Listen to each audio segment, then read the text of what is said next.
If you're enjoying these cinematic audiobooks, tap like and subscribe for more journeys into the dark. Whispered pages where stories come alive. Jonathan Harker thought he was simply traveling for business. A routine journey to meet a distant Transylvanian nobleman.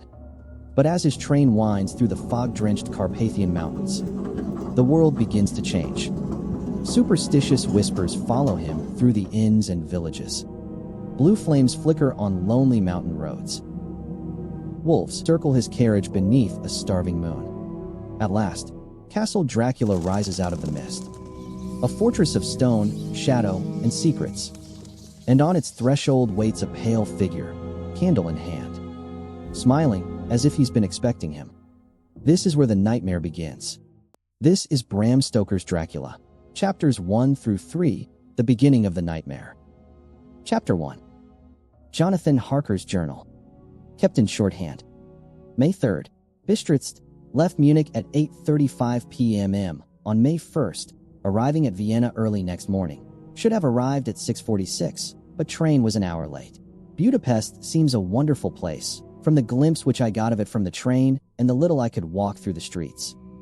I feared to go very far from the station, as we had arrived late and would start as near the correct time as possible. The impression I had was that we were leaving the west and entering the east, the most western of splendid bridges over the Danube, which is here of noble width and depth, took us among the traditions of Turkish rule. We left in pretty good time and came after nightfall to Klausenberg. Here I stopped for the night at the Hotel Royal. I had for dinner, or rather supper, a chicken done up some way with red pepper, which was very good but thirsty. Get recipe for Mina. I asked the waiter, and he said it was called paprika Händel, and that, as it was a national dish, I should be able to get it anywhere along the Carpathians. I found my smattering of German very useful here. Indeed, I don't know how I should be able to get on without it. Having had some time at my disposal when in London, I had visited the British Museum and made search among the books and maps in the library regarding Transylvania. It had struck me that some foreknowledge of the country could hardly fail to have some importance in dealing with a nobleman of that country. I find that the district he named is in the extreme east of the country, just on the borders of 3 states, Transylvania, Moldavia, and Bukovina, in the midst of the Carpathian Mountains. One of the wildest and least known portions of Europe. I was not able to light on any map or work giving the exact locality of the Castle Dracula, as there are no maps of this country as yet to compare with our own Ordnance Survey maps. But I found that Bistritz, the post town named by Count Dracula, is a fairly well-known place. I shall enter here some of my notes, as they may refresh my memory when I talk over my travels with Mina. In the population of Transylvania, there are 4 distinct nationalities: Saxons in the south, and mixed with them the Wallachs, who are the descendants of the Dacians, Magyars in the west, and Sikelis in the east and north. I am going among the latter, who claim to be descended from Attila and the Huns. This may be so, for when the Magyars conquered the country in the 11th century, they found the Huns settled in it. I read that every known superstition in the world is gathered into the horseshoe of the Carpathians, as if it were the center of some sort of imaginative whirlpool. If so, my stay may be very interesting. I must ask the Count all about them. I did not sleep well, though my bed was comfortable enough, for I had all sorts of queer dreams. There was a dog howling all night under my window, which may have had something to do with it. Or it may have been the paprika, for I had to drink up all the water in my carafe, and was still thirsty. Towards morning I slept, and was wakened by the continuous knocking at my door, so I guess I must have been sleeping soundly then. I had for breakfast more paprika, and a sort of porridge of maize flour which they said was mamaliga, an eggplant stuffed with forcemeat, a very excellent dish, which they call implatata. Get recipe for this also. I had to hurry breakfast, for the train started a little before 8, or rather it ought to have done so, for after rushing to the station at 7:30, I had to sit in the carriage for more than an hour before we began to move. It seems to me that the further east you go, the more unpunctual are the trains. What ought they to be in China? All day long we seemed to dawdle through a country which was full of beauty of every kind. Sometimes we saw little towns or castles on the top of steep hills such as we see in old missals. Sometimes we ran by rivers and streams which seemed from the wide stony margin on each side of them to be subject to great floods. It takes a lot of water and running strong to sweep the outside edge of a river clear. At every station there were groups of people, sometimes crowds, and in all sorts of attire. Some of them were just like the peasants at home or those I saw coming through France and Germany, with short jackets and round hats and homemade trousers, but others were very picturesque. The women looked pretty, except when you got near them, but they were very clumsy about the waist. They had all full white sleeves of some kind or other, and most of them had big belts with a lot of strips of something fluttering from them like the dresses in a ballet, but of course there were petticoats under them. The strangest figures we saw were the Slovaks, who were more barbarian than the rest, with their big cowboy hats, great baggy dirty white trousers, white linen shirts, and enormous heavy leather belts, nearly a foot wide, all studded over with brass nails. They wore high boots, with their trousers tucked into them, and had long black hair and heavy black mustaches. They are very picturesque, but do not look prepossessing. On the stage they would be set down at once as some old oriental band of brigands. They are, however, I am told, very harmless and rather wanting in natural self-assertion. It was on the dark side of twilight when we got to Bistritz, which is a very interesting old place. Being practically on the frontier, for the Borgo Pass leads from it into Bukovina, it has had a very stormy existence, and it certainly shows marks of it. 50 years ago, a series of great fires took place, which made terrible havoc on 5 separate occasions. At the very beginning of the 17th century, it underwent a siege of 3 weeks and lost 13,000 people, the casualties of war proper being assisted by famine and disease. Count Dracula had directed me to go to the Golden Krone Hotel, which I found, to my great delight, to be thoroughly old-fashioned, for of course I wanted to see all I could of the ways of the country. I was evidently expected, for when I got near the door, I faced a cheery-looking elderly woman in the usual peasant dress, white undergarment with long double apron, front and back, of colored stuff fitting almost too tight for modesty. When I came close, she bowed and said, "The Herr Englishman?" "Yes," I said, "Jonathan Harker." She smiled and gave some message to an elderly man in white shirt sleeves who had followed her to the door. He went, but immediately returned with a letter. "My friend Dot, welcome to the Carpathians. I am anxiously expecting you. Sleep well tonight. At 3 tomorrow the diligence will start for Bukovina. A place on it is kept for you. At the Borgo Pass my carriage will await you and will bring you to me. I trust that your journey from London has been a happy one, and that you will enjoy your stay in my beautiful land. Your friend, Dracula." May 4th. I found that my landlord had got a letter from the Count, directing him to secure the best place on the coach for me, but on making inquiries as to details he seemed somewhat reticent, and pretended that he could not understand my German. This could not be true, because up to then he had understood it perfectly. At least, he answered my questions exactly as if he did. He and his wife, the old lady who had received me, looked at each other in a frightened sort of way. He mumbled out that the money had been sent in a letter, and that was all he knew. When I asked him if he knew Count Dracula and could tell me anything of his castle, both he and his wife crossed themselves, and, saying that they knew nothing at all, simply refused to speak further. It was so near the time of starting that I had no time to ask anyone else, for it was all very mysterious and not by any means comforting. Just before I was leaving, the old lady came up to my room and said in a very hysterical way, "Must you go? Oh, young Herr, must you go?" She was in such an excited state that she seemed to have lost her grip of what German she knew, and mixed it all up with some other language which I did not know at all. I was just able to follow her by asking many questions. When I told her that I must go at once, and that I was engaged on important business, she asked again, "Do you know what day it is?" I answered that it was the 4th of May. She shook her head as she said again, "Oh yes, I know that, but do you know what day it is?" On my saying that I did not understand, she went on, "It is the eve of St. George's Day. Do you not know that tonight, when the clock strikes midnight, all the evil things in the world will have full sway? Do you know where you are going and what you are going to?" She was in such evident distress that I tried to comfort her, but without effect. Finally, she went down on her knees and implored me not to go, at least to wait a day or two before starting. It was all very ridiculous, but I did not feel comfortable. However, there was business to be done, and I could allow nothing to interfere with it.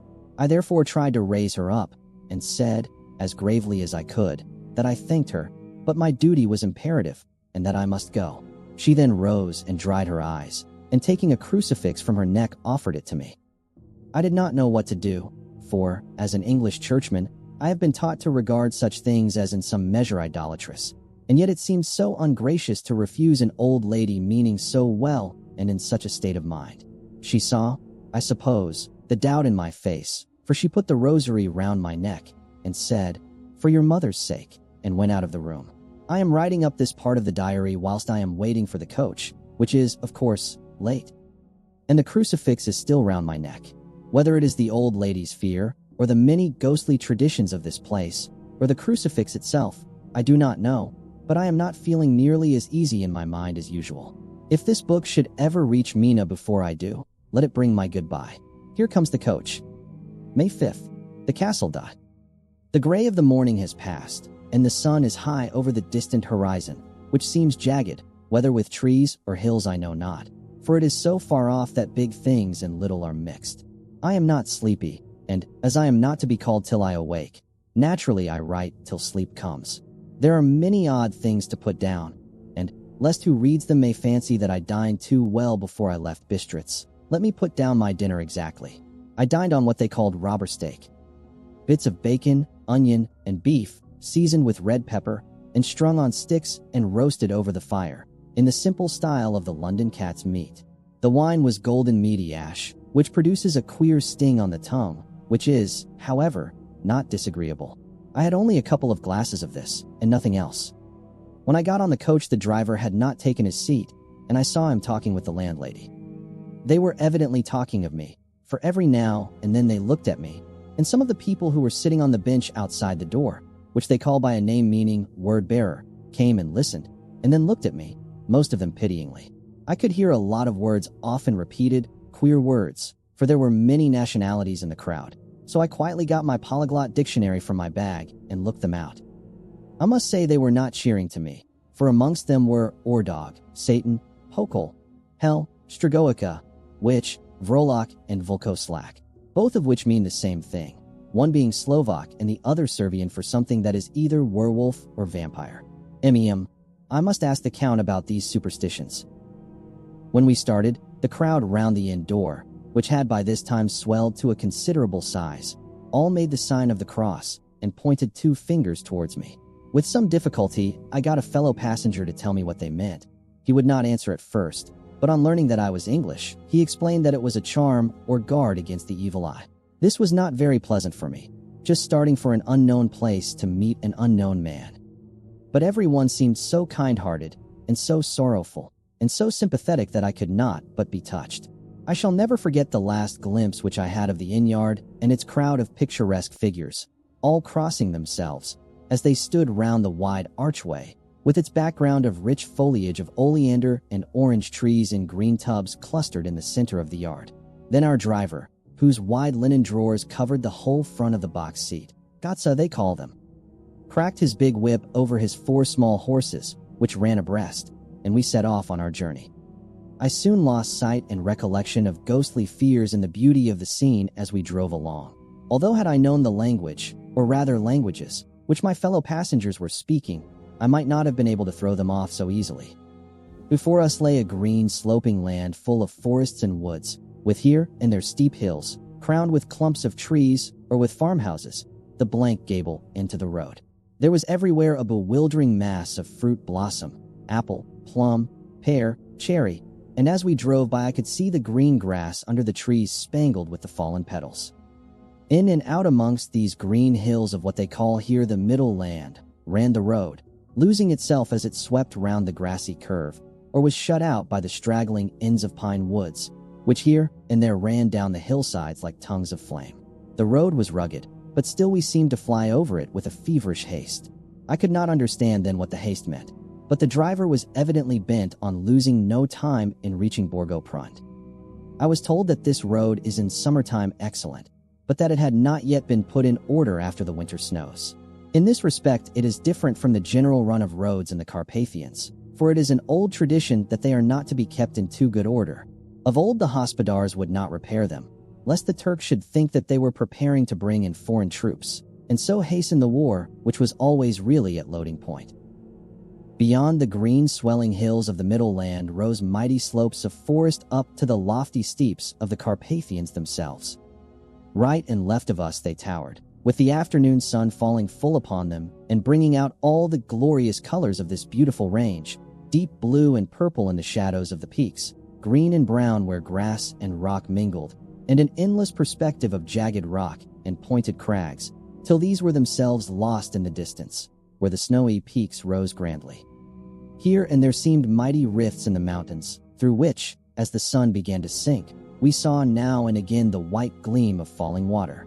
One of my companions touched my arm as we swept round the base of a hill and opened up the lofty, snow-covered peak of a mountain, which seemed, as we wound on our serpentine way, to be right before us. "Look, Isan Sek, God's seat," and he crossed himself reverently.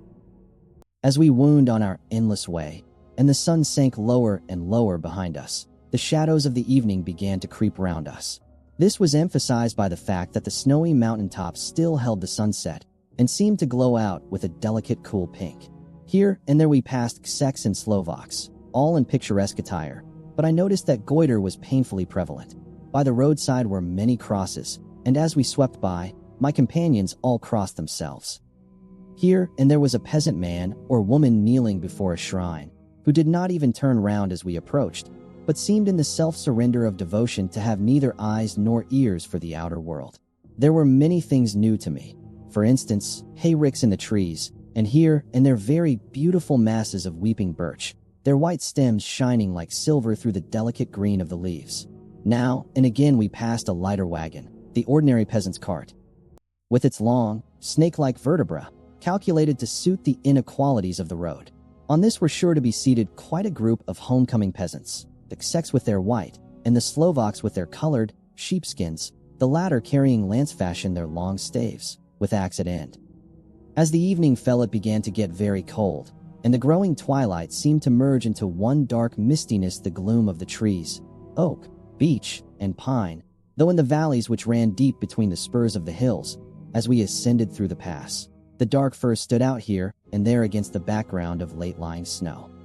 Sometimes, as the road was cut through the pine woods that seemed in the darkness to be closing down upon us, great masses of grayness, which here and there bestrewed the trees, produced a peculiarly weird and solemn effect, which carried on the thoughts and grim fancies engendered earlier in the evening, when the falling sunset threw into strange relief the ghost-like clouds which amongst the Carpathians seemed to wind ceaselessly through the valleys.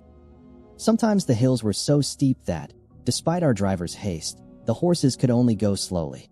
I wished to get down and walk up them, as we do at home, but the driver would not hear of it. "No, no," he said. "You must not walk here. The dogs are too fierce," and then he added, with what he evidently meant for grim pleasantry, for he looked round to catch the approving smile of the rest, "and you may have enough of such matters before you go to sleep."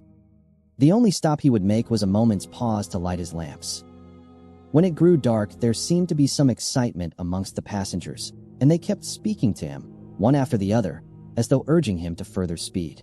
He lashed the horses unmercifully with his long whip, and with wild cries of encouragement urged them on to further exertions. Then through the darkness I could see a sort of patch of gray light ahead of us, as though there were a cleft in the hills. The excitement of the passengers grew greater. The crazy coach rocked on its great leather springs, and swayed like a boat tossed on a stormy sea. I had to hold on. The road grew more level, and we appeared to fly along. Then the mountains seemed to come nearer to us on each side and to frown down upon us. We were entering on the Borgo Pass. One by one several of the passengers offered me gifts, which they pressed upon me with an earnestness which would take no denial. These were certainly of an odd and varied kind, but each was given in simple good faith, with a kindly word and a blessing, and that strange mixture of fear-meaning movements which I had seen outside the hotel at Bistritz, the sign of the cross and the guard against the evil eye. Then, as we flew along, the driver leaned forward, and on each side the passengers, craning over the edge of the coach, peered eagerly into the darkness. It was evident that something very exciting was either happening or expected, but though I asked each passenger, no one would give me the slightest explanation. This state of excitement kept on for some little time, and at last we saw before us the pass opening out on the eastern side. There were dark, rolling clouds overhead, and in the air the heavy, oppressive sense of thunder. It seemed as though the mountain range had separated two atmospheres, and that now we had got into the thunderous one. I was now myself looking out for the conveyance which was to take me to the Count. Each moment I expected to see the glare of lamps through the blackness, but all was dark. The only light was the flickering rays of our own lamps, in which the steam from our hard-driven horses rose in a white cloud. We could see now the sandy road lying white before us, but there was on it no sign of a vehicle. The passengers drew back with a sigh of gladness, which seemed to mock my own disappointment. I was already thinking what I had best do, when the driver, looking at his watch, said to the others something which I could hardly hear. It was spoken so quietly and in so low a tone, I thought it was an hour less than the time. Then turning to me, he said in German worse than my own, "There is no carriage here. The Herr is not expected after all. He will now come on to Bukovina, and return tomorrow or the next day, better the next day." Whilst he was speaking, the horses began to neigh and snort and plunge wildly, so that the driver had to hold them up. Then, amongst a chorus of screams from the peasants and a universal crossing of themselves, a caleche, with 4 horses, drove up behind us, overtook us, and drew up beside the coach. I could see from the flash of our lamps, as the rays fell on them, that the horses were coal-black and splendid animals. They were driven by a tall man, with a long brown beard and a great black hat, which seemed to hide his face from us. I could only see the gleam of a pair of very bright eyes, which seemed red in the lamplight, as he turned to us. He said to the driver, "You are early tonight, my friend." The man stammered in reply. The English Herr was in a hurry, to which the stranger replied, "That is why, I suppose, you wished him to go on to Bukovina. You cannot deceive me, my friend. I know too much, and my horses are swift." As he spoke, he smiled, and the lamplight fell on a hard-looking mouth, with very red lips and sharp-looking teeth, as white as ivory. One of my companions whispered to another the line from Berger's Lenore, "Den die Tod 10 reiten schnell." For the dead travel fast. The strange driver evidently heard the words, for he looked up with a gleaming smile. The passenger turned his face away, at the same time putting out his 2 fingers and crossing himself.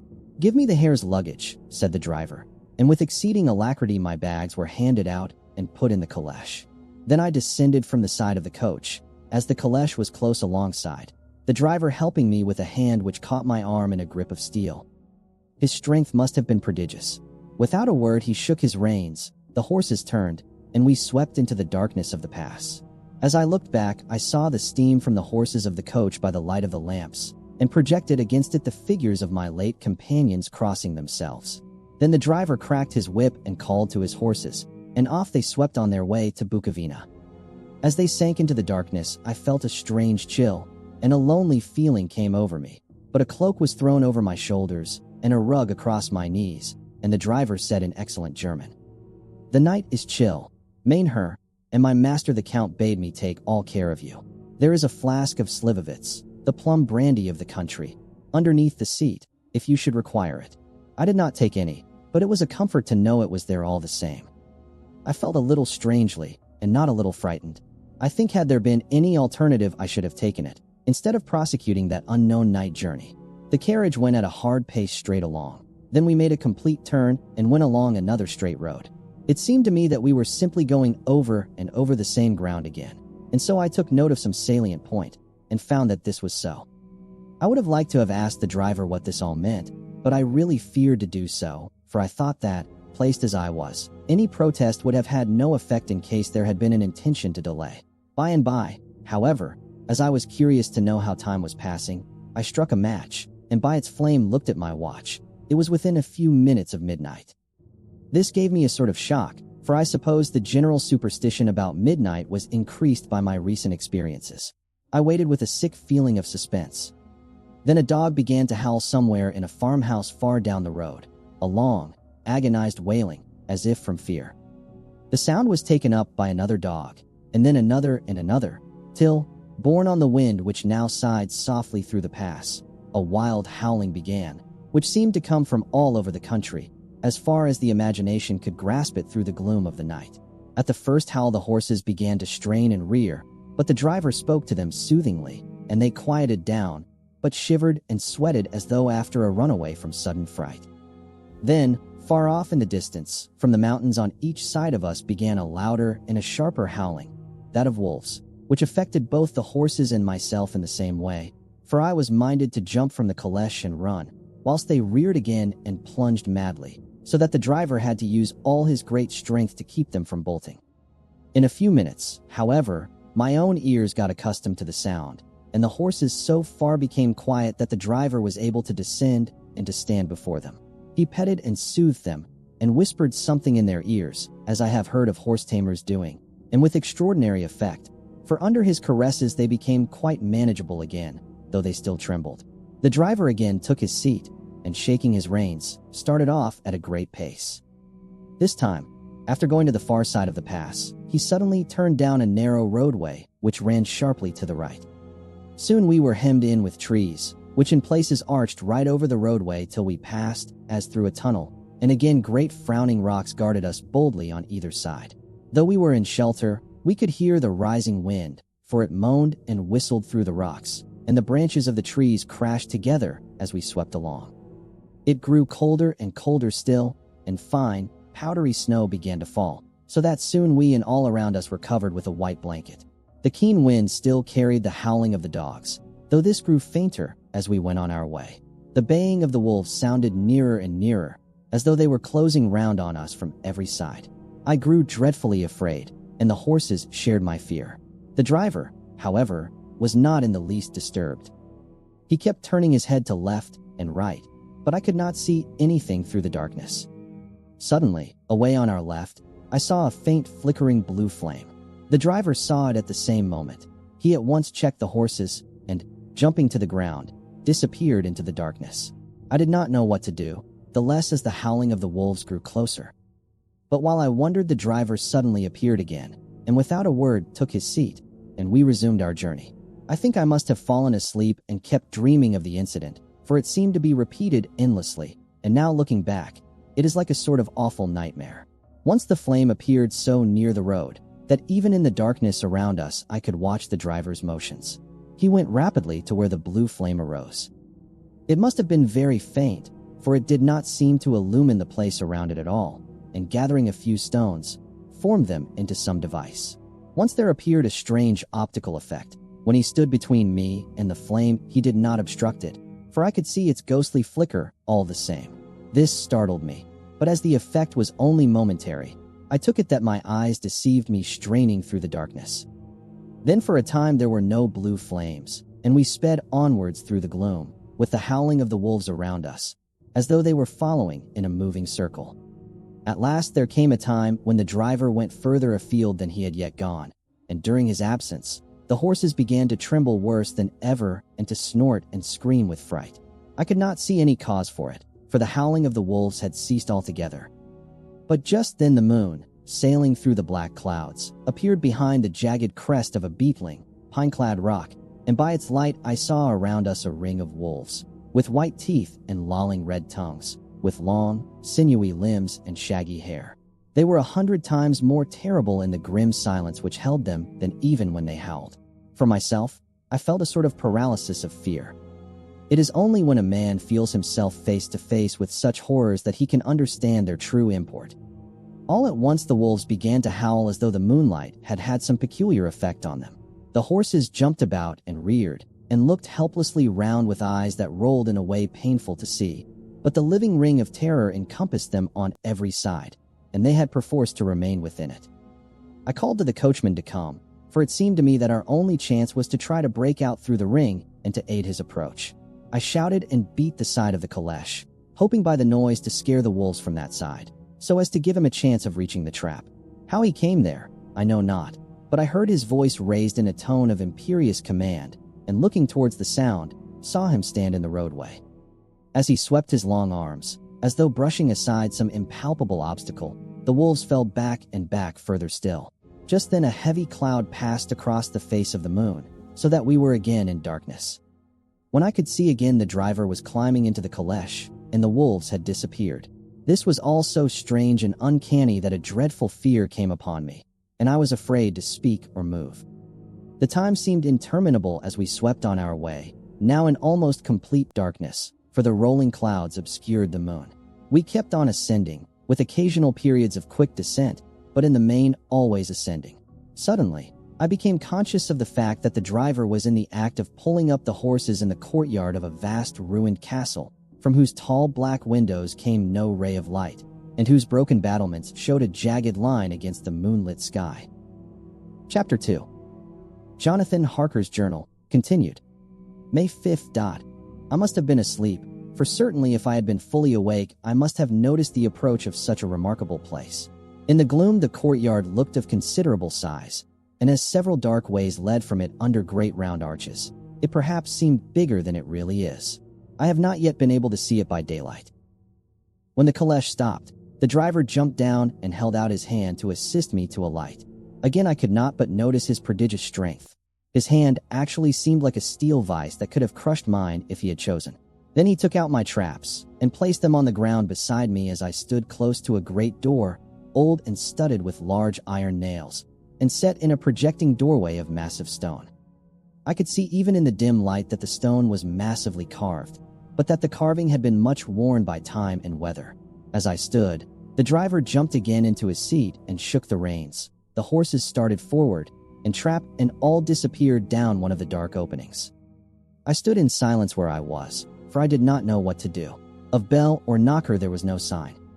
Through these frowning walls and dark window openings, it was not likely that my voice could penetrate.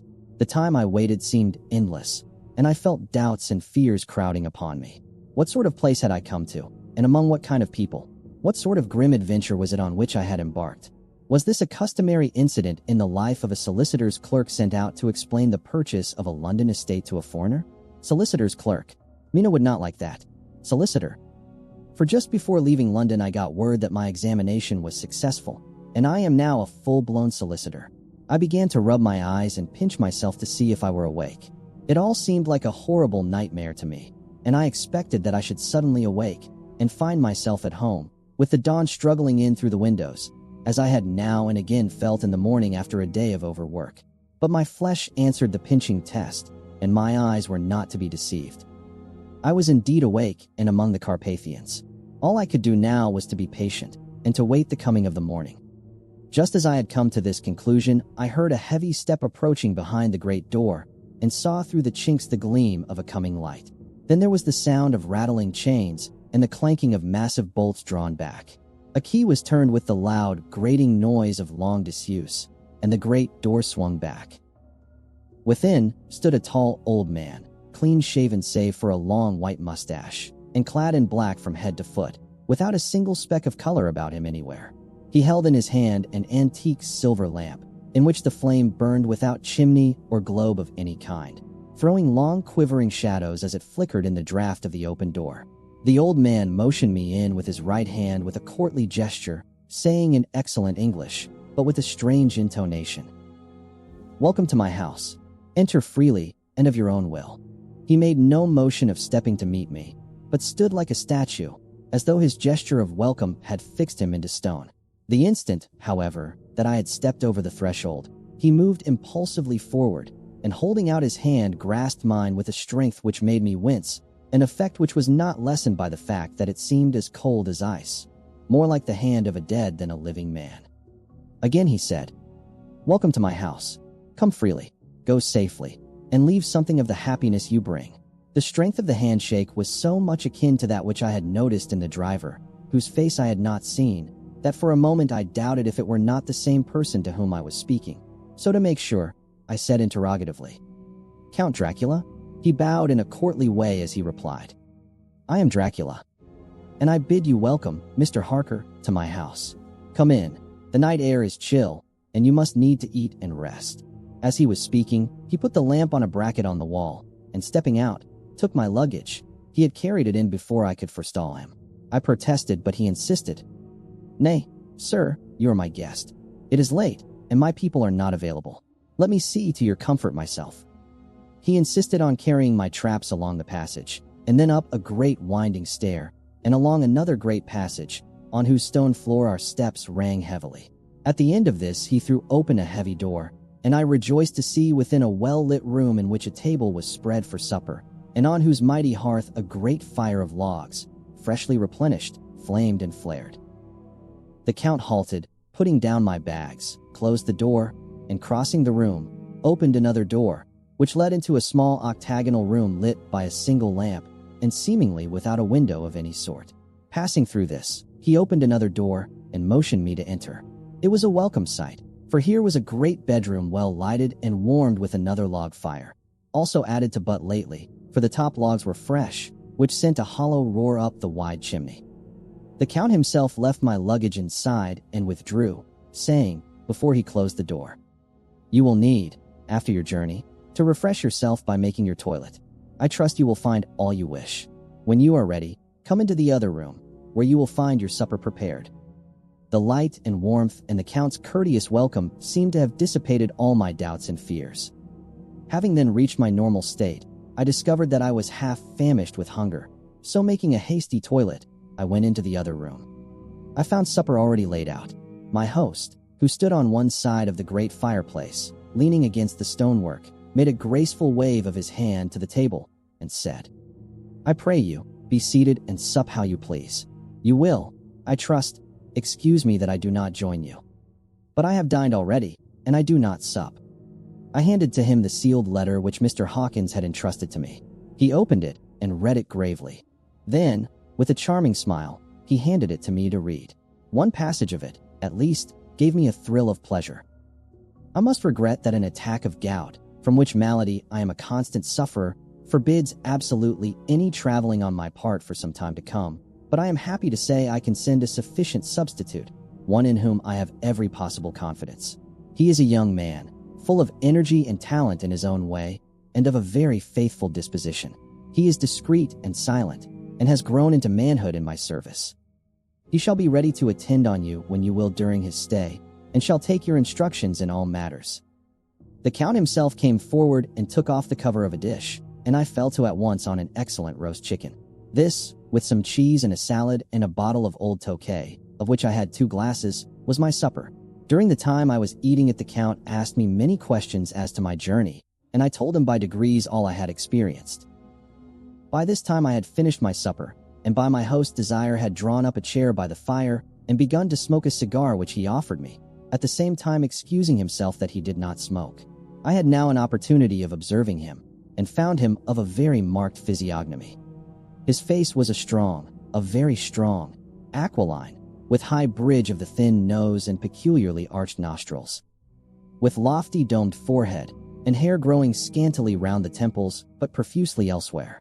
His eyebrows were very massive, almost meeting over the nose, and with bushy hair that seemed to curl in its own profusion. The mouth, so far as I could see it under the heavy mustache, was fixed and rather cruel-looking, with peculiarly sharp white teeth. These protruded over the lips, whose remarkable ruddiness showed astonishing vitality in a man of his years. For the rest, his ears were pale, and at the tops extremely pointed. The chin was broad and strong, and the cheeks firm though thin. The general effect was one of extraordinary pallor. Hitherto, I had noticed the backs of his hands as they lay on his knees in the firelight, and they had seemed rather white and fine. But seeing them now close to me, I could not but notice that they were rather coarse, broad, with squat fingers. Strange to say, there were hairs in the center of the palm. The nails were long and fine, and cut to a sharp point. As the Count leaned over me and his hands touched me, I could not repress a shudder. It may have been that his breath was rank, but a horrible feeling of nausea came over me, which, do what I would, I could not conceal. The Count, evidently noticing it, drew back, and with a grim sort of smile, which showed more than he had yet done his protuberant teeth, sat himself down again on his own side of the fireplace.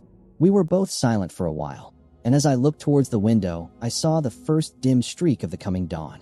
There seemed a strange stillness over everything, but as I listened I heard, as if from down below in the valley, the howling of many wolves. The Count's eyes gleamed, and he said, "Listen to them. The children of the night. What music they make. Seeing, I suppose, some expression in my face strange to him, he added, 'Ah, sir, you dwellers in the city cannot enter into the feelings of the hunter.' Then he rose and said, 'But you must be tired. Your bedroom is all ready, and tomorrow you shall sleep as late as you will. I have to be away till the afternoon, so sleep well and dream well.' With a courteous bow, he opened for me himself the door to the octagonal room, and I entered my bedroom. I am all in a sea of wonders. I doubt, I fear, I think strange things which I dare not confess to my own soul. God keep me, if only for the sake of those dear to me. May 7th, It is again early morning, but I have rested and enjoyed the last 24 hours. I slept till late in the day and awoke of my own accord. When I had dressed myself, I went into the room where we had supped and found a cold breakfast laid out, with coffee kept hot by the pot being placed on the hearth.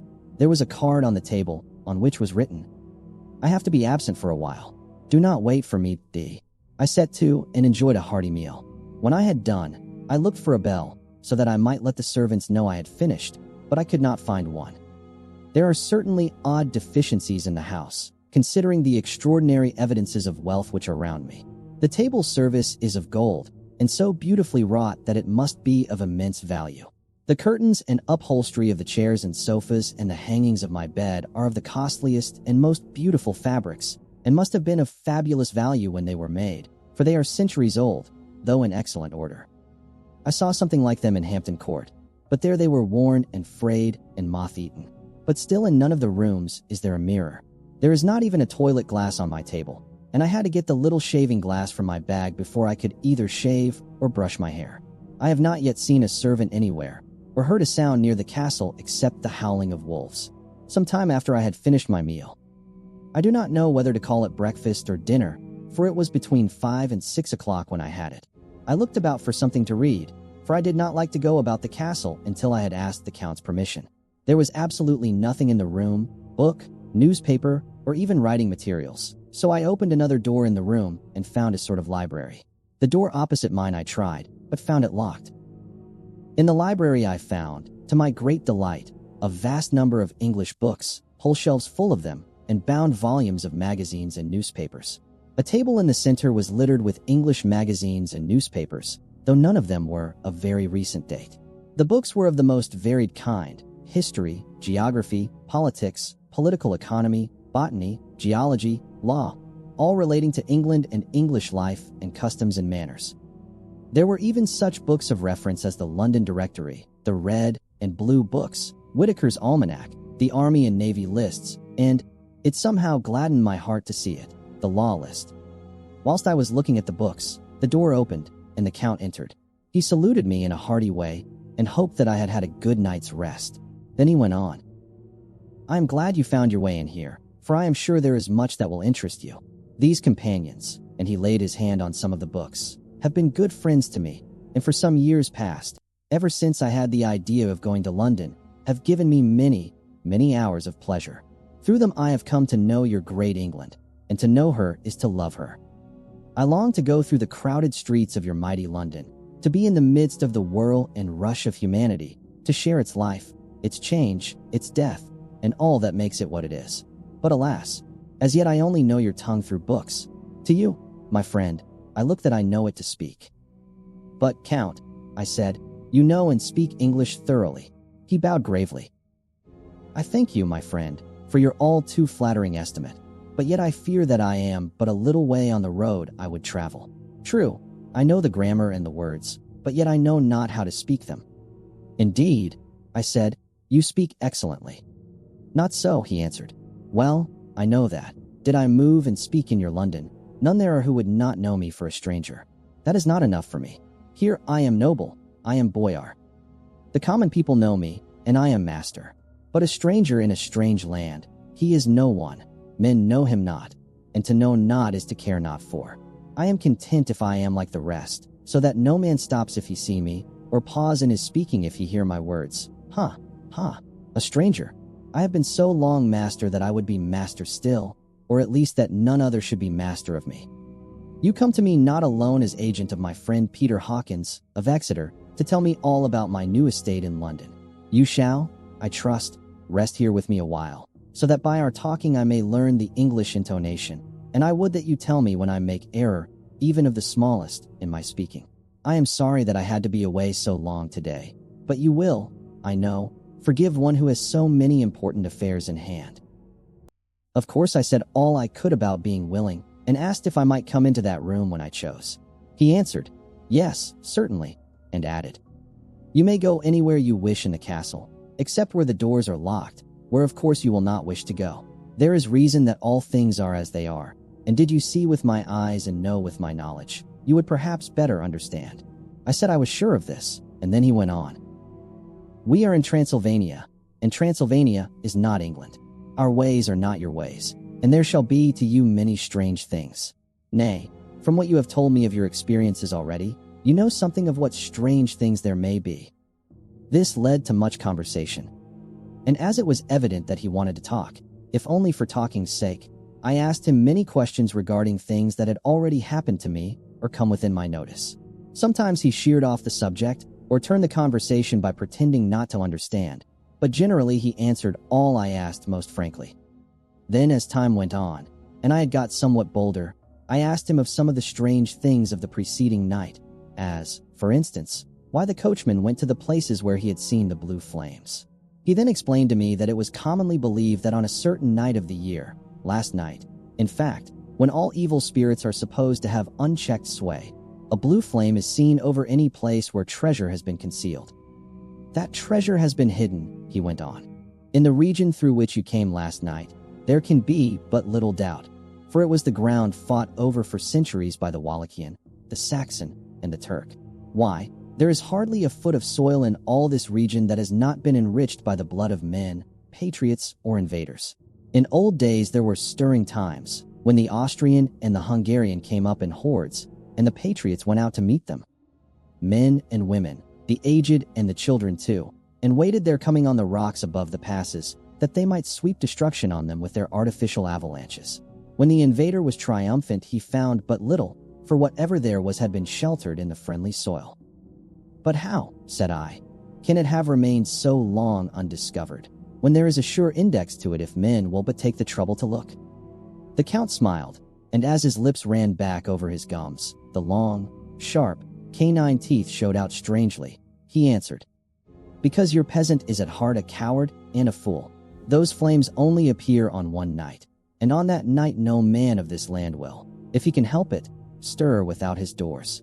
And, dear sir, even if he did, he would not know what to do. Why, even the peasant that you tell me of who marked the place of the flame would not know where to look in daylight, even for his own work. Even you would not, I dare be sworn, be able to find these places again." "There you are right," I said. "I know no more than the dead where even to look for them." Then we drifted into other matters. "Come," he said at last, "tell me of London and of the house which you have procured for me." With an apology for my remissness, I went into my own room to get the papers from my bag. Whilst I was placing them in order, I heard a rattling of china and silver in the next room, and as I passed through, noticed that the table had been cleared and the lamp lit, for it was by this time deep into the dark. The lamps were also lit in the study or library, and I found the Count lying on the sofa, reading, of all things in the world, an English Bradshaw's Guide. When I came in, he cleared the books and papers from the table, and with him I went into plans and deeds and figures of all sorts. He was interested in everything, and asked me a myriad questions about the place and its surroundings.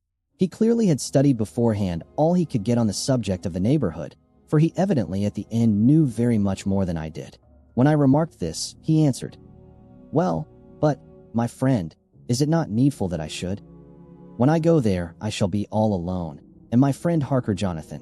Nay, pardon me, I fall into my country's habit of putting your patronymic first. My friend Jonathan Harker will not be by my side to correct and aid me. He will be in Exeter, miles away, probably working at papers of the law with my other friend, Peter Hawkins." So, we went thoroughly into the business of the purchase of the estate at Purfleet. When I had told him the facts and got his signature to the necessary papers, and had written a letter with them ready to post to Mr. Hawkins, he began to ask me how I had come across so suitable a place. I read to him the notes which I had made at the time, and which I inscribe here. At Purfleet, on a by-road, I came across just such a place as seemed to be required, and where was displayed a dilapidated notice that the place was for sale. It is surrounded by a high wall of ancient structure built of heavy stones, and has not been repaired for a large number of years. The closed gates are of heavy old oak and iron, all eaten with rust. The estate is called Carfax, no doubt a corruption of the old Cotter face, as the house is four-sided, agreeing with the cardinal points of the compass. It contains in all some 20 acres, quite surrounded by the solid stone wall above mentioned. There are many trees on it, which make it in places gloomy, and there is a deep, dark-looking pond or small lake, evidently fed by some springs, as the water is clear and flows away in a fair-sized stream. The house is very large, and of all periods back, I should say, to medieval times, for one part is of stone immensely thick, with only a few windows high up and heavily barred with iron. It looks like part of a keep, and is close to an old chapel or church. I could not enter it, as I had not the key of the door leading to it from the house, but I have taken with my Kodak views of it from various points. The house has been added to, but in a very straggling way, and I can only guess at the amount of ground it covers, which must be very great. There are but few houses close at hand, one being a very large house only recently added to and formed into a private lunatic asylum. It is not, however, visible from the grounds. When I had finished, he said, "I am glad that it is old and big. I myself am of an old family, and to live in a new house would kill me. A house cannot be made habitable in a day, and after all, how few days go to make up a century. I rejoice also that there is a chapel of old times. We Transylvanian nobles love not to think that our bones may lie amongst the common dead. I seek not gaiety nor mirth, not the bright voluptuousness of much sunshine and sparkling waters which please the young and gay. I am no longer young, and my heart, through weary years of mourning over the dead, is not attuned to mirth. Moreover, the walls of my castle are broken, the shadows are many, and the wind breathes cold through the broken battlements and casements. I love the shade and the shadow, and would be alone with my thoughts when I may." Somehow his words and his look did not seem to accord, or else it was that his cast of face made his smile look malignant and saturnine. Presently, with an excuse, he left me, asking me to put all my papers together. He was some little time away, and I began to look at some of the books around me. One was an atlas, which I found open naturally at England, as if that map had been much used. On looking at it, I found in certain places little rings marked, and on examining these I noticed that one was near London on the east side, manifestly where his new estate was situated. The other two were Exeter and Whitby on the Yorkshire coast. It was the better part of an hour when the Count returned. "Uh-huh," he said, "still at your books?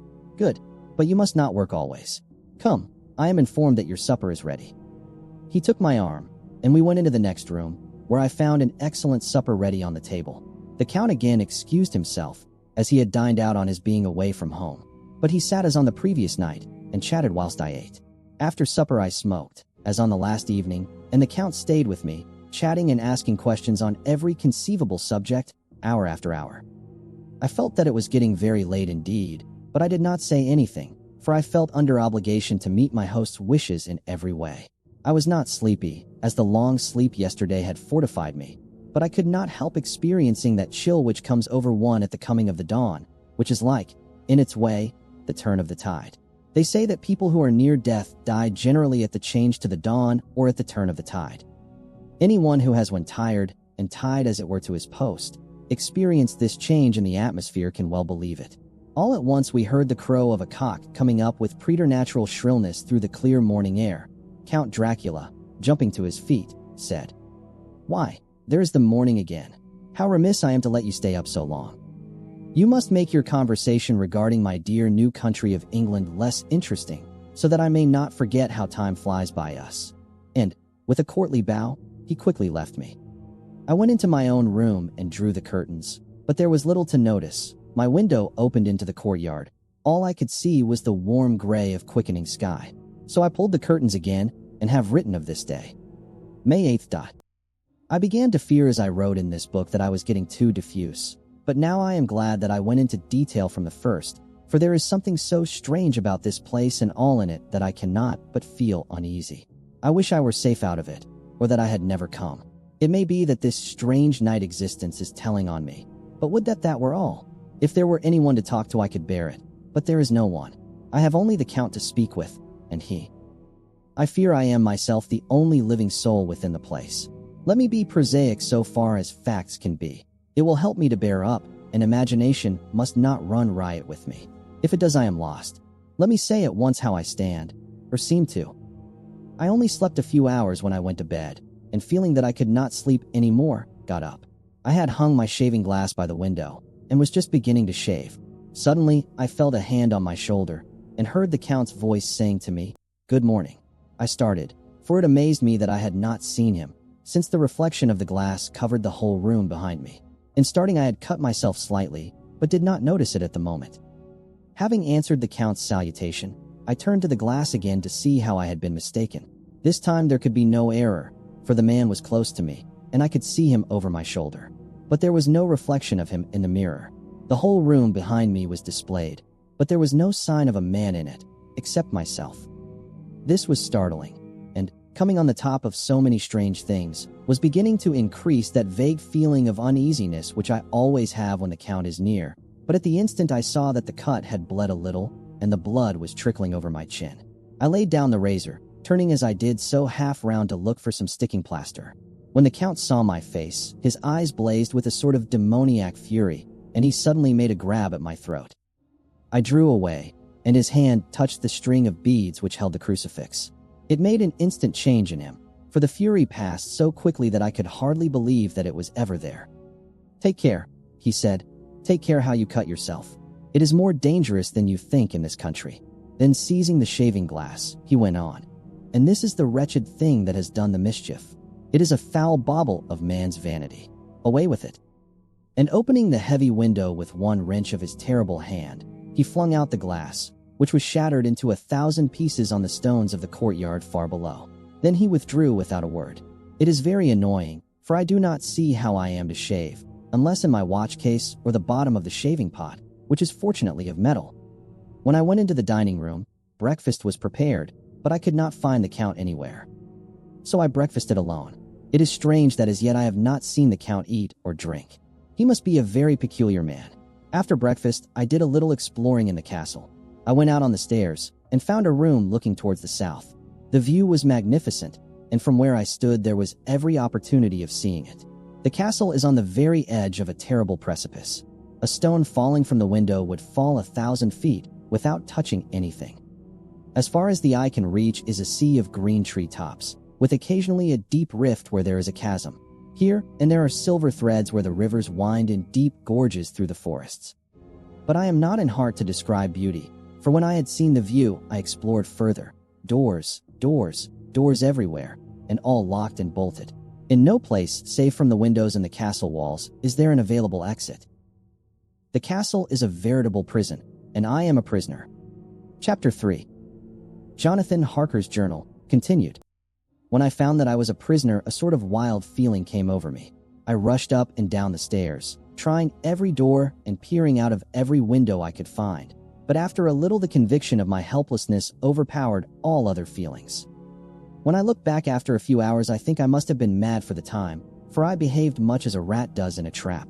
When, however, the conviction had come to me that I was helpless, I sat down quietly as I have ever done anything in my life, and began to think over what was best to be done. I am thinking still, and as yet have come to no definite conclusion. Of one thing only am I certain, that it is no use making my ideas known to the Count. He knows well that I am imprisoned. And as he has done it himself, and has doubtless his own motives for it, he would only deceive me if I trusted him fully with the facts. So far as I can see, my only plan will be to keep my knowledge and my fears to myself and my eyes open. I am, I know, either being deceived, like a baby, by my own fears, or else I am in desperate straits. And if the latter be so, I need, and shall need, all my brains to get through.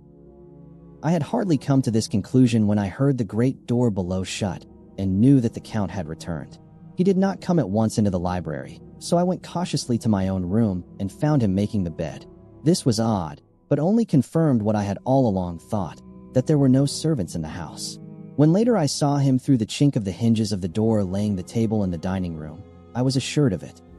For if he does himself all these menial offices, surely it is proof that there is no one else to do them. This gave me a fright, for if there is no one else in the castle, it must have been the Count himself who was the driver of the coach that brought me here. This is a terrible thought, for if so, what does it mean that he could control the wolves, as he did, by only holding up his hand in silence? How is it that all the people at Bistritz and on the coach had some terrible fear for me? What meant the giving of the crucifix, of the garlic, of the wild rose, of the mountain ash? Bless that good woman who hung the crucifix round my neck, for it is a comfort and a strength to me whenever I touch it. It is odd that a thing which I have been taught to regard with disfavor and as idolatrous should in a time of loneliness and trouble be of help. Is it that there is something in the essence of the thing itself, or that it is a medium, a tangible help in conveying memories of sympathy and comfort? Some time, if it may be, I must examine this matter and try to make up my mind about it. In the meantime, I must find out all I can about Count Dracula, as it may help me to understand. Tonight he may talk of himself, if I turn the conversation that way. I must be very careful, however, not to awake his suspicion. Midnight. I have had a long talk with the Count. I asked him a few questions on Transylvania history, and he warmed up to the subject wonderfully. In his speaking of things and people, and especially of battles, he spoke as if he had been present at them all. This he afterwards explained by saying that to a boyar the pride of his house and name is his own pride, that their glory is his glory, that their fate is his fate. Whenever he spoke of his house, he always said we, and spoke almost in the plural, like a king speaking. I wish I could put down all he said exactly as he said it, for to me it was most fascinating. It seemed to have in it a whole history of the country. He grew excited as he spoke, and walked about the room pulling his great white mustache and grasping anything on which he laid his hands as though he would crush it by main strength. One thing he said which I shall put down as nearly as I can, for it tells in its way the story of his race. We Sekelys have a right to be proud, for in our veins flows the blood of many brave races who fought as the lion fights for lordship. Here, in the whirlpool of European races, the Ugric tribe bore down from Iceland the fighting spirit which Thor and Woden gave them, which their berserkers displayed to such fell intent on the seaboards of Europe, aye, and of Asia and Africa too, till the peoples thought that the werewolves themselves had come. Here, too, when they came, they found the Huns, whose warlike fury had swept the earth like a living flame, till the dying peoples held that in their veins ran the blood of those old witches, who, expelled from Scythia, had mated with the devils in the desert. Fools, fools! What devil or what witch was ever so great as Attila, whose blood is in these veins? He held up his arms. Is it a wonder that we were a conquering race, that we were proud? That when the Magyar, the Lombard, the Avar, the Bulgar, or the Turk poured his thousands on our frontiers, we drove them back? Is it strange that when Arpad and his legions swept through the Hungarian fatherland, he found us here when he reached the frontier, that the Honfoglas was completed there? And when the Hungarian floods swept eastward, the Sekelys were claimed as kindred by the victorious Magyars, and to us for centuries was trusted the guarding of the frontier of Turkey land. Aye, and more than that, endless duty of the frontier guard, for, as the Turks say, water sleeps, and enemy is sleepless. Who more gladly than we throughout the foreign nations received the bloody sword, or at its warlike call flocked quicker to the standard of the king? When was redeemed that great shame of my nation, the shame of Kosovo, when the flags of the Wallach and the Magyar went down beneath the crescent? Who was it but one of my own race who as voivode crossed the Danube and beat the Turk on his own ground? This was a Dracula indeed. Woe was it that his own unworthy brother, when he had fallen, sold his people to the Turk and brought the shame of slavery on them? Was it not this Dracula, indeed, who inspired that other of his race who in a later age again and again brought his forces over the great river into Turkey land? Who, when he was beaten back, came again and again and again, though he had to come alone from the bloody field where his troops were being slaughtered, since he knew that he alone could ultimately triumph. They said that he thought only of himself. Bah, what good are peasants without a leader? Where ends the war without a brain and heart to conduct it? Again, when, after the Battle of Mohacs, we threw off the Hungarian yoke, we of the Dracula blood were amongst their leaders, for our spirit would not brook that we were not free. Ah, young sir, the Sekelys, and the Dracula as their heart's blood, their brains, and their swords, can boast a record that mushroom growths like the Habsburgs and the Romanovs can never reach. The warlike days are over. Blood is too precious a thing in these days of dishonorable peace.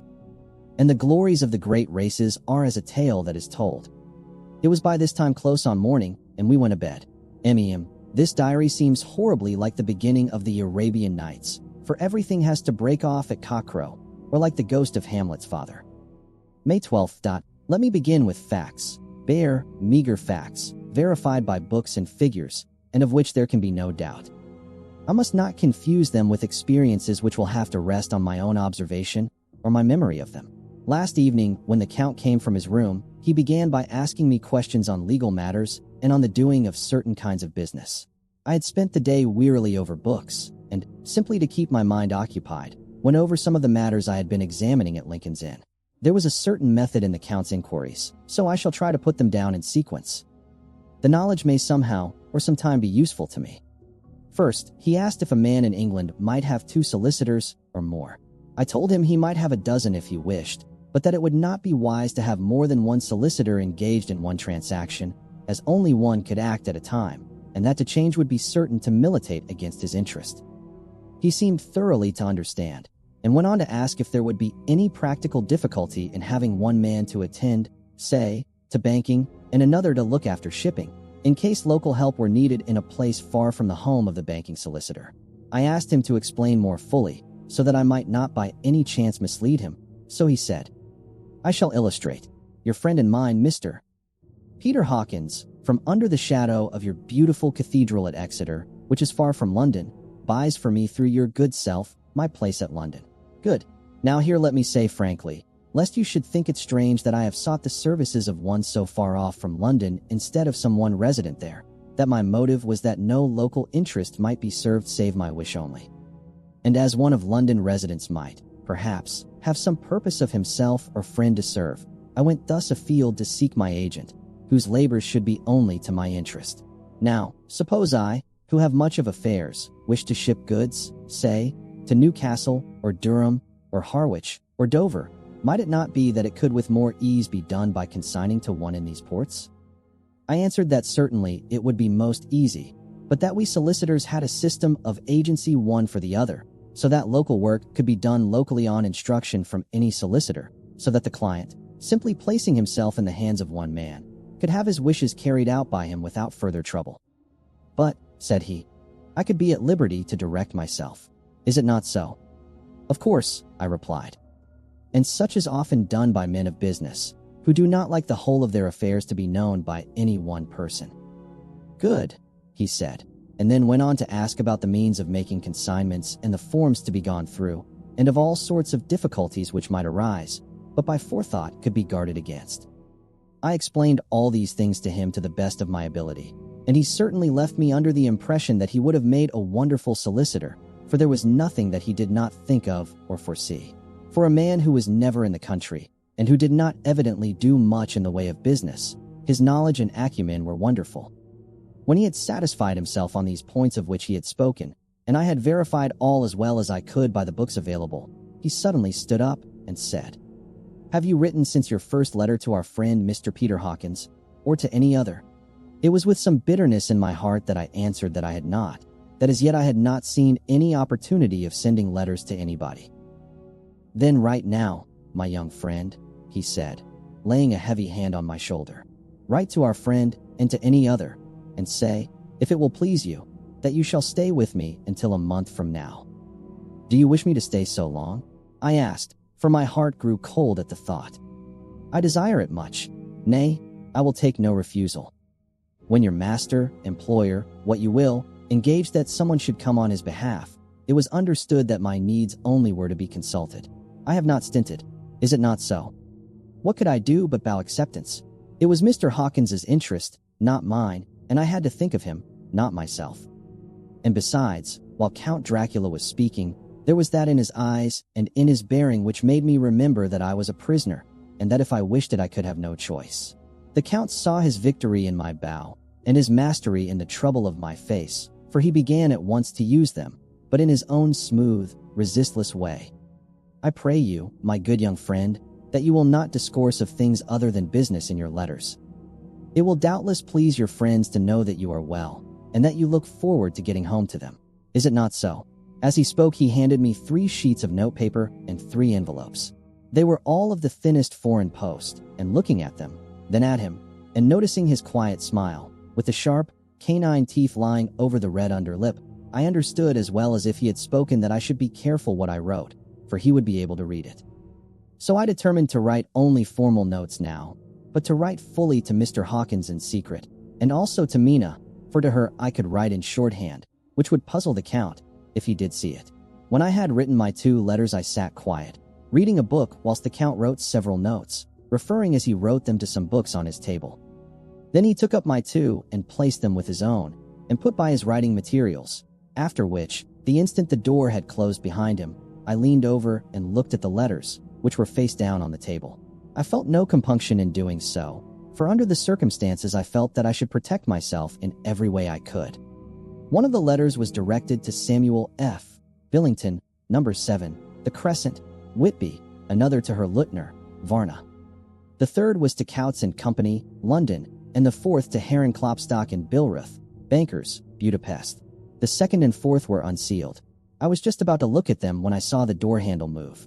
I sank back in my seat, having just had time to replace the letters as they had been and to resume my book before the Count, holding still another letter in his hand, entered the room. He took up the letters on the table and stamped them carefully, and then turning to me, said, "I trust you will forgive me, but I have much work to do in private this evening. You will, I hope, find all things as you wish." At the door he turned, and after a moment's pause said, "Let me advise you, my dear young friend. Nay, let me warn you with all seriousness, that should you leave these rooms you will not by any chance go to sleep in any other part of the castle. It is old, and has many memories, and there are bad dreams for those who sleep unwisely. Be warned, should sleep now or ever overcome you, or be like to do, then haste to your own chamber or to these rooms, for your rest will then be safe. But if you be not careful in this respect, then—" He finished his speech in a gruesome way, for he motioned with his hands as if he were washing them. I quite understood. My only doubt was as to whether any dream could be more terrible than the unnatural, horrible net of gloom and mystery which seemed closing around me. Later, I endorsed the last words written, but this time there is no doubt in question. I shall not fear to sleep in any place where he is not. I have placed the crucifix over the head of my bed. I imagine that my rest is thus freer from dreams, and there it shall remain. When he left me, I went to my room. After a little while, not hearing any sound, I came out and went up the stone stair to where I could look out towards the south. There was some sense of freedom in the vast expanse, inaccessible though it was to me, as compared with the narrow darkness of the courtyard. Looking out on this, I felt that I was indeed in prison, and I seemed to want a breath of fresh air, though it were of the night. I am beginning to feel this nocturnal existence tell on me. It is destroying my nerve. I start at my own shadow, and am full of all sorts of horrible imaginings. God knows that there is ground for my terrible fear in this accursed place. I looked out over the beautiful expanse, bathed in soft yellow moonlight, till it was almost as light as day. In the soft light, the distant hills became melted, and the shadows in the valleys and gorges of velvety blackness. The mere beauty seemed to cheer me. There was peace and comfort in every breath I drew. As I leaned from the window, my eye was caught by something moving a story below me, and somewhat to my left, where I imagined, from the order of the rooms, that the windows of the Count's own room would look out. The window at which I stood was tall and deep, stone-mullioned, and though weather-worn, was still complete, but it was evidently many a day since the case had been there. I drew back behind the stonework and looked carefully out. What I saw was the Count's head coming out from the window. I did not see the face, but I knew the man by the neck and the movement of his back and arms. In any case, I could not mistake the hands which I had had so many opportunities of studying. I was at first interested and somewhat amused, for it is wonderful how small a matter will interest and amuse a man when he is a prisoner. But my very feelings changed to repulsion and terror when I saw the whole man slowly emerge from the window and begin to crawl down the castle wall over that dreadful abyss, face down with his cloak spreading out around him like great wings. At first I could not believe my eyes. I thought it was some trick of the moonlight, some weird effect of shadow, but I kept looking, and it could be no delusion. I saw the fingers and toes grasp the corners of the stones, worn clear of the mortar by the stress of years, and by thus using every projection and inequality move downwards with considerable speed, just as a lizard moves along a wall. What manner of man is this? Or what manner of creature is it in the semblance of man? I feel the dread of this horrible place overpowering me. I am in fear, in awful fear, and there is no escape for me. I am encompassed about with terrors that I dare not think of. May 15th. Once more have I seen the Count go out in his lizard fashion. He moved downwards in a sidelong way, some 100 feet down, and a good deal to the left. He vanished into some hole or window. When his head had disappeared, I leaned out to try and see more, but without avail. The distance was too great to allow a proper angle of sight.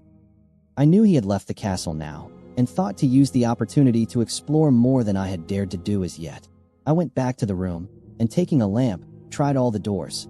They were all locked, as I had expected, and the locks were comparatively new, but I went down the stone stairs to the hall where I had entered originally.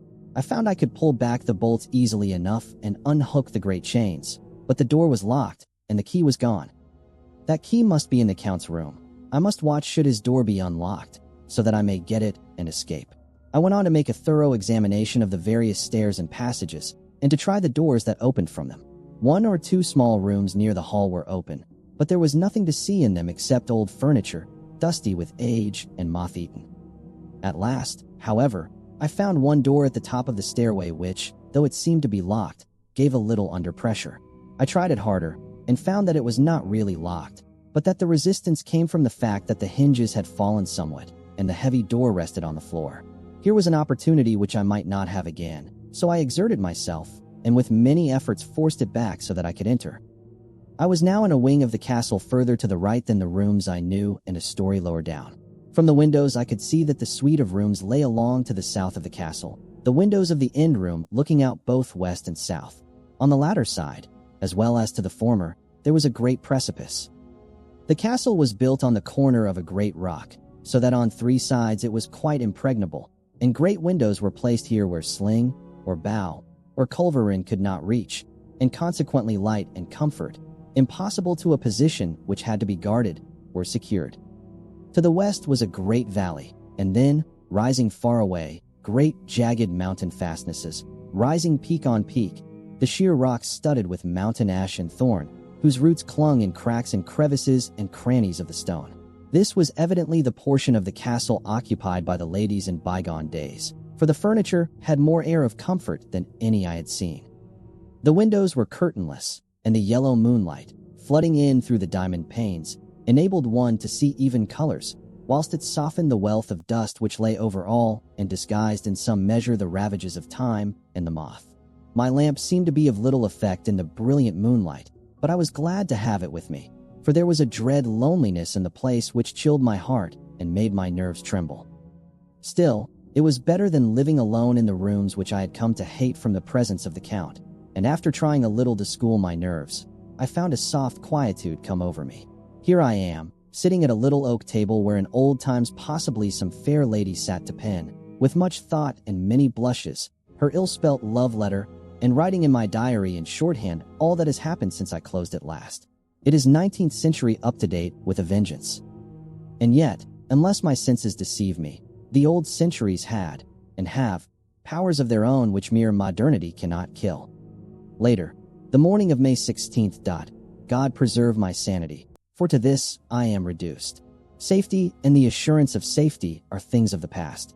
Whilst I live on here there is but one thing to hope for, that I may not go mad, if, indeed, I be not mad already.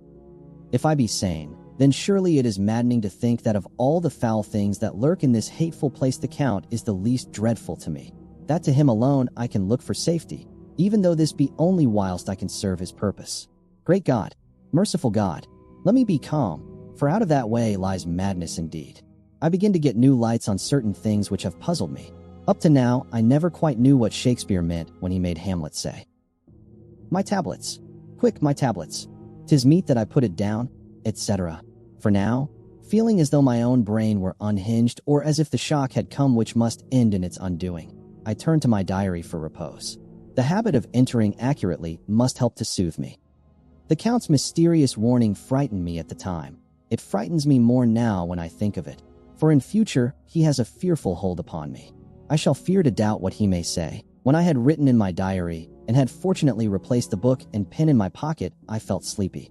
The Count's warning came into my mind, but I took a pleasure in disobeying it. The sense of sleep was upon me, and with it the obstinacy which sleep brings as outrider. The soft moonlight soothed, and the wide expanse without gave a sense of freedom which refreshed me. I determined not to return tonight to the gloom-haunted rooms, but to sleep here, where, of old, ladies had sat and sung and lived sweet lives whilst their gentle breasts were sad for their menfolk away in the midst of remorseless wars. I drew a great couch out of its place near the corner, so that as I lay, I could look at the lovely view to east and south, and unthinking of and uncaring for the dust, compose myself for sleep. I suppose I must have fallen asleep. I hope so, but I fear, for all that followed was startlingly real. So real that now sitting here in the broad, full sunlight of the morning, I cannot in the least believe that it was all sleep. I was not alone. The room was the same, unchanged in any way since I came into it. I could see along the floor, in the brilliant moonlight, my own footsteps marked where I had disturbed the long accumulation of dust. In the moonlight opposite me were 3 young women, ladies by their dress and manner. I thought at the time that I must be dreaming when I saw them, for, though the moonlight was behind them, they threw no shadow on the floor. They came close to me and looked at me for some time, and then whispered together. 2 were dark and had high aquiline noses, like the Count, and great dark, piercing eyes that seemed to be almost red when contrasted with the pale yellow moon. The other was fair as can be, with great wavy masses of golden hair and eyes like pale sapphires. I seemed somehow to know her face, and to know it in connection with some dreamy fear, but I could not recollect at the moment how or where. All 3 had brilliant white teeth that shone like pearls against the ruby of their voluptuous lips. There was something about them that made me uneasy, some longing, and at the same time some deadly fear. I felt in my heart a wicked, burning desire that they would kiss me with those red lips. It is not good to note this down, lest some day it should meet Mina's eyes and cause her pain, but it is the truth. They whispered together, and then they all 3 laughed, such a silvery, musical laugh, but as hard as though the sound never could have come through the softness of human lips. It was like the intolerable, tingling sweetness of water glasses when played on by a cunning hand. The fair girl shook her head coquettishly, and the other 2 urged her on. One said, "Go on, you are first, and we shall follow. Yours is the right to begin." The other added, "He is young and strong. There are kisses for us all." I lay quiet, looking out under my eyelashes in an agony of delightful anticipation. The fair girl advanced and bent over me till I could feel the movement of her breath upon me. Sweet it was in one sense, honey sweet, and sent the same tingling through the nerves as her voice, but with a bitter underlying the sweet, a bitter offensiveness, as one smells in blood. I was afraid to raise my eyelids, but looked out and saw perfectly under the lashes. The girl went on her knees and bent over me, simply gloating. There was a deliberate voluptuousness which was both thrilling and repulsive, and as she arched her neck, she actually licked her lips like an animal, till I could see in the moonlight the moisture shining on the scarlet lips and on the red tongue as it lapped the white sharp teeth. Lower and lower went her head as the lips went below the range of my mouth and chin and seemed about to fasten on my throat. Then she paused, and I could hear the churning sound of her tongue as it licked her teeth and lips, and could feel the hot breath on my neck. Then the skin of my throat began to tingle as one's flesh does when the hand that is to tickle it approaches nearer, nearer.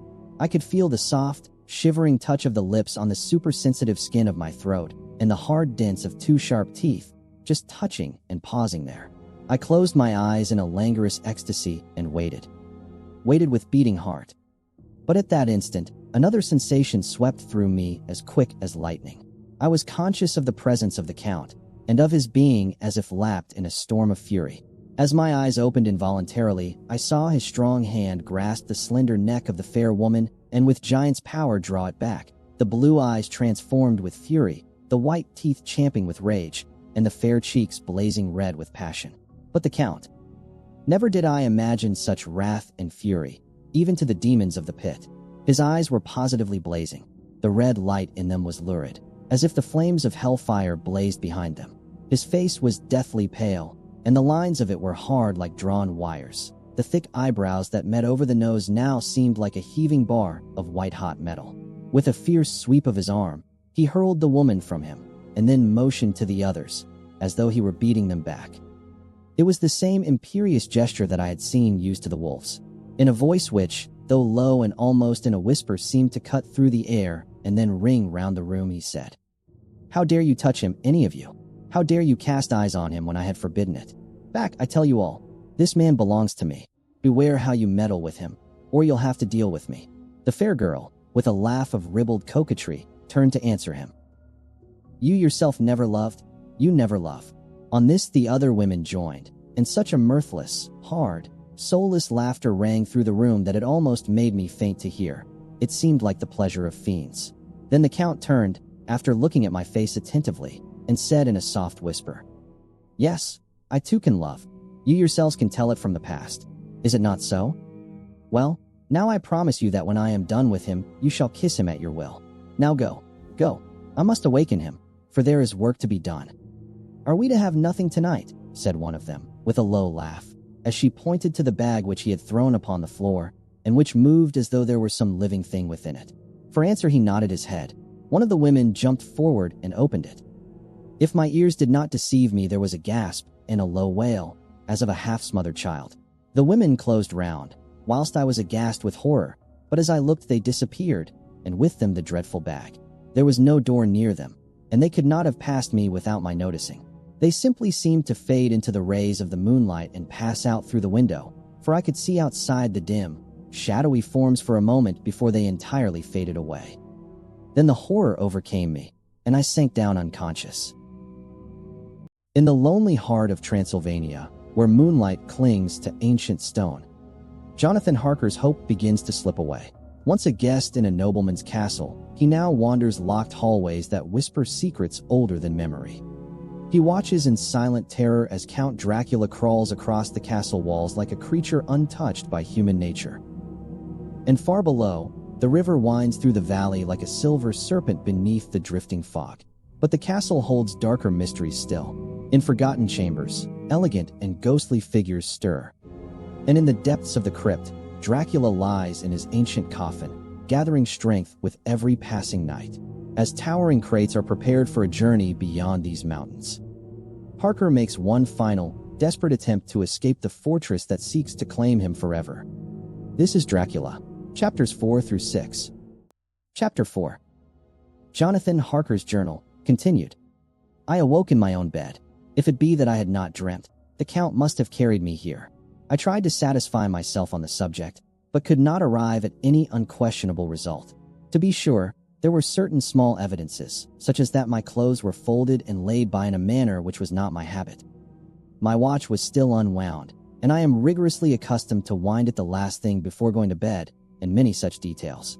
But these things are no proof, for they may have been evidences that my mind was not as usual, and, from some cause or another, I had certainly been much upset. I must watch for proof. Of one thing I am glad. If it was that the Count carried me here and undressed me, he must have been hurried in his task, for my pockets are intact. I am sure this diary would have been a mystery to him which he would not have brooked. He would have taken or destroyed it. As I look round this room, although it has been to me so full of fear, it is now a sort of sanctuary, for nothing can be more dreadful than those awful women, who are, waiting to suck my blood. May 18th. I have been down to look at that room again in daylight, for I must know the truth. When I got to the doorway at the top of the stairs, I found it closed. It had been so forcibly driven against the jamb that part of the woodwork was splintered. I could see that the bolt of the lock had not been shot, but the door is fastened from the inside. I fear it was no dream, and must act on this surmise. May 19th. I am surely in the toils. Last night the Count asked me in the suavest tones to write 3 letters. One saying that my work here was nearly done, and that I should start for home within a few days. Another that I was starting on the next morning from the time of the letter, and the third that I had left the castle and arrived at Bistritz. I would fain have rebelled, but felt that in the present state of things it would be madness to quarrel openly with the Count whilst I am so absolutely in his power. And to refuse would be to excite his suspicion and to arouse his anger. He knows that I know too much, and that I must not live, lest I be dangerous to him. My only chance is to prolong my opportunities. Something may occur which will give me a chance to escape. I saw in his eyes something of that gathering wrath which was manifest when he hurled that fair woman from him. He explained to me that posts were few and uncertain, and that my writing now would ensure ease of mind to my friends. And he assured me with so much impressiveness that he would countermand the later letters, which would be held over at Bistritz until due time in case chance would admit of my prolonging my stay, that to oppose him would have been to create new suspicion. I therefore pretended to fall in with his views, and asked him what dates I should put on the letters. He calculated a minute, and then said, "The first should be June 12th, the second June 19th, and the third June 29th. I know now the span of my life. God help me. May 28th. There is a chance of escape, or at any rate of being able to send word home. A band of Scani have come to the castle, and are encamped in the courtyard. These Scani are gypsies. I have notes of them in my book. They are peculiar to this part of the world, though allied to the ordinary gypsies all the world over. There are thousands of them in Hungary and Transylvania who are almost outside all law. They attach themselves as a rule to some great noble or boyar and call themselves by his name. They are fearless and without religion, save superstition, and they talk only their own varieties of the Romany tongue. I shall write some letters home and shall try to get them to have them posted. I have already spoken them through my window to begin acquaintanceship. They took their hats off and made obeisance and many signs, which, however, I could not understand any more than I could their spoken language.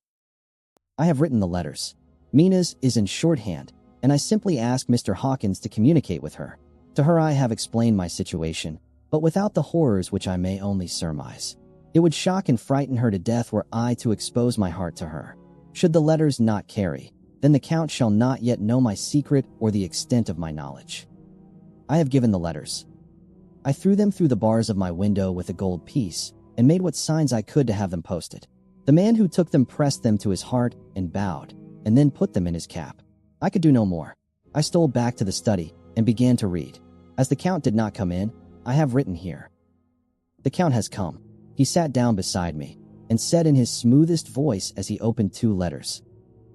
The Scaney has given me these, of which, though I know not whence they come, I shall, of course, take care. See, he must have looked at it. One is from you, and to my friend Peter Hawkins. The other, here he caught sight of the strange symbols as he opened the envelope, and the dark look came into his face, and his eyes blazed wickedly. The other is a vile thing, an outrage upon friendship and hospitality. It is not signed. Well, so it cannot matter to us. And he calmly held letter and envelope in the flame of the lamp till they were consumed. Then he went on. The letter to Hawkins, that I shall, of course, send on, since it is yours. Your letters are sacred to me. Your pardon, my friend, that unknowingly I did break the seal. Will you not cover it again?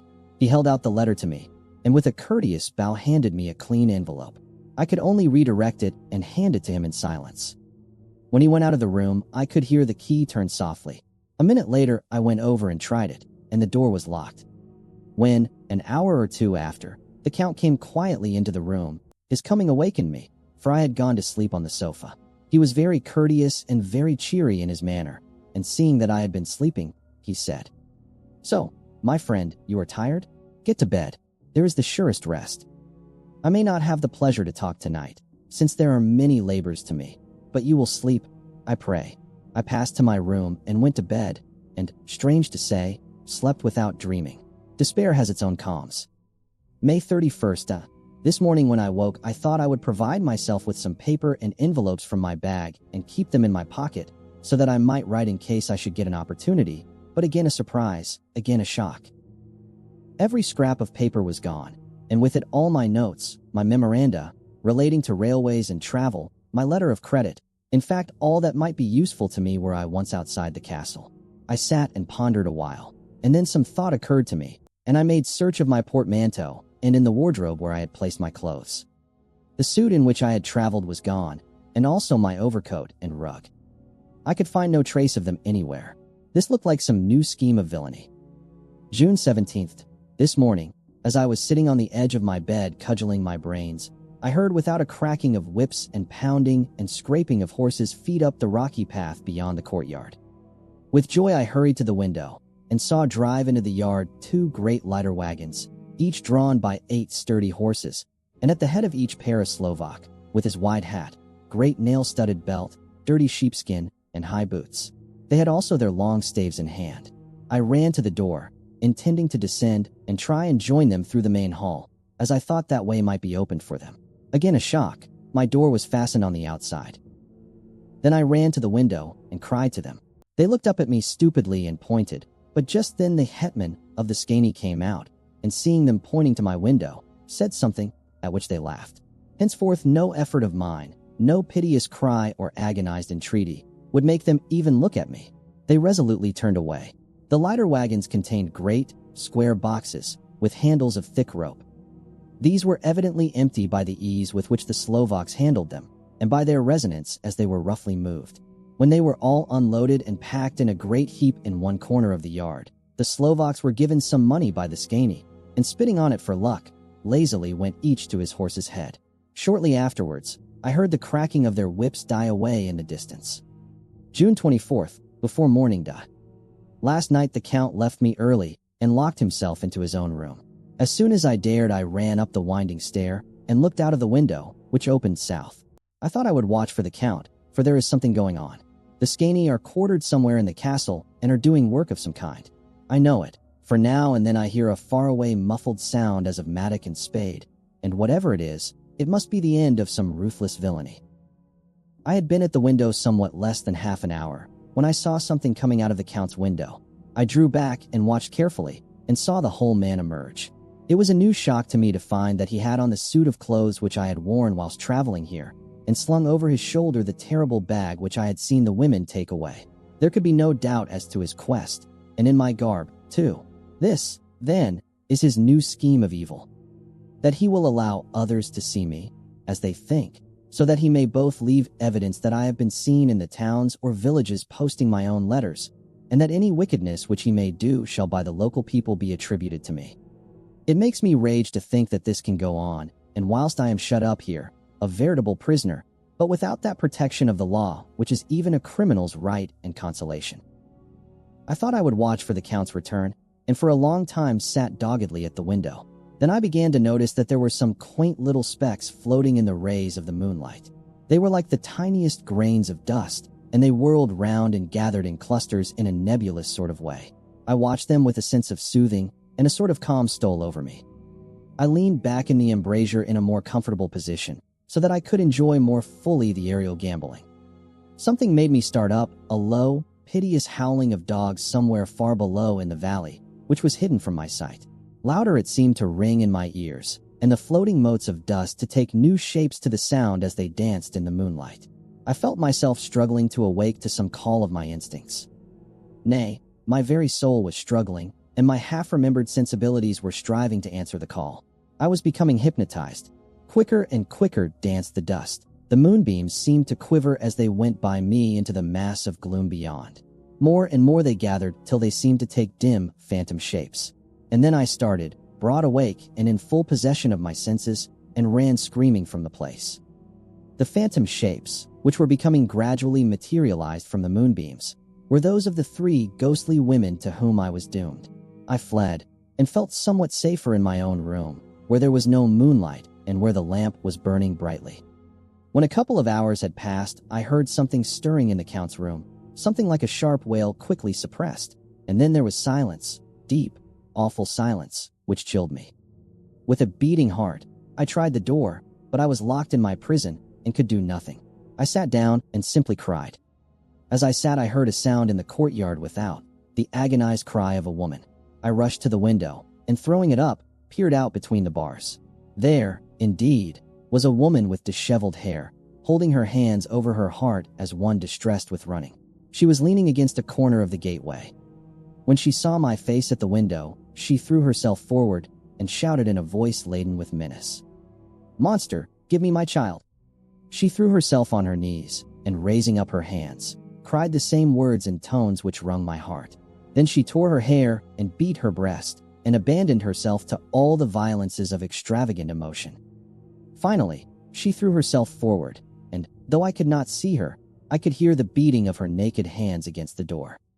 Somewhere high overhead, probably on the tower, I heard the voice of the Count calling in his harsh, metallic whisper. His call seemed to be answered from far and wide by the howling of wolves. Before many minutes had passed, a pack of them poured, like a pent-up dam when liberated, through the wide entrance into the courtyard. There was no cry from the woman, and the howling of the wolves was but short. Before long they streamed away singly, licking their lips. I could not pity her, for I knew now what had become of her child, and she was better dead. What shall I do? What can I do? How can I escape from this dreadful thing of night and gloom and fear? June 25th, morning. No man knows till he has suffered from the night how sweet and how dear to his heart and I the morning can be. When the sun grew so high this morning that it struck the top of the great gateway opposite my window, the high spot which it touched seemed to me as if the dove from the ark had lighted there. My fear fell from me as if it had been a vaporous garment which dissolved in the warmth. I must take action of some sort whilst the courage of the day is upon me. Last night one of my post-dated letters went to post. the first of that fatal series which is to blot out the very traces of my existence from the earth. Let me not think of it. Action. It has always been at nighttime that I have been molested or threatened, or in some way in danger or in fear. I have not yet seen the Count in the daylight. Can it be that he sleeps when others wake, that he may be awake whilst they sleep? If I could only get into his room. But there is no possible way. The door is always locked, no way for me. Yes, there is a way, if one dares to take it. Where his body has gone, why may not another body go? I have seen him myself crawl from his window. Why should not I imitate him and go in by his window? The chances are desperate, but my need is more desperate still. I shall risk it. At the worst, it can only be death. And a man's death is not a calf's, and the dreaded hereafter may still be open to me. God help me in my task. Goodbye, Mina, if I fail. Goodbye, my faithful friend and second father. Goodbye, all, and last of all, Mina. Same day, later. I have made the effort, and God, helping me, have come safely back to this room. I must put down every detail in order. I went whilst my courage was fresh straight to the window on the south side, and at once got outside on the narrow ledge of stone which runs around the building on this side. The stones are big and roughly cut, and the mortar has by process of time been washed away between them. I took off my boots and ventured out on the desperate way. I looked down once, so as to make sure that a sudden glimpse of the awful depth would not overcome me, but after that kept my eyes away from it. I knew pretty well the direction and distance of the Count's window, and made for it as well as I could, having regard to the opportunities available. I did not feel dizzy. I suppose I was too excited, and the time seemed ridiculously short till I found myself standing on the windowsill and trying to raise up the sash. I was filled with agitation, however, when I bent down and slid feet foremost in through the window. Then I looked around for the Count, but, with surprise and gladness, made a discovery. The room was empty. It was barely furnished with odd things, which seemed to have never been used. The furniture was something the same style as that in the south rooms, and was covered with dust. I looked for the key, but it was not in the lock, and I could not find it anywhere. The only thing I found was a great heap of gold in one corner. Gold of all kinds, Roman and British and Austrian and Hungarian and Greek and Turkish money, covered with a film of dust, as though it had lain long in the ground. None of it that I noticed was less than 300 years old. There were also chains and ornaments, some jeweled, but all of them old and stained. At one corner of the room was a heavy door. I tried it, for, since I could not find the key of the room or the key of the outer door, which was the main object of my search, I must make further examination, or all my efforts would be in vain. It was open, and led through a stone passage to a circular stairway, which went steeply down. I descended, minding carefully where I went, for the stairs were dark, being only lit by loopholes in the heavy masonry. At the bottom there was a dark, tunnel-like passage, through which came a deathly, sickly odor, the odor of old earth newly turned. As I went through the passage, the smell grew closer and heavier. At last I pulled open a heavy door which stood ajar, and found myself in an old, ruined chapel, which had evidently been used as a graveyard. The roof was broken, and in two places were steps leading to vaults, but the ground had recently been dug over, and the earth placed in great wooden boxes, manifestly those which had been brought by the Slovaks. There was nobody about, and I made search for any further outlet, but there was none. Then I went over every inch of the ground, so as not to lose a chance. I went down even into the vaults, where the dim light struggled, although to do so was a dread to my very soul. Into two of these I went, but saw nothing except fragments of old coffins and piles of dust. In the third, however, I made a discovery. There, in one of the great boxes, of which there were 50 in all, on a pile of newly dug earth, lay the Count. He was either dead or asleep. I could not say which, for the eyes were open and stony, but without the glassiness of death, and the cheeks had the warmth of life through all their pallor. The lips were as red as ever. But there was no sign of movement, no pulse, no breath, no beating of the heart. I bent over him and tried to find any sign of life, but in vain. He could not have lain there long, for the earthy smell would have passed away in a few hours. By the side of the box was its cover, pierced with holes here and there. I thought he might have the keys on him, but when I went to search I saw the dead eyes, and in them, dead though they were, such a look of hate, though unconscious of me or my presence, that I fled from the place, and leaving the Count's room by the window, crawled again up the castle wall. Regaining my room, I threw myself panting upon the bed and tried to think. June 29th. Today is the date of my last letter, and the Count has taken steps to prove that it was genuine, for again I saw him leave the castle by the same window and in my clothes. As he went down the wall, lizard fashion, I wished I had a gun or some lethal weapon that I might destroy him, but I fear that no weapon wrought alone by man's hand would have any effect on him. I dared not wait to see him return, for I feared to see those weird sisters. I came back to the library and read there till I fell asleep. I was awakened by the Count, who looked at me as grimly as a man can look as he said, "Tomorrow, my friend, we must part. You return to your beautiful England. I to some work which may have such an end that we may never meet. Your letter home has been dispatched. Tomorrow I shall not be here, but all shall be ready for your journey. In the morning come the Scani, who have some labors of their own here, and also come some Slovaks. When they have gone, my carriage shall come for you, and shall bear you to the Borgo Pass to meet the diligence from Bukovina to Bistritz. But I am in hopes that I shall see more of you at Castle Dracula." I suspected him and determined to test his sincerity. Sincerity. It seems like a profanation of the word to write it in connection with such a monster, so asked him point blank, "Why may I not go tonight?" "Because, dear sir, my coachman and horses are away on a mission." "But I would walk with pleasure. I want to get away at once." He smiled, such a soft, smooth, diabolical smile that I knew there was some trick behind his smoothness. He said, "And your baggage?" "I do not care about it. I can send for it some other time." The Count stood up and said, with a sweet courtesy which made me rub my eyes, it seemed so real, "You English have a saying which is close to my heart, for its spirit is that which rules our boyars. Welcome the coming, speed the parting guest.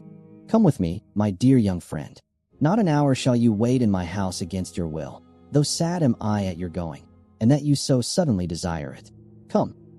With a stately gravity, he, with the lamp, preceded me down the stairs and along the hall. Suddenly he stopped. Hark! Close at hand came the howling of many wolves. It was almost as if the sound sprang up at the rising of his hand, just as the music of a great orchestra seems to leap under the baton of the conductor. After a pause of a moment, he proceeded, in his stately way, to the door, drew back the ponderous bolts, unhooked the heavy chains, and began to draw it open. To my intense astonishment, I saw that it was unlocked. Suspiciously, I looked all round, but could see no key of any kind. As the door began to open, the howling of the wolves without grew louder and angrier. Their red jaws, with champing teeth, and their blunt-clawed feet as they leaped, came in through the opening door. I knew then that to struggle at the moment against the Count was useless. With such allies as these at his command, I could do nothing. But still the door continued slowly to open, and only the Count's body stood in the gap. Suddenly it struck me that this might be the moment and means of my doom. I was to be given to the wolves, and at my own instigation. There was a diabolical wickedness in the idea great enough for the Count, and as a last chance I cried out, "Shut the door. I shall wait till morning," and covered my face with my hands to hide my tears of bitter disappointment. With one sweep of his powerful arm, the Count threw the door shut, and the great bolts clanged and echoed through the hall as they shot back into their places. In silence we returned to the library, and after a minute or two, I went to my own room. The last I saw of Count Dracula was his kissing his hand to me, with a red light of triumph in his eyes, and with a smile that Judas in hell might be proud of. When I was in my room and about to lie down, I thought I heard a whispering at my door. I went to it softly and listened. Unless my ears deceived me, I heard the voice of the Count. Back, to your own place. Your time has not yet come. Wait, have patience. Tonight is mine. Tomorrow night is yours." There was a low, sweet ripple of laughter, and in a rage I threw open the door and saw without the three terrible women licking their lips. As I appeared, they all joined in a horrible laugh and ran away. I came back to my room and threw myself on my knees. It is then so near the end? Tomorrow. Lord, help me, and those to whom I am dear. June 30th, morning.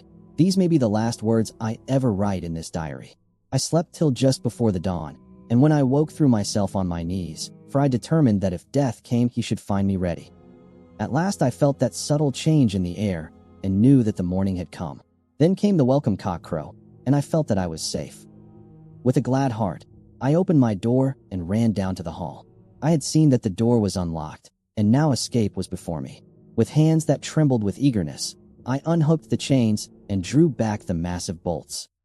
But the door would not move. Despair seized me. I pulled and pulled at the door and shook it till, massive as it was, it rattled in its casement. I could see the bolt shot. It had been locked after I left the Count. Then a wild desire took me to obtain that key at any risk, and I determined then and there to scale the wall again and gain the Count's room. He might kill me, but death now seemed the happier choice of evils. Without a pause, I rushed up to the east window and scrambled down the wall, as before, into the Count's room. It was empty, but that was as I expected. I could not see a key anywhere, but the heap of gold remained. I went through the door in the corner and down the winding stair and along the dark passage to the old chapel. I knew now well enough where to find the monster I sought. The great box was in the same place, close against the wall, but the lid was laid on it, not fastened down, but with the nails ready in their places to be hammered home. I knew I must reach the body for the key, so I raised the lid and laid it back against the wall. And then I saw something which filled my very soul with horror. There lay the Count, but looking as if his youth had been half renewed, for the white hair and mustache were changed to dark iron gray. The cheeks were fuller, and the white skin seemed ruby red underneath. The mouth was redder than ever, for on the lips were gouts of fresh blood, which trickled from the corners of the mouth and ran over the chin and neck. Even the deep, burning eyes seemed set amongst swollen flesh, for the lids and pouches underneath were bloated. It seemed as if the whole awful creature were simply gorged with blood. He lay like a filthy leech, exhausted with his repletion. I shuddered as I bent over to touch him, and every sense in me revolted at the contact. But I had to search, or I was lost. The coming night might see my own body a banquet in a similar way to those horrid three. I felt all over the body, but no sign could I find of the key. Then I stopped and looked at the Count. There was a mocking smile on the bloated face which seemed to drive me mad. This was the being I was helping to transfer to London, where, perhaps, for centuries to come he might, amongst its teeming millions, satiate his lust for blood and create a new and ever-widening circle of semi-demons to batten on the helpless. The very thought drove me mad. A terrible desire came upon me to rid the world of such a monster.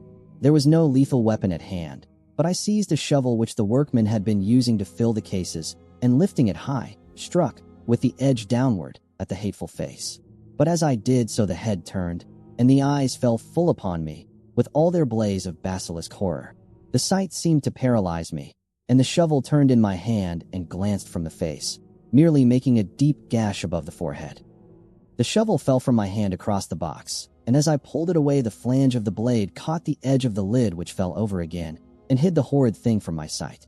The last glimpse I had was of the bloated face, blood-stained and fixed with a grin of malice which would have held its own in the nethermost hell.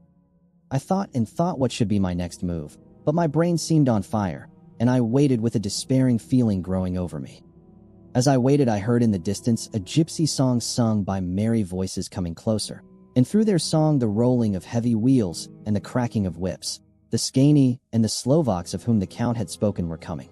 With a last look around and at the box which contained the vile body, I ran from the place and gained the Count's room, determined to rush out at the moment the door should be opened. With strained ears, I listened, and heard downstairs the grinding of the key in the great lock and the falling back of the heavy door. There must have been some other means of entry, or someone had a key for one of the locked doors. Then there came the sound of many feet tramping and dying away in some passage, which sent up a clanging echo. I turned to run down again towards the vault, where I might find the new entrance. But at the moment there seemed to come a violent puff of wind, and the door to the winding stair blew to with a shock that set the dust from the lintels flying. When I ran to push it open, I found that it was hopelessly fast. I was again a prisoner, and the net of doom was closing round me more closely. As I write, there is in the passage below a sound of many tramping feet, and the crash of weights being set down heavily, doubtless the boxes, with their freight of earth. There is a sound of hammering. It is the box being nailed down. Now I can hear the heavy feet tramping again along the hall, with many other idle feet coming behind them. The door is shut, and the chains rattle. There is a grinding of the key in the lock. I can hear the key withdraw. Then another door opens and shuts. I hear the creaking of lock and bolt. Hark! In the courtyard and down the rocky way the roll of heavy wheels, the crack of whips, and the chorus of the Scani as they pass into the distance. I am alone in the castle with those awful women. Fall. Mina is a woman, and there is naught in common. They are devils of the pit. I shall not remain alone with them. I shall try to scale the castle wall farther than I have yet attempted. I shall take some of the gold with me, lest I want it later. I may find a way from this dreadful place. And then away for home. Away to the quickest and nearest train. Away from this cursed spot, from this cursed land, where the devil and his children still walk with earthly feet. At least God's mercy is better than that of these monsters, and the precipice is steep and high. At its foot a man may sleep, as a man. Goodbye all. Mina. Chapter 5. Letter from Miss Mina Murray to Miss Lucy Westenra. May 9th. My dearest Lucy, forgive my long delay in writing, but I have been simply overwhelmed with work. The life of an assistant schoolmistress is sometimes trying. I am longing to be with you, and by the sea, where we can talk together freely and build our castles in the air. I have been working very hard lately because I want to keep up with Jonathan's studies, and I have been practicing shorthand very assiduously. When we are married, I shall be able to be useful to Jonathan, and if I can stenograph well enough, I can take down what he wants to say in this way and write it out for him on the typewriter, at which also I am practicing very hard. He and I sometimes write letters in shorthand, and he is keeping a stenographic journal of his travels abroad. When I am with you, I shall keep a diary in the same way. I don't mean one of those 2 pages to the week with Sunday squeezed in a corner diaries, but a sort of journal which I can write in whenever I feel inclined. I do not suppose there will be much of interest to other people, but it is not intended for them. I may show it to Jonathan someday if there is in it anything worth sharing, but it is really an exercise book. I shall try to do what I see lady journalists do. Interviewing and writing descriptions and trying to remember conversations. I am told that, with a little practice, one can remember all that goes on or that one hears said during a day. However, we shall see. I will tell you of my little plans when we meet. I have just had a few hurried lines from Jonathan from Transylvania. He is well, and will be returning in about a week. I am longing to hear all his news. It must be so nice to see strange countries. I wonder if Jonathan and I, shall ever see them together. There is the 10 o'clock bell ringing. Goodbye. Your loving, Mina. Tell me all the news when you write. You have not told me anything for a long time. I hear rumors, and especially of a tall, handsome, curly-haired man. Letter, Lucy Westenra to Mina Murray. 17, Chatham Street, Wednesday. My dearest Mina, I must say you tax me very unfairly with being a bad correspondent. I wrote to you twice since we parted, and your last letter was only your second. Besides, I have nothing to tell you. There is really nothing to interest you. Town is very pleasant just now, and we go a good deal to picture galleries and for walks and rides in the park. As to the tall, curly-haired man, I suppose it was the one who was with me at the last pop. Someone has evidently been telling tales. That was Mr. Holmwood. He often comes to see us, and he and Mama get on very well together. They have so many things to talk about in common. We met some time ago a man that would just do for you, if you were not already engaged to Jonathan. He is an excellent part one, being handsome, well off, and of good birth. He is a doctor and really clever. Just fancy, he is only 29, and he has an immense lunatic asylum all under his own care. Mr. Holmwood introduced him to me, and he called here to see us, and often comes now.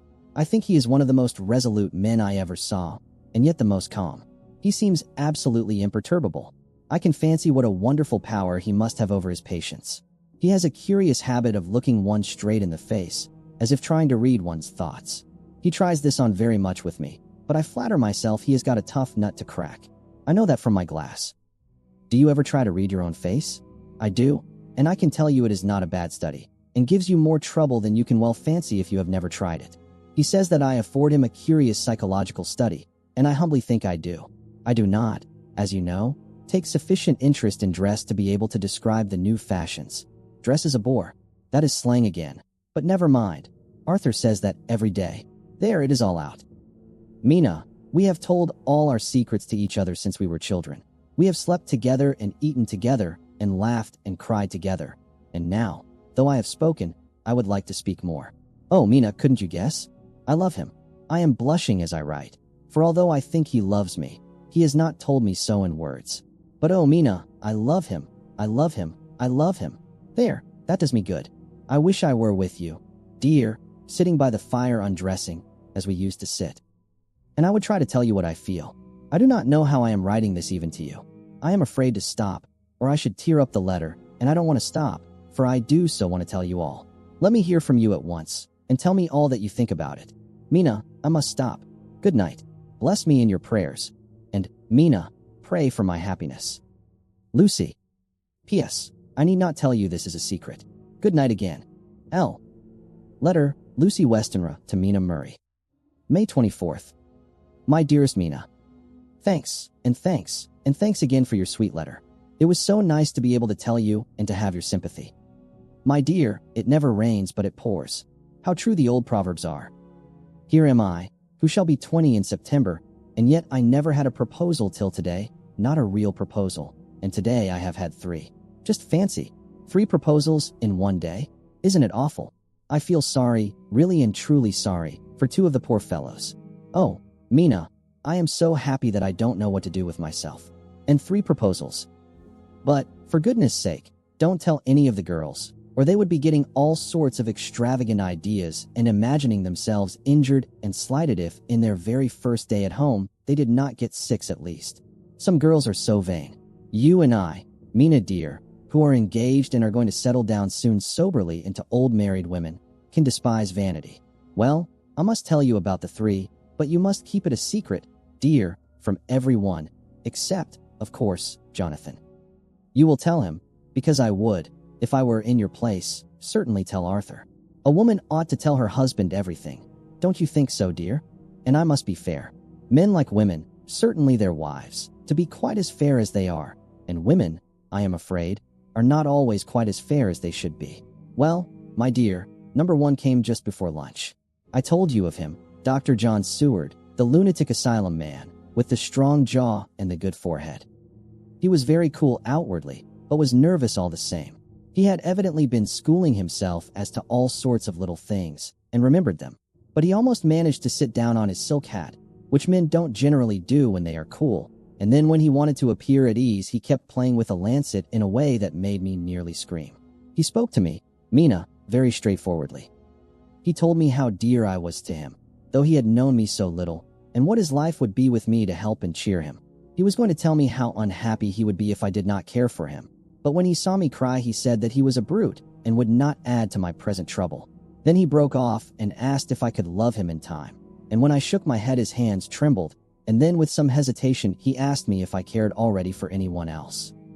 He put it very nicely, saying that he did not want to wring my confidence from me, but only to know, because if a woman's heart was free a man might have hope. And then, Mina, I felt a sort of duty to tell him that there was someone. I only told him that much, and then he stood up, and he looked very strong and very grave as he took both my hands in his, and said he hoped I would be happy, and that if I ever wanted a friend I must count him one of my best. Oh, Mina dear, I can't help crying. And you must excuse this letter being all blotted. Being proposed to is all very nice and all that sort of thing, but it isn't at all a happy thing when you have to see a poor fellow, whom you know loves you honestly, going away and looking all broken-hearted, and to know that, no matter what he may say at the moment, you are passing quite out of his life. My dear, I must stop here at present. I feel so miserable, though I am so happy. Evening. Arthur has just gone, and I feel in better spirits than when I left off, so I can go on telling you about the day. Well, my dear, number 2 came after lunch. He is such a nice fellow, an American from Texas, and he looks so young and so fresh that it seems almost impossible that he has been to so many places and has had such adventures. I sympathize with poor Desdemona when she had such a dangerous stream poured in her ear, even by a black man. I suppose that we women are such cowards that we think a man will save us from fears, and we marry him. I know now what I would do if I were a man and wanted to make a girl love me. No, I don't, for there was Mr. Morris telling us his stories, and Arthur never told any, and yet, my dear, I am somewhat previous. Mr. Quincy P. Morris found me alone. It seems that a man always does find a girl alone. No, he doesn't, for Arthur tried twice to make a chance, and I helping him all I could. I am not ashamed to say it now. I must tell you beforehand that Mr. Morris doesn't always speak slang. That is to say, he never does so to strangers or before them, for he is really well educated and has exquisite manners. But he found out that it amused me to hear him talk American slang, and whenever I was present, and there was no one to be shocked, he said such funny things. I am afraid, my dear, he has to invent it all, for it fits exactly into whatever else he has to say. But this is a way slang has. I do not know myself if I shall ever speak slang. I do not know if Arthur likes it, as I have never heard him use any as yet. Well, Mr. Morris sat down beside me and looked as happy and jolly as he could, but I could see all the same that he was very nervous. He took my hand in his and said ever so sweetly, "Miss Lucy, I know I ain't good enough to regulate the fixins of your little shoes, but I guess if you wait till you find a man that is you will go join them 7 young women with the lamps when you quit. Won't you just hitch up alongside of me and let us go down the long road together, driving in double harness?" Well, he did look so good-humored and so jolly that it didn't seem half so hard to refuse him as it did poor Dr. Seward. So I said, as lightly as I could, that I did not know anything of hitching and that I wasn't broken to harness at all yet. Then he said that he had spoken in a light manner, and he hoped that if he had made a mistake in doing so on so grave, so momentous an occasion for him, I would forgive him. He really did look serious when he was saying it, and I couldn't help feeling a bit serious too. I know, Mina, you will think me a horrid flirt. Though I couldn't help feeling a sort of exultation that he was number 2 in one day. And then, my dear, before I could say a word, he began pouring out a perfect torrent of lovemaking, laying his very heart and soul at my feet. He looked so earnest over it that I shall never again think that a man must be playful always and never earnest, because he is merry at times. I suppose he saw something in my face which checked him, for he suddenly stopped and said with a sort of manly fervor that I could have loved him for if I had been free, "Lucy, you are an honest-hearted girl, I know. I should not be here speaking to you as I am now if I did not believe you clean grit, right through to the very depths of your soul. Tell me, like one good fellow to another, is there anyone else that you care for? And if there is, I'll never trouble you a hair's breadth again, but will be, if you will let me, a very faithful friend." My dear Mina, why are men so noble when we women are so little worthy of them? Here was I almost making fun of this great-hearted, true gentleman. I burst into tears. I am afraid, my dear, you will think this a very sloppy letter in more ways than one, and I really felt very badly. Why can't they let a girl marry 3 men, or as many as want her, and save all this trouble? But this is heresy, and I must not say it. I am glad to say that, though I was crying, I was able to look into Mr. Morris's brave eyes, and I told him out straight. Yes, there is someone I love, though he has not told me yet that he even loves me. I was right to speak to him so frankly, for quite a light came into his face, and he put out both his hands and took mine. I think I put them into his, and said in a hearty way, "That's my brave girl. It's better worth being late for a chance of winning you than being in time for any other girl in the world. Don't cry, my dear. If it's for me, I'm a hard nut to crack. And I take it standing up. If that other fellow doesn't know his happiness, well, he'd better look for it soon, or he'll have to deal with me. Little girl, your honesty and pluck have made me a friend, and that's rarer than a lover. It's more unselfish anyhow. My dear, I'm going to have a pretty lonely walk between this and Kingdom Come. Won't you give me one kiss? It'll be something to keep off the darkness now and then. You can, you know, if you like, for that other good fellow. He must be a good fellow, my dear, and a fine fellow, or you could not love him. Hasn't spoken yet." That quite won me, Mina, for it was brave and sweet of him, and noble, too, to a rival, wasn't it? And he's so sad. So I leaned over and kissed him. He stood up with my 2 hands in his, and as he looked down into my face, "I am afraid I was blushing very much," he said. "Little girl, I hold your hand, and you've kissed me, and if these things don't make us friends, nothing ever will. Thank you for your sweet honesty to me, and goodbye." He wrung my hand, and taking up his hat, went straight out of the room without looking back, without a tear or a quiver or a pause, and I am crying like a baby. Oh, why must a man like that be made unhappy when there are lots of girls about who would worship the very ground he trod on? I know I would if I were free. Only I don't want to be free. My dear, this quite upset me, and I feel I cannot write of happiness just at once after telling you of it, and I don't wish to tell of the number 3 until it can be all happy. Ever your loving, Lucy. P.S. Oh, about number 3, I needn't tell you of number 3, need I?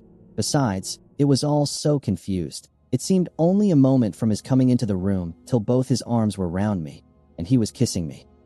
I am very, very happy, and I don't know what I have done to deserve it. I must only try in the future to show that I am not ungrateful to God for all his goodness to me in sending to me such a lover, such a husband, and such a friend. Goodbye. Dr. Seward's diary. Kept in phonograph. May 25th. Ebb tide and appetite today. Cannot eat, cannot rest, so diary instead. Since my rebuff of yesterday, I have a sort of empty feeling. Nothing in the world seems of sufficient importance to be worth the doing. As I knew that the only cure for this sort of thing was work, I went down amongst the patients. I picked out one who has afforded me a study of much interest. He is so quaint that I am determined to understand him as well as I can. Today I seem to get nearer than ever before to the heart of his mystery.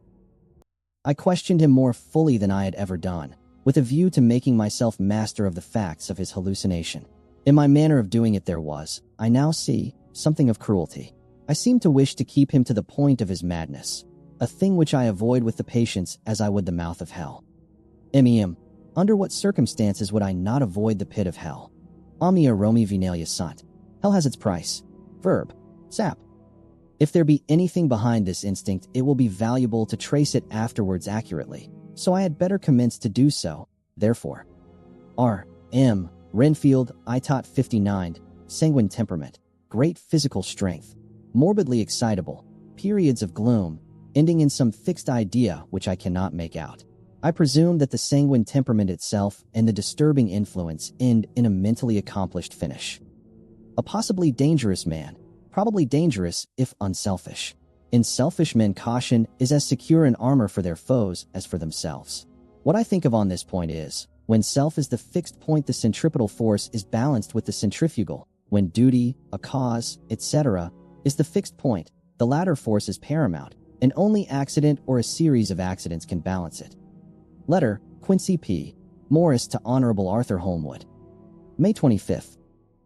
My dear Art, we've told yarns by the campfire in the prairies, and dressed one another's wounds after trying a landing at the Marquesas, and drunk healths on the shore of Titicaca. There are more yarns to be told, and other wounds to be healed, and another health to be drunk. Won't you let this be at my campfire tomorrow night? I have no hesitation in asking you, as I know a certain lady is engaged to a certain dinner party, and that you are free. There will only be one other, our old pal at the Korea, Jack Seward. He's coming, too, and we both want to mingle our weeps over the wine cup, and to drink a health with all our hearts to the happiest man in all the wide world, who has won the noblest heart that God has made and the best worth winning. We promise you a hearty welcome, and a loving greeting, and a health as true as your own right hand.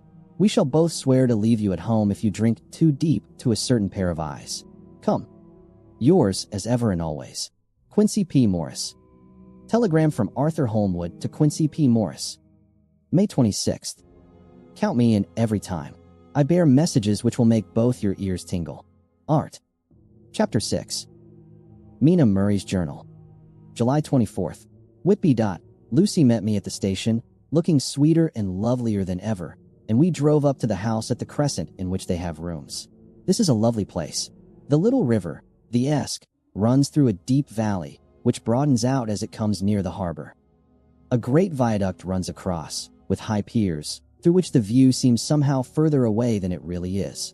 The valley is beautifully green, and it is so steep that when you are on the high land on either side you look right across it, unless you are near enough to see down.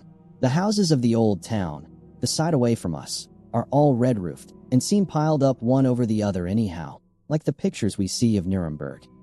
Right over the town is the ruin of Whitby Abbey, which was sacked by the Danes, and which is the scene of part of Marmion, where the girl was built up in the wall. It is a most noble ruin, of immense size, and full of beautiful and romantic bits. There is a legend that a white lady is seen in one of the windows. Between it and the town there is another church, the parish one, round which is a big graveyard, all full of tombstones. This is to my mind the nicest spot in Whitby, for it lies right over the town, and has a full view of the harbor and all up the bay to where the headland called Kettleness stretches out into the sea. It descends so steeply over the harbor that part of the bank has fallen away, and some of the graves have been destroyed. In one place, part of the stonework of the graves stretches out over the sandy pathway far below. There are walks, with seats beside them, through the churchyard. And people go and sit there all day long looking at the beautiful view and enjoying the breeze. I shall come and sit here very often myself and work. Indeed, I am writing now, with my book on my knee, and listening to the talk of 3 old men who are sitting beside me. They seem to do nothing all day but sit up here and talk. The harbor lies below me, with, on the far side, one long granite wall stretching out into the sea, with a curve outwards at the end of it, in the middle of which is a lighthouse. A heavy seawall runs along outside of it. On the near side, the seawall makes an elbow crooked inversely, and its end too has a lighthouse. Between the 2 piers there is a narrow opening into the harbor, which then suddenly widens. It is nice at high water. But when the tide is out it shoals away to nothing, and there is merely the stream of the Esk running between banks of sand, with rocks here and there. Outside the harbor on this side there rises for about half a mile a great reef, the sharp edge of which runs straight out from behind the south lighthouse. At the end of it is a buoy with a bell, which swings in bad weather, and sends in a mournful sound on the wind. They have a legend here that when a ship is lost bells are heard out at sea. I must ask the old man about this. He is coming this way. He is a funny old man. He must be awfully old, for his face is all gnarled and twisted like the bark of a tree. He tells me that he is nearly 100, and that he was a sailor in the Greenland fishing fleet when Waterloo was fought. He is, I am afraid, a very skeptical person, for when I asked him about the bells at sea and the White Lady at the Abbey, he said very brusquely, "I wouldn't fashmissel about them, miss. Them things be all wore out. Mind, I don't say that they never was, but I do say that they wasn't in my time. They be all very well for cummers and trippers, and the like, but not for a nice young lady like you. Them feet folks from York and Leeds that be always eatin' cured herrins and drinkin' tea and lookin' out to buy cheap jet would creed aught. I wonder, missel, who'd be bothered tellin' lies to them. Even the newspapers, which is full of full talk." I thought he would be a good person to learn interesting things from, so I asked him if he would mind telling me something about the whale fishing in the old days. He was just settling himself to begin when the clock struck 6, whereupon he labored to get up and said, "I must gang a Jeanwards home now, miss. My granddaughter doesn't like to be kept waitin' when the tea is ready, for it takes me time to crammel abun the grease, for there be a many of 'em. And, miss, I lack belly timber sarely by the clock." He hobbled away, and I could see him hurrying, as well as he could, down the steps. The steps are a great feature on the place. They lead from the town up to the church. There are hundreds of them. I do not know how many, and they wind up in a delicate curve. The slope is so gentle that a horse could easily walk up and down them. I think they must originally have had something to do with the abbey. I shall go home too. Lucy went out visiting with her mother, and as they were only duty calls, I did not go. They will be home by this. August 1st. I came up here an hour ago with Lucy, and we had a most interesting talk with my old friend and the 2 others who always come and join him. He is evidently the Sir Oracle of them, and I should think must have been in his time a most dictatorial person. He will not admit anything, and downfaces everybody. If he can't out-argue them, he bullies them, and then takes their silence for agreement with his views. Lucy was looking sweetly pretty in her white lawn frock. She has got a beautiful color since she has been here. I noticed that the old men did not lose any time in coming up and sitting near her when we sat down. She is so sweet with old people. I think they all fell in love with her on the spot. Even my old man succumbed and did not contradict her, but gave me double share instead. I got him on the subject of the legends, and he went off at once into a sort of sermon. I must try to remember it and put it down. It be all fool talk, lock, stock, and barrel. That's what it be, and nowt else. These bands and wafts and bogosts and barguests and bogles and all anent them is only fit to set bairns and dizzy women a belderin. They be nowt but airblebs. They, and all grimps and signs and warnin's, be all invented by parsons and ilsome buke bodies and railway touters to skeer and scunner halflins, and to get folks to do something that they don't other incline to. It makes me ireful to think o' them. Why, it's them that, not content with printin' lies on paper and preachin' them out of pulpits, does want to be cuttin' them on the tombstones. Look here all around you and whate'er ye will. All them steens, holdin' up their heads as well as they can out of their pride, is a cant, simply tumblin' down with the weight o' the lies wrote on them. Here lies the body, or sacred to the memory wrote on all of them. And yet in nigh half of them there bean't no bodies at all, and the memories of them bean't cared a pinch of snuff about, much less sacred. Lies all of them, nothin' but lies of one kind or another. My gog, but it'll be a quare scouterman at the day of judgment when they come tumblin' up in their death sarks. all juped together and trying to drag their tombstones with them to prove how good they was. Some of them tremblin' and ditherin', with their hands that dozened and slippy from lying in the sea that they can't even keep their grup o' them. I could see from the old fellow's self-satisfied air and the way in which he looked round for the approval of his cronies that he was showing off. So I put in a word to keep him going. "Oh, Mr. Swales, you can't be serious. Surely these tombstones are not all wrong." "Yablins, there may be a poorish few not wrong, savon, where they make out the people too good. For there be folk that do think a bombole be like the sea, if only it be their own. The whole thing be only lies. Now look you here. You come here a stranger, and you see this Kirkgarth." I nodded, for I thought it better to assent, though I did not quite understand his dialect. I knew it had something to do with the church.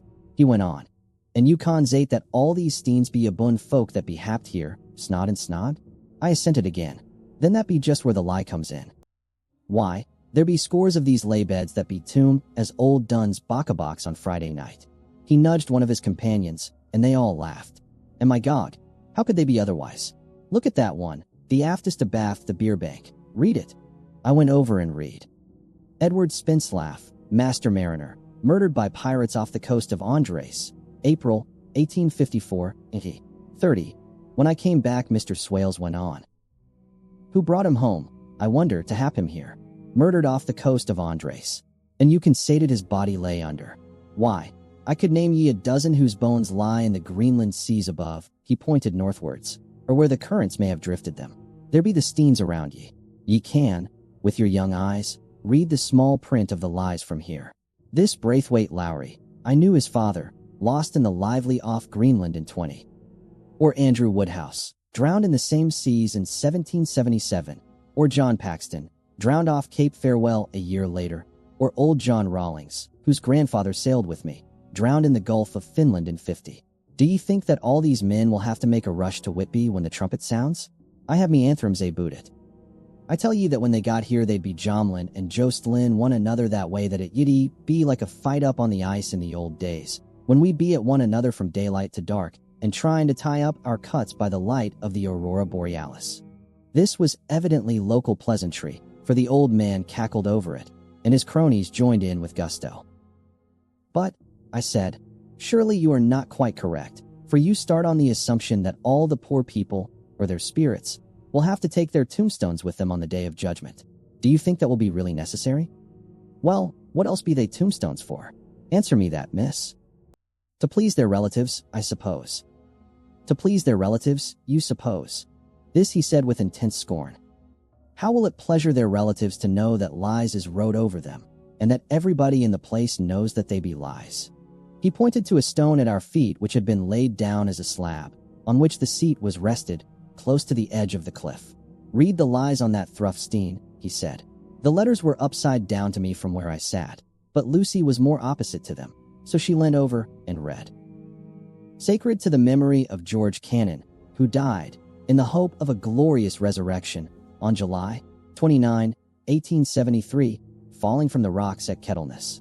This tomb was erected by his sorrowing mother to her dearly beloved son.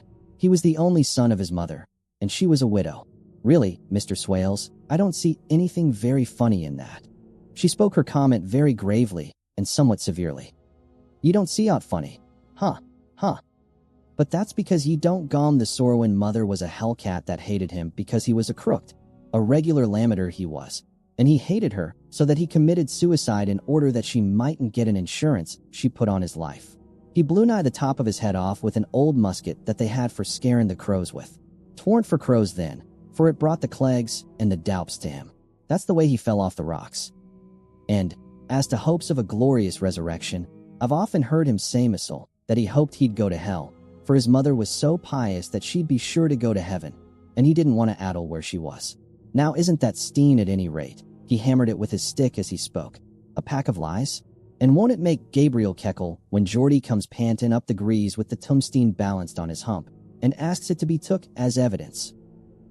I did not know what to say, but Lucy turned the conversation as she said, rising up. "Oh, why did you tell us of this? It is my favorite seat, and I cannot leave it. And now I find I must go on sitting over the grave of a suicide." "That won't harm ye, my pretty, and it may make poor Geordie gladsome to have so trim a lass sitting on his lap. That won't hurt ye. Why, I've sat here off and on for nigh 20 years past, and it hasn't done me no harm. Don't ye fash about them as lies under ye, or that doesn't lie there either. It'll be time for ye to be getting scarred when ye see the tombsteins all run away with, and the place is bare as a stubble field. There's the clock, and I must gang. My service to ye, ladies." And off he hobbled. Lucy and I sat a while, and it was all so beautiful before us that we took hands as we sat, and she told me all over again about Arthur and their coming marriage. That made me just a little heartsick, for I haven't heard from Jonathan for a whole month. The same day, I came up here alone, for I am very sad. There was no letter for me. I hope there cannot be anything the matter with Jonathan. The clock has just struck 9. I see the lights scattered all over the town, sometimes in rows where the streets are, and sometimes singly. They run right up the Esk and die away in the curve of the valley. To my left the view is cut off by a black line of roof of the old house next the abbey. The sheep and lambs are bleating in the fields away behind me, and there is a clatter of a donkey's hoofs up the paved road below. The band on the pier is playing a harsh waltz in good time, and further along the quay there is a Salvation Army meeting in a back street. Neither of the bands hears the other, but up here I hear and see them both.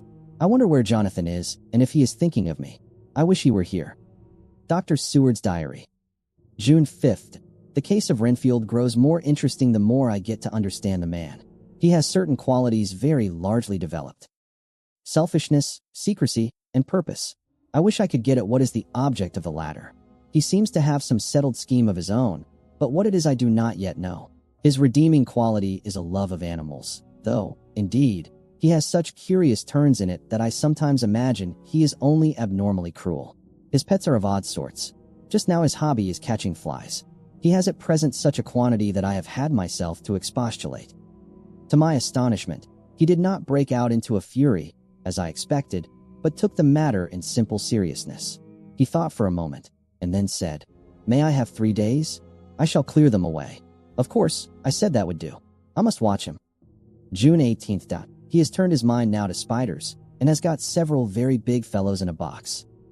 He keeps feeding them with his flies, and the number of the latter is becoming sensibly diminished, although he has used half his food in attracting more flies from outside to his room.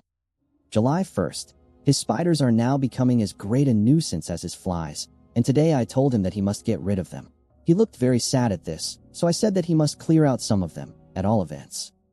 He cheerfully acquiesced in this, and I gave him the same time as before for reduction. He disgusted me much while with him, for when a horrid blowfly, bloated with some carrion food, buzzed into the room, he caught it, held it exultantly for a few moments between his finger and thumb, and before I knew what he was going to do, put it in his mouth and ate it. I scolded him for it, but he argued quietly that it was very good and very wholesome. That it was life, strong life, and gave life to him. This gave me an idea, or the rudiment of one. I must watch how he gets rid of his spiders. He has evidently some deep problem in his mind, for he keeps a little notebook in which he is always jotting down something. Whole pages of it are filled with masses of figures, generally single numbers added up in batches, and then the totals added in batches again, as though he were focusing some account, as the auditors put it. July 8th. There is a method in his madness, and the rudimentary idea in my mind is growing. It will be a whole idea soon, and then, oh, unconscious cerebration. You will have to give the wall to your conscious brother. I kept away from my friend for a few days, so that I might notice if there were any change. Things remain as they were except that he has parted with some of his pets, and got a new one. He has managed to get a sparrow, and has already partially tamed it. His means of taming is simple, for already the spiders have diminished. Those that do remain, however, are well fed, for he still brings in the flies by tempting them with his food. July 19th. We are progressing. My friend has now a whole colony of sparrows, and his flies and spiders are almost obliterated. When I came in he ran to me, and said he wanted to ask me a great favor. A very, very great favor, and as he spoke he fawned on me like a dog. I asked him what it was, and he said, with a sort of rapture in his voice and bearing, "A kitten, a nice little, sleek, playful kitten, that I can play with, and teach, and feed, and feed, and feed." I was not unprepared for this request, for I had noticed how his pets went on increasing in size and vivacity, but I did not care that his pretty family of tame sparrows should be wiped out in the same manner as the flies and the spiders. so I said I would see about it, and asked him if he would not rather have a cat than a kitten. His eagerness betrayed him as he answered, "Oh, yes, I would like a cat. I only asked for a kitten lest you should refuse me a cat." "No one would refuse me a kitten, would they?" I shook my head and said that at present I feared it would not be possible, but that I would see about it. His face fell, and I could see a warning of danger in it, for there was a sudden fierce, sidelong look which meant killing. The man is an undeveloped homicidal maniac. I shall test him with his present craving and see how it will work out. Then I shall know more. 10 p.m. I have visited him again and found him sitting in a corner brooding. When I came in, he threw himself on his knees before me and implored me to let him have a cat, that his salvation depended upon it. I was firm, however, and told him that he could not have it, whereupon he went without a word and sat down, gnawing his fingers, in the corner where I had found him. I shall see him in the morning early. July 20th. Visited Renfield very early, before the attendant went his rounds. Found him up and humming a tune. He was spreading out his sugar, which he had saved, in the window, and was manifestly beginning his fly-catching again, and beginning it cheerfully and with a good grace. I looked around for his birds, and not seeing them, asked him where they were. He replied, without turning round, that they had all flown away. There were a few feathers about the room, and on his pillow a drop of blood. I said nothing, but went and told the keeper to report to me if there were anything odd about him during the day. 11 a.m. The attendant has just been to me to say that Renfield has been very sick and has disgorged a whole lot of feathers. My belief is, doctor, he said, that he has eaten his birds, and that he just took and ate them raw. 11 p.m. I gave Renfield a strong opiate tonight, enough to make even him sleep, and took away his pocketbook to look at it. The thought that has been buzzing about my brain lately is complete, and the theory proved. My homicidal maniac is of a peculiar kind. I shall have to invent a new classification for him, and call him a zoophagous, life-eating, maniac. What he desires is to absorb as many lives as he can, and he has laid himself out to achieve it in a cumulative way. He gave many flies to one spider, and many spiders to one bird, and then wanted a cat to eat the many birds. What would have been his later steps? It would almost be worthwhile to complete the experiment. It might be done if there were only a sufficient cause. Men sneered at vivisection, and yet look at its results today. Why not advance science in its most difficult and vital aspect, the knowledge of the brain? Had I even the secret of one such mind? Did I hold the key to the fancy of even one lunatic? I might advance my own branch of science to a pitch compared with which Burton Sanderson's physiology or Ferrier's brain knowledge would be as nothing. If only there were a sufficient cause. I must not think too much of this, or I may be tempted. A good cause might turn the scale with me, for may not I too be of an exceptional brain, congenitally? How well the man reasoned. Lunatics always do within their own scope. I wonder at how many lives he values a man, or if at only one. He has closed the account most accurately, and today begun a new record. How many of us begin a new record with each day of our lives? To me it seems only yesterday that my whole life ended with my new hope, and that truly I began a new record. So it will be until the great recorder sums me up and closes my ledger account with a balance to profit or loss. Oh, Lucy, Lucy, I cannot be angry with you, nor can I be angry with my friend whose happiness is yours, but I must only wait on hopeless and work. If I only could have as strong a cause as my poor mad friend there, a good, unselfish cause to make me work, that would be indeed happiness. Mina Murray's Journal. July 26th. I am anxious, and it soothes me to express myself here. It is like whispering to oneself and listening at the same time. And there is also something about the shorthand symbols that makes it different from writing. I am unhappy about Lucy and about Jonathan. I had not heard from Jonathan for some time, and was very concerned.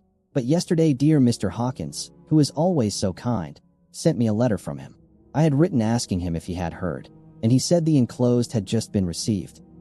It is only a line dated from Castle Dracula, and says that he is just starting for home. That is not like Jonathan. I do not understand it, and it makes me uneasy. Then, too, Lucy, although she is so well, has lately taken to her old habit of walking in her sleep. Her mother has spoken to me about it, and we have decided that I am to lock the door of our room every night. Mrs. Westenra has got an idea that sleepwalkers always go out on roofs of houses and along the edges of cliffs, and then get suddenly wakened and fall over with a despairing cry that echoes all over the place. Poor dear, she is naturally anxious about Lucy, and she tells me that her husband, Lucy's father, had the same habit, that he would get up in the night and dress himself and go out, if he were not stopped. Lucy is to be married in the autumn, and she is already planning out her dresses and how her house is to be arranged. I sympathize with her, for I do the same. Only Jonathan and I will start in life in a very simple way, and shall have to try to make both ends meet. Mr. Holmwood, he is the Honorable Arthur Holmwood, only son of Lord Godalming, is coming up here very shortly, as soon as he can leave town, for his father is not very well, and I think dear Lucy is counting the moments till he comes. She wants to take him up to the seat on the churchyard cliff and show him the beauty of Whitby. I dare say it is the waiting which disturbs her. She will be all right when he arrives. July 27th. No news from Jonathan. I am getting quite uneasy about him, though why I should I do not know, but I do wish that he would write, if it were only a single line. Lucy walks more than ever, and each night I am awakened by her moving about the room. Fortunately, the weather is so hot that she cannot get cold, but still the anxiety and the perpetually being wakened is beginning to tell on me, and I am getting nervous and wakeful myself. Thank God, Lucy's health keeps up. Mr. Holmwood has been suddenly called to ring to see his father, who has been taken seriously ill. Lucy frets at the postponement of seeing him, but it does not touch her looks. She is a trifle stouter, and her cheeks are a lovely rose pink. She has lost that anemic look which she had. I pray it will all last. August 3rd. Another week gone, and no news from Jonathan, not even to Mr. Hawkins, from whom I have heard. Oh, I do hope he is not ill. He surely would have written. I look at that last letter of his, but somehow it does not satisfy me. It does not read like him, and yet it is his writing. There is no mistake of that. Lucy has not walked much in her sleep the last week, but there is an odd concentration about her which I do not understand. Even in her sleep, she seems to be watching me. She tries the door, and finding it locked, goes about the room searching for the key. August 6th. Another 3 days, and no news. This suspense is getting dreadful. If I only knew where to write to or where to go to, I should feel easier, but no one has heard a word of Jonathan since that last letter. I must only pray to God for patience. Lucy is more excitable than ever, but is otherwise well. Last night was very threatening, and the fishermen say that we are in for a storm. I must try to watch it and learn the weather signs. Today is a gray day, and the sun as I write is hidden in thick clouds, high over Kettleness. Everything is gray, except the green grass, which seems like emerald amongst it, gray earthy rock. Gray clouds, tinged with the sunburst at the far edge, hang over the gray sea, into which the sand points stretch like gray fingers. The sea is tumbling in over the shallows and the sandy flats with a roar, muffled in the sea mist drifting inland. The horizon is lost in a gray mist. All is vastness. The clouds are piled up like giant rocks, and there is a brool over the sea that sounds like some presage of doom. Dark figures are on the beach here and there, sometimes half shrouded in the mist, and seem men like trees walking. The fishing boats are racing for home, and rise and dip in the ground swell as they sweep into the harbor, bending to the scuppers. Here comes old Mr. Swales. He is making straight for me, and I can see, by the way he lifts his hat, that he wants to talk. I have been quite touched by the change in the poor old man. When he sat down beside me, he said in a very gentle way, "I want to say something to you, miss." I could see he was not at ease, so I took his poor old wrinkled hand in mine and asked him to speak fully. So he said, leaving his hand in mine, "I'm afraid, my dearie, that I must have shocked you by all the wicked things I've been saying about the dead and such like for weeks past. But I didn't mean them, and I want ye to remember that when I'm gone, we AD folks that be daffled, and with 1 foot abaft the crockhole, don't altogether like to think of it, and we don't want to feel scarred of it, and that's why I've took to making light of it, so that I'd cheer up my own heart a bit. But, Lord love ye, miss, I ain't afraid of dying, not a bit. Only I don't want to die if I can help it. My time must be nigh at hand now, for I be AUD, and 100 years is too much for any man to expect, and I'm so nigh it that the AD man is already wet in his scythe. Ye see, I can't get out o' the habit of caffin about it all at once. The chaffs will wag as they be used to. Some day soon the angel of death will sound his trumpet for me. But don't ye dull and greet, my dearie, for he saw that I was crying. If he should come this very night, I'd not refuse to answer his call. For life be, after all, only a-waitin' for something else than what we're doing, and death be all that we can rightly depend on. But I'm content, for it's comin' to me, my dearie, and comin' quick. It may be comin' while we be lookin' and wonderin'. Maybe it's in that wind out over the sea that's bringin' with it loss and wreck, and sore distress, and sad hearts. Look, look, he cried suddenly. There's something in that wind and in the host beyond that sounds, and looks, and tastes, and smells like death. It's in the air. I feel it comin'. Lord, make me answer cheerful when my call comes. He held up his arms devoutly and raised his hat. His mouth moved as though he were praying. After a few minutes' silence, he got up, shook hands with me, and blessed me, and said goodbye, and hobbled off. It all touched me and upset me very much. I was glad when the Coast Guard came along, with his spyglass under his arm. He stopped to talk with me, as he always does, but all the time kept looking at a strange ship. I can't make her out, he said. She's a Russian, by the look of her, but she's knocking about in the queerest way. She doesn't know her mind a bit. She seems to see the storm coming, but can't decide whether to run up north in the open or to put in here. Look there again. She is steered mighty strangely, for she doesn't mind the hand on the wheel, changes about with every puff of wind. We'll hear more of her before this time tomorrow. And the storm over Whitby rose slowly, twisting the sky in strange shapes. Out on the dark sea, an old ship drifted toward shore, guided by more than the wind. When it arrived, the nights that followed grew quiet and deeply uneasy. Lucy began wandering under the moonlight, moving as if caught in a dream she could not escape. Shadows deepened, tension grew, and a new presence entered the story. Professor Van Helsing, carrying knowledge and purpose. Our journey continues into chapters 7, 8, and 9 of Bram Stoker's Dracula. Chapter 7. Cutting from the Daily Graph, August 8th. Pasted in Mina Murray's journal. From a correspondent. Whitby. One of the greatest and suddenest storms on record has just been experienced here, with results both strange and unique. The weather had been somewhat sultry, but not to any degree uncommon in the month of August. Saturday evening was as fine as was ever known, and the great body of holidaymakers laid out yesterday for visits to Mulgrave Woods, Robin Hood's Bay, Rig Mill, Runswick, Staithes, and the various trips in the neighborhood of Whitby. The steamers Emma and Scarborough made trips up and down the coast, and there was an unusual amount of tripping both to and from Whitby. The day was unusually fine till the afternoon, when some of the gossips who frequent the East Cliff churchyard, and from that commanding eminence watch the wide sweep of sea visible to the north and east, called attention to a sudden show of Mara's tails high in the sky to the northwest. The wind was then blowing from the southwest in the mild degree, which in barometrical language is ranked number 2, light breeze. The Coast Guard on duty at once made report, and one old fisherman, who for more than half a century has kept watch on weather signs from the East Cliff, foretold in an emphatic manner the coming of a sudden storm. The approach of sunset was so very beautiful, so grand in its masses of splendidly colored clouds, that there was quite an assemblage on the walk along the cliff in the old churchyard to enjoy the beauty. Before the sun dipped below the black mass of Kettleness, standing boldly athwart the western sky, its downward way was marked by myriad clouds of every sunset color: flame, purple, pink, green, violet, and all the tints of gold, with here in their masses not large, but of seemingly absolute blackness, in all sorts of shapes, as well outlined as colossal silhouettes. The experience was not lost on the painters, and doubtless some of the sketches of the prelude to the great storm will grace the R.A. and R.I. walls in May next. More than one captain made up his mind then and there that his cobble, or his mule, as they termed the different classes of boats, would remain in the harbor till the storm had passed.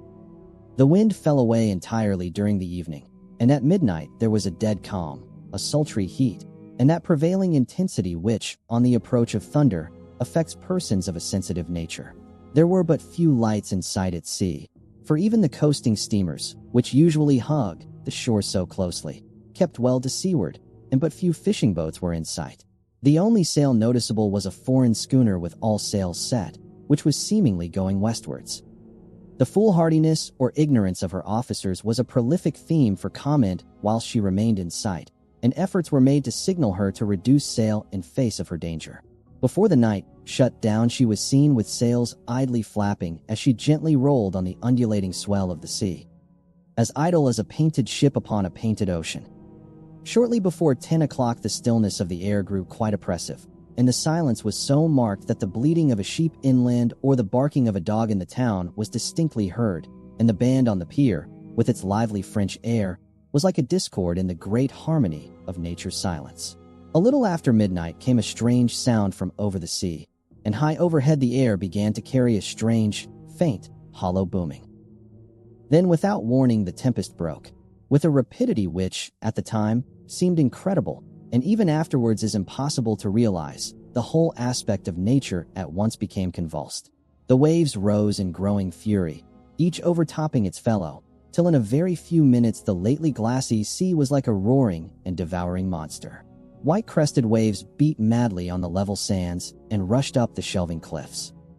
Others broke over the piers, and with their spume swept the lanterns of the lighthouses which rise from the end of either pier of Whitby harbor.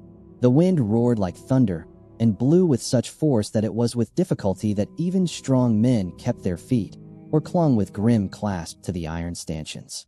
It was found necessary to clear the entire piers from the mass of onlookers, or else the fatalities of the night would have been increased manifold.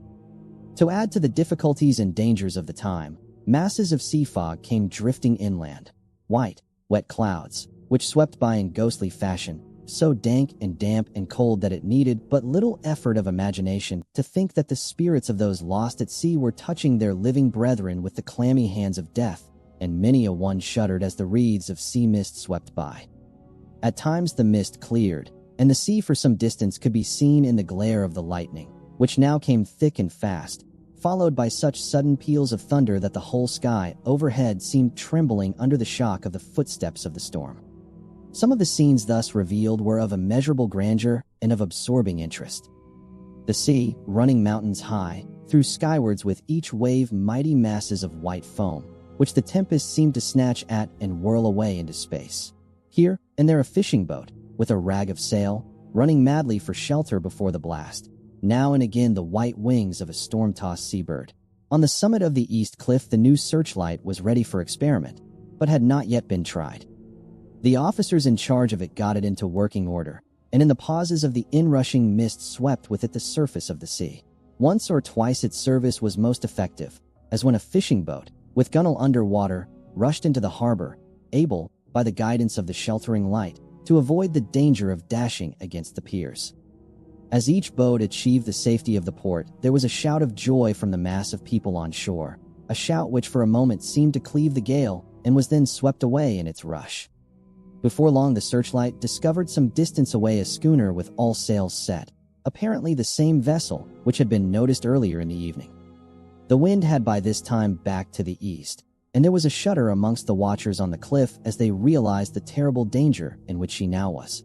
Between her and the port lay the great flat reef on which so many good ships have from time to time suffered, and, with the wind blowing from its present quarter, it would be quite impossible that she should fetch the entrance of the harbor. It was now nearly the hour of high tide, but the waves were so great that in their troughs the shallows of the shore were almost visible, and the schooner, with all sails set, was rushing with such speed that, in the words of one old salt, she must fetch up somewhere, if it was only in hell. Then came another rush of sea fog, greater than any hitherto. A mass of dank mist, which seemed to close on all things like a gray pall, and left available to men only the organ of hearing, for the roar of the tempest, and the crash of the thunder, and the booming of the mighty billows came through the damp oblivion even louder than before.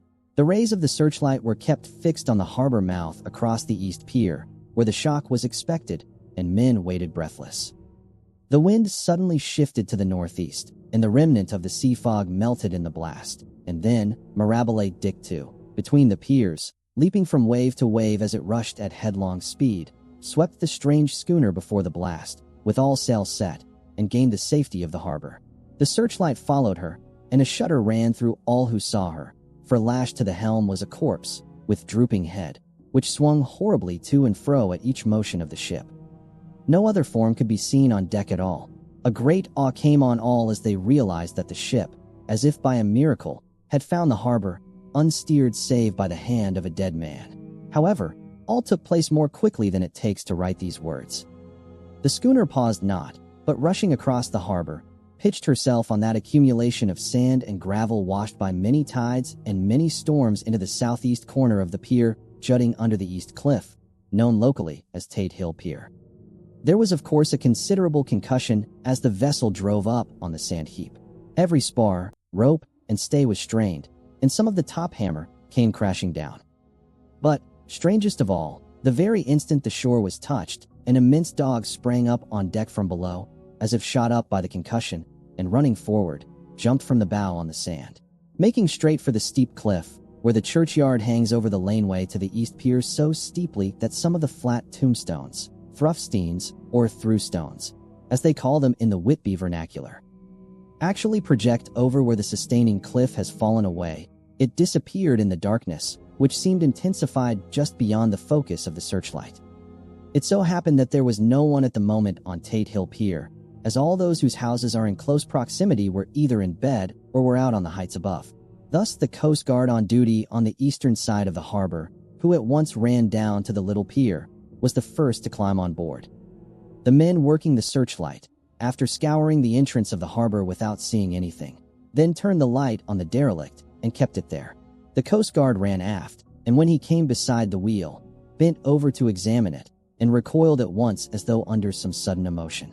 This seemed to pique general curiosity, and quite a number of people began to run. It is a good way round from the West Cliff by the drawbridge to Tate Hill Pier, but your correspondent is a fairly good runner, and came well ahead of the crowd. When I arrived, however, I found already assembled on the pier a crowd, whom the Coast Guard and police refused to allow to come on board. By the courtesy of the chief boatman, I was, as your correspondent, permitted to climb on deck, and was one of a small group who saw the dead seaman whilst actually lashed to the wheel. It was no wonder that the Coast Guard was surprised, or even awed, for not often can such a sight have been seen. The man was simply fastened by his hands, tied one over the other, to a spoke of the wheel.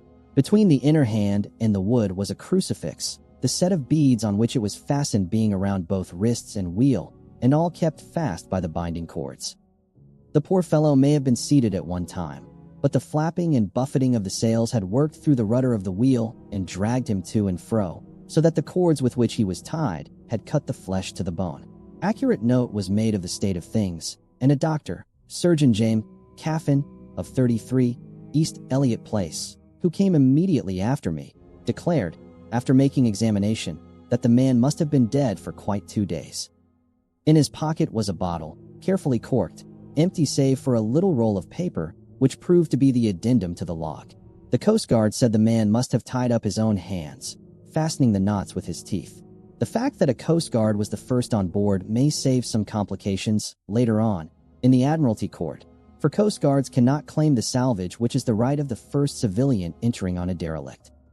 Already, however, the legal tongues are wagging, and one young law student is loudly asserting that the rights of the owner are already completely sacrificed, his property being held in contravention of the statutes of Mortmain, since the tiller, as emblemship, if not proof, of delegated possession, is held in a dead hand.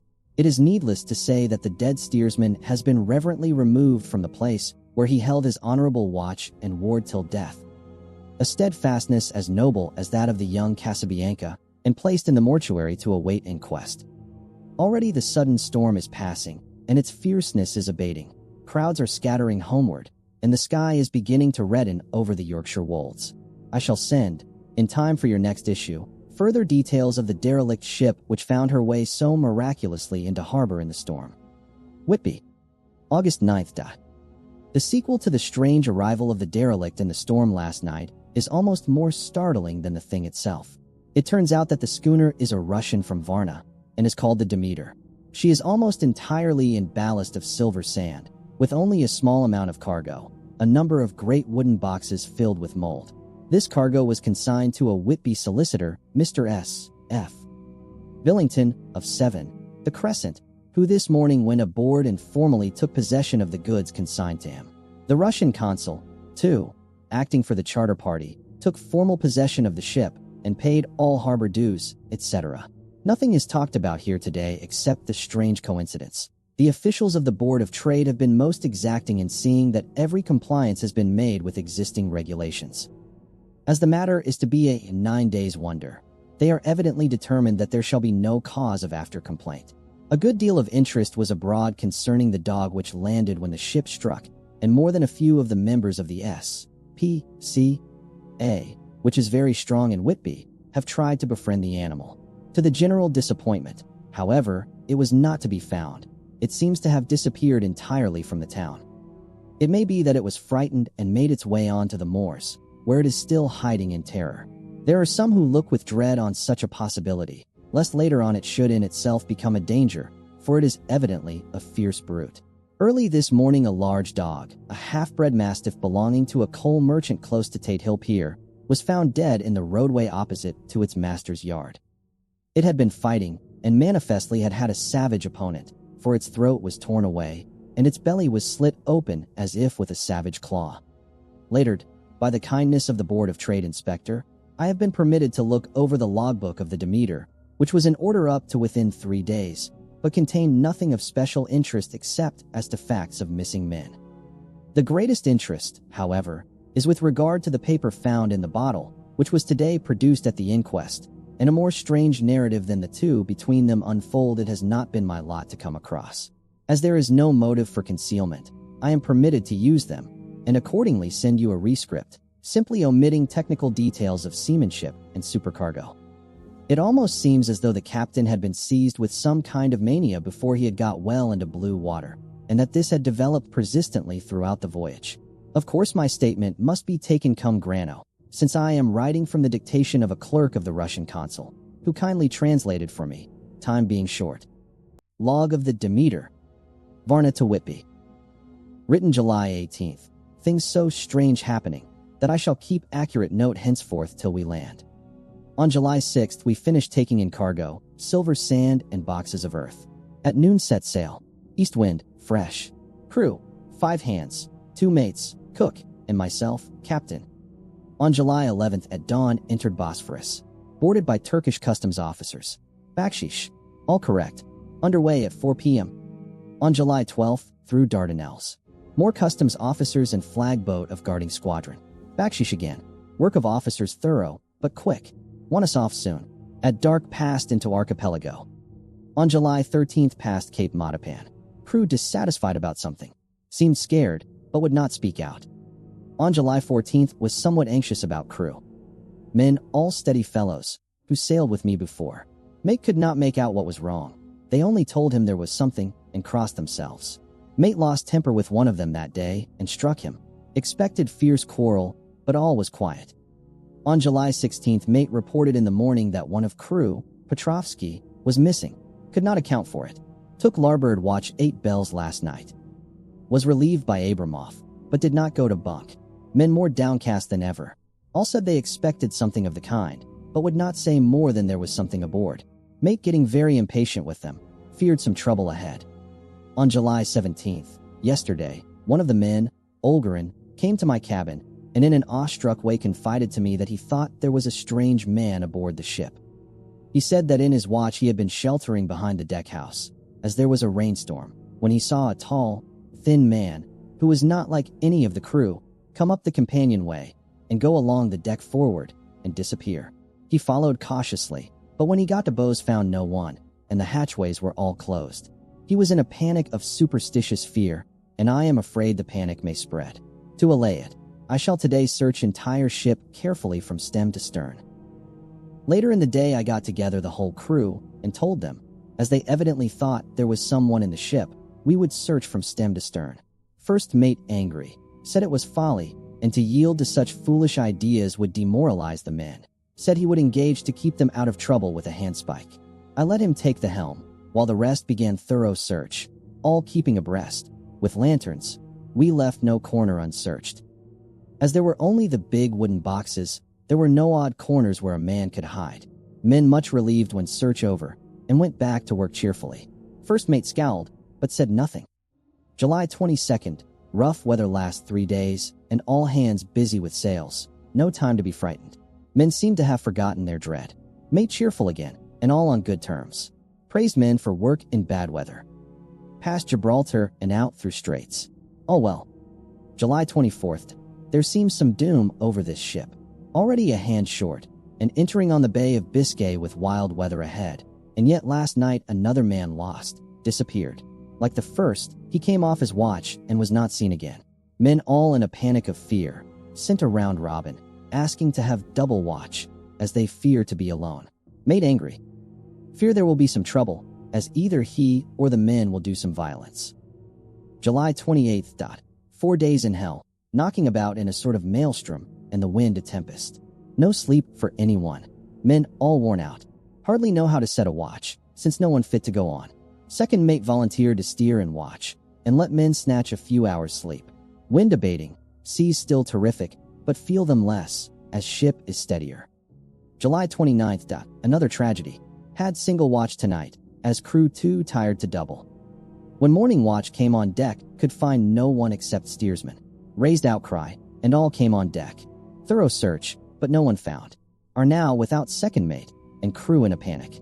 Mate and I agreed to go armed henceforth and wait for any sign of cause. July 30th. Last night. Rejoiced we are nearing England. Weather fine, all sails set. Retired worn out, slept soundly, awaked by mate telling me that both man of watch and steersman missing. Only self and mate and 2 hands left to work ship. August 1st. 2 days of fog, and not a sail sighted. Had hoped when in the English Channel to be able to signal for help or get in somewhere. Not having power to work sails, have to run before wind. Dare not lower, as could not raise them again. We seem to be drifting to some terrible doom. Mate now more demoralized than either of men. His stronger nature seems to have worked inwardly against himself. Men are beyond fear, working stolidly and patiently, with minds made up to worst. They are Russian, he Romanian. August 2nd, midnight. Woke up from few minutes' sleep by hearing a cry, seemingly outside my port. Could see nothing in fog. Rushed on deck and ran against mate. Tells me heard cry and ran, but no sign of man on watch. One more gone. Lord help us.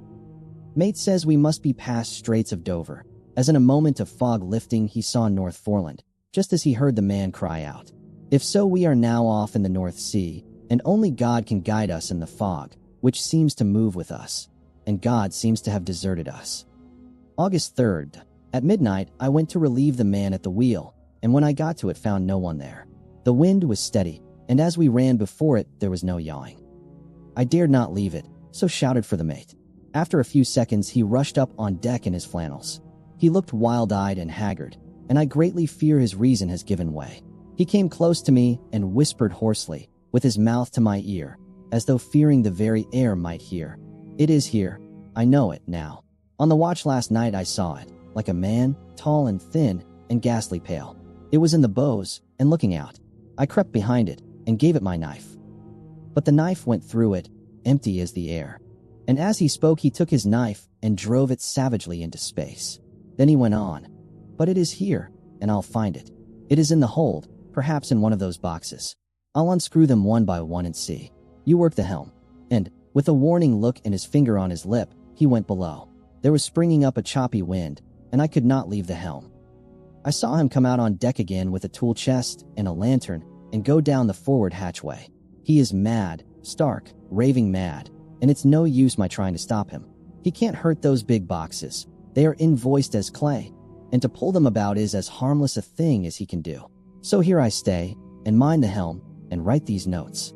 I can only trust in God and wait till the fog clears. Then, if I can't steer to any harbor with the wind that is, I shall cut down sails and lie by, and signal for help. It is nearly all over now, just as I was beginning to hope that the mate would come out calmer, for I heard him knocking away at something in the hold, and work is good for him. There came up the hatchway a sudden, startled scream, which made my blood run cold, and up on the deck he came as if shot from a gun. A raging madman, with his eyes rolling and his face convulsed with fear. "Save me! Save me!" he cried, and then looked round on the blanket of fog. His horror turned to despair, and in a steady voice he said, "You had better come too, Captain, before it is too late. He is there. I know the secret now. The sea will save me from him, and it is all that is left." Before I could say a word, or move forward to seize him, he sprang on the bulwark and deliberately threw himself into the sea. I suppose I know the secret too now. It was this madman who had got rid of the men one by one, and now he has followed them himself. God help me. How am I to account for all these horrors when I get to port? When I get to port, will that ever be? August 4th. Still fog, which the sunrise cannot pierce. I know there is sunrise because I am a sailor, why else I know not. I dared not go below, I dared not leave the helm. So here all night I stayed, and in the dimness of the night I saw at him. God forgive me, but the mate was right to jump overboard. It was better to die like a man. To die like a sailor in blue water, no man can object. But I am captain, and I must not leave my ship. But I shall baffle this fiend or monster, for I shall tie my hands to the wheel when my strength begins to fail, and along with them I shall tie that which it dare not touch. And then, come good wind or foul, I shall save my soul and my honor as a captain. I am growing weaker, and the night is coming on. If he can look me in the face again, I may not have time to act. If we are wrecked, mayhap this bottle may be found, and those who find it may understand. If not, well, then all men shall know that I have been true to my trust. God and the blessed Virgin and the saints help a poor ignorant soul trying to do his duty. Of course the verdict was an open one. There is no evidence to adduce, and whether or not the man himself committed the murders there is now none to say. The folk here hold almost universally that the captain is simply a hero, and he is to be given a public funeral. Already it is arranged that his body is to be taken with a train of boats up the Esk for a piece, and then brought back to Tate Hill Pier and up the Abbey steps. For he is to be buried in the churchyard on the cliff.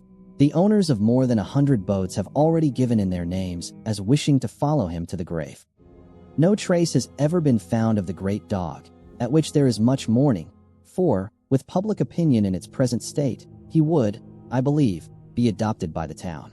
Tomorrow will see the funeral, and so will end this one more mystery of the sea. Mina Murray's Journal. August 8th. Lucy was very restless all night, and I, too, could not sleep. The storm was fearful, and as it boomed loudly among the chimney pots, it made me shudder. When a sharp puff came, it seemed to be like a distant gun. Strangely enough, Lucy did not wake, but she got up twice and dressed herself. Fortunately, each time I awoke in time and managed to undress her without waking her and got her back to bed. It is a very strange thing, this sleepwalking, for as soon as her will is thwarted in any physical way, her intention, if there be any, disappears, and she yields herself almost exactly to the routine of her life. Early in the morning we both got up and went down to the harbor to see if anything had happened in the night. There were very few people about, and though the sun was bright, and the air clear and fresh, the big, grim-looking waves, that seemed dark themselves because the foam that topped them was like snow, forced themselves in through the narrow mouth of the harbor, like a bullying man going through a crowd. Somehow I felt glad that Jonathan was not on the sea last night, but on land. But, oh, is he on land or sea? Where is he, and how? I am getting fearfully anxious about him. If I only knew what to do, and could do anything. August 10th. The funeral of the poor sea captain today was most touching. Every boat in the harbor seemed to be there, and the coffin was carried by captains all the way from Tate Hill Pier up to the churchyard. Lucy came with me, and we went early to our old seat, whilst the cortege of boats went up the river to the viaduct and came down again. We had a lovely view, and saw the procession nearly all the way. The poor fellow was laid to rest quite near our seat, so that we stood on it when the time came and saw everything. Poor Lucy seemed much upset. She was restless and uneasy all the time, and I cannot but think that her dreaming at night is telling on her. She is quite odd in one thing. She will not admit to me that there is any cause for restlessness, or if there be, she does not understand it herself. There is an additional cause in that poor old Mr. Swales was found dead this morning on our seat, his neck being broken. He had evidently, as the doctor said, fallen back in the seat in some sort of fright, for there was a look of fear and horror on his face that the men said made them shudder. Poor dear old man. Perhaps he had seen death with his dying eyes. Lucy is so sweet and sensitive that she feels influences more acutely than other people do. Just now she was quite upset by a little thing which I did not much heed, though I am myself very fond of animals. One of the men who came up here often to look for the boats was followed by his dog. The dog is always with him. They are both quiet persons, and I never saw the man angry, nor heard the dog bark. During the service the dog would not come to its master, who was on the seat with us, but kept a few yards off, barking and howling. Its master spoke to it gently, and then harshly, and then angrily, but it would neither come nor cease to make a noise. It was in a sort of fury, with its eyes savage, and all its hairs bristling out like a cat's tail when puss is on the warpath. Finally the man, too, got angry, and jumped down and kicked the dog, and then took it by the scruff of the neck and half dragged and half threw it on the tombstone on which the seat is fixed. The moment it touched the stone, the poor thing became quiet and fell all into a tremble. It did not try to get away, but crouched down, quivering and cowering, and was in such a pitiable state of terror that I tried, though without effect, to comfort it. Lucy was full of pity, too, but she did not attempt to touch the dog, but looked at it in an agonized sort of way. I greatly fear that she is of too supersensitive a nature to go through the world without trouble. She will be dreaming of this tonight, I am sure. The whole agglomeration of things. The ship steered into port by a dead man. His attitude, tied to the wheel with a crucifix and beads. The touching funeral. The dog, now furious and now in terror, will all afford material for her dreams. I think it will be best for her to go to bed tired out physically, so I shall take her for a long walk by the cliffs to Robin Hood's Bay and back. She ought not to have much inclination for sleepwalking then. Chapter 8. Mina Murray's Journal. Same day, 11 o'clock p.m. Oh, but I am tired. If it were not that I had made my diary a duty, I should not open it tonight. We had a lovely walk. Lucy, after a while, was in gay spirits, owing, I think, to some dear cows who came nosing towards us in a field close to the lighthouse, and frightened the wits out of us. I believe we forgot everything except, of course, personal fear, and it seemed to wipe the slate clean and give us a fresh start. We had a capital severe tea at Robin Hood's Bay in a sweet little old-fashioned inn, with a bow window right over the seaweed-covered rocks of the Strand. I believe we should have shocked the new woman with our appetites. Men are more tolerant, bless them. Then we walked home with some, or rather many, stoppages to rest, and with our hearts full of a constant dread of wild bulls. Lucy was really tired, and we intended to creep off to bed as soon as we could. The young curate came in, however, and Mrs. Westenra asked him to stay for supper. Lucy and I had both a fight for it with the dusty miller. I know it was a hard fight on my part, and I am quite heroic. I think that someday the bishops must get together and see about breeding up a new class of curates who don't take supper, no matter how they may be pressed to, and who will know when girls are tired. Lucy is asleep and breathing softly. She has more color in her cheeks than usual, and looks, oh, so sweet.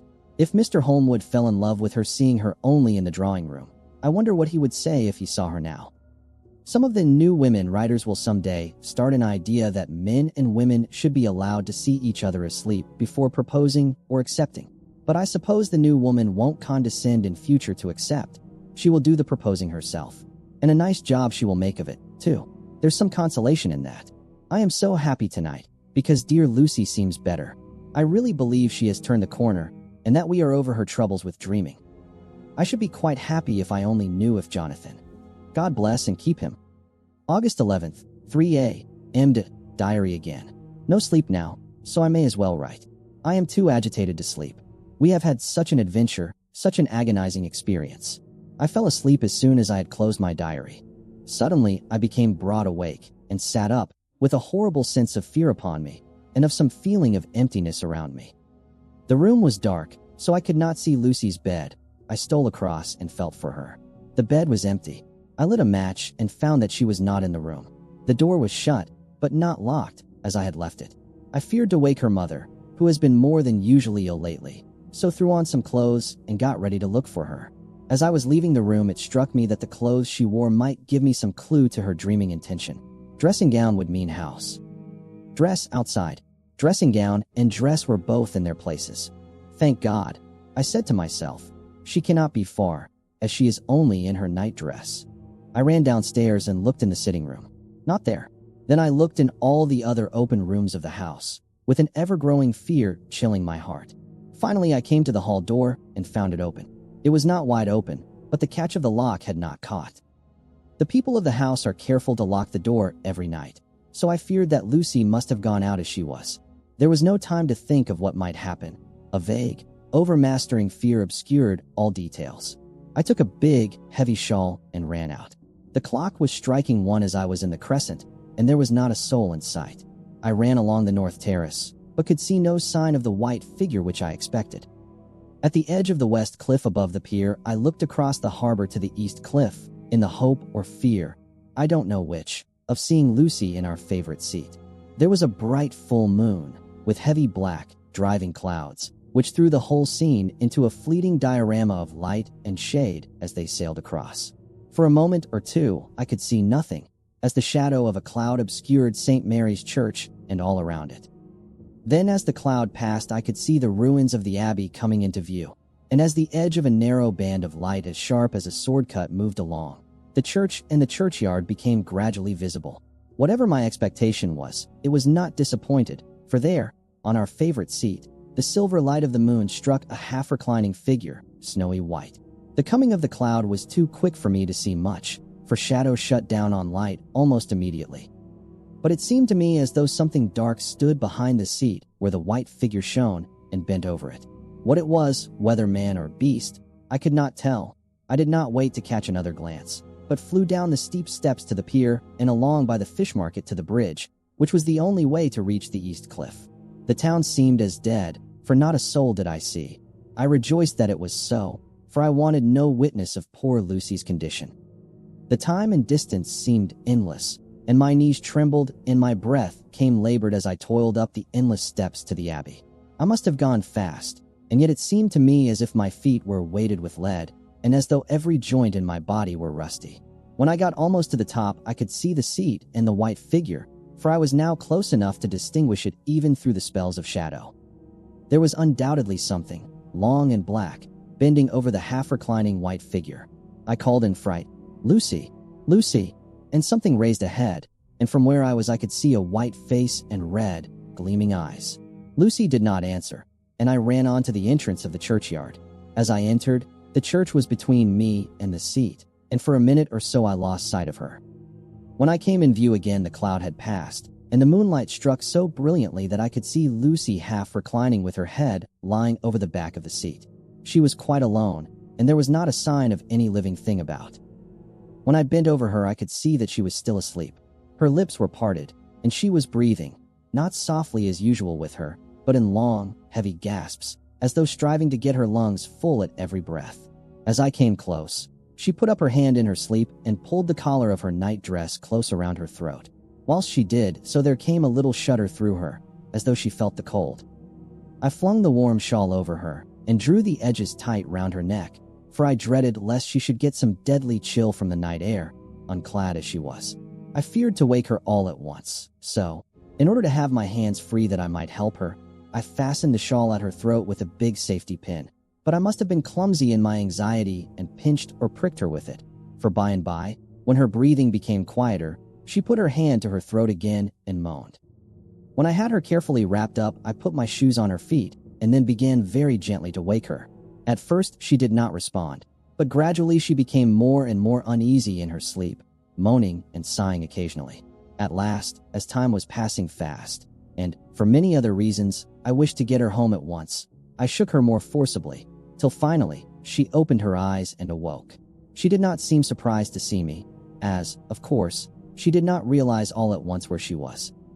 Lucy always wakes prettily, and even at such a time, when her body must have been chilled with cold, and her mind somewhat appalled at waking unclad in a churchyard at night, she did not lose her grace. She trembled a little and clung to me. When I told her to come at once with me home, she rose without a word, with the obedience of a child. As we passed along, the gravel hurt my feet, and Lucy noticed me wince. She stopped and wanted to insist upon my taking my shoes, but I would not. However, when we got to the pathway outside the churchyard, where there was a puddle of water remaining from the storm, I daubed my feet with mud, using each foot in turn on the other, so that as we went home, no one, in case we should meet anyone, should notice my bare feet. Fortune favored us, and we got home without meeting a soul. Once we saw a man, who seemed not quite sober, passing along a street in front of us. But we hid in a door till he had disappeared up an opening such as there are here, steep little closes, or wynds, as they call them in Scotland. My heart beat so loud all the time that sometimes I thought I should faint. I was filled with anxiety about Lucy, not only for her health, lest she should suffer from the exposure, but for her reputation in case the story should get wind. When we got in, and had washed our feet, and had said a prayer of thankfulness together, I tucked her into bed. Before falling asleep, she asked, even implored, me not to say a word to anyone, even her mother, about her sleepwalking adventure. I hesitated at first to promise, but on thinking of the state of her mother's health, and how the knowledge of such a thing would fret her, and thinking, too, of how such a story might become distorted, nay, infallibly would, in case it should leak out, I thought it wiser to do so. I hope I did right. I have locked the door, and the key is tied to my wrist, so perhaps I shall not be again disturbed. Lucy is sleeping soundly. The reflex of the dawn is high and far over the sea. Same day, noon. All goes well. Lucy slept till I woke her and seemed not to have even changed her side. The adventure of the night does not seem to have harmed her. On the contrary, it has benefited her, for she looks better this morning than she has done for weeks. I was sorry to notice that my clumsiness with the safety pin hurt her. Indeed, it might have been serious, for the skin of her throat was pierced. I must have pinched up a piece of loose skin and have transfixed it, for there are 2 little red points like pinpricks, and on the band of her nightdress was a drop of blood. When I apologized and was concerned about it, she laughed and petted me, and said she did not even feel it. Fortunately, it cannot leave a scar, as it is so tiny. Same day, night. We passed a happy day. The air was clear and the sun bright, and there was a cool breeze. We took our lunch to Mulgrave Woods, Mrs. Westenra driving by the road and Lucy and I walking by the cliff path and joining her at the gate.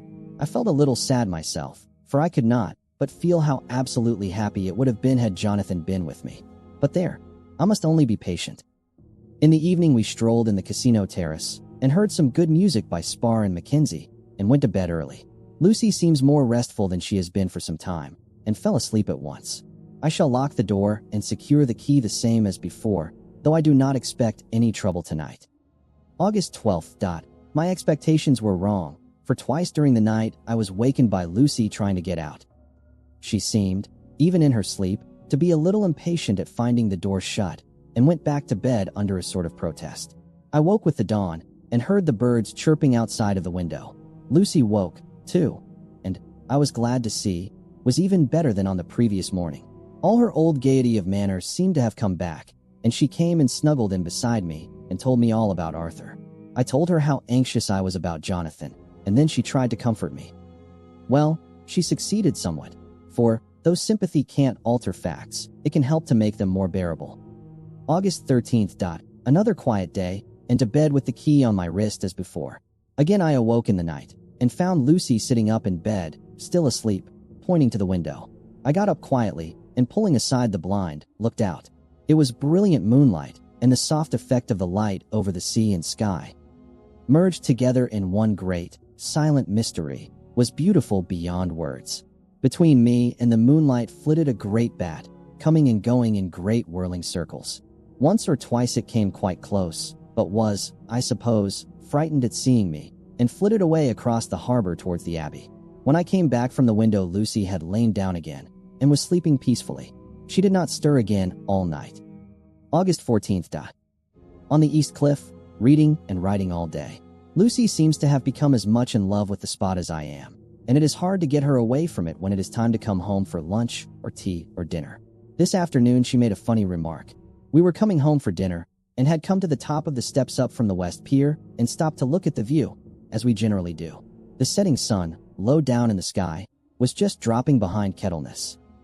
The red light was thrown over on the East Cliff and the old abbey, and seemed to bathe everything in a beautiful rosy glow. We were silent for a while, and suddenly Lucy murmured as if to herself, "His red eyes again. They are just the same."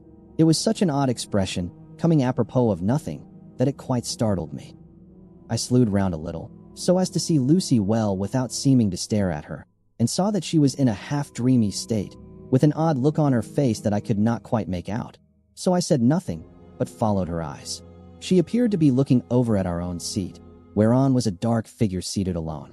I was a little startled myself, for it seemed for an instant as if the stranger had great eyes like burning flames, but a second look dispelled the illusion. The red sunlight was shining on the windows of St. Mary's Church behind our seat, and as the sun dipped, there was just sufficient change in the refraction and reflection to make it appear as if the light moved. I called Lucy's attention to the peculiar effect, and she became herself with a start, but she looked sad all the same. It may have been that she was thinking of that terrible night up there. We never refer to it. So I said nothing, and we went home to dinner. Lucy had a headache and went early to bed. I saw her asleep and went out for a little stroll myself. I walked along the cliffs to the westward and was full of sweet sadness, for I was thinking of Jonathan. When coming home, it was then bright moonlight, so bright that, though the front of our part of the crescent was in shadow, everything could be well seen. I threw a glance up at our window and saw Lucy's head leaning out. I thought that perhaps she was looking out for me, so I opened my handkerchief and waved it. She did not notice or make any movement whatever. Just then, the moonlight crept round an angle of the building, and the light fell on the window. There distinctly was Lucy with her head lying up against the side of the window sill and her eyes shut. She was fast asleep, and by her, seated on the window sill, was something that looked like a good-sized bird. I was afraid she might get a chill, so I ran upstairs, but as I came into the room she was moving back to her bed, fast asleep, and breathing heavily. She was holding her hand to her throat, as though to protect it from cold. I did not wake her, but tucked her up warmly. I have taken care that the door is locked and the window securely fastened. She looks so sweet as she sleeps. But she is paler than is her wont, and there is a drawn, haggard look under her eyes which I do not like. I fear she is fretting about something. I wish I could find out what it is. August 15th. Rose later than usual. Lucy was languid and tired, and slept on after we had been called. We had a happy surprise at breakfast. Arthur's father is better, and wants the marriage to come off soon. Lucy is full of quiet joy, and her mother is glad and sorry at once. Later on in the day, she told me the cause. She is grieved to lose Lucy as her very own, but she is rejoiced that she is soon to have someone to protect her. Poor dear sweet lady. She confided to me that she has got her death warrant. She has not told Lucy, and made me promise secrecy. Her doctor told her that within a few months, at most, she must die, for her heart is weakening. At any time, even now, a sudden shock would be almost sure to kill her. We were wise to keep from her the affair of the dreadful night of Lucy's sleepwalking. August 17th. No diary for 2 whole days. I have not had the heart to write. Some sort of shadowy pall seems to be coming over our happiness. No news from Jonathan, and Lucy seems to be growing weaker, whilst her mother's hours are numbering to a close. I do not understand Lucy's fading away as she is doing. She eats well and sleeps well, and enjoys the fresh air, but all the time the roses in her cheeks are fading, and she gets weaker and more languid day by day. At night, I hear her gasping, as if for air. I keep the key of our door always fastened to my wrist at night, but she gets up and walks about the room, and sits at the open window. Last night, I found her leaning out when I woke up, and when I tried to wake her I could not. She was in a faint. When I managed to restore her, she was as weak as water, and cried silently between long, painful struggles for breath. When I asked her how she came to be at the window, she shook her head and turned away. I trust her feeling ill may not be from that unlucky prick of the safety pin. I looked at her throat just now as she lay asleep, and the tiny wounds seem not to have healed. They are still open, and, if anything, larger than before, and the edges of them are faintly white. They are like little white dots with red centers. Unless they heal within a day or 2, I shall insist on the doctor seeing about them. Letter, Samuel F. Billington and Son, Solicitors, Whitby, to Messrs. Carter, Patterson and Company, London. August 17th. Dear Sirs, herewith please receive invoice of goods sent by Great Northern Railway. Same are to be delivered at Carfax, near Purfleet, immediately on receipt at Goods Station King's Cross. The house is at present empty, but enclosed please find keys, all of which are labeled. You will please deposit the boxes, 50 in number, which form the consignment, in the partially ruined building forming part of the house and marked A on rough diagram enclosed. Your agent will easily recognize the locality, as it is the ancient chapel of the mansion. The goods leave by the train at 9:30 tonight, and will be due at King's Cross at 4:30 tomorrow afternoon. As our client wishes the delivery made as soon as possible, we shall be obliged by your having teams ready at King's Cross at the time named and forthwith conveying the goods to destination. In order to obviate any delays possible through any routine requirements as to payment in your departments, we enclose check herewith for £10, receipt of which please acknowledge. Should the charge be less than this amount, you can return balance. If greater, we shall at once send check for difference on hearing from you. You are to leave the keys on coming away in the main hall of the house, where the proprietor may get them on his entering the house by means of his duplicate key. Pray do not take us as exceeding the bounds of business courtesy in pressing you in all ways to use the utmost expedition. We are, dear sirs, faithfully yours, Samuel F. Billington and Son. Letter, Messrs. Carter, Patterson and Company, London, to Messrs. Billington and Son, Whitby. August 21st. Dear sirs, we beg to acknowledge £10 received and to return check £1.17. 9d, amount of overplus, as shown in receipted account herewith. Goods are delivered in exact accordance with instructions, and keys left in parcel in main hall, as directed. We are, dear sirs, yours respectfully, Pro Carter, Patterson and Company. Mina Murray's Journal. August 18th. I am happy today, and right sitting on the seat in the churchyard. Lucy is ever so much better. Last night, she slept well all night, and did not disturb me once. The roses seem coming back already to her cheeks, though she is still sadly pale and wan-looking. If she were in any way anemic I could understand it, but she is not. She is in gay spirits and full of life and cheerfulness. All the morbid reticence seems to have passed from her, and she has just reminded me, as if I needed any reminding, of that night, and that it was here, on this very seat, I found her asleep.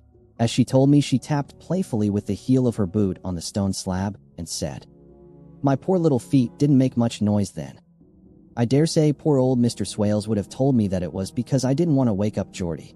As she was in such a communicative humor, I asked her if she had dreamed at all that night. Before she answered, that sweet, puckered look came into her forehead, which Arthur, I call him Arthur from her habit, says he loves. And, indeed, I don't wonder that he does. Then she went on in a half-dreaming kind of way, as if trying to recall it to herself. I didn't quite dream, but it all seemed to be real. I only wanted to be here in this spot. I don't know why, for I was afraid of something. I don't know what. I remember, though I suppose I was asleep, passing through the streets and over the bridge. A fish leaped as I went by, and I leaned over to look at it, and I heard a lot of dogs howling. The whole town seemed as if it must be full of dogs all howling at once, as I went up the steps. Then I had a vague memory of something long and dark with red eyes, just as we saw in the sunset, and something very sweet and very bitter all around me at once. And then I seemed sinking into deep green water, and there was a singing in my ears, as I have heard there is to drowning men. And then everything seemed passing away from me. My soul seemed to go out from my body and float about the air. I seem to remember that once the West Lighthouse was right under me, and then there was a sort of agonizing feeling, as if I were in an earthquake, and I came back and found you shaking my body. I saw you do it before I felt you. Then she began to laugh. It seemed a little uncanny to me, and I listened to her breathlessly. I did not quite like it, and thought it better not to keep her mind on the subject, so we drifted on to other subjects, and Lucy was like her old self again. When we got home, the fresh breeze had braced her up, and her pale cheeks were really more rosy. Her mother rejoiced when she saw her, and we all spent a very happy evening together. August 19th. Joy, joy, joy, although not all joy. At last, news of Jonathan. The dear fellow has been ill. That is why he did not write. I am not afraid to think it or say it, now that I know. Mr. Hawkins sent me on the letter, and wrote himself, oh, so kindly. I am to leave in the morning and go over to Jonathan, and to help to nurse him if necessary, and to bring him home. Mr. Hawkins says it would not be a bad thing if we were to be married out there. I have cried over the good sister's letter till I can feel it wet against my bosom, where it lies. It is of Jonathan, and must be next my heart, for he is in my heart. My journey is all mapped out, and my luggage ready. I am only taking one change of dress. Lucy will bring my trunk to London and keep it till I send for it, for it may be that I must write no more. I must keep it to say to Jonathan, my husband. The letter that he has seen and touched must comfort me till we meet. Letter, Sister Agatha, Hospital of St. Joseph and St. Mary, Budapest, to Miss Wilhelmina Murray. August 12th. Dear Madam, I write by desire of Mr. Jonathan Harker, who is himself not strong enough to write, though progressing well, thanks to God and St. Joseph and St. Mary. He has been under our care for nearly 6 weeks, suffering from a violent brain fever. He wishes me to convey his love, and to say that by this post I write for him to Mr. Peter Hawkins, Exeter, to say, with his dutiful respects, that he is sorry for his delay, and that all of his work is completed. He will require some few weeks' rest in our sanatorium in the hills, but will then return. He wishes me to say that he has not sufficient money with him, and that he would like to pay for his staying here, so that others who need shall not be wanting for help. Believe me, yours, with sympathy and all blessings, Sister Agatha. P.S. My patient being asleep, I open this to let you know something more. He has told me all about you, and that you are shortly to be his wife. All blessings to you both. He has had some fearful shock, so says our doctor, and in his delirium his ravings have been dreadful, of wolves and poison and blood, of ghosts and demons, and I fear to say of what. Be careful with him always, that there may be nothing to excite him of this kind for a long time to come. The traces of such an illness as his do not lightly die away. We should have written long ago, but we knew nothing of his friends, and there was on him nothing that anyone could understand. He came in the train from Klausenburg, and the guard was told by the station master there that he rushed into the station shouting for a ticket for home. Seeing from his violent demeanor that he was English, they gave him a ticket for the furthest station on the way thither that the train reached. Be assured that he is well cared for. He has won all hearts by his sweetness and gentleness. He is truly getting on well, and I have no doubt will in a few weeks be all himself. But be careful of him for safety's sake. There are, I pray God and Saint Joseph and Saint Mary, many, many happy years for you both. Dr. Seward's Diary. August 19th. Strange and sudden change in Renfield last night. About 8 o'clock he began to get excited and sniff about as a dog does when setting. The attendant was struck by his manner, and knowing my interest in him, encouraged him to talk. He is usually respectful to the attendant and at times servile, but tonight, the man tells me, he was quite haughty, would not condescend to talk with him at all. All he would say was, "I don't want to talk to you. You don't count now, the master is at hand." The attendant thinks it is some sudden form of religious mania which has seized him. If so, we must look out for squalls, for a strong man with homicidal and religious mania at once might be dangerous. The combination is a dreadful one. At 9 o'clock I visited him myself. His attitude to me was the same as that to the attendant. In his sublime self, feeling the difference between myself and attendant seemed to him as nothing. It looks like religious mania, and he will soon think that he himself is God. These infinitesimal distinctions between man and man are too paltry for an omnipotent being. How these madmen give themselves away. The real God taketh heed lest a sparrow fall, but the God created from human vanity sees no difference between an eagle and a sparrow. Oh, if men only knew. For half an hour or more Renfield kept getting excited in greater and greater degree. I did not pretend to be watching him, but I kept strict observation all the same. All at once that shifty look came into his eyes which we always see when a madman has seized an idea, and with it the shifty movement of the head and back which asylum attendants come to know so well. He became quite quiet, and went and sat on the edge of his bed resignedly, and looked into space with lackluster eyes. I thought I would find out if his apathy were real or only assumed, and tried to lead him to talk of his pets, a theme which had never failed to excite his attention. At first he made no reply, but at length said testily, "Bother them all. I don't care a pin about them." "What?" I said. "You don't mean to tell me you don't care about spiders?" Spiders at present are his hobby, and the notebook is filling up with columns of small figures.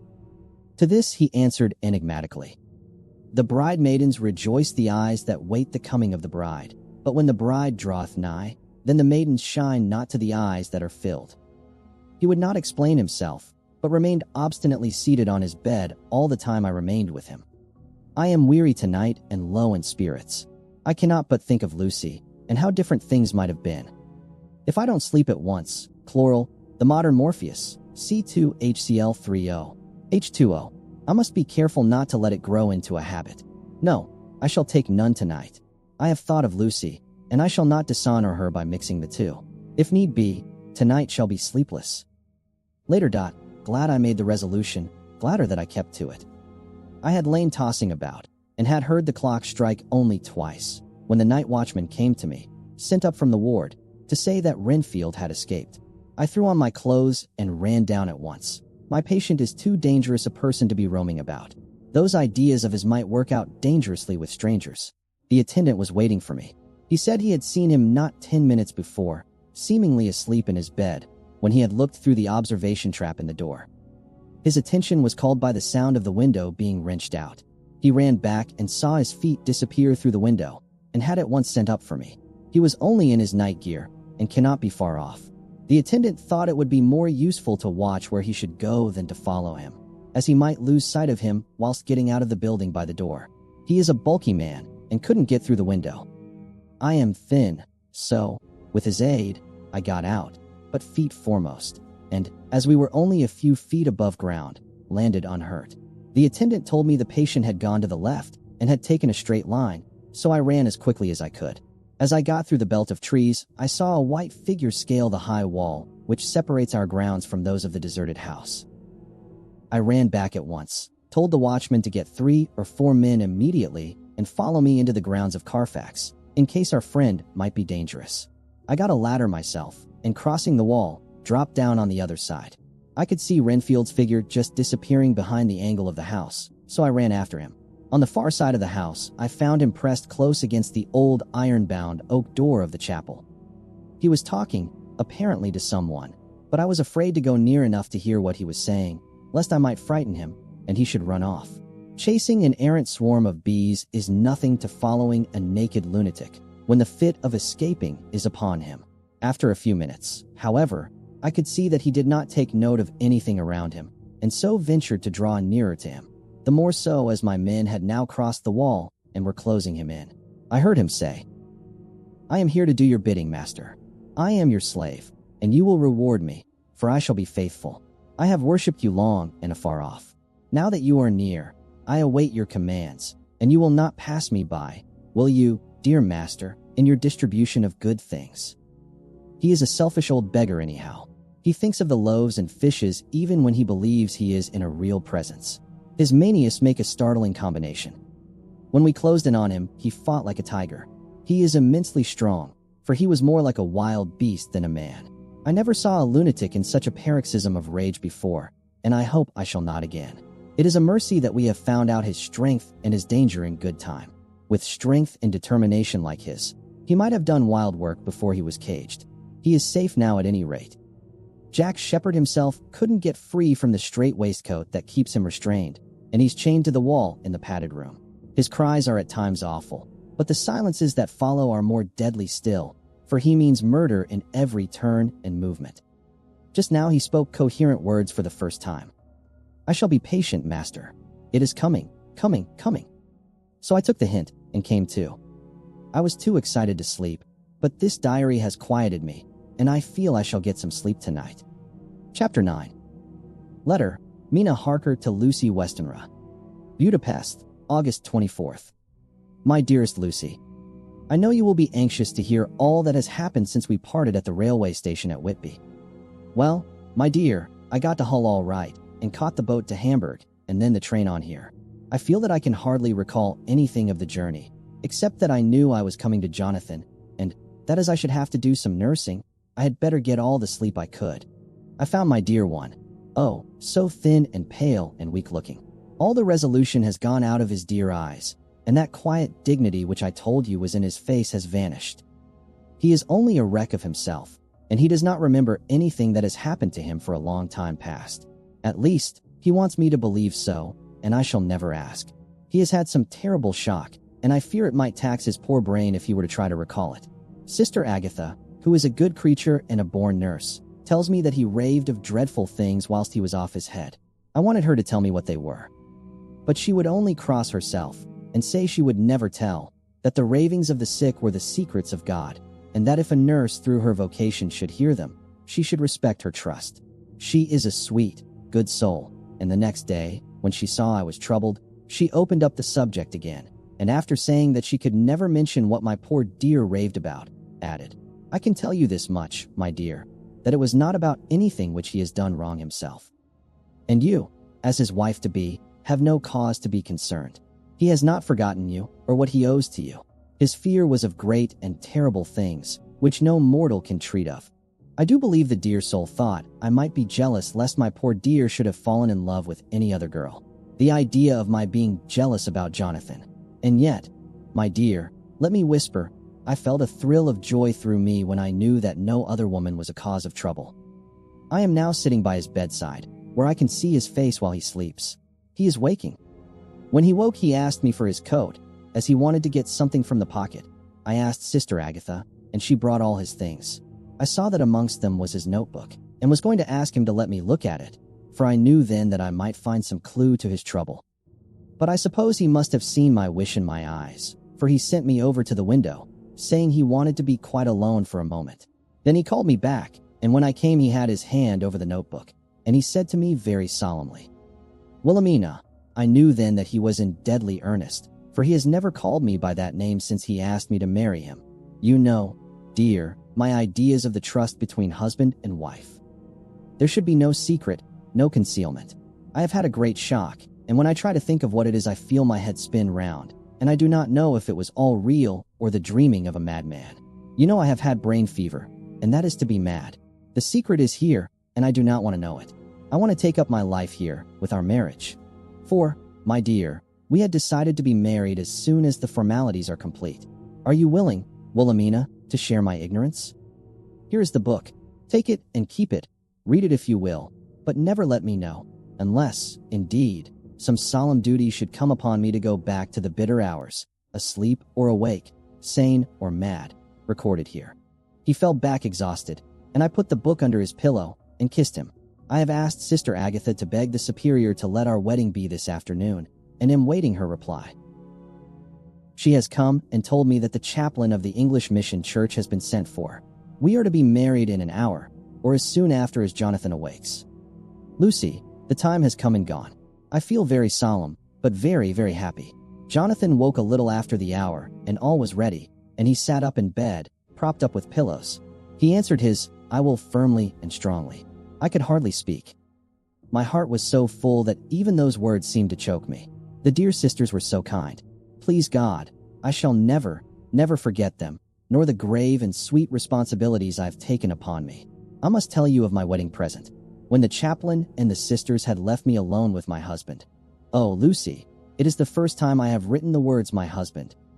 Left me alone with my husband, I took the book from under his pillow and wrapped it up in white paper and tied it with a little bit of pale blue ribbon which was round my neck and sealed it over the knot with sealing wax, and for my seal I used my wedding ring. Then I kissed it and showed it to my husband and told him that I would keep it so, and then it would be an outward and visible sign for us all our lives that we trusted each other.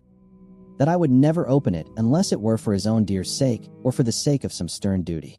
Then he took my hand in his, and oh, Lucy, it was the first time he took his wife's hand, and said that it was the dearest thing in all the wide world, and that he would go through all the past again to win it, if need be. The poor dear meant to have said a part of the past, but he cannot think of time yet, and I shall not wonder if at first he mixes up not only the month, but the year. Well, my dear, what could I say?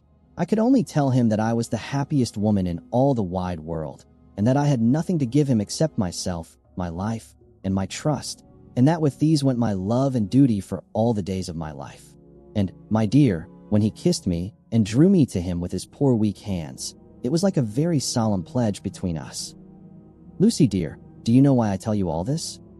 It is not only because it is all sweet to me, but because you have been, and are, very dear to me.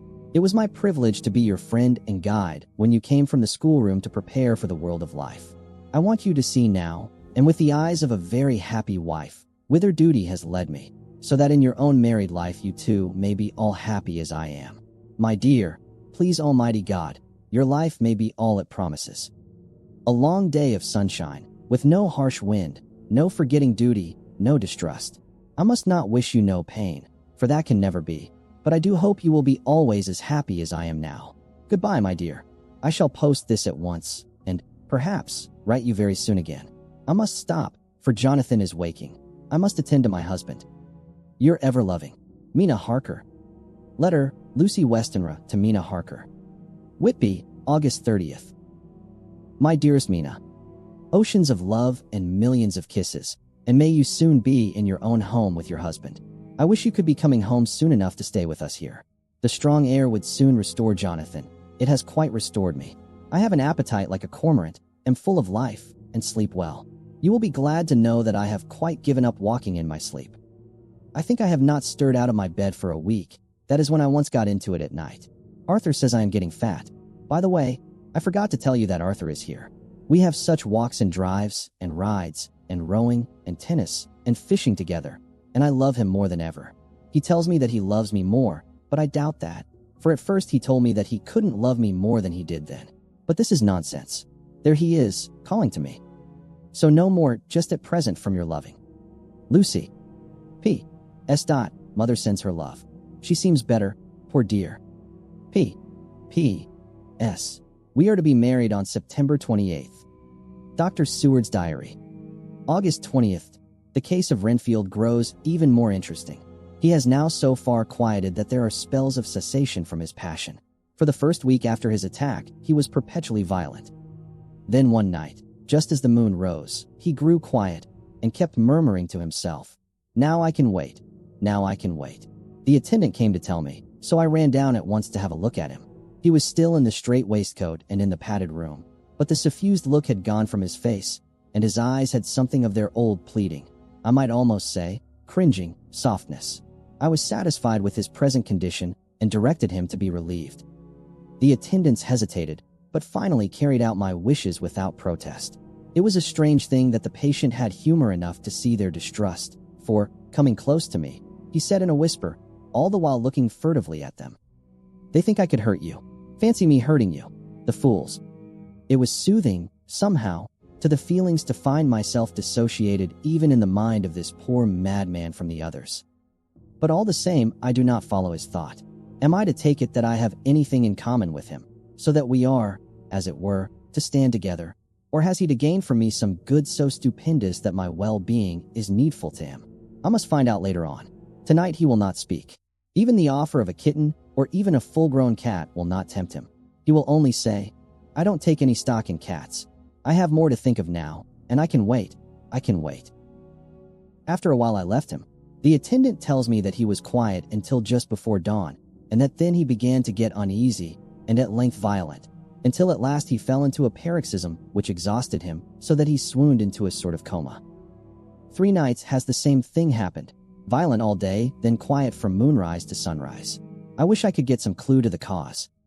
It would almost seem as if there was some influence which came and went. Happy thought. We shall tonight play sane wits against mad ones.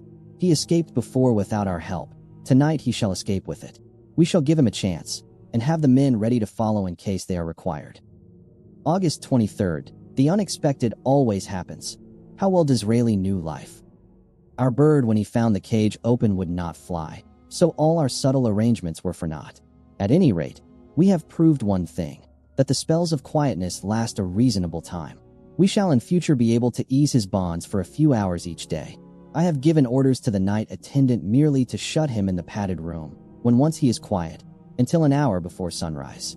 The poor soul's body will enjoy the relief even if his mind cannot appreciate it. Hark! The unexpected again. I am called. The patient has once more escaped. Later. Another night adventure. Renfield artfully waited until the attendant was entering the room to inspect. Then he dashed out past him and flew down the passage. I sent word for the attendants to follow. Again he went into the grounds of the deserted house, and we found him in the same place, pressed against the old chapel door. When he saw me, he became furious, and had not the attendants seized him in time, he would have tried to kill me. As we were holding him, a strange thing happened. He suddenly redoubled his efforts, and then as suddenly grew calm. I looked round instinctively, but could see nothing. Then I caught the patient's eye and followed it, but could trace nothing as it looked into the moonlit sky except a big bat, which was flapping its silent and ghostly way to the west. Bats usually wheel and flit about, but this one seemed to go straight on, as if it knew where it was bound for or had some intention of its own. The patient grew calmer every instant and presently said, "You needn't tie me. I shall go quietly." Without trouble we came back to the house. I feel there is something ominous in his calm, and shall not forget this night. Lucy Westenra's diary. Hillingham, August 24th. I must imitate Mina and keep writing things down. Then we can have long talks when we do meet.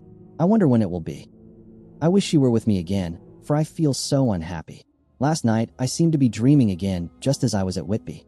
Perhaps it is the change of air or getting home again. It is all dark and horrid to me, for I can remember nothing. But I am full of vague fear, and I feel so weak and worn out.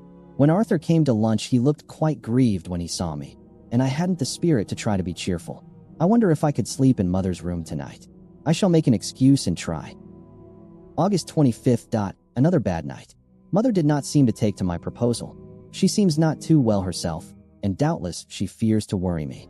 I tried to keep awake, and succeeded for a while, but when the clock struck 12 it waked me from a doze, so I must have been falling asleep. There was a sort of scratching or flapping at the window, but I did not mind it, and as I remember no more, I suppose I must then have fallen asleep. More bad dreams. I wish I could remember them. This morning I am horribly weak. My face is ghastly pale, and my throat pains me. It must be something wrong with my lungs, for I don't seem ever to get air enough. I shall try to cheer up when Arthur comes, or else I know he will be miserable to see me so. Letter, Arthur Holmwood to Dr. Seward. Albemarle Hotel, August 31st. My dear Jack, I want you to do me a favor.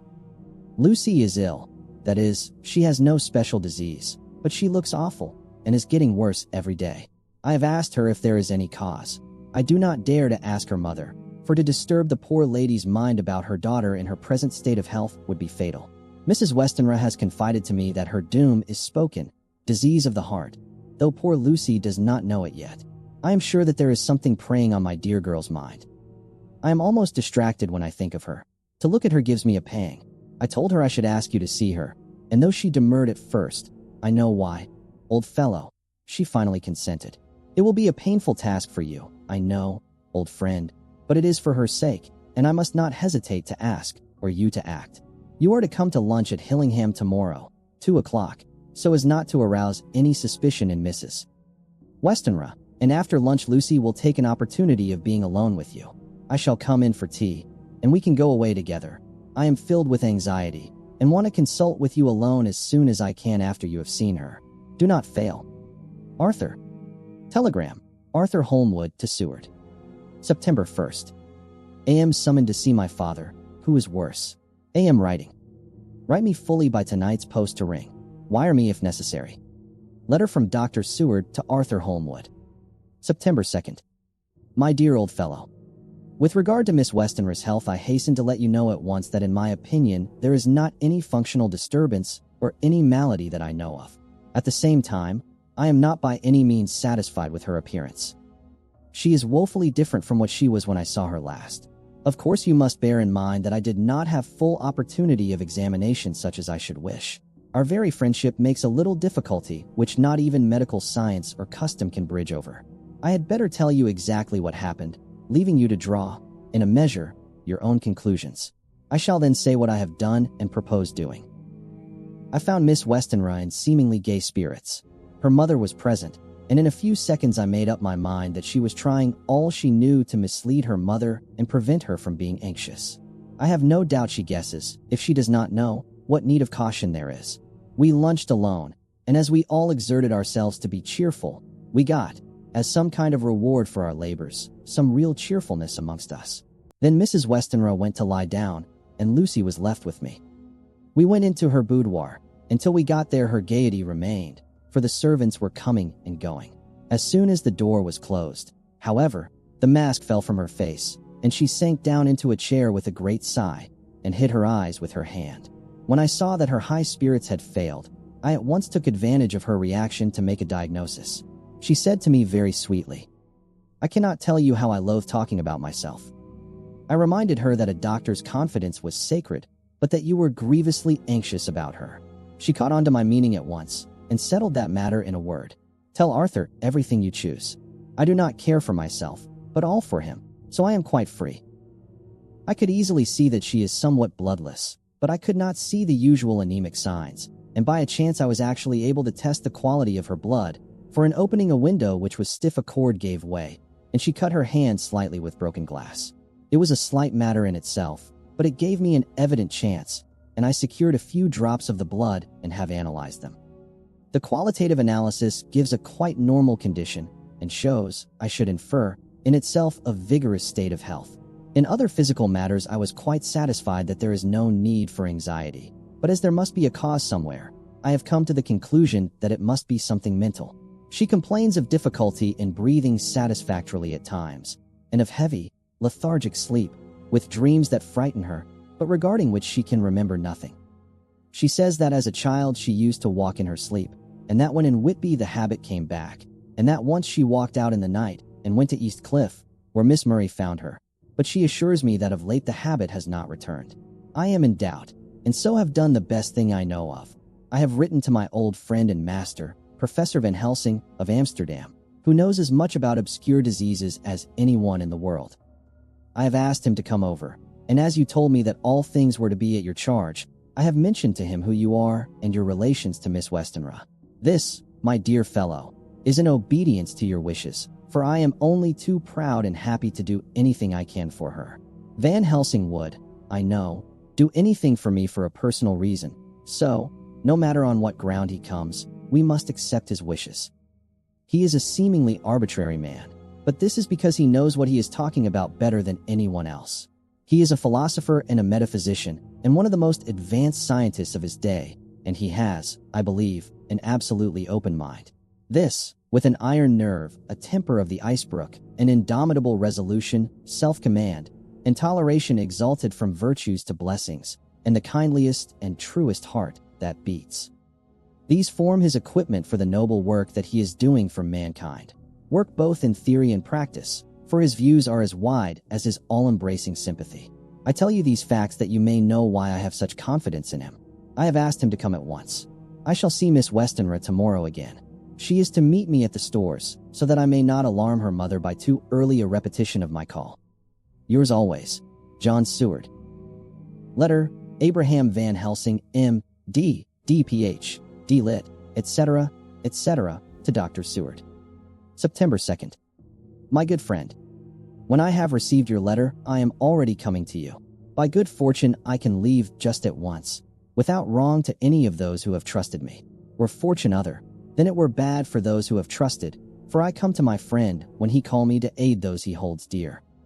Tell your friend that when that time you suck from my wound so swiftly the poison of the gangrene from that knife, that our other friend, too nervous, let slip, you did more for him when he wants my aids and you call for them than all his great fortune could do.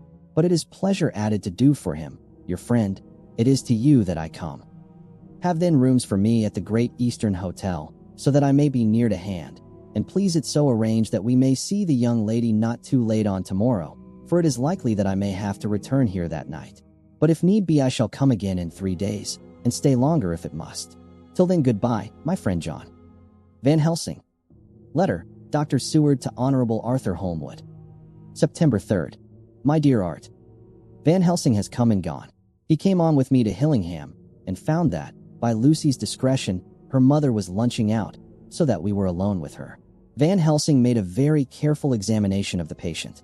He is to report to me, and I shall advise you, for of course I was not present all the time. He is, I fear, much concerned, but says he must think. When I told him of our friendship and how you trust to me in the matter, he said, "You must tell him all you think. Tell him what I think, if you can guess it, if you will. Nay, I am not jesting.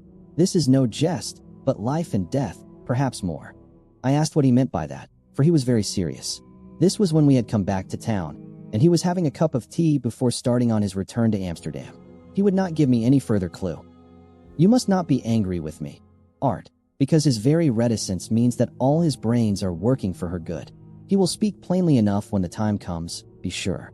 So I told him I would simply write an account of our visit, just as if I were doing a descriptive special article for the Daily Telegraph.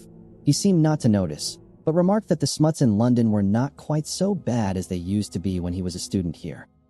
I am to get his report tomorrow, if he can possibly make it. In any case, I am to have a letter. Well, as to the visit, Lucy was more cheerful than on the day I first saw her, and certainly looked better. She had lost something of the ghastly look that so upset you, and her breathing was normal. She was very sweet to the professor, as she always is, and tried to make him feel at ease, though I could see that the poor girl was making a hard struggle for it. I believe Van Helsing saw it, too, for I saw the quick look under his bushy brows that I knew of old. Then he began to chat of all things except ourselves and diseases, and with such an infinite geniality that I could see poor Lucy's pretense of animation merge into reality.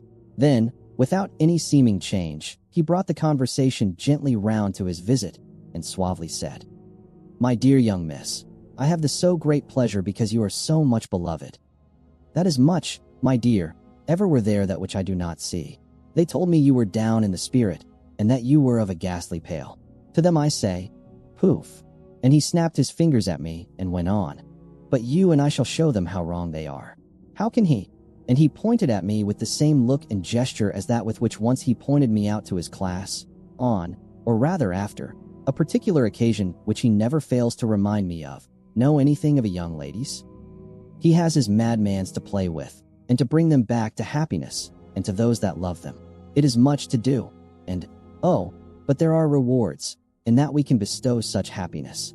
But the young ladies, he has no wife nor daughter, and the young do not tell themselves to the young, but to the old, like me, who have known so many sorrows and the causes of them. So, my dear, we will send him away to smoke the cigarette in the garden, whiles you and I have little talk all to ourselves. I took the hint and strolled about, and presently the professor came to the window and called me in. He looked grave, but said, I have made careful examination, but there is no functional cause. With you I agree that there has been much blood lost. It has been, but is not. But the conditions of her are in no way anemic. I have asked her to send me her maid, that I may ask just 1 or 2 questions, that so I may not chance to miss nothing. I know well what she will say. And yet there is cause. There is always cause for everything. I must go back home and think. You must send to me the telegram every day, and if there be cause I shall come again. The disease, for not to be all well is a disease, interest me, and the sweet young dear, she interest me too. She charm me, and for her, if not for you or disease, I come. As I tell you, he would not say a word more, even when we were alone. And so now, Art, you know all I know. I shall keep stern watch. I trust your poor father is rallying. It must be a terrible thing to you, my dear old fellow, to be placed in such a position between 2 people who are both so dear to you. I know your idea of duty to your father, and you are right to stick to it. But, if need be, I shall send you word to come at once to Lucy, so do not be over-anxious unless you hear from me. Dr. Seward's Diary. September 4th. Zoophagus patient still keeps up our interest in him. He had only one outburst, and that was yesterday at an unusual time. Just before the stroke of noon, he began to grow restless. The attendant knew the symptoms, and at once summoned aid. Fortunately, the men came at a run, and were just in time, for at the stroke of noon he became so violent that it took all their strength to hold him. In about 5 minutes, however, he began to get more and more quiet, and finally sank into a sort of melancholy, in which state he has remained up to now. The attendant tells me that his screams whilst in the paroxysm were really appalling. I found my hands full when I got in, attending to some of the other patients who were frightened by him. Indeed, I can quite understand the effect, for the sounds disturbed even me, though I was some distance away. It is now after the dinner hour of the asylum, and as yet my patient sits in a corner brooding, with a dull, sullen, woebegone look in his face, which seems rather to indicate than to show something directly. I cannot quite understand it. Later. Another change in my patient. At 5 o'clock I looked in on him, and found him seemingly as happy and contented as he used to be. He was catching flies and eating them, and was keeping note of his capture by making nail marks on the edge of the door between the ridges of padding.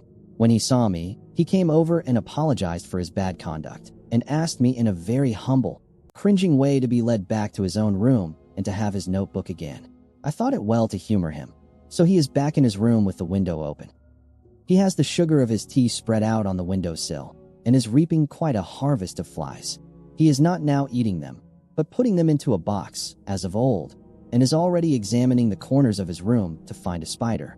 I tried to get him to talk about the past few days, for any clue to his thoughts would be of immense help to me, but he would not rise. For a moment or two, he looked very sad, and said in a sort of faraway voice, as though saying it rather to himself than to me, all over. He has deserted me. No hope for me now unless I do it for myself." Then suddenly turning to me in a resolute way, he said, "Doctor, won't you be very good to me and let me have a little more sugar? I think it would be good for me." "And the flies?" I said. "Yes, the flies like it, too, and I like the flies, therefore I like it. And there are people who know so little as to think that madmen do not argue." I procured him a double supply, and left him as happy a man as, I suppose, any in the world. I wish I could fathom his mind. Midnight. Another change in him. I had been to see Miss Westenra, whom I found much better, and had just returned, and was standing at our own gate looking at the sunset, when once more I heard him yelling. As his room is on this side of the house, I could hear it better than in the morning. It was a shock to me to turn from the wonderful smoky beauty of a sunset over London, with its lurid lights and inky shadows and all the marvelous tints that come on foul clouds even as on foul water, and to realize all the grim sternness of my own cold stone building, with its wealth of breathing misery, and my own desolate heart to endure it all. I reached him just as the sun was going down, and from his window saw the red disk sink. As it sank, he became less and less frenzied, and just as it dipped, he slid from the hands that held him, an inert mass, on the floor. It is wonderful, however, what intellectual recuperative power lunatics have, for within a few minutes he stood up quite calmly and looked around him. I signaled to the attendants not to hold him, for I was anxious to see what he would do. He went straight over to the window and brushed out the crumbs of sugar. Then he took his flybox and emptied it outside and threw away the box. Then he shut the window and, crossing over, sat down on his bed. All this surprised me, so I asked him, "Are you not going to keep flies anymore?" "No," said he. "I am sick of all that rubbish." He certainly is a wonderfully interesting study. I wish I could get some glimpse of his mind or of the cause of his sudden passion. Stop. There may be a clue after all, if we can find why today his paroxysms came on at high noon and at sunset. Can it be that there is a malign influence of the sun at periods which affects certain natures, as at times the moon does others? We shall see. Telegram, Seward, London, to Van Helsing, Amsterdam. September 4th. Patient still better today. Telegram, Seward, London, to Van Helsing, Amsterdam. September 5th. Patient greatly improved. Good appetite, sleeps naturally, good spirits, color coming back. Telegram, Seward, London, to Van Helsing, Amsterdam. September 6th. Terrible change for the worse. Come at once. Do not lose an hour. I hold over telegram to Holmwood till have seen. The night began quietly, a soft moonlit calm drifting through the old Victorian room as she rested, unaware of the change in the air. Nearby, a gentle hand adjusted a simple garland of flowers, a small gesture, yet one that shifted the room's balance in ways no one could sense. Then the storm came. Wind burst through the window, carrying rain, fog, and the electric breath of lightning. And through the glass, a white wolf appeared, still and watchful, its eyes reflecting something ancient. Later, she wandered through a mist-covered garden, moving as if drawn by an unseen call. Shadows shifted among statues and towering hedges, guiding her towards secrets hidden in the night. And in a candlelit study, an old scholar searched for answers, unaware that the truth had already begun unfolding beyond his control. And now that the storm has shown its first signs, we turn the page to uncover what the night truly holds. Let's begin the next chapter. Chapter 10. Letter, Dr. Seward to Honorable Arthur Holmwood. September 6th. My dear Art, my news today is not so good. Lucy this morning had gone back a bit. There is, however, one good thing which has arisen from it. Mrs. Westenra was naturally anxious concerning Lucy, and has consulted me professionally about her.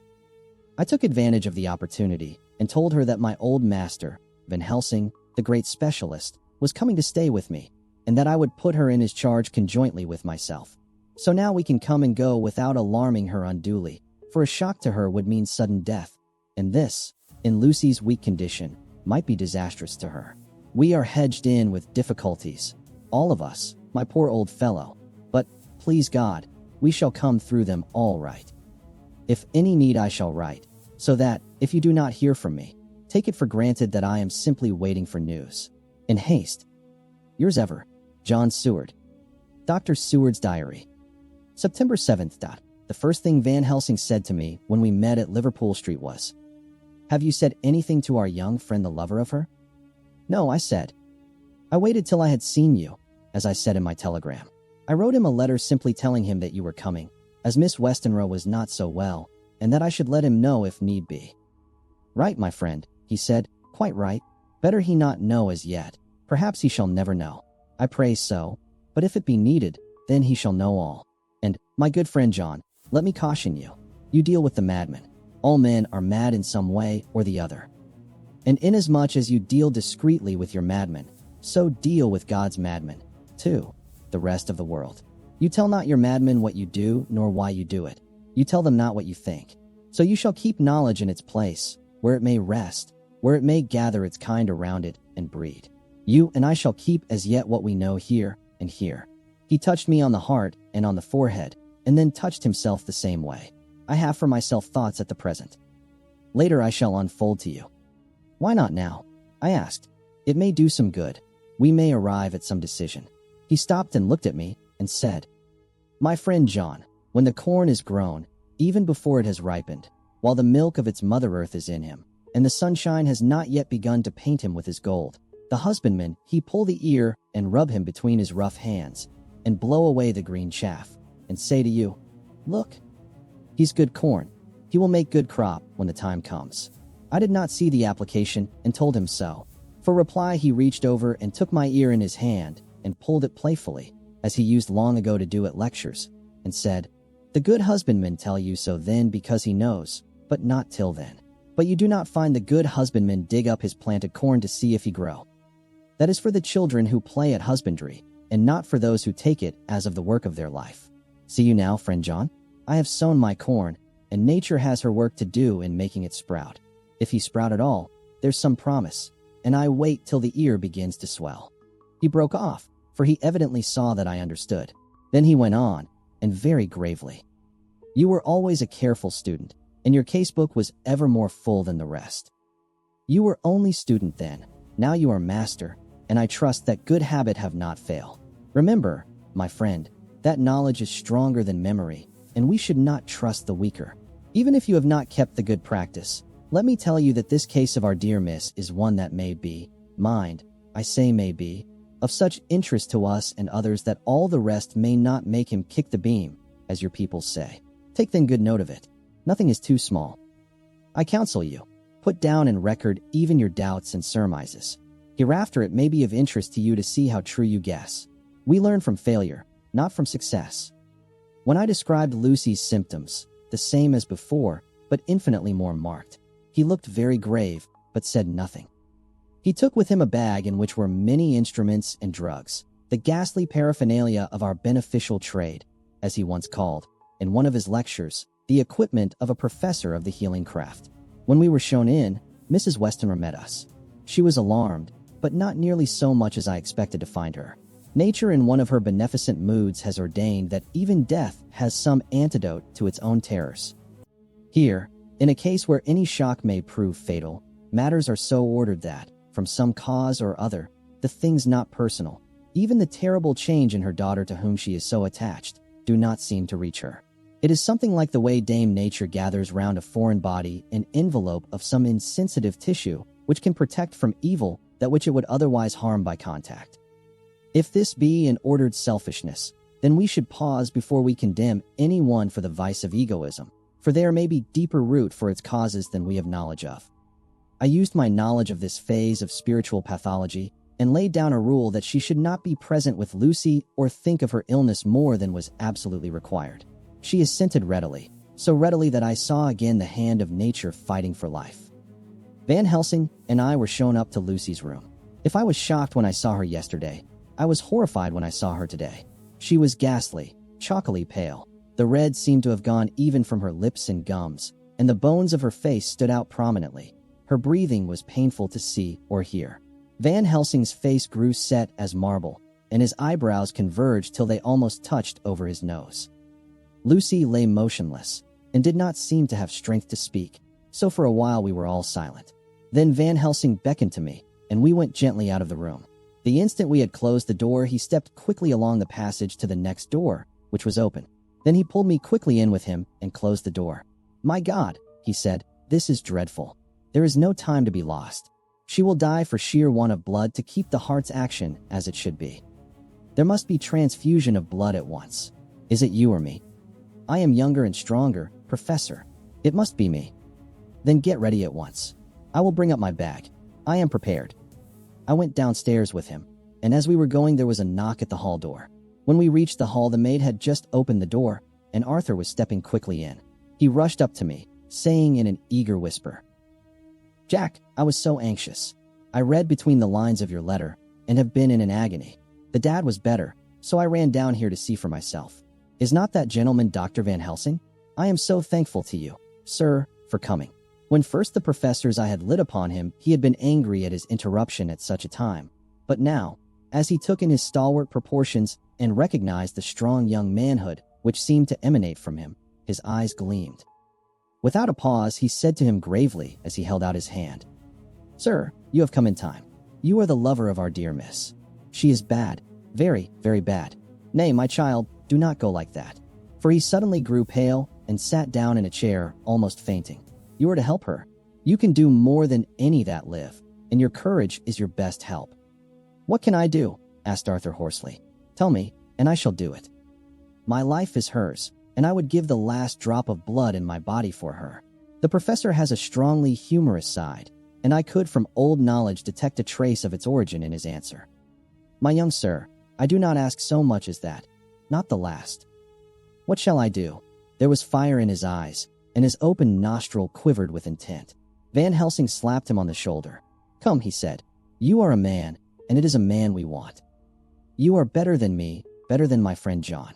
Arthur looked bewildered, and the professor went on by explaining in a kindly way. "Young Miss is bad, very bad. She wants blood, and blood she must have or die. My friend John and I have consulted, and we are about to perform what we call transfusion of blood, to transfer from full veins of one to the empty veins which pine for him.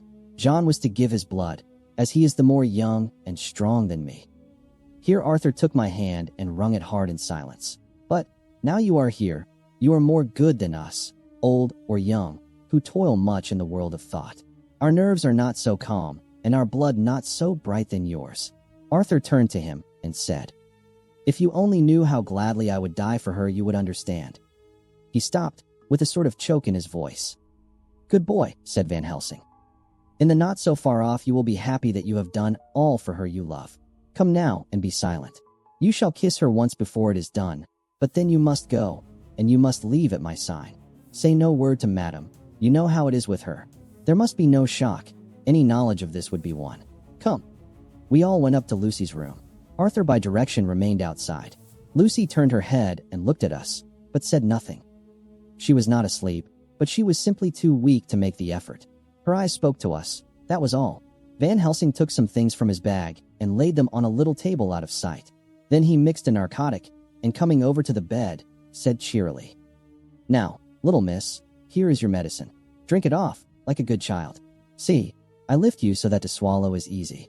Yes, she had made the effort with success. It astonished me how long the drug took to act. This, in fact, marked the extent of her weakness. The time seemed endless until sleep began to flicker in her eyelids. At last, however, the narcotic began to manifest its potency, and she fell into a deep sleep. When the professor was satisfied, he called Arthur into the room and bade him strip off his coat. Then he added, "You may take that one little kiss whilst I bring over the table. Friend John, help to me." So neither of us looked whilst he bent over her. Van Helsing, turning to me, said, "He is so young and strong, and of blood so pure that we need not defibrinate it." Then with swiftness, but with absolute method, Van Helsing performed the operation. As the transfusion went on, something like life seemed to come back to poor Lucy's cheeks, and through Arthur's growing pallor the joy of his face seemed absolutely to shine. After a bit I began to grow anxious, for the loss of blood was telling on Arthur, strong man as he was. It gave me an idea of what a terrible strain Lucy's system must have undergone, that what weakened Arthur only partially restored her. But the professor's face was set, and he stood watch in hand, and with his eyes fixed now on the patient and now on Arthur. I could hear my own heart beat. Presently he said in a soft voice, "Do not stir an instant. It is enough. You attend him. I will look to her." When all was over I could see how much Arthur was weakened.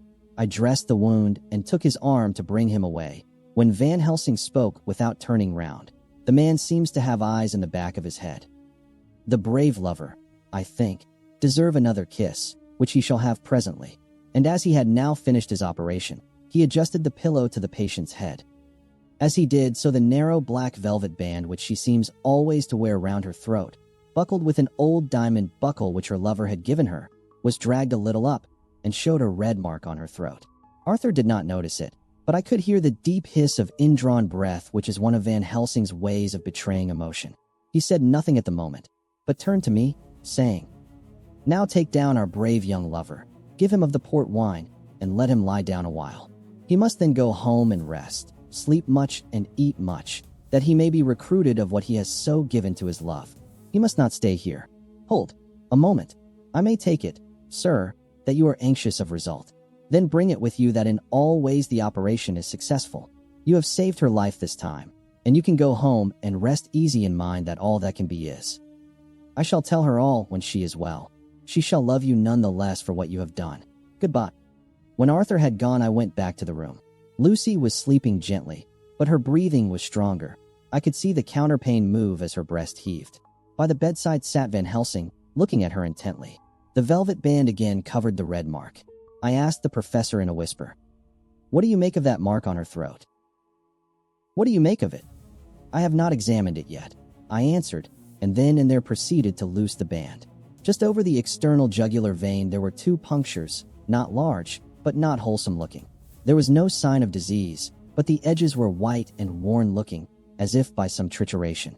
It at once occurred to me that this wound, or whatever it was, might be the means of that manifest loss of blood. But I abandoned the idea as soon as formed, for such a thing could not be. The whole bed would have been drenched to a scarlet with the blood which the girl must have lost to leave such a pallor as she had before the transfusion. "Well," said Van Helsing. "Well," said I can make nothing of it." The professor stood up. "I must go back to Amsterdam tonight," he said. "There are books and things there which I want. You must remain here all the night, and you must not let your sight pass from her." "Shall I have a nurse?" I asked. "We are the best nurses, you and I. You keep watch all night. See that she is well fed, and that nothing disturbs her. You must not sleep all the night. Later on we can sleep, you and I. I shall be back as soon as possible, and then we may begin." "May begin?" I said. "What on earth do you mean?" "We shall see," he answered, as he hurried out. He came back a moment later and put his head inside the door and said with warning finger held up, "Remember, she is your charge. If you leave her, and harm befall, you shall not sleep easy hereafter." Dr. Seward's diary continued. September 8th. I sat up all night with Lucy. The opiate worked itself off towards dusk, and she waked naturally. She looked a different being from what she had been before the operation. Her spirits even were good, and she was full of a happy vivacity, but I could see evidences of the absolute prostration which she had undergone. When I told Mrs. Westenra that Dr. Van Helsing had directed that I should sit up with her, she almost pooh-poohed the idea, pointing out her daughter's renewed strength and excellent spirits. I was firm, however, and made preparations for my long vigil. When her maid had prepared her for the night, I came in, having in the meantime had supper, and took a seat by the bedside. She did not in any way make objection, but looked at me gratefully whenever I caught her eye. After a long spell she seemed sinking off to sleep, but with an effort seemed to pull herself together and shook it off. This was repeated several times, with greater effort and with shorter pauses as the time moved on. It was apparent that she did not want to sleep, so I tackled the subject at once. "You do not want to go to sleep?" "No, I am afraid." "Afraid to go to sleep? Why so?"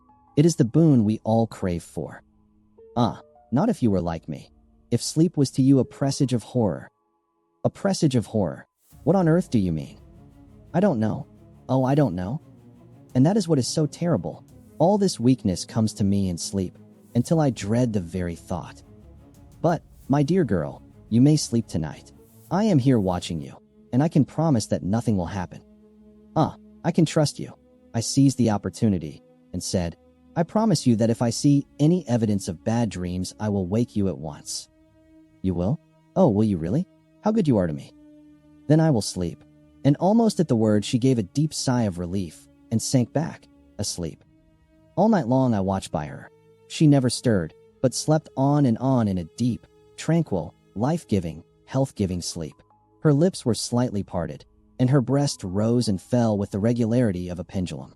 There was a smile on her face, and it was evident that no bad dreams had come to disturb her peace of mind. In the early morning her maid came, and I left her in her care and took myself back home, for I was anxious about many things. I sent a short wire to Van Helsing and to Arthur, telling them of the excellent result of the operation. My own work, with its manifold arrears, took me all day to clear off. It was dark when I was able to inquire about my zoophagus patient. The report was good. He had been quite quiet for the past day and night. A telegram came from Van Helsing at Amsterdam whilst I was at dinner, suggesting that I should be at Hillingham tonight, as it might be well to be at hand, and stating that he was leaving by the night mail and would join me early in the morning. September 9th. I was pretty tired and worn out when I got to Hillingham. For 2 nights, I had hardly had a wink of sleep, and my brain was beginning to feel that numbness which marks cerebral exhaustion. Lucy was up and in cheerful spirits. When she shook hands with me, she looked sharply in my face and said, "No sitting up tonight for you. You are worn out. I am quite well again. Indeed, I am. And if there is to be any sitting up, it is I who will sit up with you." I would not argue the point, but went and had my supper. Lucy came with me, and, enlivened by her charming presence, I made an excellent meal and had a couple of glasses of the more than excellent port. Then Lucy took me upstairs and showed me a room next her own, where a cozy fire was burning. "Now," she said, "you must stay here. I shall leave this door open and my door too. You can lie on the sofa, for I know that nothing would induce any of you doctors to go to bed whilst there is a patient above the horizon. If I want anything I shall call out, and you can come to me at once." I could not but acquiesce, for I was dog-tired, and could not have sat up had I tried. So, on her renewing her promise to call me if she should want anything, I lay on the sofa and forgot all about everything. Lucy Westenra's Diary. September 9th. I feel so happy tonight. I have been so miserably weak that to be able to think and move about is like feeling sunshine after a long spell of east wind out of a steel sky. Somehow Arthur feels very, very close to me. I seem to feel his presence warm about me. I suppose it is that sickness and weakness are selfish things and turn our inner eyes and sympathy on ourselves, whilst health and strength give love rein, and in thought and feeling he can wander where he wills. I know where my thoughts are. If Arthur only knew. My dear, your ears must tingle as you sleep, as mine do waking. Oh, the blissful rest of last night. How I slept, with that dear, good Dr. Seward watching me. And tonight I shall not fear to sleep, since he is close at hand and within call. Thank everybody for being so good to me. Thank God. Good night, Arthur. Dr. Seward's Diary. September 10th. I was conscious of the professor's hand on my head and started awake all in a second. That is one of the things that we learn in an asylum, at any rate. And how is our patient? Well, when I left her, or rather when she left me, I answered. "Come, let us see," he said, and together we went into the room. The blind was down, and I went over to raise it gently, whilst Van Helsing stepped, with his soft, cat-like tread, over to the bed. As I raised the blind, and the morning sunlight flooded the room, I heard the professor's low hiss of inspiration, and knowing its rarity, a deadly fear shot through my heart. As I passed over, he moved back, and his exclamation of horror, "God in Himmel," needed no enforcement from his agonized face. He raised his hand and pointed to the bed, and his iron face was drawn and ashen white. I felt my knees begin to tremble. There on the bed, seemingly in a swoon, lay poor Lucy, more horribly white and wan-looking than ever. Even the lips were white, and the gums seemed to have shrunken back from the teeth, as we sometimes see in a corpse after a prolonged illness. Van Helsing raised his foot to stamp in anger, but the instinct of his life and all the long years of habit stood to him, and he put it down again softly. "Quick," he said, "bring the brandy." I flew to the dining room and returned with the decanter. He wetted the poor white lips with it, and together we rubbed palm and wrist and heart. He felt her heart, and after a few moments of agonizing suspense said, "It is not too late. It beats, though but feebly. All our work is undone. We must begin again. There is no young Arthur here now. I have to call on you yourself this time, friend John." As he spoke, he was dipping into his bag and producing the instruments for transfusion. I had taken off my coat and rolled up my shirt sleeve. There was no possibility of an opiate just at present, and no need of one. And so, without a moment's delay, we began the operation. After a time, it did not seem a short time either, for the draining away of one's blood, no matter how willingly it be given, is a terrible feeling. Van Helsing held up a warning finger. "Do not stir," he said, "but I fear that with growing strength she may wake, and that would make danger. Oh, so much danger. But I shall precaution take. I shall give hypodermic injection of morphia." He proceeded then, swiftly and deftly, to carry out his intent. The effect on Lucy was not bad, for the faint seemed to merge subtly into the narcotic sleep. It was with a feeling of personal pride that I could see a faint tinge of color steal back into the pallid cheeks and lips. No man knows, till he experiences it, what it is to feel his own lifeblood drawn away into the veins of the woman he loves. The professor watched me critically. That will do, he said. Already. I remonstrated. You took a great deal more from art. To which he smiled a sad sort of smile as he replied. He is her lover, her fiancé. You have work, much work, to do for her and for others, and the present will suffice. When we stopped the operation, he attended to Lucy, whilst I applied digital pressure to my own incision.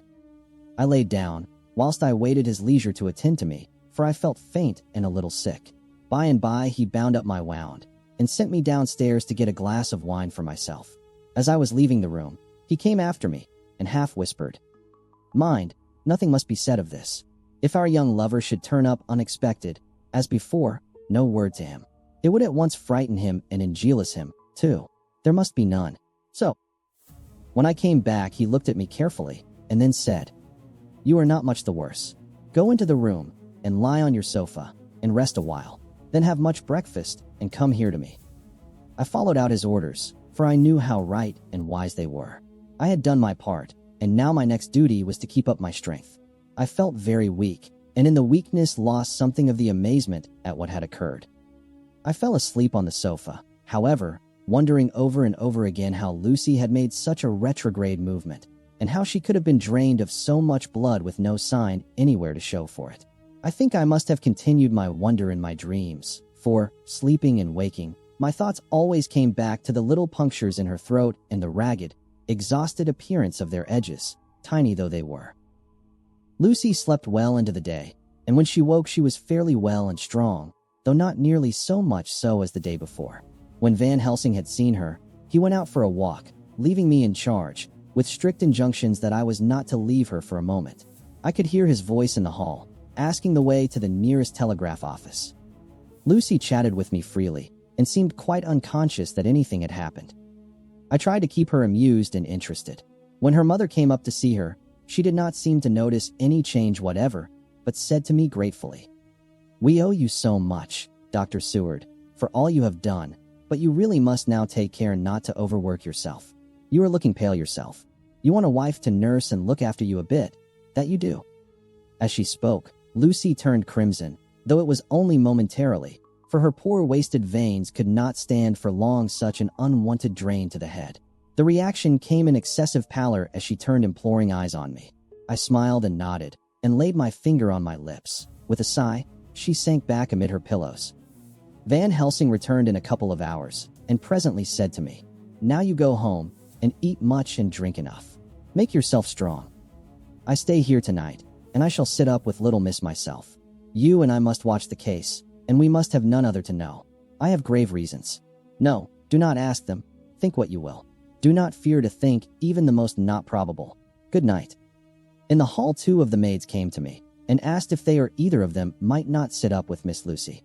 They implored me to let them, and when I said it was Dr. Van Helsing's wish that either he or I should sit up, they asked me quite piteously to intercede with the foreign gentlemen. I was much touched by their kindness. Perhaps it is because I am weak at present, and perhaps because it was on Lucy's account, that their devotion was manifested, for over and over again have I seen similar instances of woman's kindness. I got back here in time for a late dinner, went my rounds. All well, and set this down whilst waiting for sleep. It is coming. September 11th. This afternoon I went over to Hillingham, found Van Helsing in excellent spirits, and Lucy much better. Shortly after I had arrived, a big parcel from abroad came for the professor. He opened it with much impressment, assumed, of course, and showed a great bundle of white flowers. These are for you, Miss Lucy, he said. For me? Oh, Dr. Van Helsing. Yes, my dear, but not for you to play with. These are medicines. Here Lucy made a wry face. Nay, but they are not to take in a decoction or in nauseous form. So you need not snub that so charming nose, or I shall point out to my friend Arthur what woes he may have to endure in seeing so much beauty that he so loves so much distort. Aha, my pretty miss, that bring the so nice nose all straight again. This is medicinal, but you do not know how. I put him in your window, I make pretty wreath, and hang him round your neck, so that you sleep well. Oh yes, they, like the lotus flower, make your trouble forgotten. It smells so like the waters of Lethe, and of that fountain of youth that the conquistadores sought for in the Floridas, and find him all too late. Whilst he was speaking, Lucy had been examining the flowers and smelling them. Now she threw them down, saying, with half laughter and half disgust, "Oh, Professor, I believe you are only putting up a joke on me. Why, these flowers are only common garlic." To my surprise, Van Helsing rose up and said with all his sternness, his iron jaw set and his bushy eyebrows meeting, "No trifling with me. I never jest. There is grim purpose in all I do, and I warn you that you do not thwart me. Take care, for the sake of others if not for your own." Then seeing poor Lucy scared, as she might well be, he went on more gently, "Oh, little miss, my dear, do not fear me. I only do for your good, but there is much virtue to you in those so common flowers. See, I place them myself in your room. I make myself the wreath that you are to wear. But hush, no telling to others that make so inquisitive questions. We must obey, and silence is a part of obedience, and obedience is to bring you strong and well into loving arms that wait for you. Now sit still a while. Come with me, friend John, and you shall help me deck the room with my garlic, which is all the way from Harlem, where my friend Vanderpool raised herb in his glass houses all the year. I had to telegraph yesterday, or they would not have been here." We went into the room, taking the flowers with us. The professor's actions were certainly odd and not to be found in any pharmacopoeia that I ever heard of. First, he fastened up the windows and latched them securely. Next, taking a handful of the flowers, he rubbed them all over the sashes, as though to ensure that every whiff of air that might get in would be laden with the garlic smell. Then with the wisp he rubbed all over the jamb of the door, above, below, and at each side, and round the fireplace in the same way. It all seemed grotesque to me, and presently I said, "Well, Professor, I know you always have a reason for what you do, but this certainly puzzles me. It is well we have no skeptic here, or he would say that you were working some spell to keep out an evil spirit." "Perhaps I am," he answered quietly as he began to make the wreath which Lucy was to wear round her neck. We then waited whilst Lucy made her toilet for the night, and when she was in bed, he came and himself fixed the wreath of garlic round her neck. The last words he said to her were, "Take care you do not disturb it, and even if the room feel close, do not tonight open the window or the door." "I promise," said Lucy, "and thank you both 1,000 times for all your kindness to me. Oh, what have I done to be blessed with such friends?" As we left the house in my fly, which was waiting, Van Helsing said, "Tonight I can sleep in peace, and sleep I want. 2 nights of travel, much reading in the day between, and much anxiety on the day to follow, and a night to sit up, without to wink. Tomorrow in the morning early you call for me, and we come together to see our pretty miss, so much more strong for my spell, which I have work. Ho, ho." He seemed so confident that I, remembering my own confidence 2 nights before, and with the baneful result, felt awe and vague terror. It must have been my weakness that made me hesitate to tell it to my friend, but I felt it all the more, like unshed tears. Chapter 11. Lucy Westenra's Diary. September 12th. How good they all are to me. I quite love that dear Dr. Van Helsing. I wonder why he was so anxious about these flowers. He positively frightened me. He was so fierce. And yet he must have been right, for I feel comfort from them already. Somehow, I do not dread being alone tonight, and I can go to sleep without fear. I shall not mind any flapping outside the window. Oh, the terrible struggle that I have had against sleep so often of late, the pain of the sleeplessness, or the pain of the fear of sleep, with such unknown horrors as it has for me. How blessed are some people, whose lives have no fears, no dreads, to whom sleep is a blessing that comes nightly, and brings nothing but sweet dreams. Well, here I am tonight, hoping for sleep, and lying like Ophelia in the play, with virgin krantz and maiden struments. I never liked garlic before, but tonight it is delightful. There is peace in its smell. I feel sleep coming already. Good night, everybody. Dr. Seward's Diary. September 13th. Called at the Berkeley and found Van Helsing, as usual, up to time. The carriage, ordered from the hotel, was waiting. The professor took his bag, which he always brings with him now. Let all be put down exactly. Van Helsing and I arrived at Hillingham at 8 o'clock. It was a lovely morning. The bright sunshine and all the fresh feeling of early autumn seemed like the completion of nature's annual work. The leaves were turning to all kinds of beautiful colors, but had not yet begun to drop from the trees. When we entered, we met Mrs. Westenra coming out of the morning room. She is always an early riser. She greeted us warmly and said, "You will be glad to know that Lucy is better. The dear child is still asleep. I looked into her room and saw her, but did not go in, lest I should disturb her. The professor smiled and looked quite jubilant. He rubbed his hands together and said, I thought I had diagnosed the case. My treatment is working," to which she answered, "You must not take all the credit to yourself, doctor. Lucy's state this morning is due in part to me." "How you do mean, ma'am?" asked the professor. "Well, I was anxious about the dear child in the night and went into her room. She was sleeping soundly. So soundly that even my coming did not wake her. But the room was awfully stuffy. There were a lot of those horrible, strong-smelling flowers about everywhere, and she had actually a bunch of them round her neck. I feared that the heavy odor would be too much for the dear child in her weak state, so I took them all away and opened a bit of the window to let in a little fresh air. You will be pleased with her, I am sure." She moved off into her boudoir, where she usually breakfasted early. As she had spoken, I watched the professor's face and saw it turn ashen gray. He had been able to retain his self-command whilst the poor lady was present, for he knew her state and how mischievous a shock would be. He actually smiled on her as he held open the door for her to pass into her room. But the instant she had disappeared, he pulled me, suddenly and forcibly, into the dining room and closed the door. Then, for the first time in my life, I saw Van Helsing break down. He raised his hands over his head in a sort of mute despair and then beat his palms together in a helpless way. Finally, he sat down on a chair and, putting his hands before his face, began to sob, with loud, dry sobs that seemed to come from the very racking of his heart. Then he raised his arms again, as though appealing to the whole universe. "God, God, God," he said. "What have we done? What has this poor thing done, that we are so sore beset?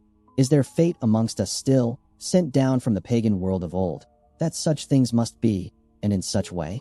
This poor mother, all unknowing, and all for the best as she think, does such thing as lose her daughter body and soul, and we must not tell her, we must not even warn her, or she die, and then both die. Oh, how we are beset! How are all the powers of the devils against us?" Suddenly he jumped to his feet. "Come," he said, "come, we must see and act. Devils, or no devils, or all the devils at once, it matters not. We fight him all the same." He went to the hall door for his bag, and together we went up to Lucy's room. Once again I drew up the blind, whilst Van Helsing went towards the bed. This time he did not start as he looked on the poor face with the same awful, waxen pallor as before. He wore a look of stern sadness and infinite pity. As I expected, he murmured, with that hissing inspiration of his which meant so much. Without a word, he went and locked the door, and then began to set out on the little table the instruments for yet another operation of transfusion of blood. I had long ago recognized the necessity and begun to take off my coat, but he stopped me with a warning hand. "No," he said. "Today you must operate. I shall provide. You are weakened already." As he spoke, he took off his coat and rolled up his shirt sleeve. Again the operation, again the narcotic, again some return of color to the ashy cheeks, and the regular breathing of healthy sleep. This time I watched whilst Van Helsing recruited himself and rested. Presently, he took an opportunity of telling Mrs. Westenra that she must not remove anything from Lucy's room without consulting him, that the flowers were of medicinal value, and that the breathing of their odor was a part of the system of cure. Then he took over the care of the case himself, saying that he would watch this night and the next, and would send me word when to come. After another hour, Lucy waked from her sleep, fresh and bright, and seemingly not much the worse for her terrible ordeal. What does it all mean? I am beginning to wonder if my long habit of life amongst the insane is beginning to tell upon my own brain. Lucy Westenra's Diary. September 17th. 4 days and nights of peace. I am getting so strong again that I hardly know myself. It is as if I had passed through some long nightmare, and had just awakened to see the beautiful sunshine and feel the fresh air of the morning around me. I have a dim half-remembrance of long, anxious times of waiting and fearing, darkness in which there was not even the pain of hope to make present distress more poignant, and then long spells of oblivion, and the rising back to life as a diver coming up through a great press of water. Since, however, Dr. Van Helsing has been with me, all this bad dreaming seems to have passed away. The noises that used to frighten me out of my wits, the flapping against the windows, the distant voices which seemed so close to me, the harsh sounds that came from I know not where and commanded me to do I know not what, have all ceased. I go to bed now without any fear of sleep. I do not even try to keep awake. I have grown quite fond of the garlic, and a box full arrives for me every day from Harlem. Tonight, Dr. Van Helsing is going away, as he has to be for a day in Amsterdam. But I need not be watched. I am well enough to be left alone. Thank God for Mother's sake, and dear Arthur's, and for all our friends who have been so kind. I shall not even feel the change, for last night Dr. Van Helsing slept in his chair a lot of the time. I found him asleep twice when I awoke, but I did not fear to go to sleep again, although the boughs or bats or something napped almost angrily against the window panes. The Pall Mall Gazette, September 18th. The Escaped Wolf. Perilous adventure of our interviewer. Interview with the keeper in the zoological gardens.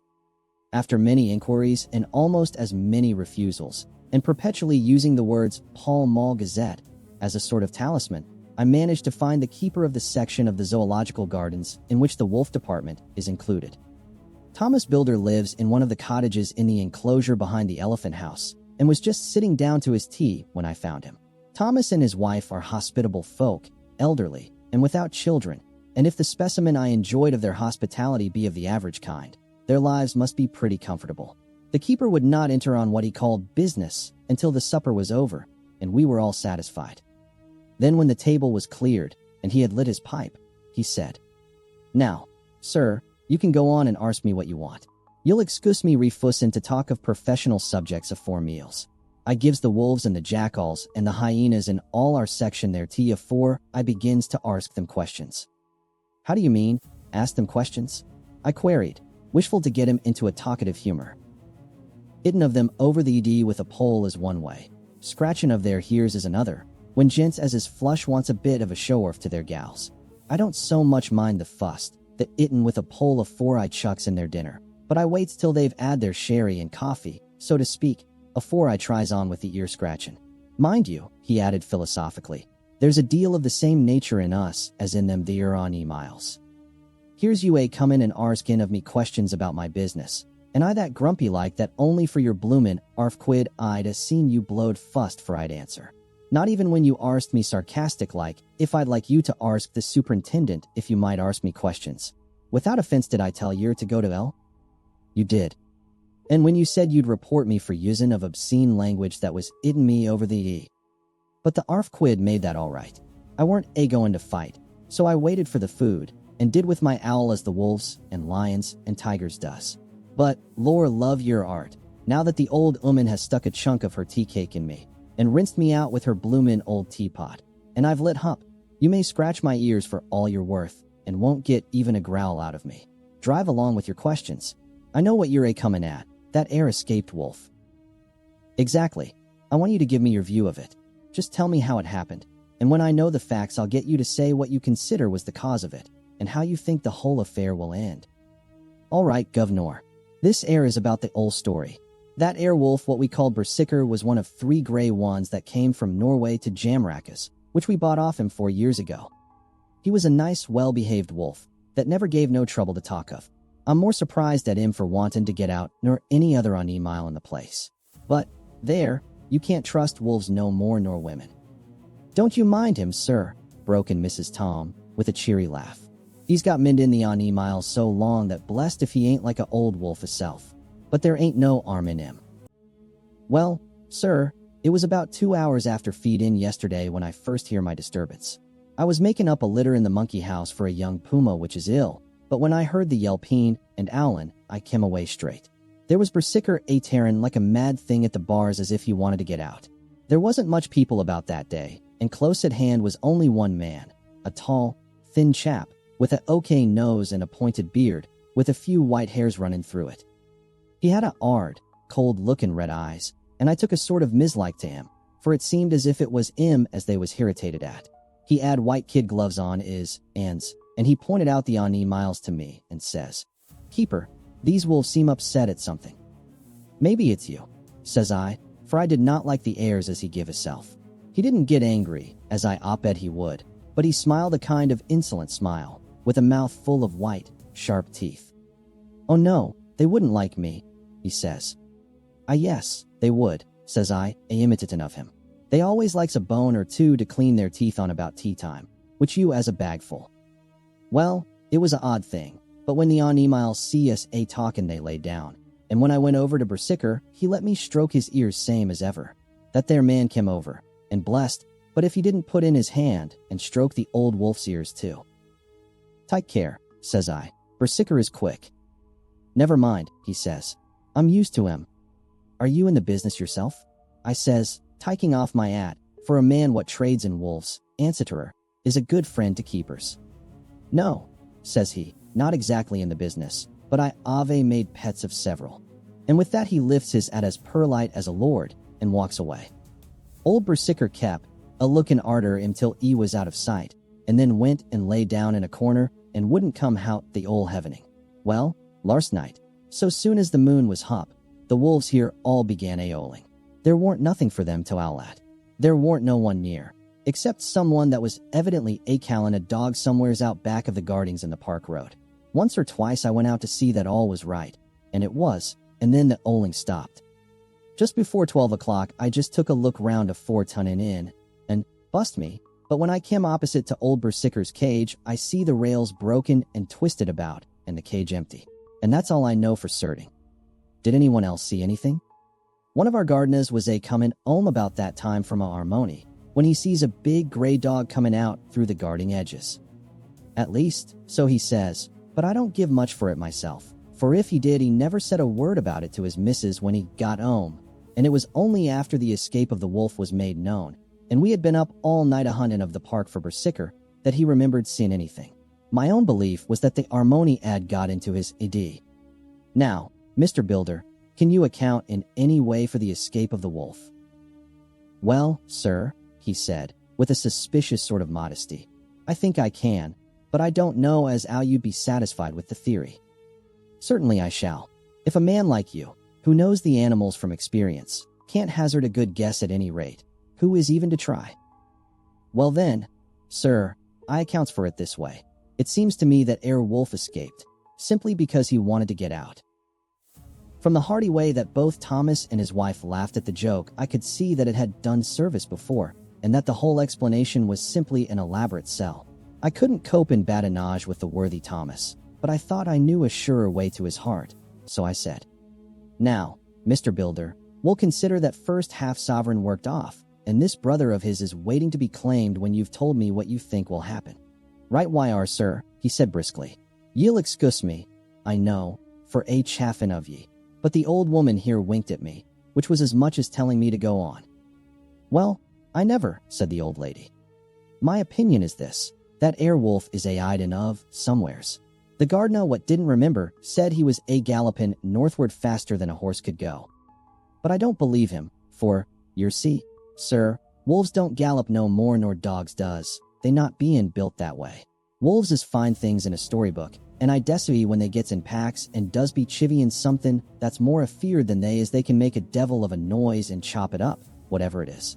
But, Lord bless you, in real life a wolf is only a low creature, not half so clever or bold as a good dog, and not half a quarter so much fight in him.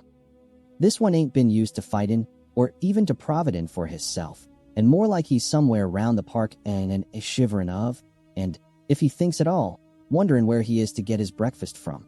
Or maybe he's got down some area and is in a coal cellar. My eye, won't some cook get a rum start when she sees his green eyes shining at her out of the dark? If he can't get food, he's bound to look for it, and mayhap he may chance to light on a butcher's shop in time. If he doesn't, and some nursemaid goes a walkin' orf with a soldier, leavin' of the hinfant in the perambulator, well, then I shouldn't be surprised if the census is one babby the less. That's all. I was handing him the half-sovereign, when something came bobbing up against the window, and Mr. Builder's face doubled its natural length with surprise. God bless me, he said, if there ain't old Berserker come back by hisself.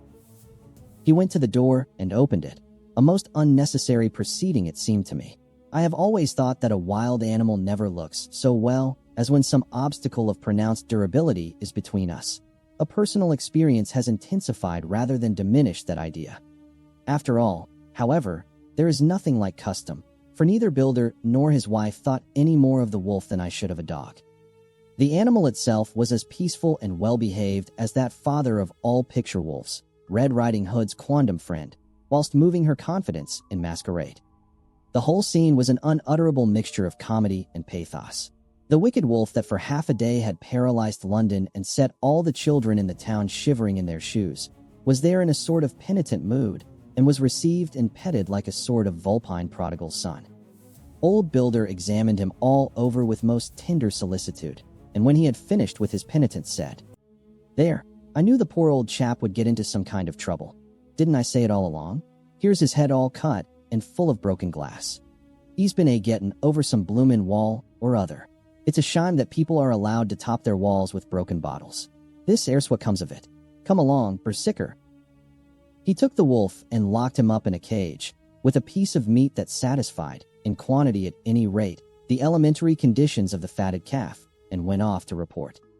I came off, too, to report the only exclusive information that is given today regarding the strange escapade at the zoo. Dr. Seward's diary. September 17th. I was engaged after dinner in my study posting up my books, which, through press of other work and the many visits to Lucy, had fallen sadly into arrear. Suddenly the door was burst open, and in rushed my patient, with his face distorted with passion. I was thunderstruck, for such a thing as a patient getting of his own accord into the superintendent's study is almost unknown. Without an instant's pause he made straight at me.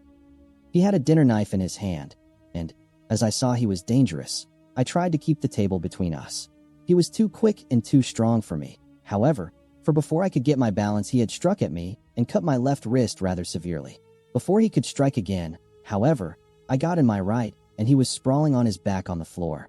My wrist bled freely, and quite a little pool trickled onto the carpet. I saw that my friend was not intent on further effort, and occupied myself binding up my wrist, keeping a wary eye on the prostrate figure all the time. When the attendants rushed in, and we turned our attention to him, his employment positively sickened me. He was lying on his belly on the floor licking up, like a dog, the blood which had fallen from my wounded wrist. He was easily secured, and, to my surprise, went with the attendants quite placidly, simply repeating over and over again, "The blood is the life. The blood is the life." I cannot afford to lose blood just at present. I have lost too much of late for my physical good, and then the prolonged strain of Lucy's illness and its horrible phases is telling on me. I am overexcited and weary, and I need rest, rest, rest. Happily Van Helsing has not summoned me, so I need not forego my sleep. Tonight I could not well do without it. Telegram, Van Helsing, Antwerp, to Seward, Carfax. Sent to Carfax, Sussex, as no county given. Delivered late by 22 hours. September 17th. Do not fail to be at Hillingham tonight.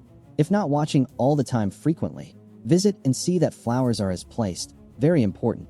Do not fail. Shall be with you as soon as possible after arrival. Dr. Seward's diary. September 18th.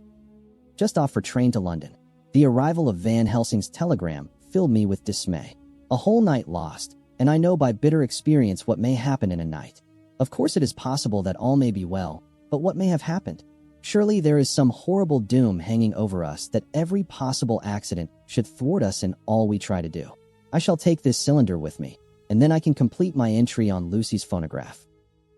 Memorandum left by Lucy Westenra. September 17th. Night. I write this and leave it to be seen, so that no one may by any chance get into trouble through me. This is an exact record of what took place tonight. I feel I am dying of weakness, and have barely strength to write, but it must be done if I die in the doing. I went to bed as usual, taking care that the flowers were placed as Dr. Van Helsing directed, and soon fell asleep. I was waked by the flapping at the window, which had begun after that sleepwalking on the cliff at Whitby when Mina saved me, and which now I know so well. I was not afraid, but I did wish that Dr. Seward was in the next room, as Dr. Van Helsing said he would be, so that I might have called him. I tried to go to sleep, but could not. Then there came to me the old fear of sleep, and I determined to keep awake. Perversely, sleep would try to come then when I did not want it. So, as I feared to be alone, I opened my door and called out, "Is there anybody there?" There was no answer. I was afraid to wake Mother, and so closed my door again. Then outside in the shrubbery, I heard a sort of howl like a dog's, but more fierce and deeper. I went to the window and looked out, but could see nothing, except a big bat, which had evidently been buffeting its wings against the window. So I went back to bed again, but determined not to go to sleep. Presently the door opened, and Mother looked in, seeing by my moving that I was not asleep, came in, and sat by me. She said to me even more sweetly and softly than her wont, "I was uneasy about you, darling, and came in to see that you were all right." I feared she might catch cold sitting there and asked her to come in and sleep with me, so she came into bed and lay down beside me. She did not take off her dressing gown, for she said she would only stay a while and then go back to her own bed. As she lay there in my arms, and I in hers, the flapping and buffeting came to the window again. She was startled and a little frightened, and cried out, "What is that?" I tried to pacify her, and at last succeeded, and she lay quiet, but I could hear her poor dear heart still beating terribly. After a while there was the low howl again out in the shrubbery, and shortly after there was a crash at the window, and a lot of broken glass was hurled on the floor. The window blind blew back with the wind that rushed in, and in the aperture of the broken panes there was the head of a great, gaunt gray wolf. Mother cried out in affright, and struggled up into a sitting posture, and clutched wildly at anything that would help her. Amongst other things, she clutched the wreath of flowers that Dr. Van Helsing insisted on my wearing round my neck, and tore it away from me. For a second or two she sat up, pointing at the wolf, and there was a strange and horrible gurgling in her throat. Then she fell over, as if struck with lightning, and her head hit my forehead and made me dizzy for a moment or two. The room and all round seemed to spin round. I kept my eyes fixed on the window, but the wolf drew his head back, and a whole myriad of little specks seemed to come blowing in through the broken window, and wheeling and circling round like the pillar of dust that travelers describe when there is a simoon in the desert. I tried to stir, but there was some spell upon me, and dear mother's poor body, which seemed to grow cold already, for her dear heart had ceased to beat, weighed me down, and I remembered no more for a while. The time did not seem long, but very, very awful, till I recovered consciousness again. Somewhere near, a passing bell was tolling. The dogs all round the neighborhood were howling, and in our shrubbery, seemingly just outside, a nightingale was singing. I was dazed and stupid with pain and terror and weakness, but the sound of the nightingale seemed like the voice of my dead mother come back to comfort me. The sound seemed to have awakened the maids, too, for I could hear their bare feet pattering outside my door. I called to them, and they came in, and when they saw what had happened, and what it was that lay over me on the bed, they screamed out. The wind rushed in through the broken window, and the door slammed to. They lifted off the body of my dear mother, and laid her, covered up with a sheet, on the bed after I had got up. They were all so frightened and nervous that I directed them to go to the dining room, and have each a glass of wine. The door flew open for an instant, and closed again. The maid shrieked, and then went in a body to the dining room, and I laid what flowers I had on my dear mother's breast. When they were there, I remembered what Dr. Van Helsing had told me, but I didn't like to remove them, and, besides, I would have some of the servants to sit up with me now. I was surprised that the maids did not come back. I called them, but got no answer, so I went to the dining room to look for them. My heart sank when I saw what had happened. They all four lay helpless on the floor, breathing heavily. The decanter of sherry was on the table half full, but there was a queer, acrid smell about. I was suspicious, and examined the decanter. It smelt of laudanum, and looking on the sideboard, I found that the bottle which mother's doctor uses for her, was empty. What am I to do? What am I to do? I am back in the room with mother. I cannot leave her, and I am alone, save for the sleeping servants, whom someone has drugged. Alone with the dead. I dare not go out, for I can hear the low howl of the wolf through the broken window. The air seems full of specks, floating and circling in the draught from the window, and the lights burn blue and dim. What am I to do? God shield me from harm this night. I shall hide this paper in my breast, where they shall find it when they come to lay me out. My dear mother gone. It is time that I go too. Goodbye, dear Arthur, if I should not survive this night. God keep you, dear, and God help me. Chapter 12. Dr. Seward's Diary. September 18th. I drove at once to Hillingham and arrived early. Keeping my cab at the gate, I went up the avenue alone. I knocked gently and rang as quietly as possible, for I feared to disturb Lucy or her mother, and hoped to only bring a servant to the door. After a while, finding no response, I knocked and rang again, still no answer. I cursed the laziness of the servants that they should lie abed at such an hour, for it was now 10 o'clock. And so rang and knocked again, but more impatiently, but still without response. Hitherto, I had blamed only the servants, but now a terrible fear began to assail me. Was this desolation but another link in the chain of doom which seemed drawing tight around us? Was it indeed a house of death to which I had come? Too late? I knew that minutes, even seconds of delay, might mean hours of danger to Lucy, if she had had again one of those frightful relapses. And I went round the house to try if I could find by chance an entry anywhere. I could find no means of ingress. Every window and door was fastened and locked, and I returned baffled to the porch. As I did so, I heard the rapid pit-pat of a swiftly driven horse's feet. They stopped at the gate, and a few seconds later I met Van Helsing running up the avenue. When he saw me, he gasped out, "Then it was you, and just arrived. How is she? Are we too late? Did you not get my telegram?" I answered as quickly and coherently as I could that I had only got his telegram early in the morning and had not lost a minute in coming here, and that I could not make anyone in the house hear me. He paused and raised his hat as he said solemnly, "Then I fear we are too late. God's will be done." With his usual recuperative energy, he went on, "Come.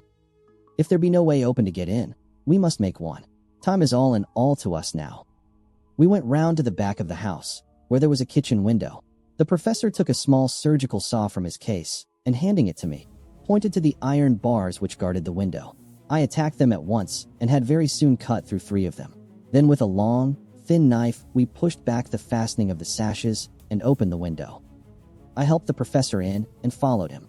There was no one in the kitchen or in the servants' rooms, which were close at hand. We tried all the rooms as we went along, and in the dining room, dimly lit by rays of light through the shutters, found 4 servant women lying on the floor. There was no need to think them dead, for their stertorous breathing and the acrid smell of laudanum in the room left no doubt as to their condition. Van Helsing and I looked at each other, and as we moved away he said, "We can attend to them later." Then we ascended to Lucy's room. For an instant or two we paused at the door to listen, but there was no sound that we could hear. With white faces and trembling hands, we opened the door gently and entered the room. How shall I describe what we saw? On the bed lay 2 women, Lucy and her mother.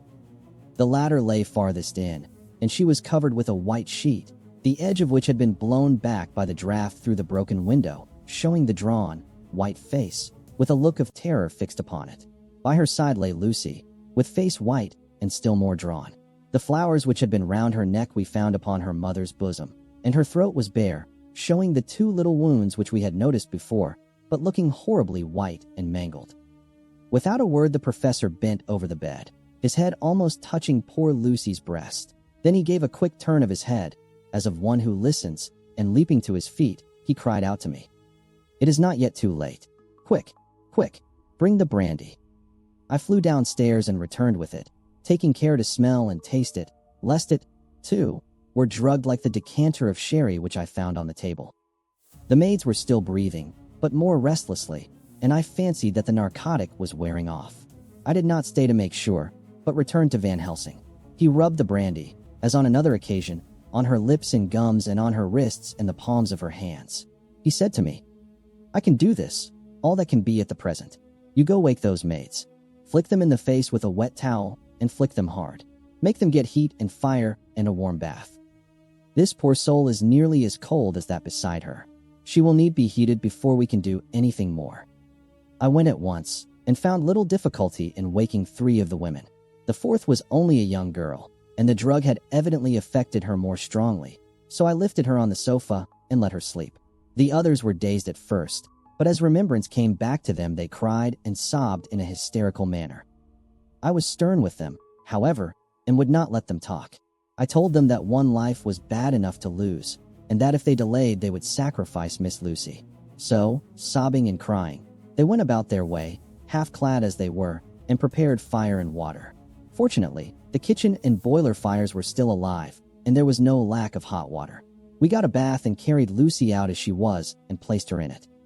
Whilst we were busy chafing her limbs, there was a knock at the hall door. One of the maids ran off, hurried on some more clothes, and opened it. Then she returned and whispered to us that there was a gentleman who had come with a message from Mr. Holmwood. I bade her simply tell him that he must wait, for we could see no one now. She went away with the message, and, engrossed with our work, I clean forgot all about him. I never saw in all my experience the professor work in such deadly earnest. I knew, as he knew, that it was a stand-up fight with death, and in a pause told him so. He answered me in a way that I did not understand, but with the sternest look that his face could wear. If that were all, I would stop here where we are now, and let her fade away into peace, for I see no light in life over her horizon. He went on with his work with, if possible, renewed and more frenzied vigor. Presently we both began to be conscious that the heat was beginning to be of some effect. Lucy's heart beat a trifle more audibly to the stethoscope, and her lungs had a perceptible movement.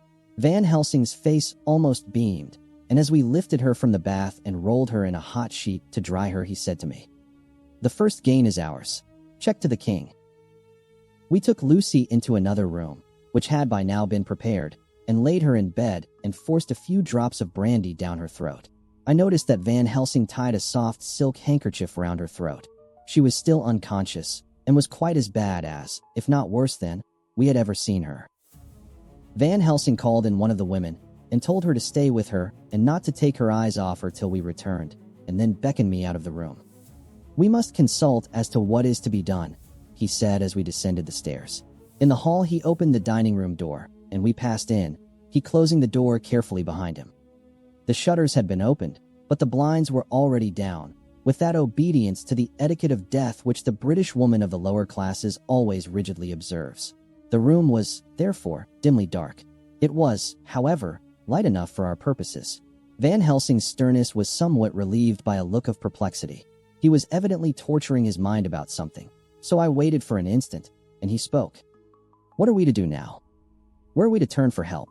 We must have another transfusion of blood, and that soon, or that poor girl's life won't be worth an hour's purchase. You are exhausted already. I am exhausted too. I fear to trust those women, even if they would have courage to submit. What are we to do for someone who will open his veins for her? What's the matter with me, anyhow?" The voice came from the sofa across the room, and its tones brought relief and joy to my heart, for they were those of Quincy Morris. Van Helsing started angrily at the first sound, but his face softened and a glad look came into his eyes as I cried out, "Quincy Morris," and rushed towards him with outstretched hands. "What brought you here?" I cried as our hands met. "I guess art is the cause." He handed me a telegram. "Have not heard from Seward for 3 days, and am terribly anxious. Cannot leave. Father still in same condition. Send me word how Lucy is. Do not delay to Holmwood. I think I came just in the nick of time. You know you have only to tell me what to do." Van Helsing strode forward and took his hand, looking him straight in the eyes as he said, "A brave man's blood is the best thing on this earth when a woman is in trouble. You're a man and no mistake. Well, the devil may work against us for all he's worth, but God sends us men when we want them." Once again we went through that ghastly operation. I have not the heart to go through with the details. Lucy had got a terrible shock, and it told on her more than before, for though plenty of blood went into her veins, her body did not respond to the treatment as well as on the other occasions. Her struggle back into life was something frightful to see and hear. However, the action of both heart and lungs improved, and Van Helsing made a subcutaneous injection of morphia, as before, and with good effect. Her faint became a profound slumber. The professor watched whilst I went downstairs with Quincy Morris, and sent one of the maids to pay off one of the cabmen who were waiting. I left Quincy lying down after having a glass of wine, and told the cook to get ready a good breakfast. Then a thought struck me, and I went back to the room where Lucy now was. When I came softly in, I found Van Helsing with a sheet or two of notepaper in his hand. He had evidently read it, and was thinking it over as he sat with his hand to his brow. There was a look of grim satisfaction in his face, as of one who has had a doubt solved. He handed me the paper, saying, "Only." It dropped from Lucy's breast when we carried her to the bath. When I had read it, I stood looking at the professor, and after a pause asked him, "In God's name, what does it all mean? Was she, or is she, mad? Or what sort of horrible danger is it?" I was so bewildered that I did not know what to say more. Van Helsing put out his hand and took the paper, saying, "Do not trouble about it now. Forget it for the present. You shall know and understand it all in good time, but it will be later. And now what is it that you came to me to say?" This brought me back to fact, and I was all myself again. "I came to speak about the certificate of death. If we do not act properly and wisely, there may be an inquest, and that paper would have to be produced. I am in hopes that we need have no inquest, for if we had it would surely kill poor Lucy, if nothing else did. I know, and you know, and the other doctor who attended her knows, that Mrs. Westenra had disease of the heart, and we can certify that she died of it. Let us fill up the certificate at once, and I shall take it myself to the registrar and go on to the undertaker. Good, oh my friend John. Well thought of. Truly Miss Lucy, if she be sad in the foes that beset her, is at least happy in the friends that love her. 1, 2, 3, all open their veins for her, besides one old man. Ah yes, I know, friend John, I am not blind. I love you all the more for it. Now go. In the hall, I met Quincy Morris, with a telegram for Arthur telling him that Mrs. Westenra was dead, that Lucy also had been ill, but was now going on better, and that Van Helsing and I were with her. I told him where I was going, and he hurried me out, but as I was going said, "When you come back, Jack, may I have 2 words with you all to ourselves?" I nodded in reply and went out. I found no difficulty about the registration, and arranged with the local undertaker to come up in the evening to measure for the coffin and to make arrangements. When I got back, Quincy was waiting for me. I told him I would see him as soon as I knew about Lucy, and went up to her room. She was still sleeping, and the professor seemingly had not moved from his seat at her side. From his putting his finger to his lips, I gathered that he expected her to wake before long and was afraid of forestalling nature. So I went down to Quincy and took him into the breakfast room, where the blinds were not drawn down, and which was a little more cheerful, or rather less cheerless, than the other rooms. When we were alone, he said to me, "Jack Seward, I don't want to shove myself in anywhere where I've no right to be, but this is no ordinary case. You know I loved that girl and wanted to marry her, but, although that's all past and gone, I can't help feeling anxious about her all the same. What is it that's wrong with her? The Dutchman, and a fine old fellow he is, I can see that, said, that time you 2 came into the room, that you must have another transfusion of blood, and that both you and he were exhausted. Now I know well that you medical men speak in camera, and that a man must not expect to know what they consult about in private. But this is no common matter, and, whatever it is, I have done my part. Is not that so?" "That's so," I said, and he went on. "I take it that both you and Van Helsing had done already what I did today. Is not that so?" "That's so. And I guess Art was in it too. When I saw him 4 days ago down at his own place, he looked queer. I have not seen anything pulled down so quick since I was on the Pampas and had a mare that I was fond of go to grass all in a night.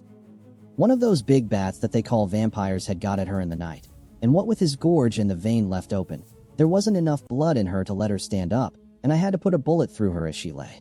Jack, if you may tell me without betraying confidence, Arthur was the first, is not that so?" As he spoke, the poor fellow looked terribly anxious.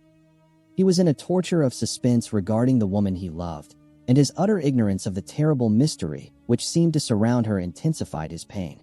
His very heart was bleeding, and it took all the manhood of him, and there was a royal lot of it, too, to keep him from breaking down.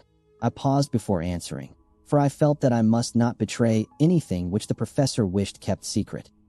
But already he knew so much, and guessed so much, that there could be no reason for not answering, so I answered in the same phrase, "That's so." "And how long has this been going on?" "About 10 days. 10 days. Then I guess, Jack Seward, that poor pretty creature that we all love has had put into her veins within that time the blood of 4 strong men. Man alive, her whole body wouldn't hold it." Then, coming close to me, he spoke in a fierce half-whisper, "What took it out?" I shook my head. "That," I said, "is the crux. Van Helsing is simply frantic about it, and I am at my wit's end. I can't even hazard a guess. There has been a series of little circumstances which have thrown out all our calculations as to Lucy being properly watched. But these shall not occur again. Here we stay until all be well, or ill." Quincy held out his hand. "Count me in," he said. "You and the Dutchman will tell me what to do, and I'll do it." When she woke late in the afternoon, Lucy's first movement was to feel in her breast, and, to my surprise, produced the paper which Van Helsing had given me to read. The careful professor had replaced it where it had come from, lest on waking she should be alarmed. Her eye then lit on Van Helsing and on me too, and gladdened. Then she looked around the room, and seeing where she was, shuddered. She gave a loud cry, and put her poor thin hands before her pale face. We both understood what that meant, that she had realized to the full her mother's death, so we tried what we could to comfort her.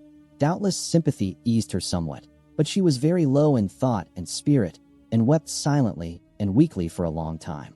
We told her that either or both of us would now remain with her all the time, and that seemed to comfort her. Towards dusk, she fell into a doze. Here a very odd thing occurred. While still asleep, she took the paper from her breast and tore it in two. Van Helsing stepped over and took the pieces from her. All the same, however, she went on with the action of tearing, as though the material were still in her hands. Finally, she lifted her hands and opened them as though scattering the fragments. Van Helsing seemed surprised, and his brows gathered as if in thought, but he said nothing. September 19th. All last night she slept fitfully, being always afraid to sleep, and something weaker when she woke from it. The professor and I took it in turns to watch, and we never left her for a moment unattended. Quincy Morris said nothing about his intention, but I knew that all night long he patrolled round and round the house. When the day came, its searching light showed the ravages in poor Lucy's strength. She was hardly able to turn her head, and the little nourishment which she could take seemed to do her no good. At times she slept, and both Van Helsing and I noticed the difference in her, between sleeping and waking. Whilst asleep, she looked stronger, although more haggard, and her breathing was softer. Her open mouth showed the pale gums drawn back from the teeth, which thus looked positively longer and sharper than usual. When she woke, the softness of her eyes evidently changed the expression, for she looked her own self, although a dying one. In the afternoon she asked for Arthur, and we telegraphed for him. Quincy went off to meet him at the station.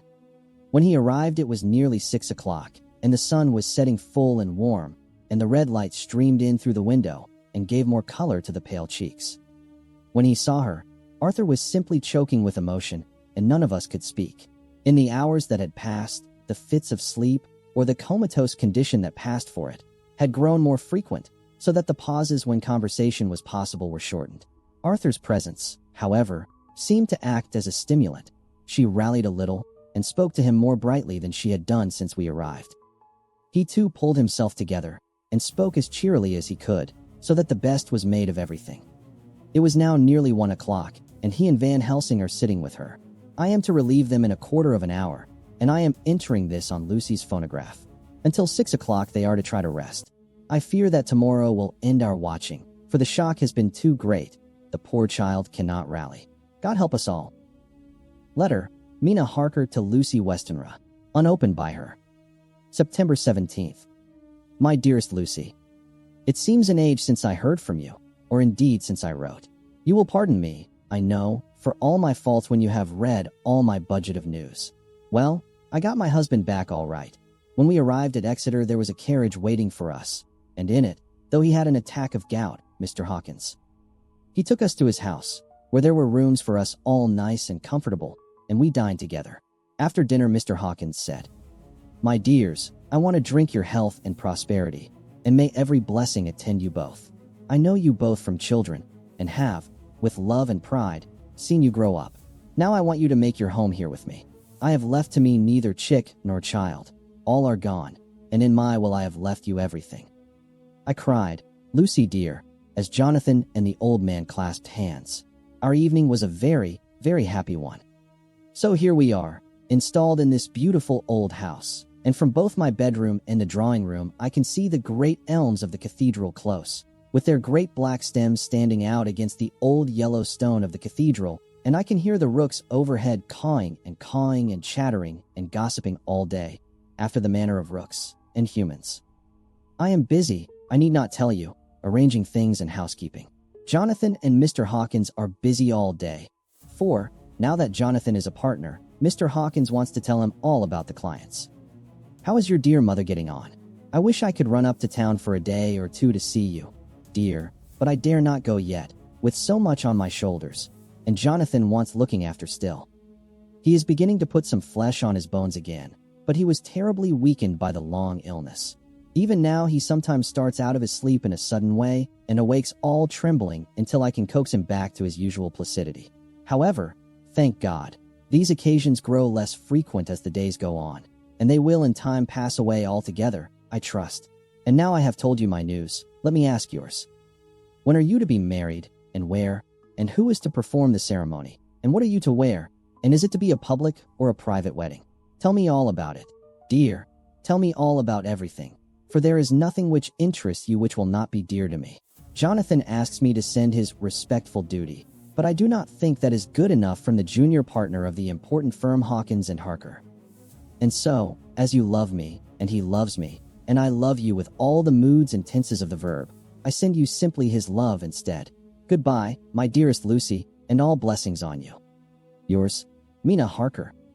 Report from Patrick Hennessy, M.D., M.R., C.S., L.K., Q.C., P.I., etc., etc., to John Seward, M.D. September 20th. My dear sir, in accordance with your wishes, I enclose report of the conditions of everything left in my charge. With regard to patient Renfield, there is more to say.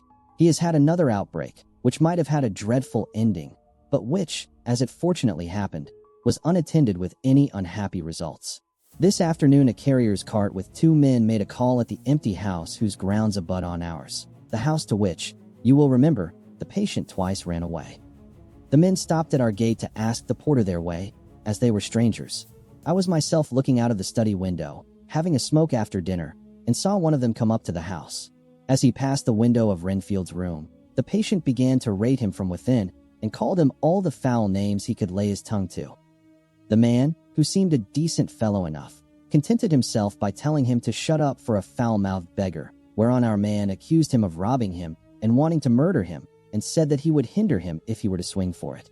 I opened the window and signed to the man not to notice, so he contented himself after looking the place over and making up his mind as to what kind of a place he had got to by saying, Lord bless yer, sir, I wouldn't mind what was said to me in a bloomin' madhouse.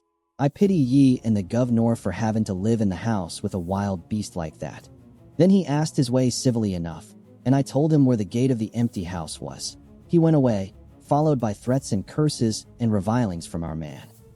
I went down to see if I could make out any cause for his anger, since he is usually such a well-behaved man, and except his violent fits nothing of the kind had ever occurred. I found him, to my astonishment, quite composed and most genial in his manner.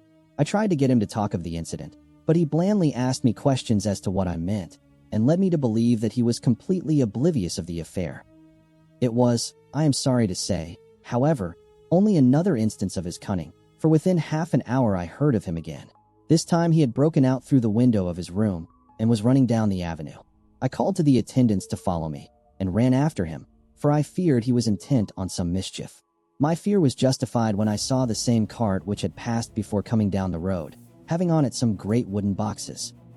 The men were wiping their foreheads, and were flushed in the face, as if with violent exercise. Before I could get up to him the patient rushed at them, and pulling one of them off the cart, began to knock his head against the ground. If I had not seized him just at the moment, I believe he would have killed the man there and then. The other fellow jumped down and struck him over the head with the butt end of his heavy whip. It was a terrible blow. But he did not seem to mind it, but seized him also, and struggled with the 3 of us, pulling us to and fro as if we were kittens. You know I am no lightweight, and the others were both burly men. At first he was silent in his fighting, but as we began to master him, and the attendants were putting a straight waistcoat on him, he began to shout, I'll frustrate them. They shan't rob me. They shan't murder me by inches. I'll fight for my lord and master. And all sorts of similar incoherent ravings. It was with very considerable difficulty that they got him back to the house and put him in the padded room. One of the attendants, Hardy, had a finger broken. However, I set it all right, and he is going on well. The 2 carriers were at first loud in their threats of actions for damages and promised to rain all the penalties of the law on us. Their threats were, however, mingled with some sort of indirect apology for the defeat of the 2 of them by a feeble madman. They said that if it had not been for the way their strength had been spent in carrying and raising the heavy boxes to the cart, they would have made short work of him. They gave as another reason for their defeat the extraordinary state of drought to which they had been reduced by the dusty nature of their occupation and the reprehensible distance from the scene of their labors of any place of public entertainment. I quite understood their drift, and after a stiff glass of grog, or rather more of the same, and with each a sovereign in hand, they made light of the attack, and swore that they would encounter a worse madman any day for the pleasure of meeting so bloomin' good a bloke as your correspondent. I took their names and addresses, in case they might be needed. They are as follows. Jack Smollett, of Dudding's Rents, King George's Road, Great Walworth, and Thomas Snelling, Peter Farley's Row, Guide Court, Bethnal Green. They are both in the employment of Harris & Sons, Moving and Shipment Company, Orange Master's Yard, Soho. I shall report to you any matter of interest occurring here, and shall wire you at once if there is anything of importance. Believe me, dear sir, yours faithfully, Patrick Hennis / Letter, Mina Harker to Lucy Westenra, unopened by her. September 18th. My dearest Lucy, such a sad blow has befallen us. Mr. Hawkins has died very suddenly. Some may not think it so sad for us, but we had both come to so love him that it really seems as though we had lost a father. I never knew either father or mother, so that the dear old man's death is a real blow to me. Jonathan is greatly distressed. It is not only that he feels sorrow, deep sorrow, for the dear, good man who has befriended him all his life, and now at the end has treated him like his own son and left him a fortune which to people of our modest bringing up is wealth beyond the dream of avarice. But Jonathan feels it on another account. He says the amount of responsibility which it puts upon him makes him nervous. He begins to doubt himself. I try to cheer him up, and my belief in him helps him to have a belief in himself. But it is here that the grave shock that he experienced tells upon him the most. Oh, it is too hard that a sweet, simple, noble, strong nature such as his, a nature which enabled him by our dear, good friend's aid to rise from clerk to master in a few years, should be so injured that the very essence of its strength is gone. Forgive me, dear, if I worry you with my troubles in the midst of your own happiness. But, Lucy dear, I must tell someone, for the strain of keeping up a brave and cheerful appearance to Jonathan tries me, and I have no one here that I can confide in. I dread coming up to London, as we must do the day after tomorrow, for poor Mr. Hawkins left in his will that he was to be buried in the grave with his father. As there are no relations at all, Jonathan will have to be chief mourner. I shall try to run over to see you, dearest, if only for a few minutes. Forgive me for troubling you. With all blessings. Your loving, Mina Harker. Dr. Seward's Diary. September 20th. Only resolution and habit can let me make an entry tonight. I am too miserable, too low-spirited, too sick of the world and all in it, including life itself, that I would not care if I heard this moment the flapping of the wings of the angel of death. And he has been flapping those grim wings to some purpose of late, Lucy's mother and Arthur's father, and now. Let me get on with my work. I duly relieved Van Helsing in his watch over Lucy. We wanted Arthur to go to rest also, but he refused at first. It was only when I told him that we should want him to help us during the day, and that we must not all break down for want of rest, lest Lucy should suffer, that he agreed to go. Van Helsing was very kind to him. Come, my child, he said, come with me. You are sick and weak, and have had much sorrow and much mental pain, as well as that tax on your strength that we know of. You must not be alone, for to be alone is to be full of fears and alarms. Come to the drawing room, where there is a big fire, and there are 2 sofas. You shall lie on one, and I on the other, and our sympathy will be comfort to each other, even though we do not speak, and even if we sleep. Arthur went off with him, casting back a longing look on Lucy's face, which lay in her pillow, almost whiter than the lawn. She lay quite still, and I looked round the room to see that all was as it should be. I could see that the professor had carried out in this room, as in the other, his purpose of using the garlic. The whole of the window sashes reeked with it, and round Lucy's neck, over the silk handkerchief which Van Helsing made her keep on, was a rough chaplet of the same odorous flowers. Lucy was breathing somewhat stertorously, and her face was at its worst, for the open mouth showed the pale gums. Her teeth, in the dim, uncertain light, seemed longer and sharper than they had been in the morning. In particular, by some trick of the light, the canine teeth looked longer and sharper than the rest. I sat down by her, and presently she moved uneasily. At the same moment there came a sort of dull flapping or buffeting at the window. I went over to it softly, and peeped out by the corner of the blind. There was a full moonlight, and I could see that the noise was made by a great bat, which wheeled round, doubtless attracted by the light, although so dim, and every now and again struck the window with its wings. When I came back to my seat, I found that Lucy had moved slightly, and had torn away the garlic flowers from her throat.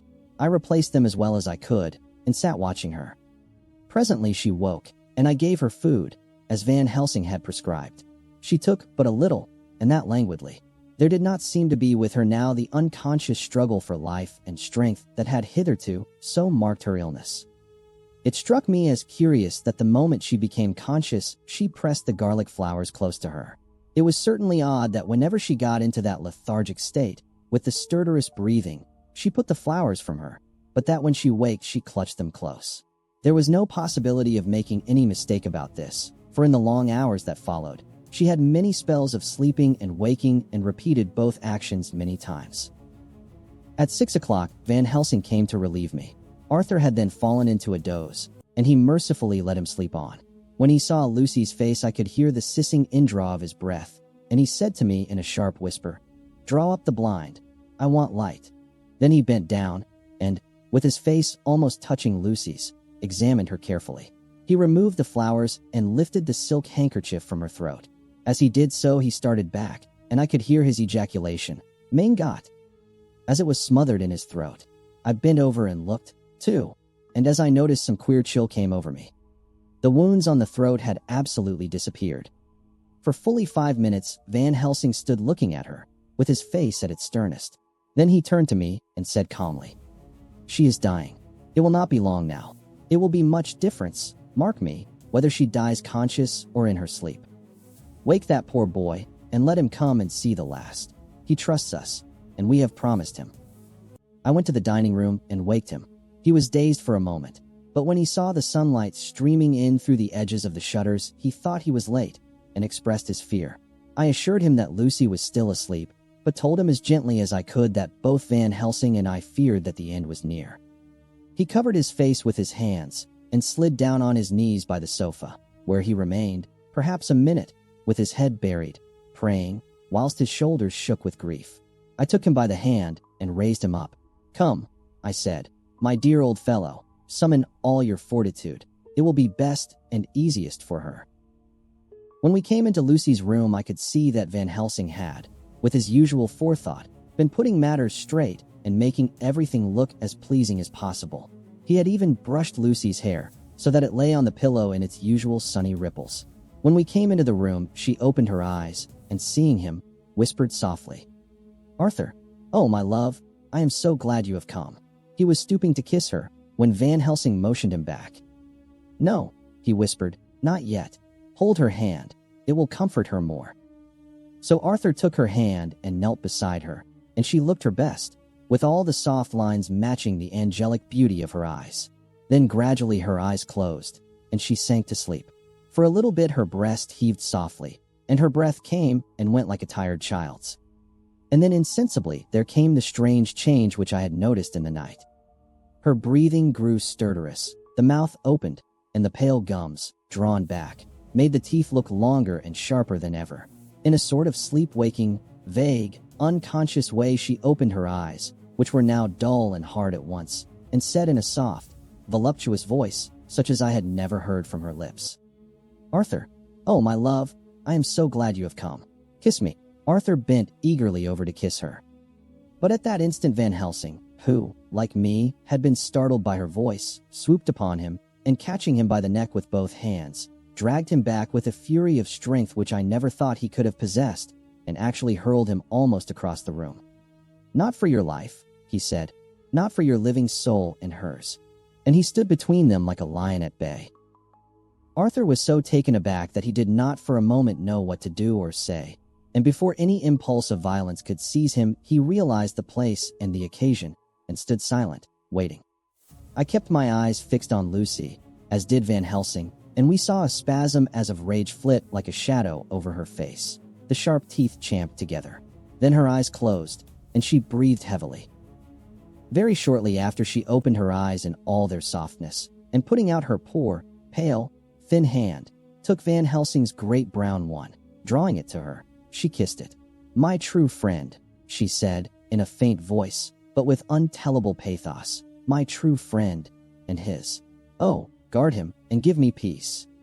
"I swear it," he said solemnly, kneeling beside her and holding up his hand, as one who registers an oath. Then he turned to Arthur and said to him, "Come, my child, take her hand in yours, and kiss her on the forehead, and only once." Their eyes met instead of their lips, and so they parted.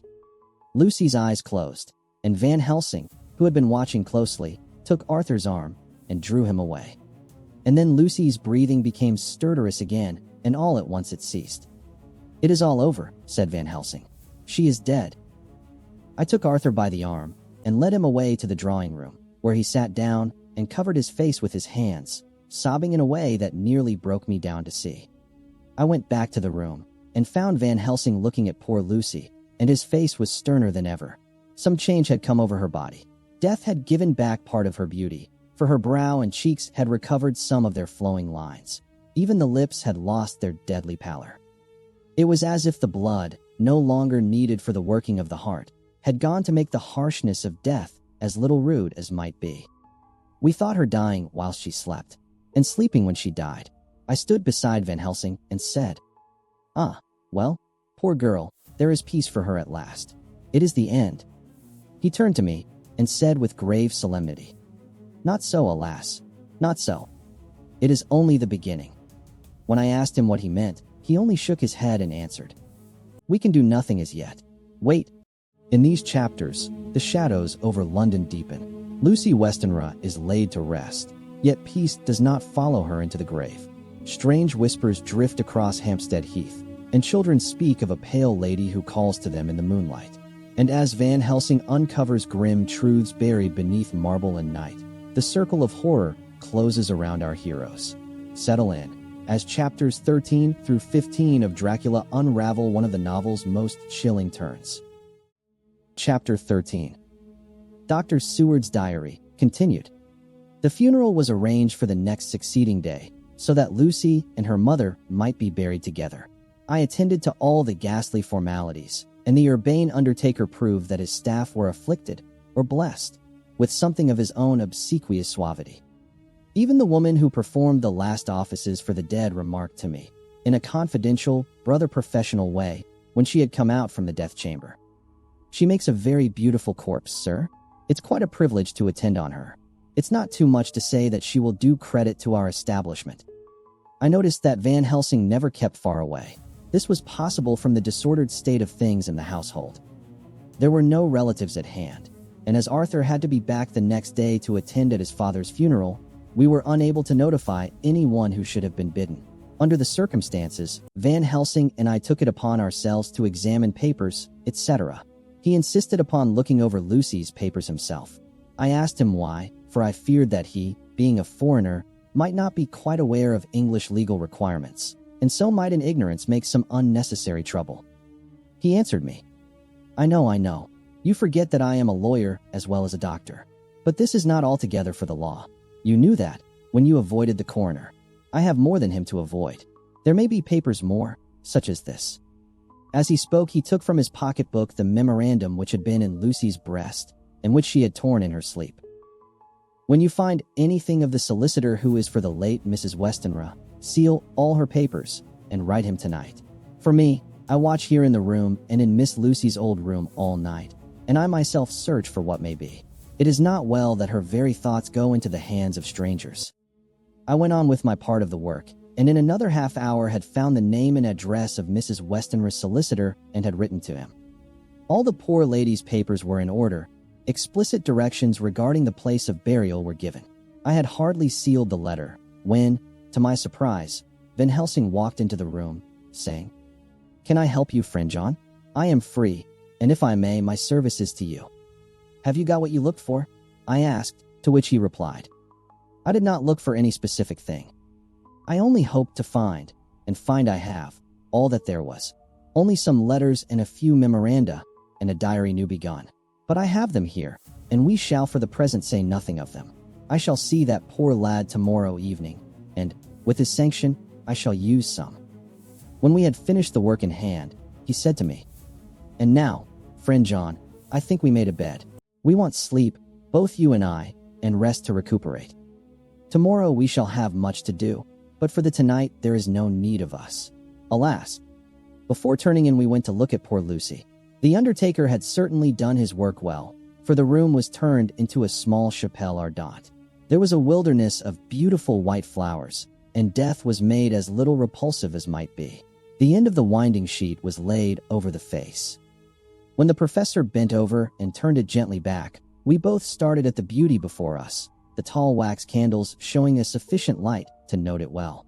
All Lucy's loveliness had come back to her in death, and the hours that had passed, instead of leaving traces of decay's effacing fingers, had but restored the beauty of life. till positively I could not believe my eyes that I was looking at a corpse. The professor looked sternly grave.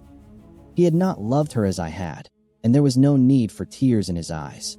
He said to me, "Remain till I return," and left the room. He came back with a handful of wild garlic from the box waiting in the hall, but which had not been opened, and placed the flowers amongst the others on and around the bed. Then he took from his neck, inside his collar, a little gold crucifix, and placed it over the mouth. He restored the sheet to its place, and we came away. I was undressing in my own room, when, with a premonitory tap at the door, he entered, and at once began to speak. "Tomorrow I want you to bring me, before night, a set of post-mortem knives." "Must we make an autopsy?" I asked. "Yes and no. I want to operate, but not as you think. Let me tell you now, but not a word to another. I want to cut off her head and take out her heart." "Ah, you a surgeon, and so shocked. You, whom I have seen with no tremble of hand or heart, do operations of life and death that make the rest shudder. Oh, but I must not forget, my dear friend John, that you loved her, and I have not forgotten it, for it is I that shall operate, and you must only help. I would like to do it tonight, but for Arthur I must not. He will be free after his father's funeral tomorrow, and he will want to see her, to see it. Then, when she is coffined ready for the next day, you and I shall come when all sleep. We shall unscrew the coffin lid, and shall do our operation, and then replace all, so that none know, save we alone. But why do it at all? The girl is dead. Why mutilate her poor body without need? And if there is no necessity for a post-mortem and nothing to gain by it, no good to her, to us, to science, to human knowledge, why do it? Without such it is monstrous. Break time equals 0. 25s, /. For answer he put his hand on my shoulder, and said, with infinite tenderness, "Friend John, I pity your poor bleeding heart, and I love you the more because it does so bleed. If I could, I would take on myself the burden that you do bear. But there are things that you know not, but that you shall know, and bless me for knowing, though they are not pleasant things. John, my child, you have been my friend now many years, and yet did you ever know me to do any without good cause? I may err, I am but man, but I believe in all I do. Was it not for these causes that you sent for me when the great trouble came? Yes. Were you not amazed, nay horrified, when I would not let Arthur kiss his love, though she was dying, and snatched him away by all my strength? Yes. And yet you saw how she thanked me, with her so beautiful dying eyes, her voice, too, so weak, and she kissed my rough old hand and blessed me? Yes. And did you not hear me swear promise to her, that so she closed her eyes grateful? Yes. Well, I have good reason now for all I want to do. You have for many years trust me. You have believed me weeks past, when there be things so strange that you might have well doubt. Believe me yet a little, friend John. If you trust me not, then I must tell what I think, and that is not perhaps well. And if I work, as work I shall, no matter trust or no trust. Without my friend trust in me, I work with heavy heart and feel, oh, so lonely when I want all help and courage that may be. He paused a moment and went on solemnly. Friend John, there are strange and terrible days before us. Let us not be two, but one, that so we work to a good end. Will you not have faith in me? I took his hand and promised him. I held my door open as he went away and watched him go into his room and close the door. As I stood without moving, I saw one of the maids pass silently along the passage. She had her back towards me, so did not see me, and go into the room where Lucy lay. The sight touched me. Devotion is so rare, and we are so grateful to those who show it unasked to those we love. Here was a poor girl putting aside the terrors which she naturally had of death to go watch alone by the bier of the mistress whom she loved, so that the poor clay might not be lonely till laid to eternal rest. I must have slept long and soundly, for it was broad daylight when Van Helsing waked me by coming into my room. He came over to my bedside and said, "You need not trouble about the knives. We shall not do it." "Why not?" I asked, for his solemnity of the night before had greatly impressed me. "Because," he said sternly, "it is too late, or too early. See, here," he held up the little golden crucifix. "This was stolen in the night." "How stolen?" I asked in wonder, "since you have it now?" "Because I get it back from the worthless wretch who stole it, from the woman who robbed the dead and the living. Her punishment will surely come, but not through me. She knew not altogether what she did, and thus unknowing, she only stole. Now we must wait." He went away on the word, leaving me with a new mystery to think of, a new puzzle to grapple with. The forenoon was a dreary time, but at noon the solicitor came, Mr. Marquand, of Holman, Sons, Marquand and Litterdale. He was very genial and very appreciative of what we had done, and took off our hands all cares as to details. During lunch he told us that Mrs. Westenra had for some time expected sudden death from her heart, and had put her affairs in absolute order. He informed us that, with the exception of a certain entailed property of Lucy's father's which now, in default of direct issue, went back to a distant branch of the family, the whole estate, real and personal, was left absolutely to Arthur Holmwood. When he had told us so much he went on. "Frankly, we did our best to prevent such a testamentary disposition, and pointed out certain contingencies that might leave her daughter either penniless or not so free as she should be to act regarding a matrimonial alliance. Indeed, we pressed the matter so far that we almost came into collision, for she asked us if we were or were not prepared to carry out her wishes. Of course, we had then no alternative but to accept. We were right in principle, and 99 times out of 100 we should have proved, by the logic of events, the accuracy of our judgment. Frankly, however, I must admit that in this case any other form of disposition would have rendered impossible the carrying out of her wishes. For by her predeceasing her daughter the latter would have come into possession of the property, and, even had she only survived her mother by 5 minutes, her property would, in case there were no will. And a will was a practical impossibility in such a case, have been treated at her decease as under intestacy. In which case Lord Godalming, though so dear a friend, would have had no claim in the world, and the inheritors, being remote, would not be likely to abandon their just rights, for sentimental reasons regarding an entire stranger. I assure you, my dear sirs, I am rejoiced at the result, perfectly rejoiced." He was a good fellow, but his rejoicing at the one little part, in which he was officially interested, of so great a tragedy, was an abject lesson in the limitations of sympathetic understanding. He did not remain long, but said he would look in later in the day and see Lord Godalming. His coming, however, had been a certain comfort to us, since it assured us that we should not have to dread hostile criticism as to any of our acts. Arthur was expected at 5 o'clock, so a little before that time we visited the death chamber. It was so in very truth, for now both mother and daughter lay in it. The undertaker, true to his craft, had made the best display he could of his goods, and there was a mortuary air about the place that lowered our spirits at once. Van Helsing ordered the former arrangement to be adhered to, explaining that, as Lord Godalming was coming very soon, it would be less harrowing to his feelings to see all that was left of his fiancée quite alone. The undertaker seemed shocked at his own stupidity and exerted himself to restore things to the condition in which we left them the night before, so that when Arthur came such shocks to his feelings as we could avoid were saved. Poor fellow! He looked desperately sad and broken. Even his stalwart manhood seemed to have shrunk somewhat under the strain of his much-tried emotions. He had, I knew, been very genuinely and devotedly attached to his father, and to lose him, and at such a time, was a bitter blow to him. With me he was warm as ever, and to Van Helsing he was sweetly courteous, but I could not help seeing that there was some constraint with him. The professor noticed it, too, and motioned me to bring him upstairs. I did so, and left him at the door of the room, as I felt he would like to be quite alone with her, but he took my arm and led me in, saying huskily, "You loved her too, old fellow. She told me all about it, and there was no friend had a closer place in her heart than you. I don't know how to thank you for all you have done for her. I can't think yet."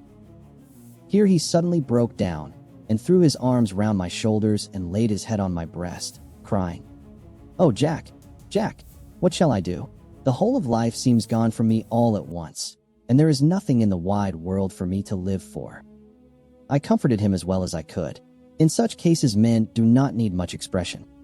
A grip of the hand, the tightening of an arm over the shoulder, a sob in unison, are expressions of sympathy dear to a man's heart. I stood still and silent till his sobs died away, and then I said softly to him, "Come and look at her." Together we moved over to the bed, and I lifted the lawn from her face. God, how beautiful she was! Every hour seemed to be enhancing her loveliness. It frightened and amazed me somewhat. And as for Arthur, he fell a trembling, and finally was shaken with doubt, as with an ague. At last, after a long pause, he said to me in a faint whisper, "Jack, is she really dead?" I assured him sadly that it was so, and went on to suggest, for I felt that such a horrible doubt should not have life for a moment longer than I could help, that it often happened that after death faces became softened and even resolved into their youthful beauty. That this was especially so when death had been preceded by any acute or prolonged suffering. It seemed to quite do away with any doubt, and, after kneeling beside the couch for a while and looking at her lovingly and long, he turned aside. I told him that that must be goodbye, as the coffin had to be prepared, so he went back and took her dead hand in his and kissed it, and bent over and kissed her forehead. He came away, fondly looking back over his shoulder at her as he came. I left him in the drawing room, and told Van Helsing that he had said goodbye. So the latter went to the kitchen to tell the undertaker's men to proceed with the preparations and to screw up the coffin. When he came out of the room again, I told him of Arthur's question, and he replied, "I am not surprised. Just now I doubted for a moment myself." We all dined together, and I could see that poor Art was trying to make the best of things. Van Helsing had been silent all dinner time, but when we had lit our cigars he said, "Lord," but Arthur interrupted him. No, not that, for God's sake. Not yet at any rate. Forgive me, sir. I did not mean to speak offensively. It is only because my loss is so recent." The professor answered very sweetly, "I only used that name because I was in doubt. I must not call you Mr. And I have grown to love you. Yes, my dear boy, to love you. As Arthur." Arthur held out his hand and took the old man's warmly. "Call me what you will," he said. "I hope I may always have the title of a friend. And let me say that I am at a loss for words to thank you for your goodness to my poor dear." He paused a moment and went on. "I know that she understood your goodness even better than I do, and if I was rude or in any way wanting at that time you acted so. You remember," the professor nodded, "you must forgive me." He answered with a grave kindness, "I know it was hard for you to quite trust me then, for to trust such violence needs to understand, and I take it that you do not, that you cannot. Trust me now, for you do not yet understand. And there may be more times when I shall want you to trust when you cannot, and may not, and must not yet understand. But the time will come when your trust shall be whole and complete in me, and when you shall understand as though the sunlight himself shone through. Then you shall bless me from first to last for your own sake, and for the sake of others, and for her dear sake to whom I swore to protect." "And indeed, sir," said Arthur warmly, "I shall in all ways trust you. I know and believe you have a very noble heart, and you are Jack's friend, and you are hers. You shall do what you like." The professor cleared his throat a couple of times, as though about to speak, and finally said, "May I ask you something now?" "Certainly." "You know that Mrs. Westenra left you all her property?" "No. Poor dear, I never thought of it." "And as it is all yours, you have a right to deal with it as you will. I want you to give me permission to read all Miss Lucy's papers and letters. Believe me, it is no idle curiosity. I have a motive of which, be sure, she would have approved. I have them all here. I took them before we knew that all was yours, so that no strange hand might touch them, no strange eye look through words into her soul. I shall keep them, if I may. Even you may not see them yet, but I shall keep them safe. No word shall be lost, and in the good time I shall give them back to you. It's a hard thing I ask, but you will do it, will you not, for Lucy's sake?" Arthur spoke out heartily, like his old self. "Dr. Van Helsing, you may do what you will. I feel that in saying this I am doing what my dear one would have approved. I shall not trouble you with questions till the time comes." The old professor stood up as he said solemnly, "And you are right. There will be pain for us all, but it will not be all pain, nor will this pain be the last. We and you too, you most of all, my dear boy, will have to pass through the bitter water before we reach the sweet. But we must be brave of heart and unselfish, and do our duty, and all will be well." I slept on a sofa in Arthur's room that night. Van Helsing did not go to bed at all. He went to and fro, as if patrolling the house, and was never out of sight of the room where Lucy lay in her coffin, strewn with the wild garlic flowers, which sent, through the odor of lily and rose, a heavy, overpowering smell into the night. Mina Harker's Journal. September 22nd. in the train to Exeter. Jonathan sleeping. It seems only yesterday that the last entry was made, and yet how much between then, in Whitby and all the world before me. Jonathan away and no news of him. And now, married to Jonathan. Jonathan a solicitor, a partner, rich, master of his business. Mr. Hawkins dead and buried, and Jonathan with another attack that may harm him. Some day he may ask me about it. Down it all goes. I am rusty in my shorthand. See what unexpected prosperity does for us. So it may be as well to freshen it up again with an exercise anyhow. The service was very simple and very solemn. There were only ourselves and the servants there, one or two old friends of his from Exeter, his London agent, and a gentleman representing Sir John Paxton, the president of the Incorporated Law Society. Jonathan and I stood hand in hand, and we felt that our best and dearest friend was gone from us. We came back to town quietly, taking a bus to Hyde Park Corner. Jonathan thought it would interest me to go into the Row for a while, so we sat down, but there were very few people there, and it was sad-looking and desolate to see so many empty chairs. It made us think of the empty chair at home, so we got up and walked down Piccadilly. Jonathan was holding me by the arm, the way he used to in old days before I went to school. I felt it very improper, for you can't go on for some years teaching etiquette and decorum to other girls without the pedantry of it biting into yourself a bit. But it was Jonathan, and he was my husband, and we didn't know anybody who saw us, and we didn't care if they did. So on we walked. I was looking at a very beautiful girl in a big cartwheel hat, sitting in a Victoria outside Giuliano's, when I felt Jonathan clutch my arm so tight that he hurt me, and he said under his breath, "My God." I am always anxious about Jonathan, for I fear that some nervous fit may upset him again, so I turned to him quickly and asked him what it was that disturbed him. He was very pale, and his eyes seemed bulging out as, half in terror and half in amazement, he gazed at a tall, thin man with a beaky nose and black mustache and pointed beard, who was also observing the pretty girl. He was looking at her so hard that he did not see either of us, and so I had a good view of him. His face was not a good face. It was hard and cruel and sensual, and his big white teeth, that looked all the whiter because his lips were so red, were pointed like an animal's. Jonathan kept staring at him, till I was afraid he would notice. I feared he might take it ill. He looked so fierce and nasty. I asked Jonathan why he was disturbed, and he answered, evidently thinking that I knew as much about it as he did. "Do you see who it is?" "No, dear," I said. "I don't know him. Who is it?" His answer seemed to shock and thrill me, for it was said as if he did not know that it was to me, Mina, to whom he was speaking. "It is the man himself."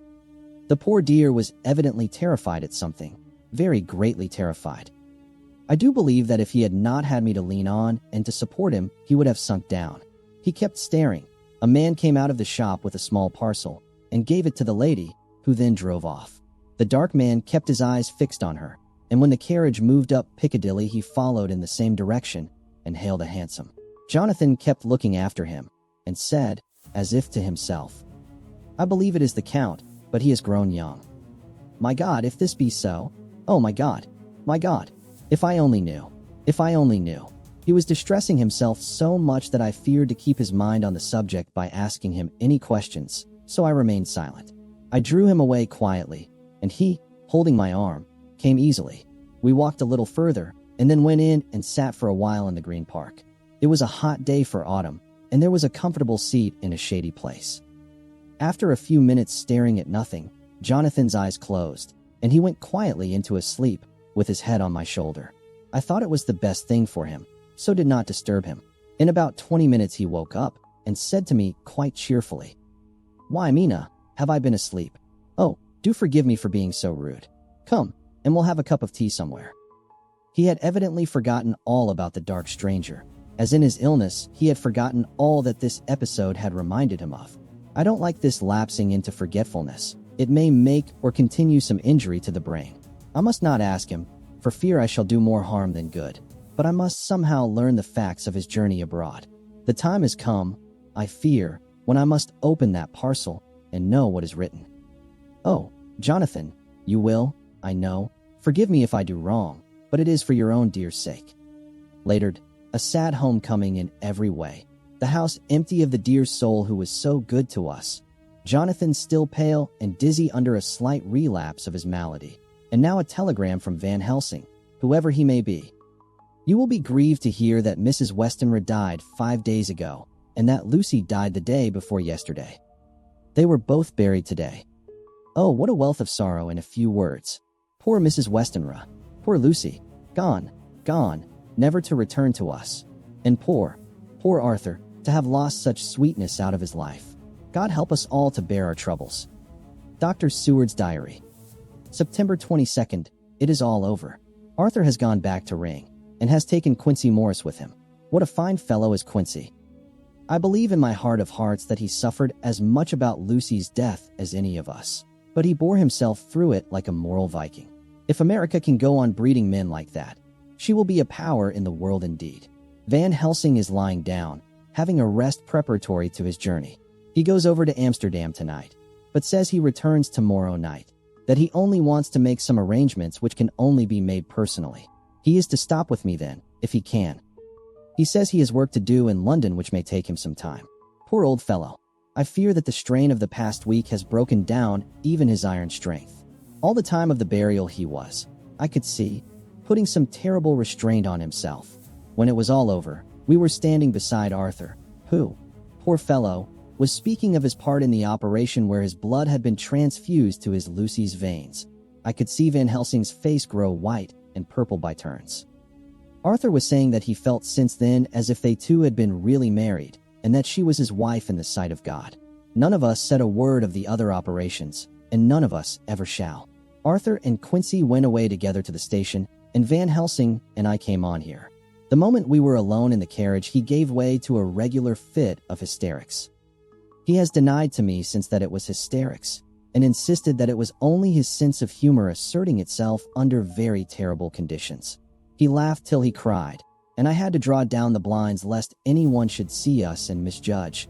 And then he cried, till he laughed again, and laughed and cried together, just as a woman does. I tried to be stern with him, as one is to a woman under the circumstances, but it had no effect. Men and women are so different in manifestations of nervous strength or weakness. Then when his face grew grave and stern again, I asked him why his mirth, and why at such a time. His reply was in a way characteristic of him, for it was logical and forceful and mysterious. He said, You don't comprehend, friend John. Do not think that I am not sad, though I laugh. See, I have cried even when the laugh did choke me. But no more think that I am all sorry when I cry. For the laugh he come just the same. Keep it always with you that laughter who knock at your door and say, May I come in, is not the true laughter. No, he is a king, and he come when and how he like. He ask no person, he choose no time of suitability. He say, I am here. Behold, in example I grieve my heart out for that so sweet young girl. I give my blood for her, though I am old and worn. I give my time, my skill, my sleep. I let my other sufferers want that so she may have all, and yet I can laugh at her very grave. Laugh when the clay from the spade of the sexton drop upon her coffin, and say thud, thud, to my heart, till it send back the blood from my cheek. My heart bleed for that poor boy, that dear boy, so of the age of mine own boy had I been so blessed that he live, and with his hair and eyes the same. There, you know now why I love him so.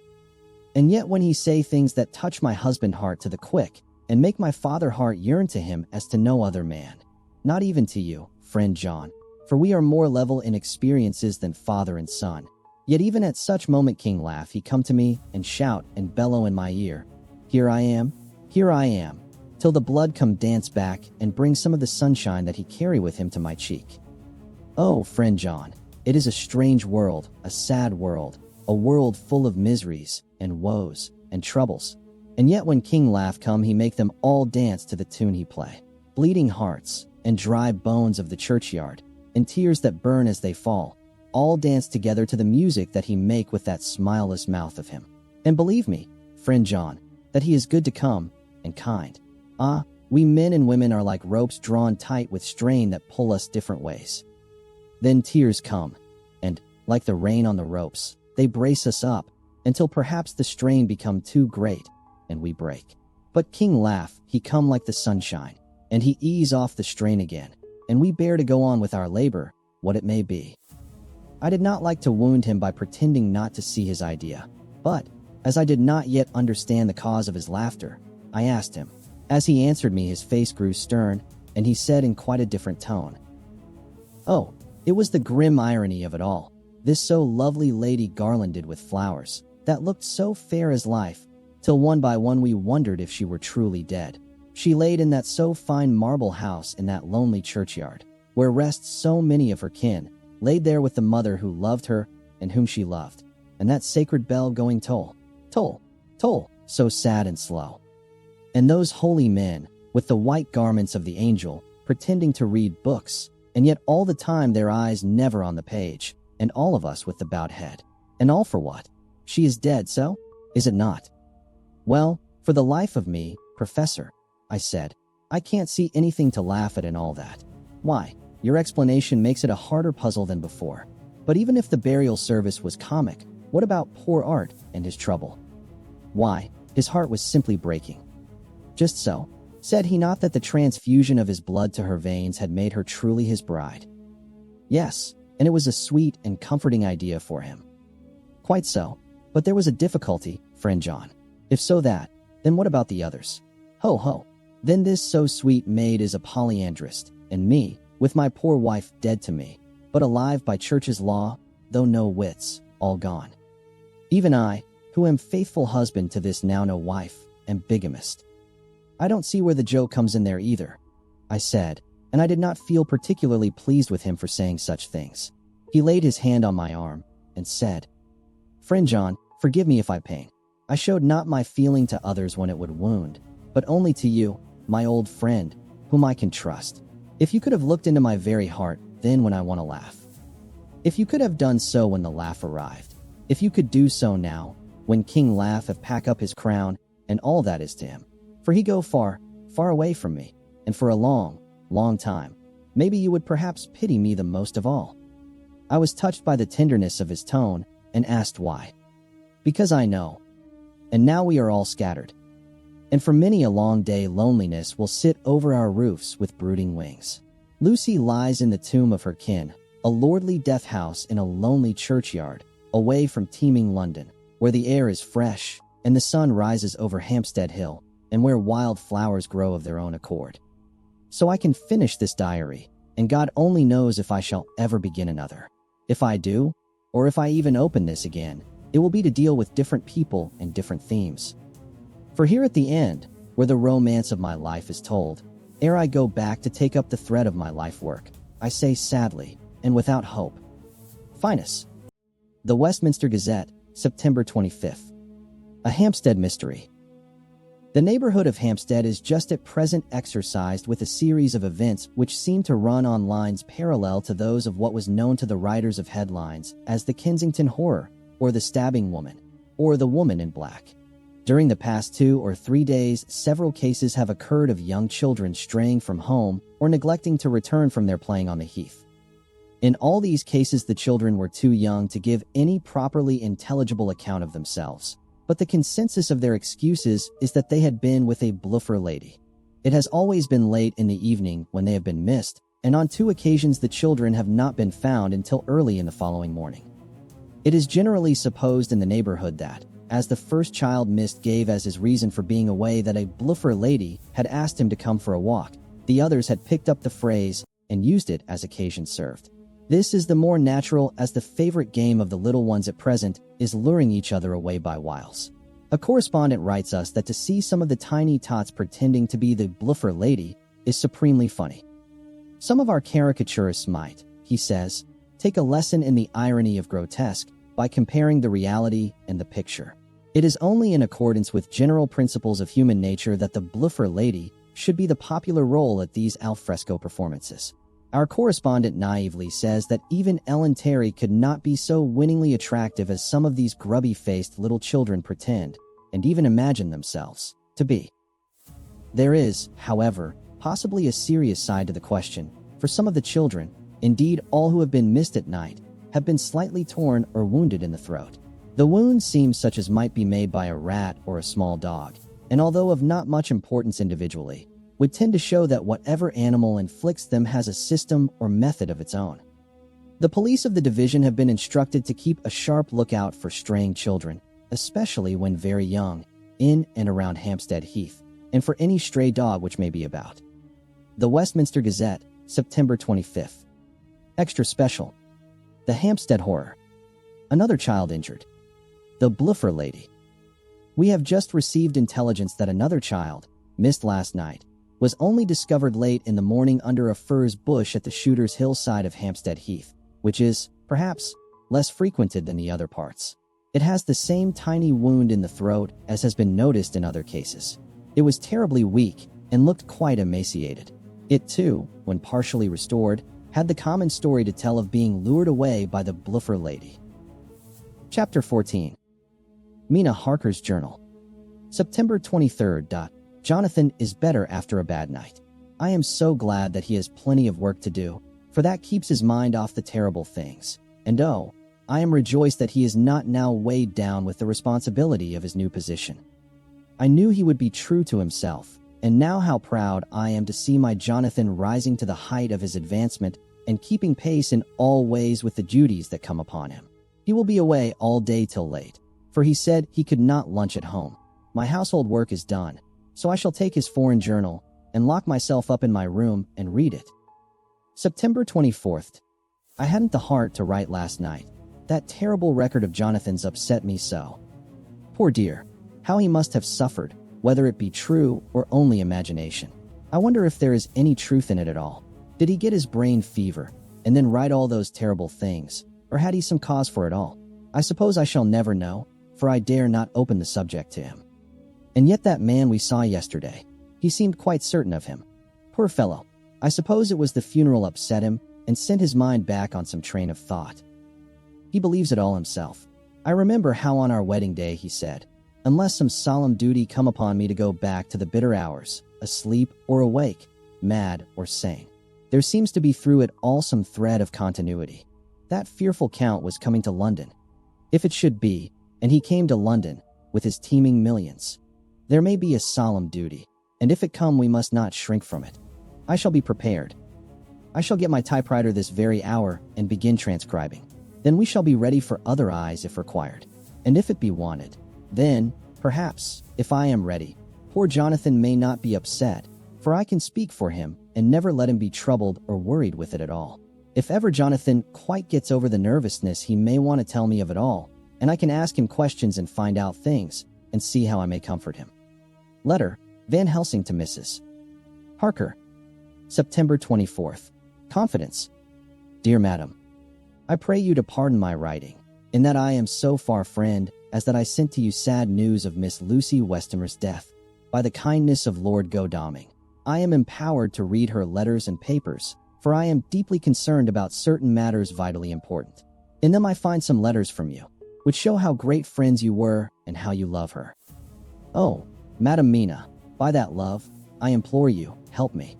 It is for others' good that I ask, to redress great wrong, and to lift much and terrible troubles, that may be more great than you can know. May it be that I see you? You can trust me. I am friend of Dr. John Seward and of Lord Godalming. That was Arthur of Miss Lucy. I must keep it private for the present from all. I should come to Exeter to see you at once if you tell me I am privileged to come, and where and when. I implore your pardon, madam. I have read your letters to poor Lucy, and know how good you are and how your husband suffer. So I pray you, if it may be, enlighten him not, lest it may harm. Again your pardon, and forgive me. Van Helsing. Telegram, Mrs. Harker to Van Helsing. September 25th. Come today by 10:15 train if you can catch it. Can see you anytime you call. Wilhelmina Harker. Mina Harker's Journal. September 25th. I cannot help feeling terribly excited as the time draws near for the visit of Dr. Van Helsing, for somehow I expect that it will throw some light upon Jonathan's sad experience. And as he attended poor dear Lucy in her last illness, he can tell me all about her. That is the reason of his coming.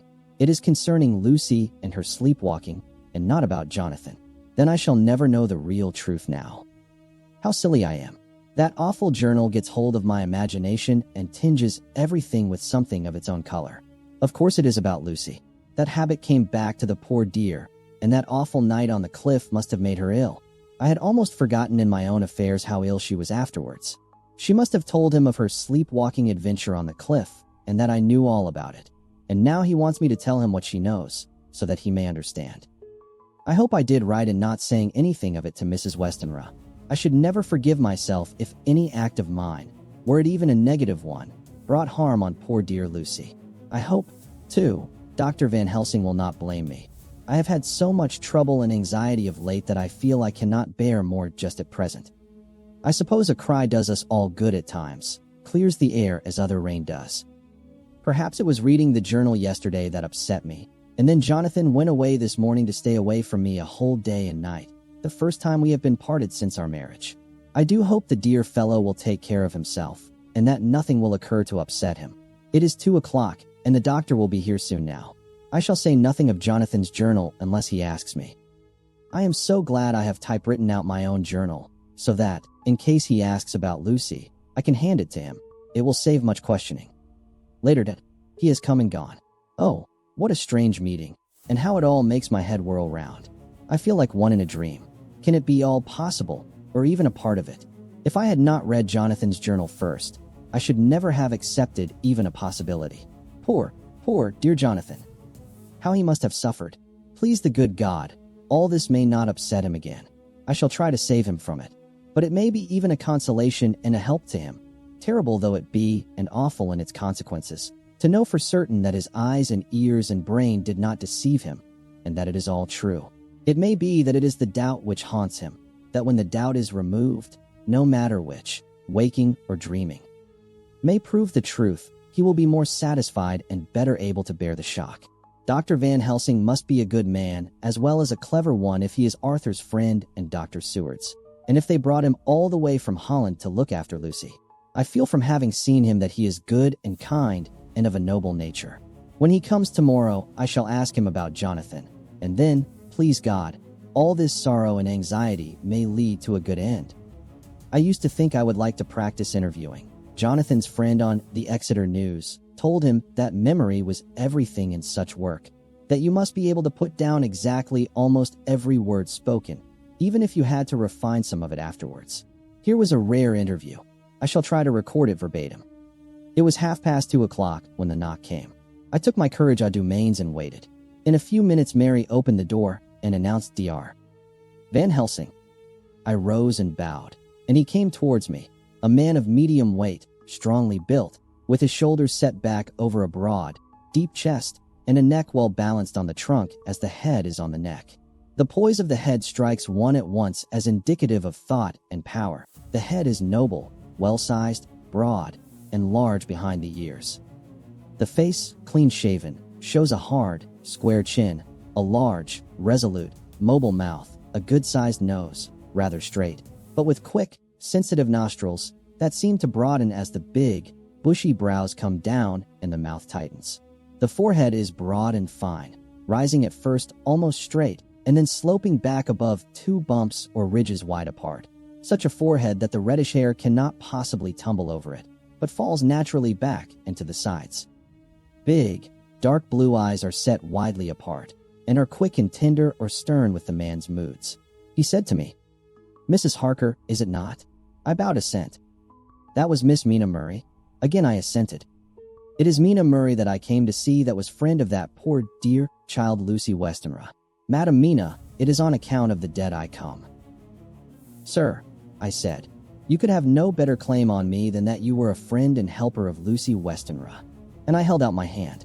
He took it and said tenderly, "Oh, Madam Mina, I knew that the friend of that poor Lily girl must be good, but I had yet to learn." He finished his speech with a courtly bow.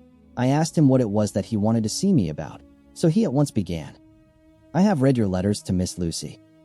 Forgive me, but I had to begin to inquire somewhere, and there was none to ask. I know that you were with her at Whitby. She sometimes kept a diary.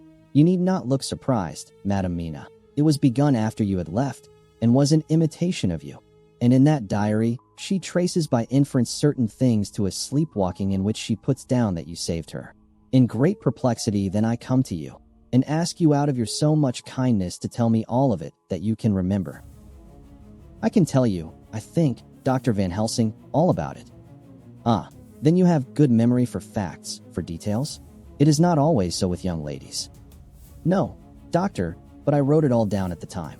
I can show it to you if you like. Oh, Madam Mina, I will be grateful. You will do me much favor.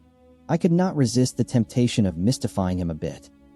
I suppose it is some of the taste of the original apple that remains still in our mouths, so I handed him the shorthand diary. He took it with a grateful bow and said, "May I read it?" "If you wish," I answered as demurely as I could. He opened it, and for an instant his face fell. Then he stood up and bowed.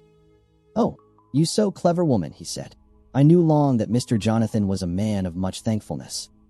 But see, his wife have all the good things. And will you not so much honor me, and so help me as to read it for me? Alas, I know not the shorthand. By this time my little joke was over, and I was almost ashamed, so I took the typewritten copy from my work basket and handed it to him. "Forgive me," I said. "I could not help it, but I had been thinking that it was of dear Lucy that you wished to ask, and so that you might not have time to wait. Not on my account, but because I know your time must be precious. I have written it out on the typewriter for you." He took it, and his eyes glistened. "You are so good," he said. "And may I read it now? I may want to ask you some things when I have read." "By all means," I said. "Read it over whilst I order lunch, and then you can ask me questions whilst we eat." He bowed and settled himself in a chair with his back to the light, and became absorbed in the papers, whilst I went to see after lunch chiefly in order that he might not be disturbed. When I came back, I found him walking hurriedly up and down the room, his face all ablaze with excitement. He rushed up to me and took me by both hands. "Oh, Madam Mina," he said, "how can I say what I owe to you? This paper is a sunshine. It opens the gate to me. I am dazzled with so much light, and yet clouds roll in behind the light every time. But that you do not, cannot, comprehend. Oh, but I am grateful to you, you so clever woman. Madam," he said this very solemnly, "if ever Abraham Van Helsing can do anything for you or yours, I trust you will let me know. It will be pleasure and delight if I may serve you as a friend, but all I have ever learned, all I can ever do, shall be for you and those you love. There are darknesses in life, and there are lights. You are one of the lights. You will have happy life and good life, and your husband will be blessed in you. But, doctor, you praise me too much, and you do not know me. Not know you. I, who am old, and who have studied all my life men and women. I, who have made my specialty the brain and all that belongs to him and all that follow from him. And I have read your diary that you have so goodly written for me, and which breathes out truth in every line. I, who have read your so sweet letter to poor Lucy of your marriage and your trust, not know you. Oh, Madam Mina, good women tell all their lives, and by day and by hour and by minute, such things that angels can read, and we men who wish to know have in us something of angels' eyes.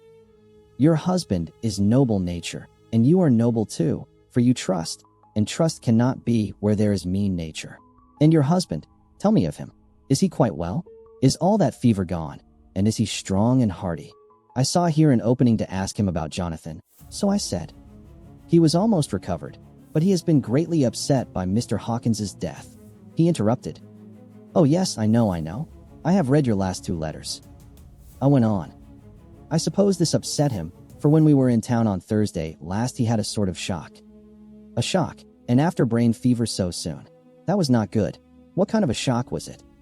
He thought he saw someone who recalled something terrible, something which led to his brain fever. And here the whole thing seemed to overwhelm me in a rush. The pity for Jonathan, the horror which he experienced, the whole fearful mystery of his diary, and the fear that has been brooding over me ever since, all came in a tumult. I suppose I was hysterical, for I threw myself on my knees and held up my hands to him, and implored him to make my husband well again. He took my hands and raised me up, and made me sit on the sofa, and sat by me. He held my hand in his, and said to me with, oh, such infinite sweetness, my life is a barren and lonely one, and so full of work that I have not had much time for friendships. But since I have been summoned to here by my friend John Seward, I have known so many good people, and seen such nobility that I feel more than ever, and it has grown with my advancing years, the loneliness of my life. Believe me, then, that I come here full of respect for you, and you have given me hope. Hope, not in what I am seeking of, but that there are good women still left to make life happy. Good women, whose lives and whose truths may make good lesson for the children that are to be. I am glad that I may here be of some use to you. For if your husband suffer, he suffer within the range of my study and experience. I promise you that I will gladly do all for him that I can, all to make his life strong and manly, and your life a happy one. Now you must eat. You are overwrought and perhaps overanxious. Husband Jonathan would not like to see you so pale, and what he like not where he love is not to his good. Therefore for his sake you must eat and smile. You have told me all about Lucy, and so now we shall not speak of it, lest it distress. I shall stay in Exeter tonight, for I want to think much over what you have told me, and when I have thought I will ask you questions, if I may. And then, too, you will tell me of husband Jonathan's trouble so far as you can, but not yet. You must eat now. Afterwards you shall tell me all. After lunch, when we went back to the drawing room, he said to me, "And now tell me all about him." When it came to speaking to this great learned man, I began to fear that he would think me a weak fool, and Jonathan a madman. That journal is all so strange, and I hesitated to go on. But he was so sweet and kind, and he had promised to help, and I trusted him, so I said, "Dr. Van Helsing, what I have to tell you is so queer that you must not laugh at me or at my husband. I have been since yesterday in a sort of fever of doubt. You must be kind to me, and not think me foolish that I have even half believed some very strange things." He reassured me by his manner as well as his words when he said, "Oh, my dear, if you only know how strange is the matter regarding which I am here, it is you who would laugh. I have learned not to think little of anyone's belief, no matter how strange it be. I have tried to keep an open mind, and it is not the ordinary things of life that could close it, but the strange things, the extraordinary things, the things that make one doubt if they be mad or sane. Thank you 1,000 times. You have taken a weight off my mind. If you will let me, I shall give you a paper to read. It is long, but I have typewritten it out. It will tell you my trouble and Jonathan's. It is the copy of his journal when abroad, and all that happened. I dare not say anything of it. You will read for yourself and judge. And then when I see you, perhaps, you will be very kind and tell me what you think." "I promise," he said as I gave him the papers. "I shall in the morning, so soon as I can, come to see you and your husband, if I may. Jonathan will be here at 11:30, and you must come to lunch with us and see him then. You could catch the quick 3:34 train, which will leave you at Paddington before 8.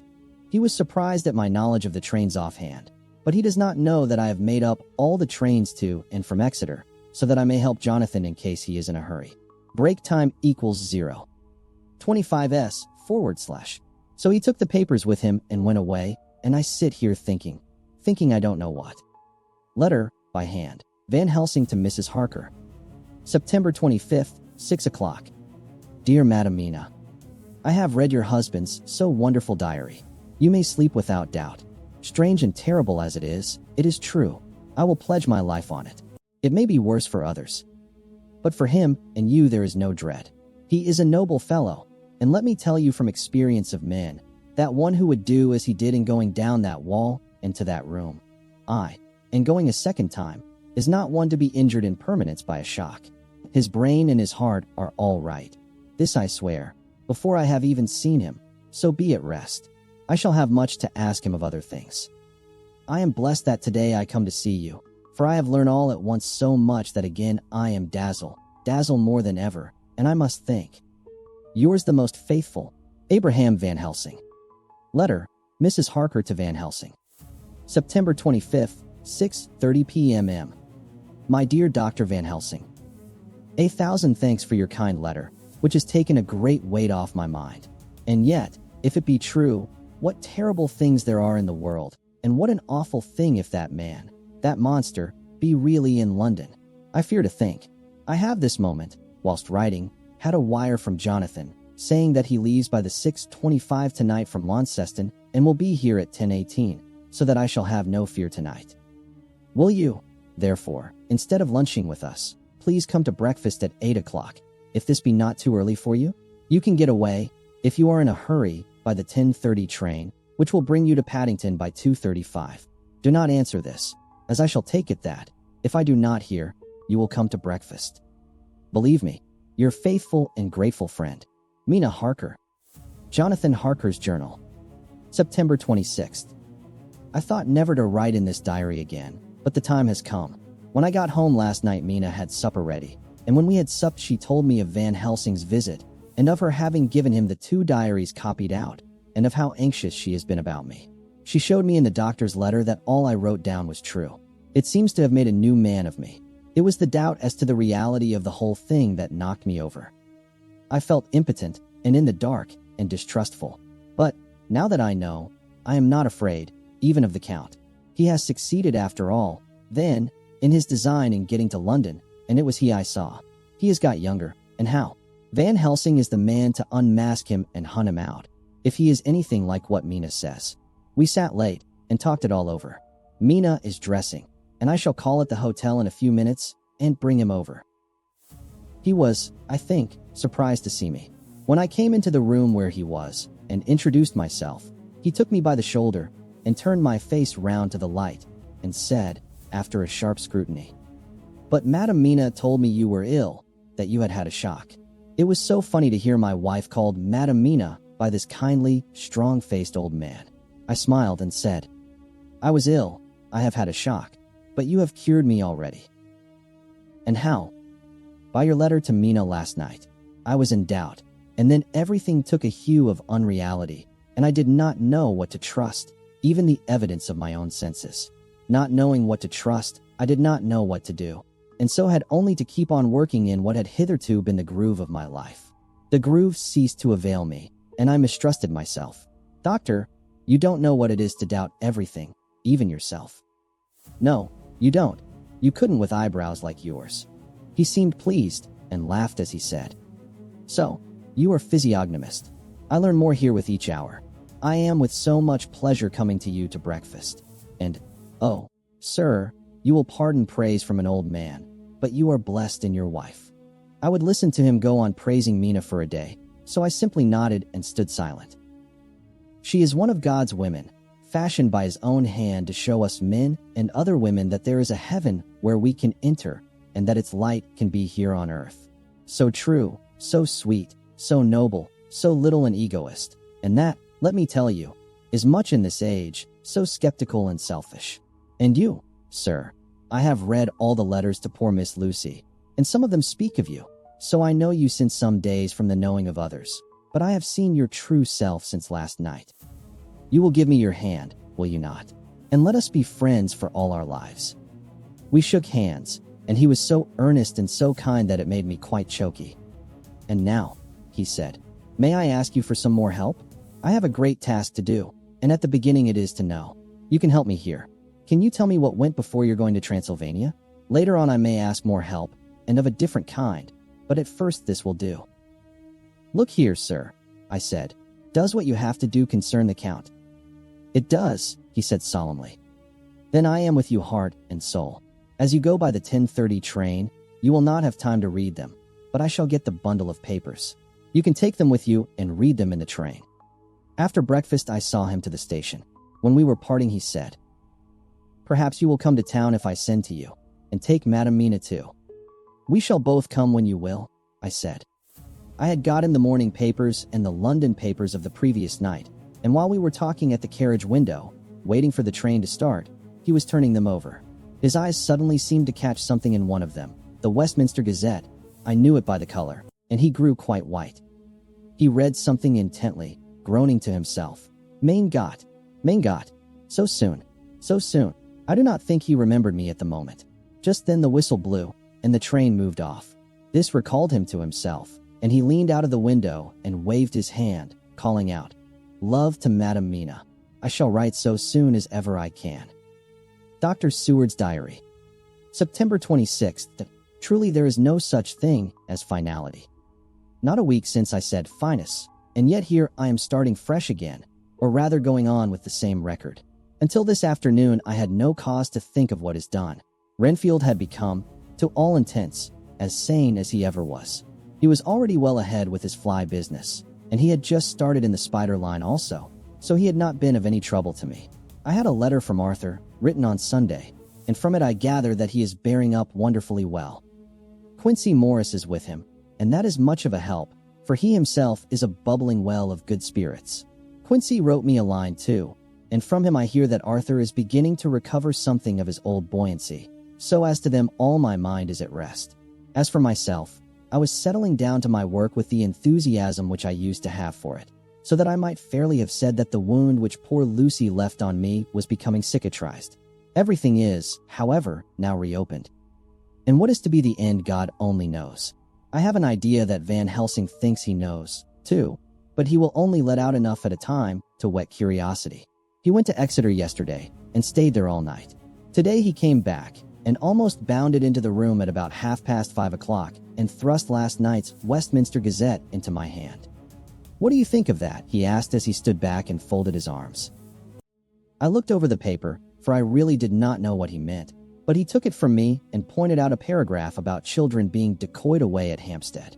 It did not convey much to me, until I reached a passage where it described small punctured wounds on their throats. An idea struck me, and I looked up. "Well," he said, "it is like poor Lucy's." "And what do you make of it?" "Simply that there is some cause in common. Whatever it was that injured her has injured them." I did not quite understand his answer.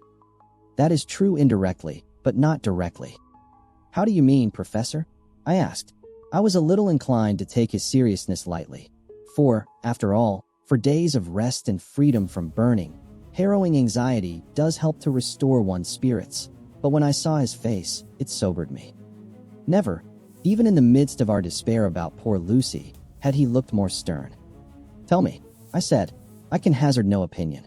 I do not know what to think, and I have no data on which to found a conjecture." "Do you mean to tell me, friend John, that you have no suspicion as to what poor Lucy died of, not after all the hints given, not only by events, but by me? Of nervous prostration following on great loss or waste of blood? And how the blood lost or waste?" I shook my head. He stepped over and sat down beside me, and went on. "You are a clever man, friend John. You reason well, and your wit is bold, but you are too prejudiced.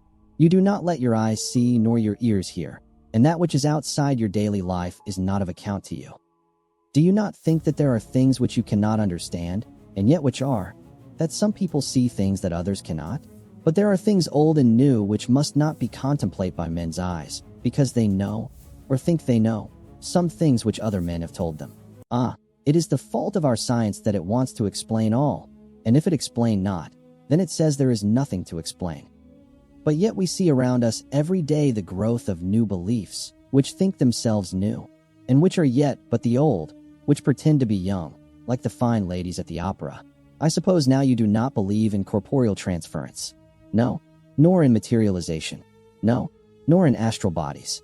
No, nor in the reading of thought. No, nor in hypnotism. "Yes," I said. "Charcot has proved that pretty well." He smiled as he went on. "Then you are satisfied as to it?" "Yes." "And of course then you understand how it acts, and can follow the mind of the great Charcot, alas that he is no more, into the very soul of the patient that he influenced. No, then, friend John, am I to take it that you simply accept fact, and are satisfied to let from premise to conclusion be a blank? No, then tell me, for I am student of the brain, how you accept the hypnotism and reject the thought reading. Let me tell you, my friend, that there are things done today in electrical science which would have been deemed unholy by the very men who discovered electricity, who would themselves not so long before have been burned as wizards. There are always mysteries in life. Why was it that Methuselah lived 900 years, and old Parr 169, and yet that poor Lucy, with for men's blood in her poor veins, could not live even one day? For, had she lived one more day, we could have saved her. Do you know all the mystery of life and death? Do you know the altogether of comparative anatomy, and can say wherefore the qualities of brutes are in some men, and not in others? Can you tell me why, when other spiders die small and soon, that one great spider lived for centuries in the tower of the old Spanish church and grew, till, on descending, he could drink the oil of all the church lamps? Can you tell me why in the Pampas, and elsewhere, there are bats that come at night and open the veins of cattle and horses and suck dry their veins? How in some islands of the western seas there are bats which hang on the trees all day, and those who have seen describe as like giant nuts or pods, and that when the sailors sleep on the deck, because that it is hot, flit down on them, And then in the morning are found dead men, white as even Miss Lucy was.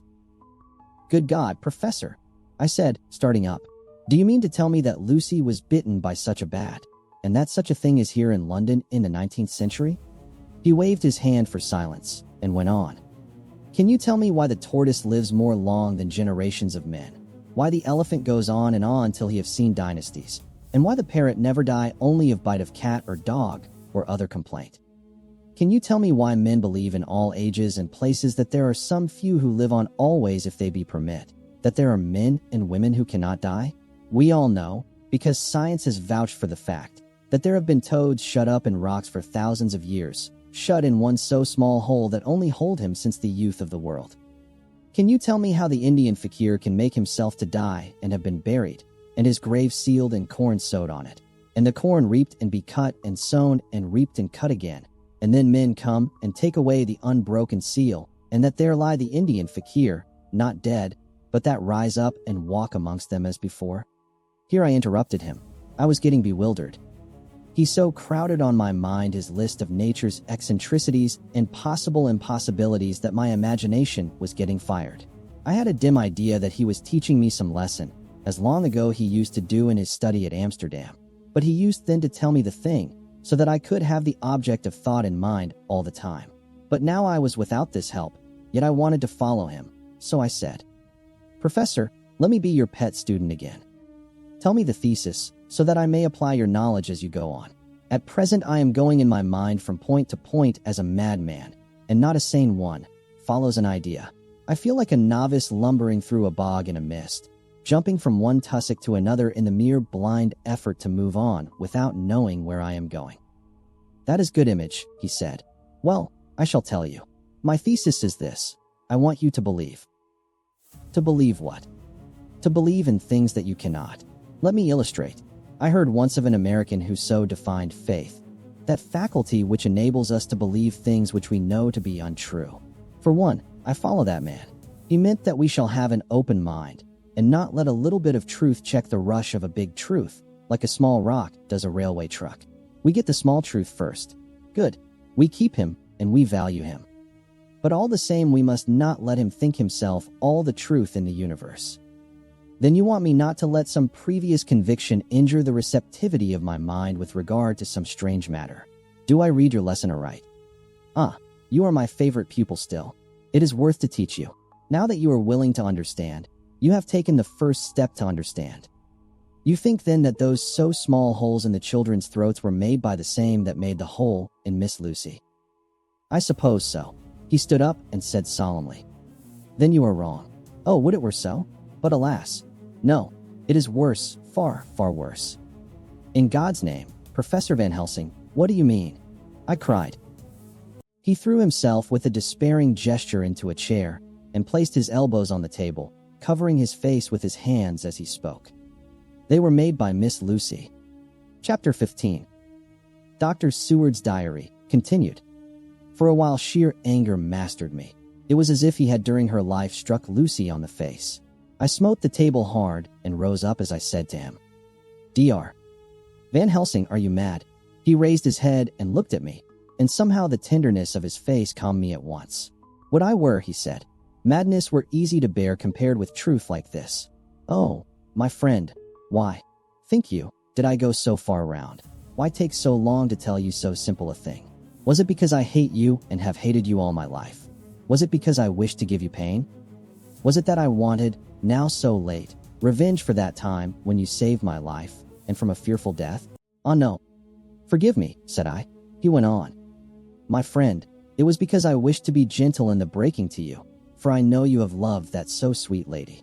But even yet I do not expect you to believe. It is so hard to accept at once any abstract truth, that we may doubt such to be possible when we have always believed the know of it. It is more hard still to accept so sad a concrete truth, and of such a one as Miss Lucy. Tonight I go to prove it. Dare you come with me? This staggered me. A man does not like to prove such a truth. Byron accepted from the category, jealousy. And prove the very truth he most abhorred. He saw my hesitation and spoke. The logic is simple, no madman's logic this time, jumping from tussock to tussock in a misty bog. If it be not true, then proof will be relief. At worst it will not harm. If it be true, there is the dread. Yet very dread should help my cause, for in it is some need of belief. Come, I tell you what I propose. First, that we go off now and see that child in the hospital. Dr. Vincent, of the North Hospital, where the papers say the child is friend of mine, and I think of yours since you were in class at Amsterdam. He will let 2 scientists see his case, if he will not let 2 friends. We shall tell him nothing, but only that we wish to learn. And then, he took a key from his pocket and held it up. And then we spend the night, you and I, in the churchyard where Lucy lies. This is the key that locked the tomb. I had it from the coffin man to give to Arthur. My heart sank within me, for I felt that there was some fearful ordeal before us. I could do nothing, however, so I plucked up what heart I could and said that we had better hasten, as the afternoon was passing. We found the child awake. It had had a sleep and taken some food, and altogether was going on well. Dr. Vincent took the bandage from its throat and showed us the punctures. There was no mistaking the similarity to those which had been on Lucy's throat. They were smaller, and the edges looked fresher. That was all. We asked Vincent to what he attributed them, and he replied that it must have been a bite of some animal, perhaps a rat. But, for his own part, he was inclined to think that it was one of the bats which are so numerous on the northern heights of London. Out of so many harmless ones, he said, there may be some wild specimen from the south of a more malignant species. Some sailor may have brought one home, and it managed to escape. Or even from the zoological gardens a young one may have got loose, or one be bred there from a vampire. These things do occur, you know. Only 10 days ago a wolf got out, and was, I believe, traced up in this direction. For a week after, the children were playing nothing but Red Riding Hood on the heath and in every alley in the place until this bluffer lady scare came along, since when it has been quite a gala time with them. Even this poor little mite, when he woke up today, asked the nurse if he might go away.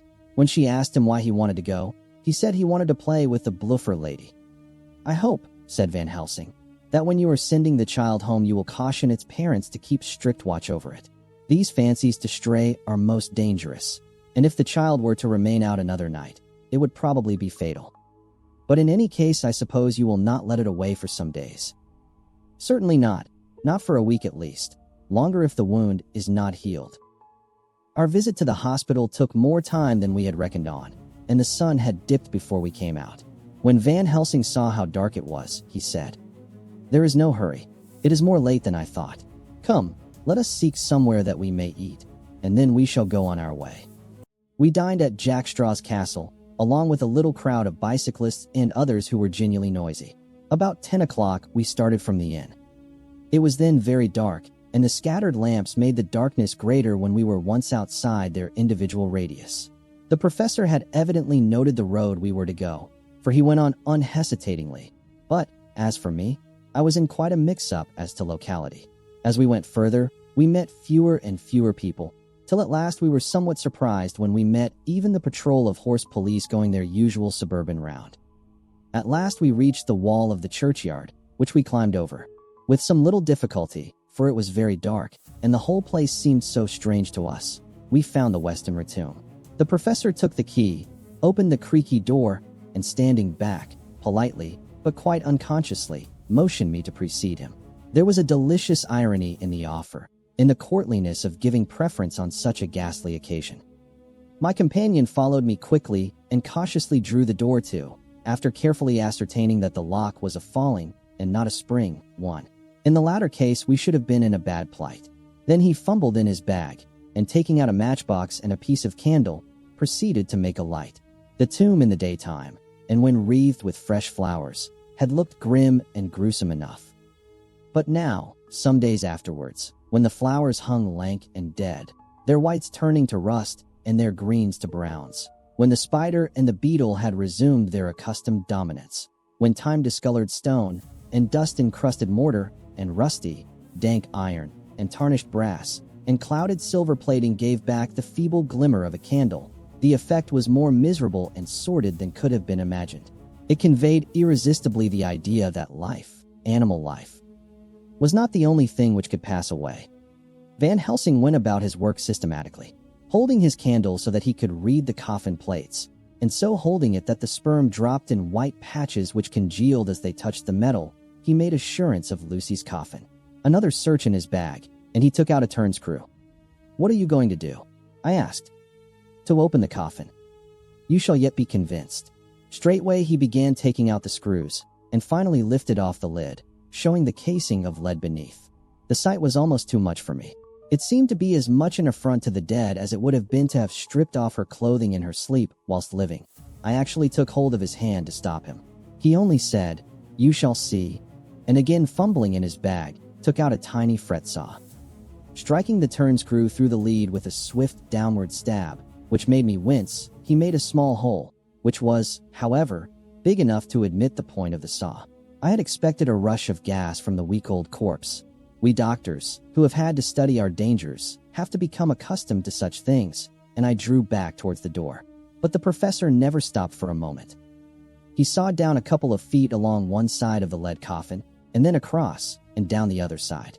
Taking the edge of the loose flange, he bent it back towards the foot of the coffin, and holding up the candle into the aperture, motioned to me to look. I drew near and looked.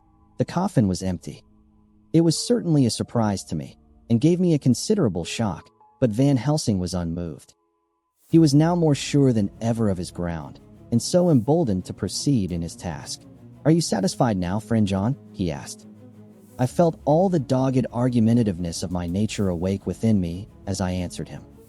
"I am satisfied that Lucy's body is not in that coffin, but that only proves one thing." "And what is that, friend John?" "That it is not there." "That is good logic," he said, "so far as it goes. But how can you, account for it not being there?" "Perhaps a body snatcher," I suggested. "Some of the undertaker's people may have stolen it." I felt that I was speaking folly, and yet it was the only real cause which I could suggest. The professor sighed. "Oh well," he said, "we must have more proof. Come with me." He put on the coffin lid again, gathered up all his things and placed them in the bag, blew out the light, and placed the candle also in the bag. We opened the door and went out. Behind us he closed the door and locked it. He handed me the key, saying, "Will you keep it? You had better be assured." I laughed. It was not a very cheerful laugh, I am bound to say, as I motioned him to keep it. "A key is nothing," I said. "There may be duplicates. And anyhow it is not difficult to pick a lock of that kind." He said nothing, but put the key in his pocket. Then he told me to watch at one side of the churchyard whilst he would watch at the other. I took up my place behind a yew tree, and I saw his dark figure move until the intervening headstones and trees hid it from my sight. It was a lonely vigil. Just after I had taken my place, I heard a distant clock strike 12, and in time came 1 and 2. I was chilled and unnerved, and angry with the professor for taking me on such an errand, and with myself for coming. I was too cold and too sleepy to be keenly observant, and not sleepy enough to betray my trust, so altogether I had a dreary, miserable time. Suddenly, as I turned round, I thought I saw something like a white streak, moving between 2 dark yew trees at the side of the churchyard farthest from the tomb. At the same time a dark mass moved from the professor's side of the ground, and hurriedly went towards it. Then I too moved, but I had to go round headstones and railed-off tombs, and I stumbled over graves. The sky was overcast, and somewhere far off an early cock crew. A little way off, beyond a line of scattered juniper trees, which marked the pathway to the church, a white, dim figure flitted in the direction of the tomb. The tomb itself was hidden by trees, and I could not see where the figure disappeared. I heard the rustle of actual movement where I had first seen the white figure, and coming over, found the professor holding in his arms a tiny child. When he saw me, he held it out to me, and said, "Are you satisfied now?" "No," I said, in a way that I felt was aggressive. "Do you not see the child?" "Yes, it is a child, but who brought it here? And is it wounded?" I asked. "We shall see," said the professor, and with one impulse we took our way out of the churchyard, he carrying the sleeping child. When we had got some little distance away, we went into a clump of trees and struck a match and looked at the child's throat. It was without a scratch or scar of any kind. "Was I right?" I asked triumphantly. "Break time equals 0. 25s, /." "We were just in time," said the professor thankfully. We had now to decide what we were to do with the child, and so consulted about it. If we were to take it to a police station, we should have to give some account of our movements during the night. At least, We should have had to make some statement as to how we had come to find the child. So finally we decided that we would take it to the heath, and when we heard a policeman coming, would leave it where he could not fail to find it. We would then seek our way home as quickly as we could. All fell out well. At the edge of Hampstead Heath we heard a policeman's heavy tramp, and laying the child on the pathway, we waited and watched until he saw it as he flashed his lantern to and fro. We heard his exclamation of astonishment, and then we went away silently. By good chance we got a cab near the Spaniards and drove to town. I cannot sleep, so I make this entry. But I must try to get a few hours sleep, as Van Helsing is to call for me at noon. He insists that I shall go with him on another expedition. September 27th. It was 2 o'clock before we found a suitable opportunity for our attempt. The funeral held at noon was all completed, and the last stragglers of the mourners had taken themselves lazily away, when, looking carefully from behind a clump of alder trees, we saw the sexton lock the gate after him. We knew then that we were safe till morning did we desire it. But the professor told me that we should not want more than an hour at most. Again I felt that horrid sense of the reality of things, in which any effort of imagination seemed out of place. And I realized distinctly the perils of the law which we were incurring in our unhallowed work. Besides, I felt it was all so useless. Outrageous as it was to open a leaden coffin, to see if a woman dead nearly a week were really dead, it now seemed the height of folly to open the tomb again, when we knew, from the evidence of our own eyesight, that the coffin was empty. I shrugged my shoulders, however, and rested silent, for Van Helsing had a way of going on his own road, no matter who remonstrated. He took the key, opened the vault, and again courteously motioned me to precede. The place was not so gruesome as last night, but oh, how unutterably mean-looking when the sunshine streamed in. Van Helsing walked over to Lucy's coffin, and I followed. He bent over and again forced back the leaden flange, and then a shock of surprise and dismay shot through me. There lay Lucy, seemingly just as we had seen her the night before her funeral. She was, if possible, more radiantly beautiful than ever, and I could not believe that she was dead. The lips were red, nay redder than before, and on the cheeks was a delicate bloom. "Is this a juggle?" I said to him. "Are you convinced now?" said the professor in response, and as he spoke he put over his hand, and in a way that made me shudder, pulled back the dead lips and showed the white teeth. "See," he went on, "see, they are even sharper than before. With this and this," and he touched one of the canine teeth and that below it, "the little children can be bitten. Are you of belief now, friend John?" Once more, argumentative hostility woke within me. I could not accept such an overwhelming idea as he suggested. So, with an attempt to argue of which I was even at the moment ashamed, I said, "She may have been placed here since last night." "Indeed, that is so, and by whom?" "I do not know. Someone has done it. And yet she has been dead 1 week. Most peoples in that time would not look so." I had no answer for this, so was silent. Van Helsing did not seem to notice my silence. At any rate, he showed neither chagrin nor triumph. He was looking intently at the face of the dead woman, raising the eyelids and looking at the eyes, and once more opening the lips and examining the teeth. Then he turned to me and said, "Here, there's one thing which is different from all recorded.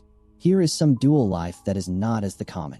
She was bitten by the vampire when she was in a trance, sleepwalking." "Oh, you start. You do not know that, friend John, but you shall know it all later. And in trance could he best come to take more blood. In trance she died, and in trance she is undead, too. So it is that she differ from all other.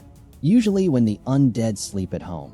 As he spoke he made a comprehensive sweep of his arm to designate what to a vampire was home. "Their face show what they are, but this so sweet that was when she not undead she go back to the nothings of the common dead. There is no malign there, see, and so it make hard that I must kill her in her sleep." This turned my blood cold, and it began to dawn upon me that I was accepting Van Helsing's theories. But if she were really dead, what was there of terror in the idea of killing her? He looked up at me, and evidently saw the change in my face, for he said almost joyously, "Ah, you believe now." I answered, "Do not press me too hard all at once. I am willing to accept. How will you do this bloody work?"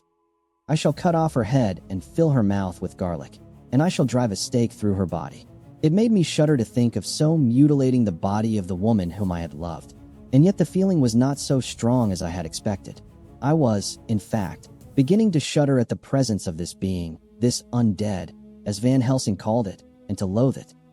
Is it possible that love is all subjective or all objective? I waited a considerable time for Van Helsing to begin, but he stood as if wrapped in thought. Presently, he closed the catch of his bag with a snap and said, "I have been thinking and have made up my mind as to what is best. If I did simply follow my inclining, I would do now, at this moment, what is to be done. But there are other things to follow, and things that are 1,000 times more difficult in that them we do not know. This is simple. She have yet no life taken, though that is of time, and to act now would be to take danger from her forever. But then we may have to want Arthur, and how shall we tell him of this? If you, who saw the wounds on Lucy's throat, and saw the wounds so similar on the child's at the hospital. If you, who saw the coffin empty last night and full today with a woman who have not changed only to be more rose and more beautiful in a whole week, after she die. If you know of this, and know of the white figure last night that brought the child to the churchyard, and yet of your own senses you did not believe, how, then, can I expect Arthur, who know none of those things, to believe? He doubted me when I took him from her kiss when she was dying. I know he has forgiven me because in some mistaken idea I have done things that prevent him say goodbye as he ought, and he may think that in some more mistaken idea this woman was buried alive, and that in most mistake of all we have killed her. He will then argue back that it is we, mistaken ones, that have killed her by our ideas, and so he will be much unhappy always. Yet he never can be sure, and that is the worst of all. And he will sometimes think that she he loved was buried alive, and that will paint his dreams with horrors of what she must have suffered. And again, he will think that we may be right, and that his so beloved was, after all, an undead. No, I told him once, and since then I learned much. Now, since I know it is all true, 100,000 times more do I know that he must pass through the bitter waters to reach the sweet. He, poor fellow, must have 1 hour that will make the very face of heaven grow black to him. Then we can act for good all round and send him peace. My mind is made up. Let us go. You return home for tonight to your asylum, and see that all be well. As for me, I shall spend the night here in this churchyard in my own way. Tomorrow night you will come to me to the Berkeley Hotel at 10 of the clock. I shall send for Arthur to come too, and also that so fine young man of America that gave his blood. Later we shall all have work to do. I come with you so far as Piccadilly and there dine, for I must be back here before the sun set. So we locked the tomb and came away, and got over the wall of the churchyard, which was not much of a task, and drove back to Piccadilly. Note left by Van Helsing in his portmanteau. Berkeley Hotel directed to John Seward, M.D. Not delivered. September 27th. Friend John. I write this in case anything should happen. I go alone to watch in that churchyard. It pleases me that the undead, Miss Lucy, shall not leave tonight, that so on the morrow night she may be more eager. Therefore I shall fix some things she like not. Garlic and a crucifix, and so seal up the door of the tomb. She is young as undead, and will heed. Moreover, these are only to prevent her coming out. They may not prevail on her wanting to get in, for then the undead is desperate, and must find the line of least resistance, whatsoever it may be. I shall be at hand all the night from sunset till after the sunrise, and if there be aught that may be learned I shall learn it. For Miss Lucy or from her, I have no fear. But that other to whom is there that she is undead, he have now the power to seek her tomb and find shelter. He is cunning, as I know from Mr. Jonathan and from the way that all along he have fooled us when he played with us for Miss Lucy's life, and we lost. And in many ways the undead are strong. He have always the strength in his hand of 20 men. Even we four who gave our strength to Miss Lucy, it also is all to him. Besides, he can summon his wolf, and I know not what. So if it be that he come thither on this night, he shall find me, but none other shall, until it be too late. But it may be that he will not attempt the place. There is no reason why he should. His hunting ground is more full of game than the churchyard where the undead woman sleep and the one old man watch. Therefore I write this in case. Take the papers that are with this, the diaries of Harker and the rest, and read them, and then find this great undead, and cut off his head and burn his heart or drive a stake through it, so that the world may rest from him. If it be so, farewell. Van Helsing. Dr. Seward's Diary. September 28th. It is wonderful what a good night's sleep will do for one. Yesterday, I was almost willing to accept Van Helsing's monstrous ideas, but now they seem to start out lurid before me as outrages on common sense. I have no doubt that he believes it all. I wonder if his mind can have become in any way unhinged. Surely there must be some rational explanation of all these mysterious things. Is it possible that the professor can have done it himself? He is so abnormally clever that if he went off his head, he would carry out his intent with regard to some fixed idea in a wonderful way. I am loath to think it, and indeed it would be almost as great a marvel as the other to find that Van Helsing was mad. But anyhow, I shall watch him carefully. I may get some light on the mystery. September 29th, morning. Last night, at a little before 10 o'clock, Arthur and Quincy came into Van Helsing's room. He told us all that he wanted us to do, but especially addressing himself to Arthur, as if all our wills were centered in his.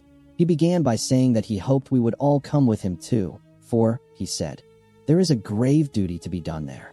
You were doubtless surprised at my letter? This query was directly addressed to Lord Godalming. I was. It rather upset me for a bit. There has been so much trouble around my house of late that I could do without any more.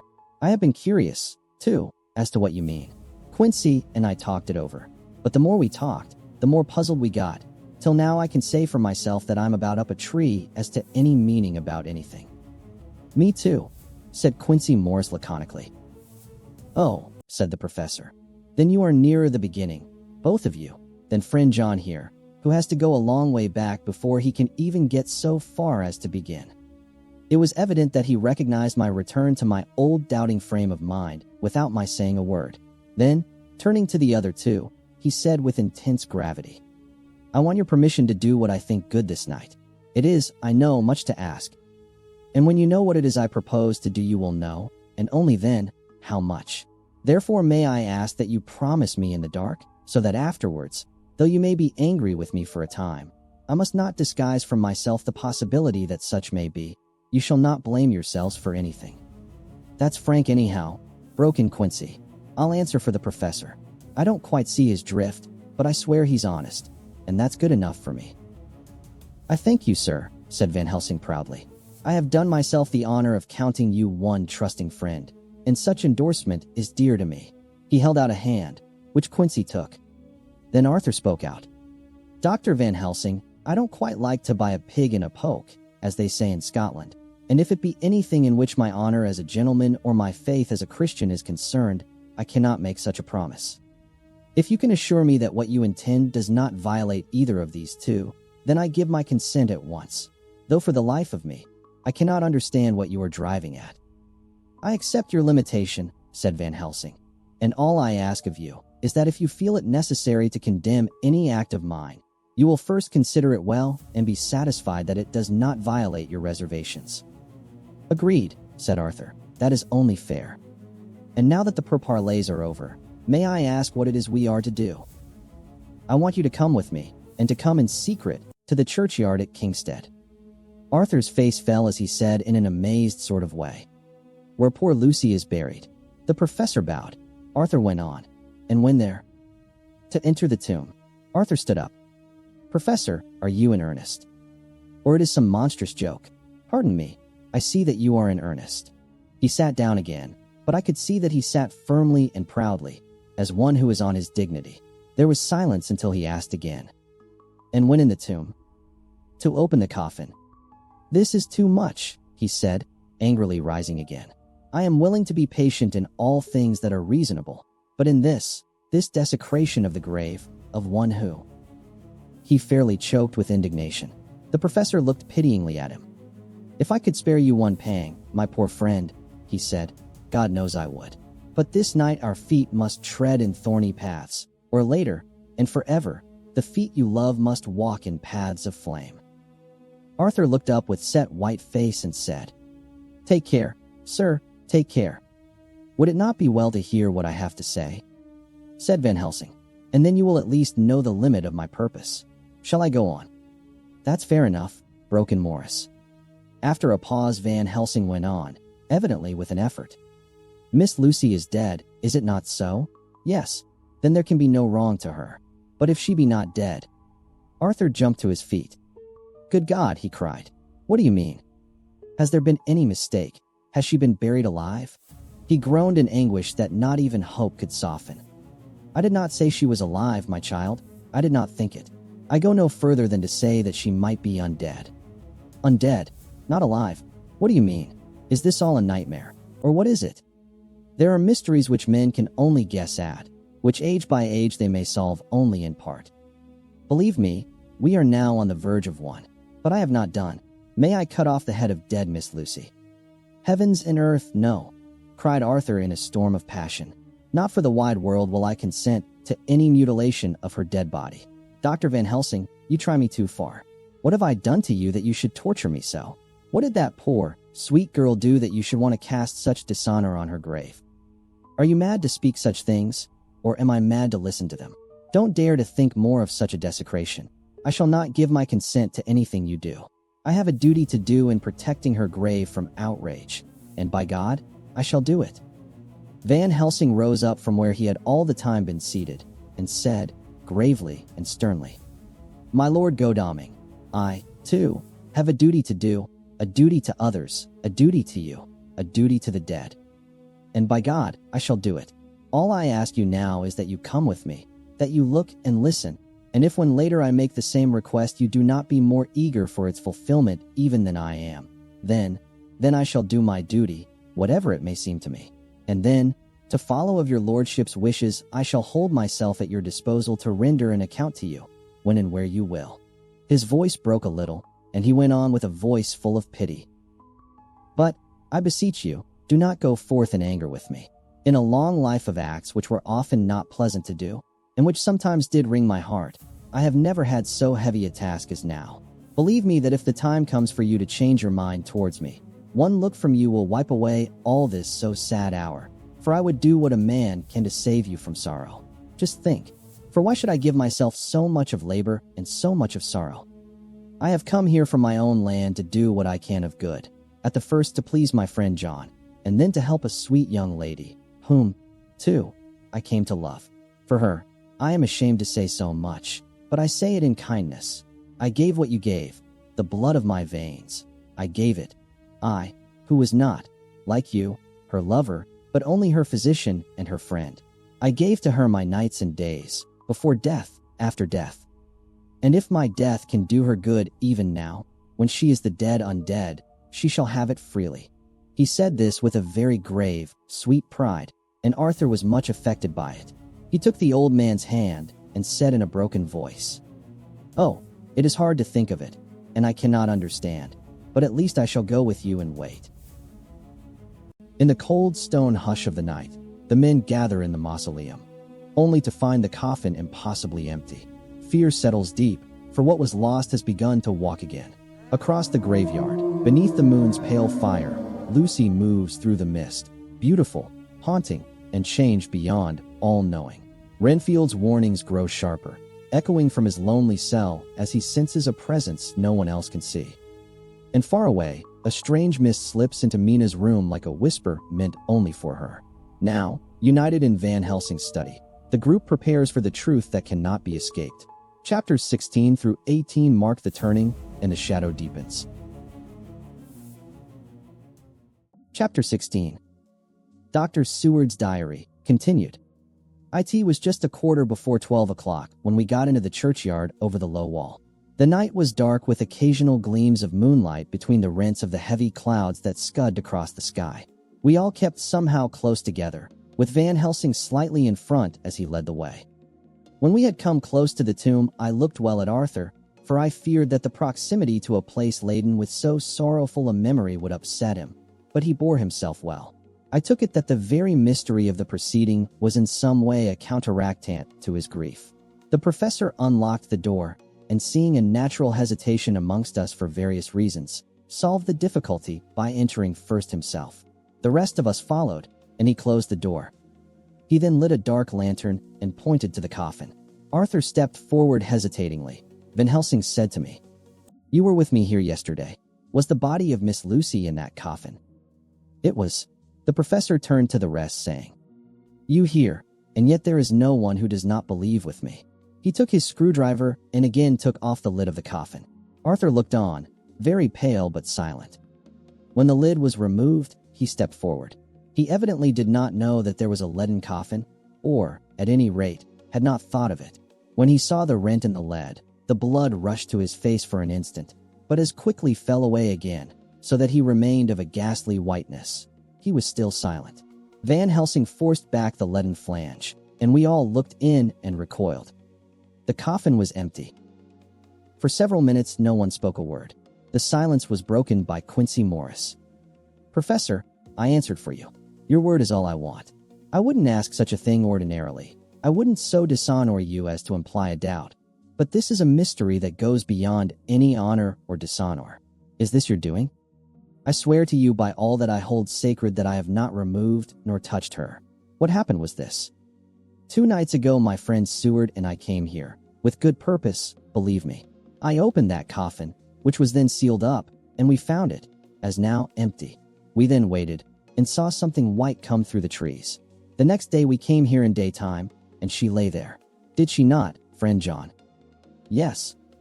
"That night we were just in time. One more so small child was missing, and we find it, thank God, unharmed amongst the graves. Yesterday I came here before sundown, for at sundown the undead can move. I waited here all the night till the sun rose, but I saw nothing. It was most probable that it was because I had laid over the clamps of those doors garlic, which the undead cannot bear, and other things which they shun. Last night there was no exodus, so tonight before the sundown I took away my garlic and other things. And so it is we find this coffin empty. But bear with me. So far there is much that is strange. Wait you with me outside, unseen and unheard, and things much stranger are yet to be. So, here he shut the dark slide of his lantern, now to the outside. He opened the door, and we filed out, he coming last, and locking the door behind him. Oh, but it seemed fresh and pure in the night air after the terror of that vault. How sweet it was to see the clouds race by, and the passing gleams of the moonlight between the scudding clouds crossing and passing. Like the gladness and sorrow of a man's life. How sweet it was to breathe the fresh air that had no taint of death and decay.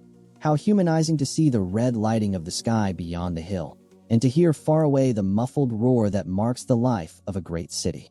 Each in his own way was solemn and overcome.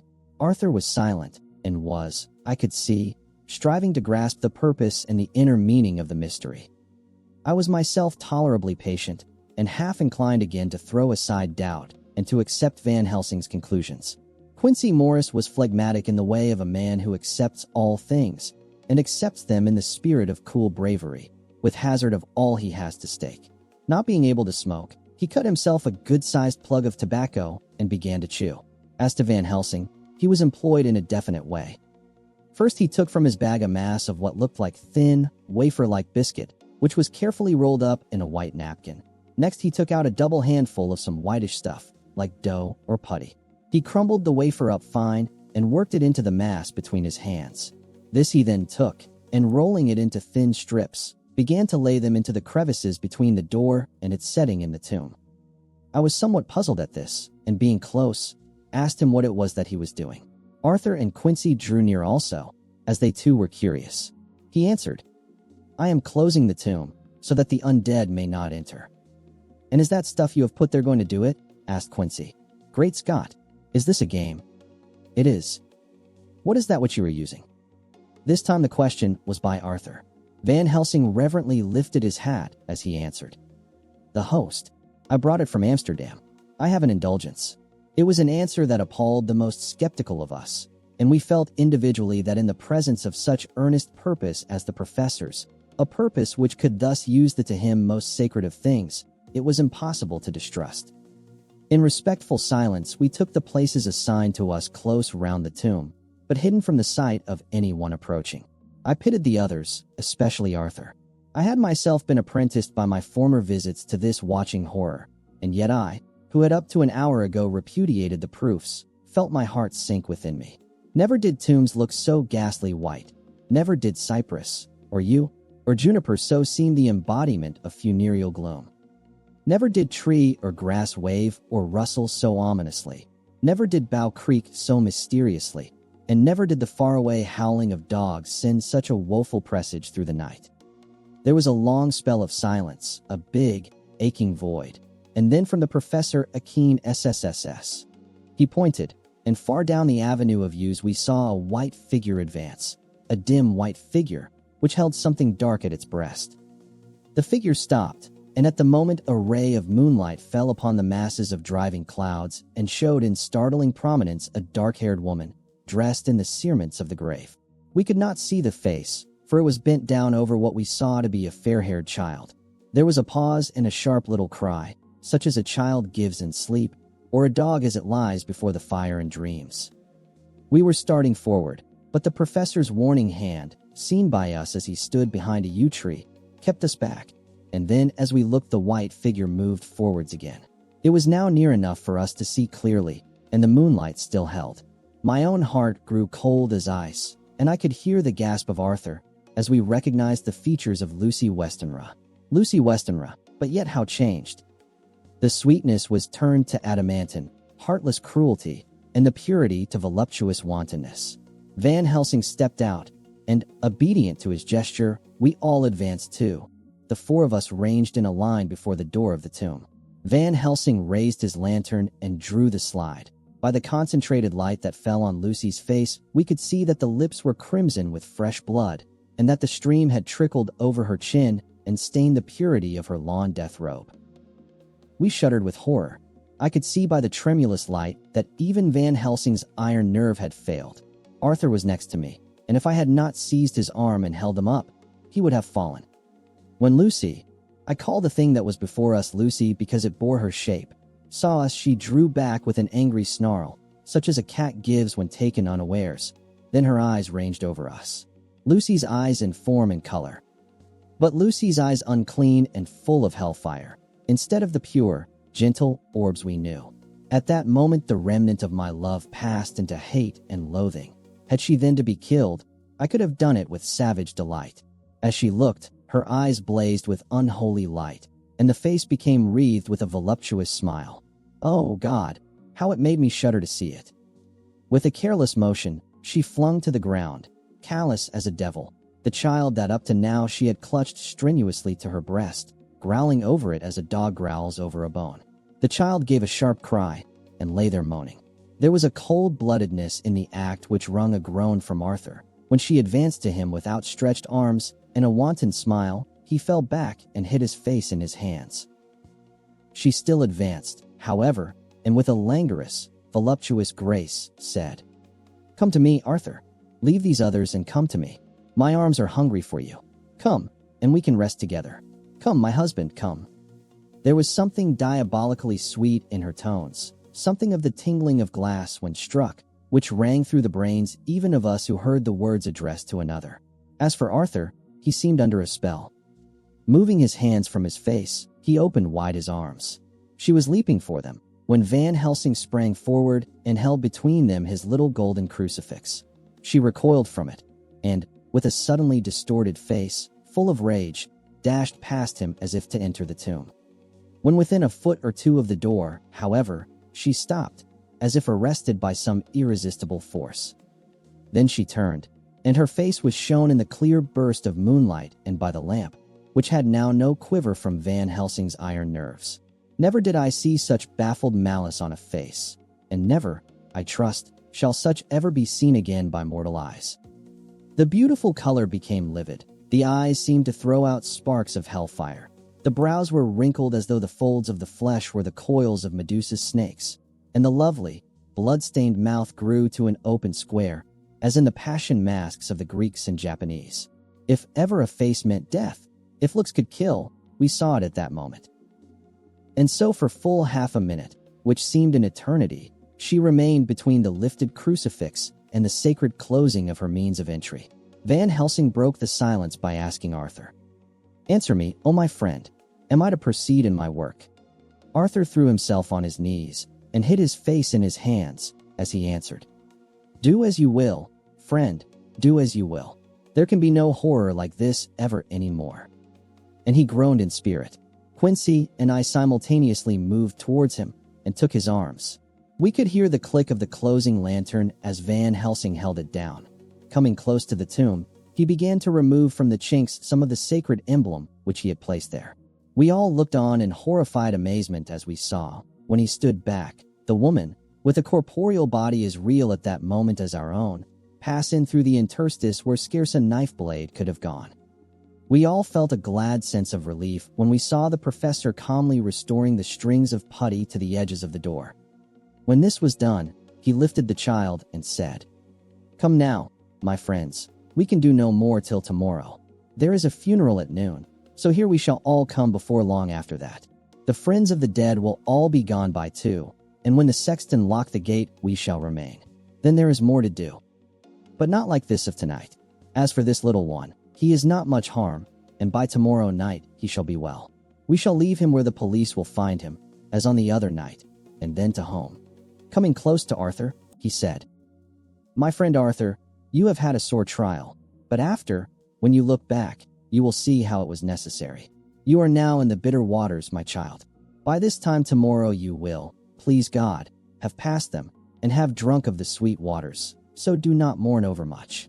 Till then I shall not ask you to forgive me." Arthur and Quincy came home with me, and we tried to cheer each other on the way. We had left the child in safety, and were tired. So we all slept with more or less reality of sleep. September 29th, night. A little before 12 o'clock we three, Arthur, Quincy Morris, and myself, called for the professor. It was odd to notice that by common consent we had all put on black clothes. Of course, Arthur wore black, for he was in deep mourning, but the rest of us wore it by instinct. We got to the churchyard by 1:30 and strolled about, keeping out of official observation, so that when the gravediggers had completed their task and the sexton, under the belief that everyone had gone, had locked the gate, we had the place all to ourselves. Van Helsing, instead of his little black bag, had with him a long leather one, something like a cricketing bag. It was manifestly of fair weight.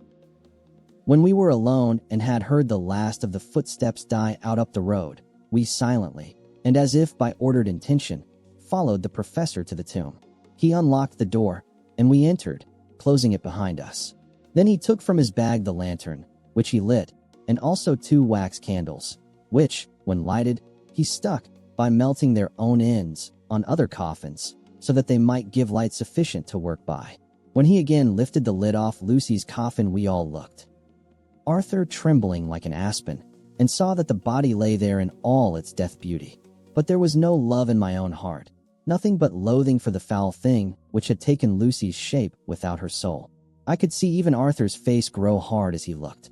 Presently he said to Van Helsing, "Is this really Lucy's body, or only a demon in her shape?"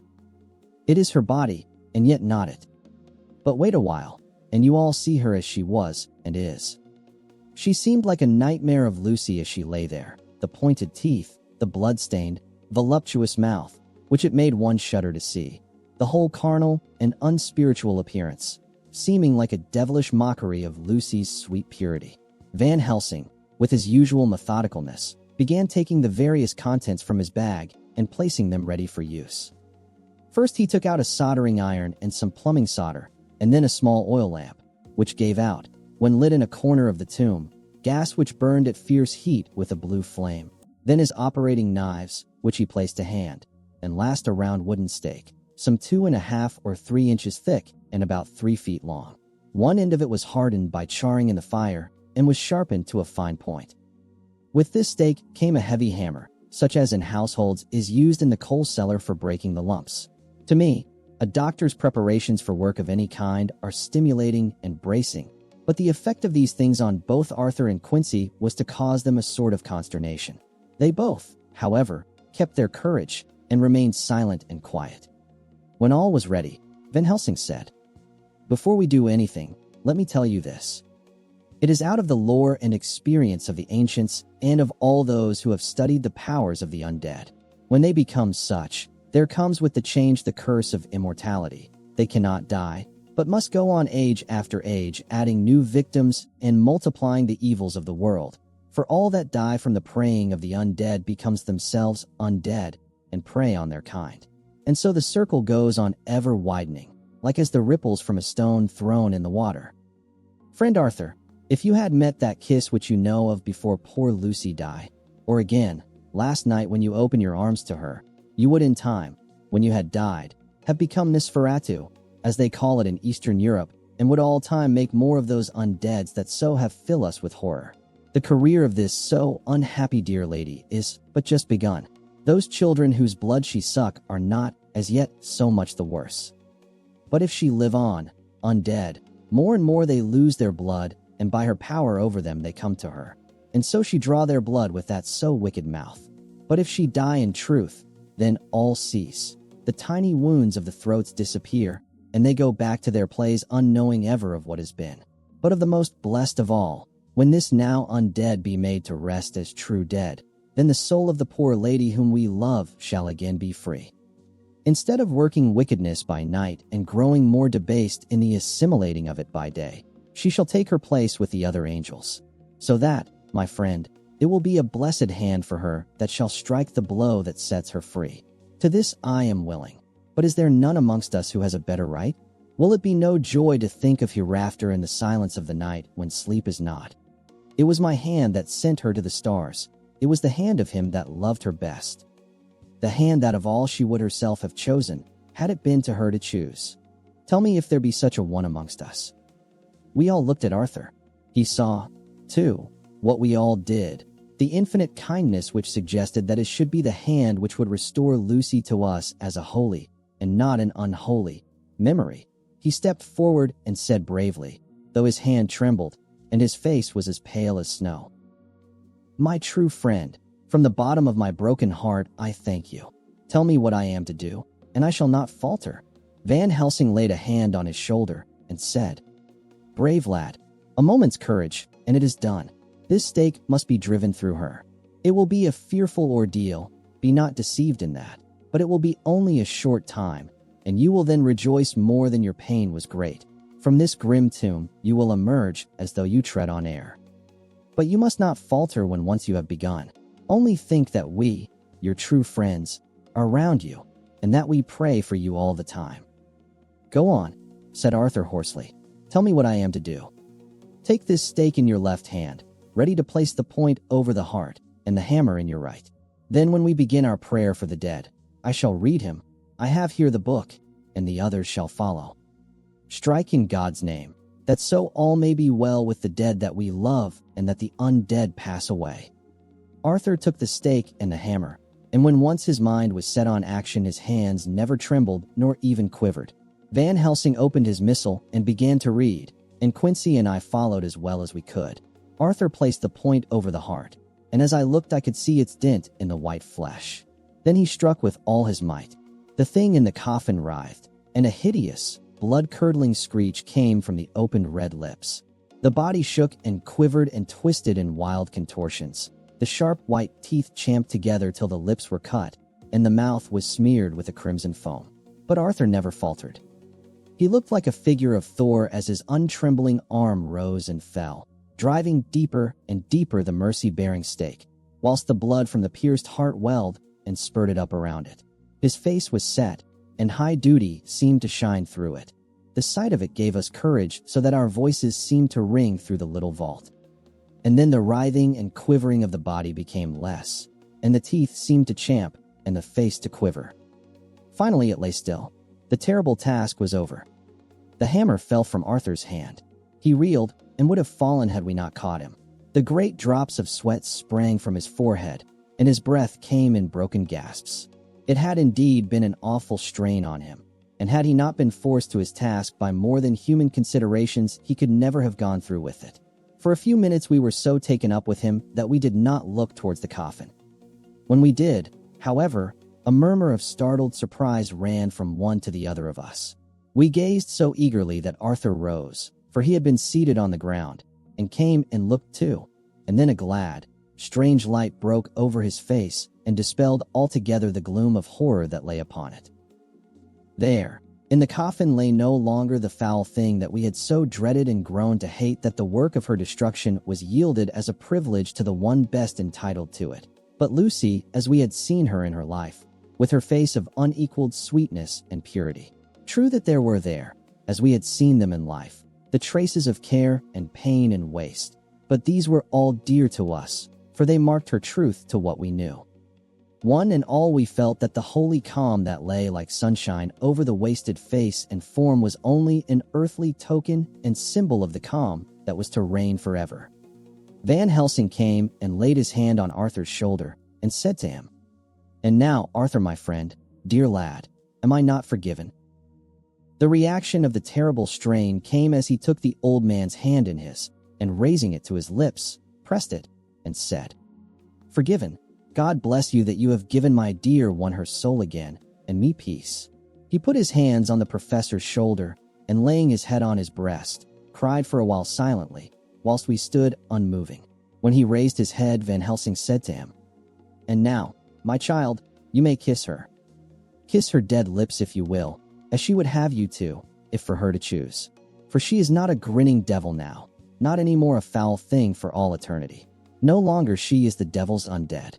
She is God's true dead, whose soul is with him." Arthur bent and kissed her, and then we sent him and Quincy out of the tomb. The professor and I sawed the top off the steak, leaving the point of it in the body. Then we cut off the head and filled the mouth with garlic.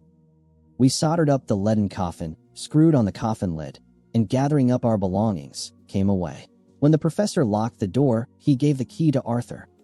Outside the air was sweet, the sun shone, and the birds sang, and it seemed as if all nature were tuned to a different pitch. There was gladness and mirth and peace everywhere, for we were at rest ourselves on one account, and we were glad, though it was with a tempered joy. Before we moved away, Van Helsing said, "Now, my friends, one step of our work is done, one the most harrowing to ourselves. But there remains a greater task, to find out the author of all this our sorrow, and to stamp him out. I have clues which we can follow, but it is a long task, and a difficult, and there is danger in it, and pain. Shall you not all help me? We have learned to believe, all of us, is it not so? And since so, do we not see our duty? Yes. And do we not promise to go on to the bitter end?" Each in turn, we took his hand, and the promise was made. Then said the professor as we moved off, "2 nights hence you shall meet with me and dine together at 7 of the clock with friend John. I shall entreat 2 others, 2 that you know not as yet, and I shall be ready to all our work show and our plans unfold. Friend John, you come with me home, for I have much to consult about, and you can help me. Tonight I leave for Amsterdam, but shall return tomorrow night, and then begins our great quest. But first I shall have much to say, so that you may know what is to do and to dread. Then our promise shall be made to each other anew, for there is a terrible task before us, and once our feet are on the plowshare we must not draw back." Chapter 17. Dr. Seward's diary continued. When we arrived at the Berkeley Hotel, Van Helsing found a telegram waiting for him. "AM coming up by train. Jonathan at Whitby. Important news. Mina Harker." The professor was delighted. "Ah, that wonderful Madam Mina," he said. "Pearl among women. She arrived, but I cannot stay. She must go to your house, friend John. You must meet her at the station. Telegraph her en route, so that she may be prepared." When the wire was dispatched, he had a cup of tea. Over it he told me of a diary kept by Jonathan Harker when abroad, and gave me a typewritten copy of it, as also of Mrs. Harker's diary at Whitby. "Take these," he said, "and study them well. When I have returned you will be master of all the facts, and we can then better enter on our inquisition. Keep them safe, for there is in them much of treasure. You will need all your faith, even you who have had such an experience as that of today. What is here told," he laid his hand heavily and gravely on the packet of papers as he spoke, "may be the beginning of the end to you and me and many another, or it may sound the knell of the undead who walk the earth. Read all, I pray you, with the open mind, and if you can add in any way to the story here told, do so, for it is all important. You have kept diary of all these so strange things. Is it not so? Yes. Then we shall go through all these together when we meet." He then made ready for his departure, and shortly after drove off to Liverpool Street. I took my way to Paddington, where I arrived about 15 minutes before the train came in. The crowd melted away after the bustling fashion common to arrival platforms, and I was beginning to feel uneasy lest I might miss my guest, when a sweet-faced, dainty-looking girl stepped up to me, and after a quick glance said, "Dr. Seward, is it not? And you are Mrs. Harker?" I answered at once, whereupon she held out her hand. "I knew you from the description of poor dear Lucy," but she stopped suddenly, and a quick blush overspread her face. The blush that rose to my own cheeks somehow set us both at ease, for it was a tacit answer to her own. I got her luggage, which included a typewriter, and we took the underground to Finchute Street, after I had sent a wire to my housekeeper to have a sitting room and bedroom prepared at once for Mrs. Harker. In due time we arrived. She knew, of course, that the place was a lunatic asylum, but I could see that she was unable to repress a shudder when we entered.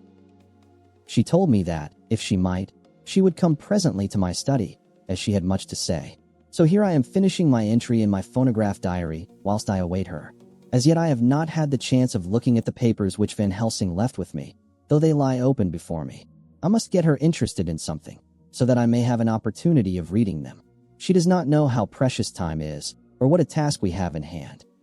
I must be careful not to frighten her. Here she is. Mina Harker's journal. September 29th. After I had tidied myself, I went down to Dr. Seward's study. At the door I paused a moment, for I thought I heard him talking with someone. As, however, he had pressed me to be quick, I knocked at the door, and on his calling out, "Come in," I entered. To my intense surprise, there was no one with him.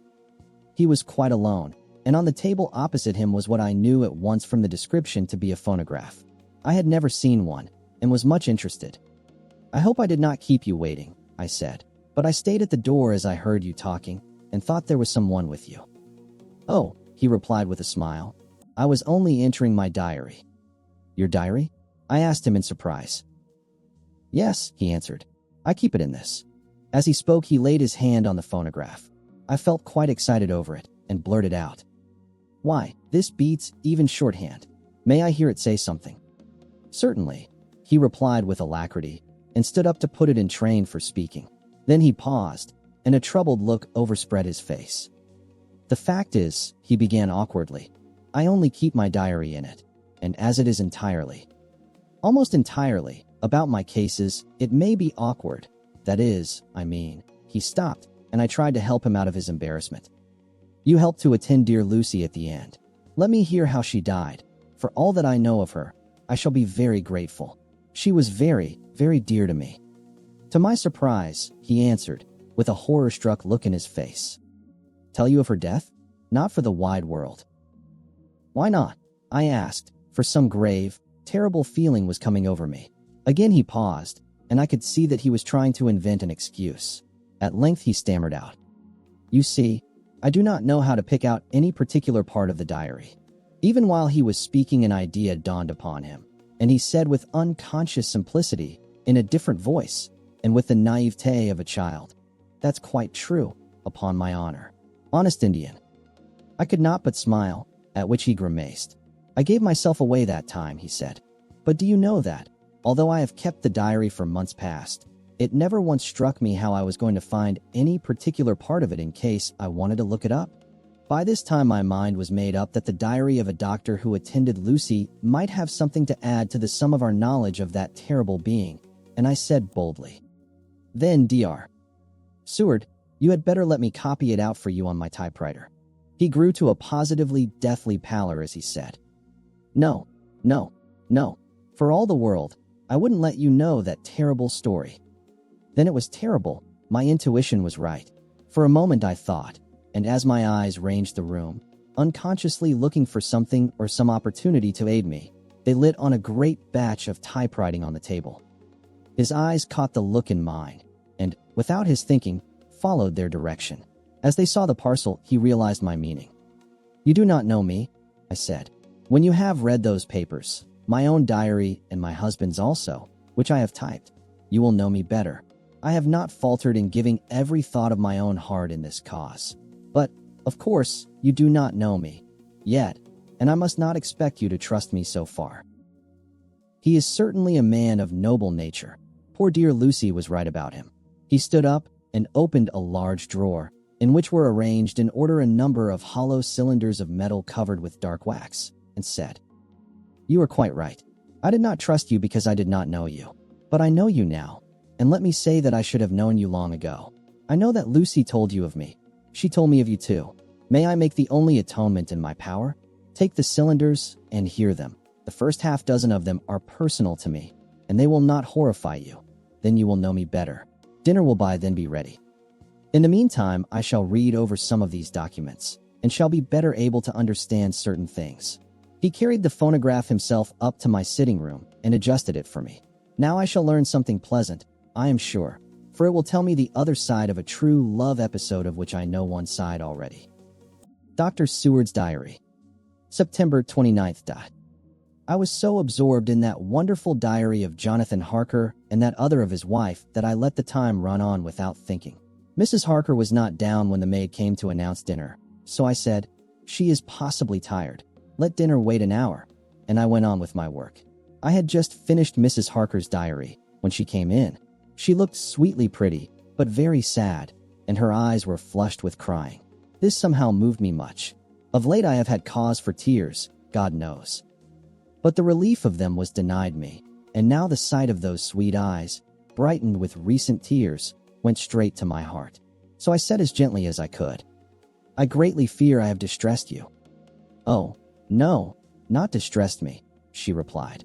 "But I have been more touched than I can say by your grief. That is a wonderful machine, but it is cruelly true. It told me, in its very tones, the anguish of your heart. It was like a soul crying out to Almighty God. No one must hear them spoken ever again. See, I have tried to be useful. I have copied out the words on my typewriter, and none other need now hear your heart beat, as I did. No one need ever know, shall ever know," I said in a low voice. She laid her hand on mine and said very gravely, "Ah, but they must." "Must? But why?" I asked. "Because it is a part of the terrible story, a part of poor dear Lucy's death and all that led to it. Because in the struggle which we have before us to rid the earth of this terrible monster, we must have all the knowledge and all the help which we can get. I think that the cylinders which you gave me contained more than you intended me to know, but I can see that there are in your record many lights to this dark mystery. You will let me help, will you not? I know all up to a certain point. And I see already, though your diary only took me to September 7th, how poor Lucy was beset, and how her terrible doom was being wrought out. Jonathan and I have been working day and night since Professor Van Helsing saw us. He has gone to Whitby to get more information, and he will be here tomorrow to help us. We need have no secrets amongst us. Working together and with absolute trust, we can surely be stronger than if some of us were in the dark." She looked at me so appealingly, and at the same time manifested such courage and resolution in her bearing, that I gave in at once to her wishes. "You shall," I said, "do as you like in the matter. God forgive me if I do wrong. There are terrible things yet to learn of, but if you have so far traveled on the road to poor Lucy's death, you will not be content, I know, to remain in the dark. Nay, the end, the very end, may give you a gleam of peace. Come, there is dinner. We must keep one another strong for what is before us. We have a cruel and dreadful task. When you have eaten, you shall learn the rest, and I shall answer any questions you ask. If there be anything which you do not understand, though it was apparent to us who were present." Mina Harker's Journal. September 29th. After dinner, I came with Dr. Seward to his study. He brought back the phonograph from my room, and I took my typewriter. He placed me in a comfortable chair and arranged the phonograph so that I could touch it without getting up, and showed me how to stop it in case I should want to pause. Then he very thoughtfully took a chair, with his back to me, so that I might be as free as possible, and began to read. I put the forked metal to my ears and listened. When the terrible story of Lucy's death, and all that followed, was done, I lay back in my chair powerless. Fortunately, I am not of a fainting disposition. When Dr. Seward saw me, he jumped up with a horrified exclamation, and hurriedly taking a case bottle from a cupboard, gave me some brandy, which in a few minutes somewhat restored me. My brain was all in a whirl, and only that there came through all the multitude of horrors the holy ray of light that my dear, dear Lucy was at last at peace. I do not think I could have borne it without making a scene. It is all so wild and mysterious and strange that if I had not known Jonathan's experience in Transylvania, I could not have believed. As it was, I didn't know what to believe, and so got out of my difficulty by attending to something else. I took the cover off my typewriter and said to Dr. Seward, "Let me write this all out now. We must be ready for Dr. Van Helsing when he comes. I have sent a telegram to Jonathan to come on here when he arrives in London from Whitby. In this matter, dates are everything, and I think that if we get all our material ready, and have every item put in chronological order, we shall have done much. You tell me that Lord Godalming and Mr. Morris are coming too. Let us be able to tell him when they come." He accordingly set the phonograph at a slow pace, and I began to typewrite from the beginning of the 7th cylinder. I used manifold, and so took 3 copies of the diary, just as I had done with all the rest. It was late when I got through, but Dr. Seward went about his work of going his round of the patients. When he had finished, he came back and sat near me, reading, so that I did not feel too lonely whilst I worked. How good and thoughtful he is. The world seems full of good men, even if there are monsters in it. Before I left him, I remembered what Jonathan put in his diary of the professor's perturbation at reading something in an evening paper at the station at Exeter. So, seeing that Dr. Seward keeps his newspapers, I borrowed the files of the Westminster Gazette and the Pall Mall Gazette and took them to my room. I remember how much the Daily Graph and the Whitby Gazette, of which I had made cuttings, helped us to understand the terrible events at Whitby when Count Dracula landed, so I shall look through the evening papers since then, and perhaps I shall get some new light. I am not sleepy, and the work will help to keep me quiet. Dr. Seward's Diary. September 30th. Mr. Harker arrived at 9 o'clock. He had got his wife's wire just before starting. He is uncommonly clever, if one can judge from his face, and full of energy. If this journal be true, and judging by one's own wonderful experiences, it must be, he is also a man of great nerve. That going down to the vault a second time was a remarkable piece of daring. After reading his account of it, I was prepared to meet a good specimen of manhood, but hardly the quiet, businesslike gentleman who came here today. Later. After lunch, Harker and his wife went back to their own room, and as I passed a while ago, I heard the click of the typewriter. They are hard at it. Mrs. Harker says that they are knitting together in chronological order every scrap of evidence they have.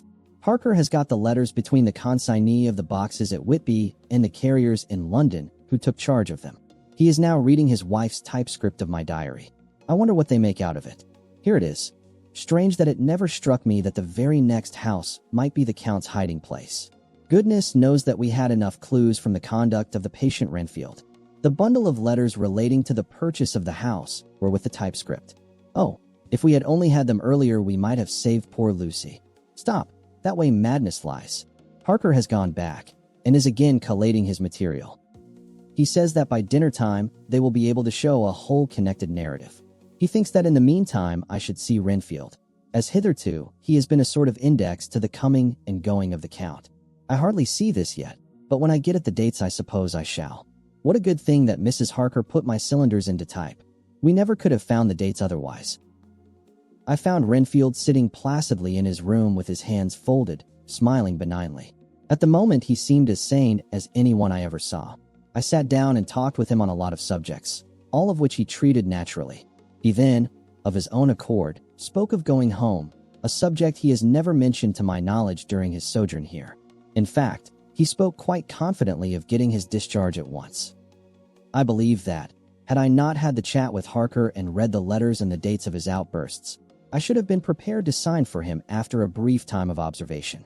As it is, I am darkly suspicious. All those outbreaks were in some way linked with the proximity of the Count. What then does this absolute content mean? Can it be that his instinct is satisfied as to the vampire's ultimate triumph? Stay. He is himself zoophagous, and in his wild ravings outside the chapel door of the deserted house, he always spoke of master. This all seems confirmation of our idea.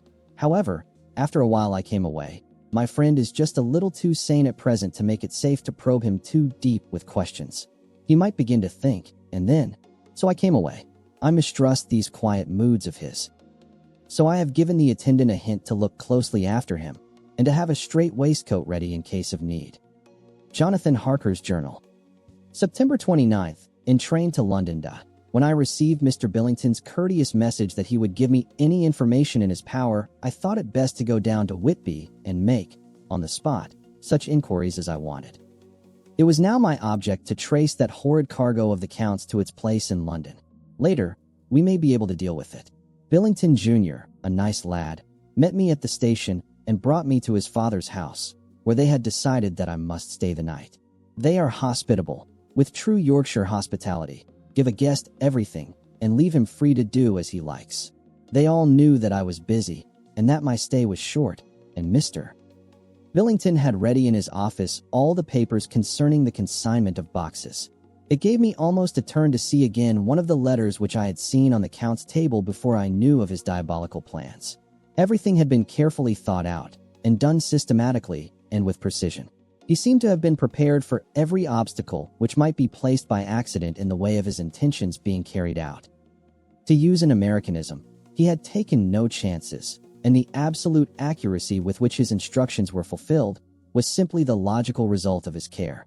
I saw the invoice and took note of it. 50 cases of common earth to be used for experimental purposes. Also the copy of letter to Carter Patterson and their reply. Of both of these I got copies. This was all the information Mr. Billington could give me, so I went down to the port and saw the Coast Guards, the customs officers, and the harbor master. They had all something to say of the strange entry of the ship, which is already taking its place in local tradition, but no one could add to the simple description, 50 cases of common earth. I then saw the station master, who kindly put me in communication with the men who had actually received the boxes. Their tally was exact with the list, and they had nothing to add except that the boxes were main and mortal heavy, and that shifting them was dry work. One of them added that it was hard lines, that there wasn't any gentleman such like as yourself, squire, to show some sort of appreciation of their efforts in a liquid form. Another put in a rider that the thirst then generated was such that even the time which had elapsed had not completely allayed it. Needless to add, I took care before leaving to lift, forever and adequately, this source of reproach. September 30th. The station master was good enough to give me a line to his old companion, the station master at King's Cross, so that when I arrived there in the morning I was able to ask him about the arrival of the boxes. He, too, put me at once in communication with the proper officials, and I saw that their tally was correct with the original invoice. The opportunities of acquiring an abnormal thirst had been here limited. A noble use of them had, however, been made, and again I was compelled to deal with the result in an ex post facto manner. From thence I went on to Carter Patterson's central office, where I met with the utmost courtesy. They looked up the transaction in their daybook and letterbook, and at once telephoned to their King's Cross office for more details. By good fortune, the men who did the teaming were waiting for work, and the official at once sent them over, sending also by one of them the way bill and all the papers connected with the delivery of the boxes at Carfax.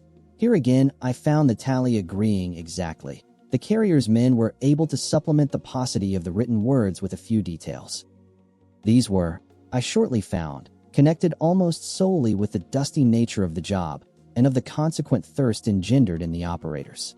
On my affording an opportunity, through the medium of the currency of the realm, of the allaying, at a later period, this beneficial evil, one of the men remarked.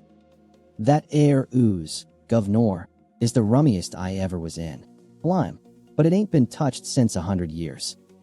There was dust that thick in the place that you might have slept on it without hurtin' of your bones, and the place was that neglected that your might ave smelled old Jerusalem in it. But the old chapel, that took the tzika, that did. Me and my mate, we thought we wouldn't never get out quick enough. Lor, I wouldn't take less nor a quid a moment to stay there arter dark. Having been in the house, I could well believe him. But if he knew what I know, he would, I think, have raised his terms. Of one thing I am now satisfied, that all the boxes which arrived at Whitby from Varna in the Demeter were safely deposited in the old chapel at Carfax. There should be 50 of them there, unless any have since been removed, as from Dr. Seward's diary I fear. I shall try to see the carter who took away the boxes from Carfax when Renfield attacked them. By following up this clue we may learn a good deal. Later. Mina and I have worked all day, and we have put all the papers into order. Mina Harker's journal. September 30th. I am so glad that I hardly know how to contain myself. It is, I suppose, the reaction from the haunting fear which I have had, that this terrible affair and the reopening of his old wound might act detrimentally on Jonathan. I saw him leave for Whitby with as brave a face as I could, but I was sick with apprehension. The effort has, however, done him good. He was never so resolute, never so strong, never so full of volcanic energy as at present. It is just as that dear, good Professor Van Helsing said. He is true grit, and he improves under strain that would kill a weaker nature. He came back full of life and hope and determination. We have got everything in order for tonight." I feel myself quite wild with excitement. I suppose one ought to pity anything so hunted as is the Count. That is just it. This thing is not human, not even beast. To read Dr. Seward's account of poor Lucy's death and what followed is enough to dry up the springs of pity in one's heart. Later, Lord Godalming and Mr. Morris arrived earlier than we expected. Dr. Seward was out on business and had taken Jonathan with him, so I had to see them. It was to me a painful meeting, for it brought back all poor dear Lucy's hopes of only a few months ago. Of course they had heard Lucy speak of me, and it seemed that Dr. Van Helsing, too, has been quite blowing my trumpet, as Mr. Morris expressed it. Poor fellows, neither of them is aware that I know all about the proposals they made to Lucy. They did not quite know what to say or do, as they were ignorant of the amount of my knowledge, so they had to keep on neutral subjects. However, I thought the matter over, and came to the conclusion that the best thing I could do would be to post them in affairs right up to date. I knew from Dr. Seward's diary that they had been at Lucy's death, her real death, and that I need not fear to betray any secret before the time. So I told them, as well as I could, that I had read all the papers and diaries, and that my husband and I, having typewritten them, had just finished putting them in order. I gave them each a copy to read in the library. When Lord Godalming got his and turned it over, "It does make a pretty good pile," he said. "Did you write all this, Mrs. Harker?" I nodded, and he went on. "I don't quite see the drift of it, but you people are all so good and kind, and have been working so earnestly and so energetically, that all I can do is to accept your ideas blindfold and try to help you. I have had one lesson already in accepting facts that should make a man humble to the last hour of his life. Besides, I know you loved my poor Lucy." Here he turned away and covered his face with his hands. I could hear the tears in his voice. Mr. Morris, with instinctive delicacy, just laid a hand for a moment on his shoulder and then walked quietly out of the room. I suppose there is something in woman's nature that makes a man free to break down before her and express his feelings on the tender or emotional side without feeling it derogatory to his manhood. For when Lord Godalming found himself alone with me, he sat down on the sofa and gave way utterly and openly. I sat down beside him and took his hand. I hope he didn't think it forward of me, and that if he ever thinks of it afterwards he never will have such a thought. There I wrong him. I know he never will. He is too true a gentleman. I said to him, for I could see that his heart was breaking, "I loved dear Lucy, and I know what she was to you, and what you were to her. She and I were like sisters, and now she is gone. Will you not let me be like a sister to you in your trouble? I know what sorrows you have had, though I cannot measure the depth of them. If sympathy and pity can help in your affliction, won't you let me be of some little service? For Lucy's sake." In an instant the poor dear fellow was overwhelmed with grief. It seemed to me that all that he had of late been suffering in silence found a vent at once. He grew quite hysterical, and raising his open hands, beat his palms together in a perfect agony of grief. He stood up and then sat down again, and the tears rained down his cheeks. I felt an infinite pity for him, and opened my arms unthinkingly. With a sob he laid his head on my shoulder and cried like a wearied child, whilst he shook with emotion. We women have something of the mother in us that makes us rise above smaller matters when the mother spirit is invoked. I felt this big, sorrowing man's head resting on me, as though it were that of the baby that some day may lie on my bosom, and I stroked his hair as though he were my own child. I never thought at the time how strange it all was. After a little bit his sobs ceased, and he raised himself with an apology, though he made no disguise of his emotion. He told me that for days and nights past, weary days and sleepless nights, he had been unable to speak with anyone, as a man must speak in his time of sorrow. There was no woman whose sympathy could be given to him, or with whom, owing to the terrible circumstance with which his sorrow was surrounded, he could speak freely. "I know now how I suffered," he said, as he dried his eyes, "but I do not know even yet, and none other can ever know, how much your sweet sympathy has been to me today. I shall know better in time, and believe me that, though I am not ungrateful now, my gratitude will grow with my understanding. You will let me be like a brother, will you not, for all our lives, for dear Lucy's sake?" "For dear Lucy's sake," I said as we clasped hands. "Aye, and for your own sake," he added, "for if a man's esteem and gratitude are ever worth the winning, you have won mine today. If ever the future should bring to you a time when you need a man's help, believe me, you will not call in vain. God grant that no such time may ever come to you to break the sunshine of your life. But if it should ever come, promise me that you will let me know." He was so earnest, and his sorrow was so fresh, that I felt it would comfort him, so I said, "I promise." As I came along the corridor, I saw Mr. Morris looking out of a window. He turned as he heard my footsteps. "How is Art?" he said. Then noticing my red eyes, he went on, "Ah, I see you have been comforting him. Poor old fellow. He needs it. No one but a woman can help a man when he is in trouble of the heart, and he had no one to comfort him. He bore his own troubles so bravely that my heart bled for him." I saw the manuscript in his hand, and I knew that when he read it he would realize how much I knew. So I said to him, "I wish I could comfort all who suffer from the heart. Will you let me be your friend, and will you come to me for comfort if you need it? You will know, later on, why I speak." He saw that I was in earnest, and stooping, took my hand, and raising it to his lips, kissed it. It seemed but poor comfort to so brave and unselfish a soul, and impulsively I bent over and kissed him. The tears rose in his eyes, and there was a momentary choking in his throat. He said quite calmly, "Little girl, you will never regret that true-hearted kindness, so long as ever you live." Then he went into the study to his friend.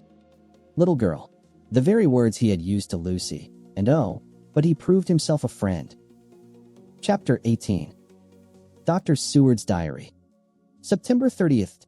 I got home at 5 o'clock, and found that Godalming and Morris had not only arrived, but had already studied the transcript of the various diaries and letters which Harker and his wonderful wife had made and arranged. Harker had not yet returned from his visit to the carrier's men, of whom Dr. Hennessy had written to me. Mrs. Harker gave us a cup of tea, and I can honestly say that, for the first time since I have lived in it, this old house seemed like home. When we had finished, Mrs. Harker said, "Dr. Seward, may I ask a favor? I want to see your patient, Mr. Renfield. Do let me see him. What you have said of him in your diary interests me so much." She looked so appealing and so pretty that I could not refuse her, and there was no possible reason why I should, so I took her with me. When I went into the room, I told the man that a lady would like to see him, to which he simply answered, "Why?"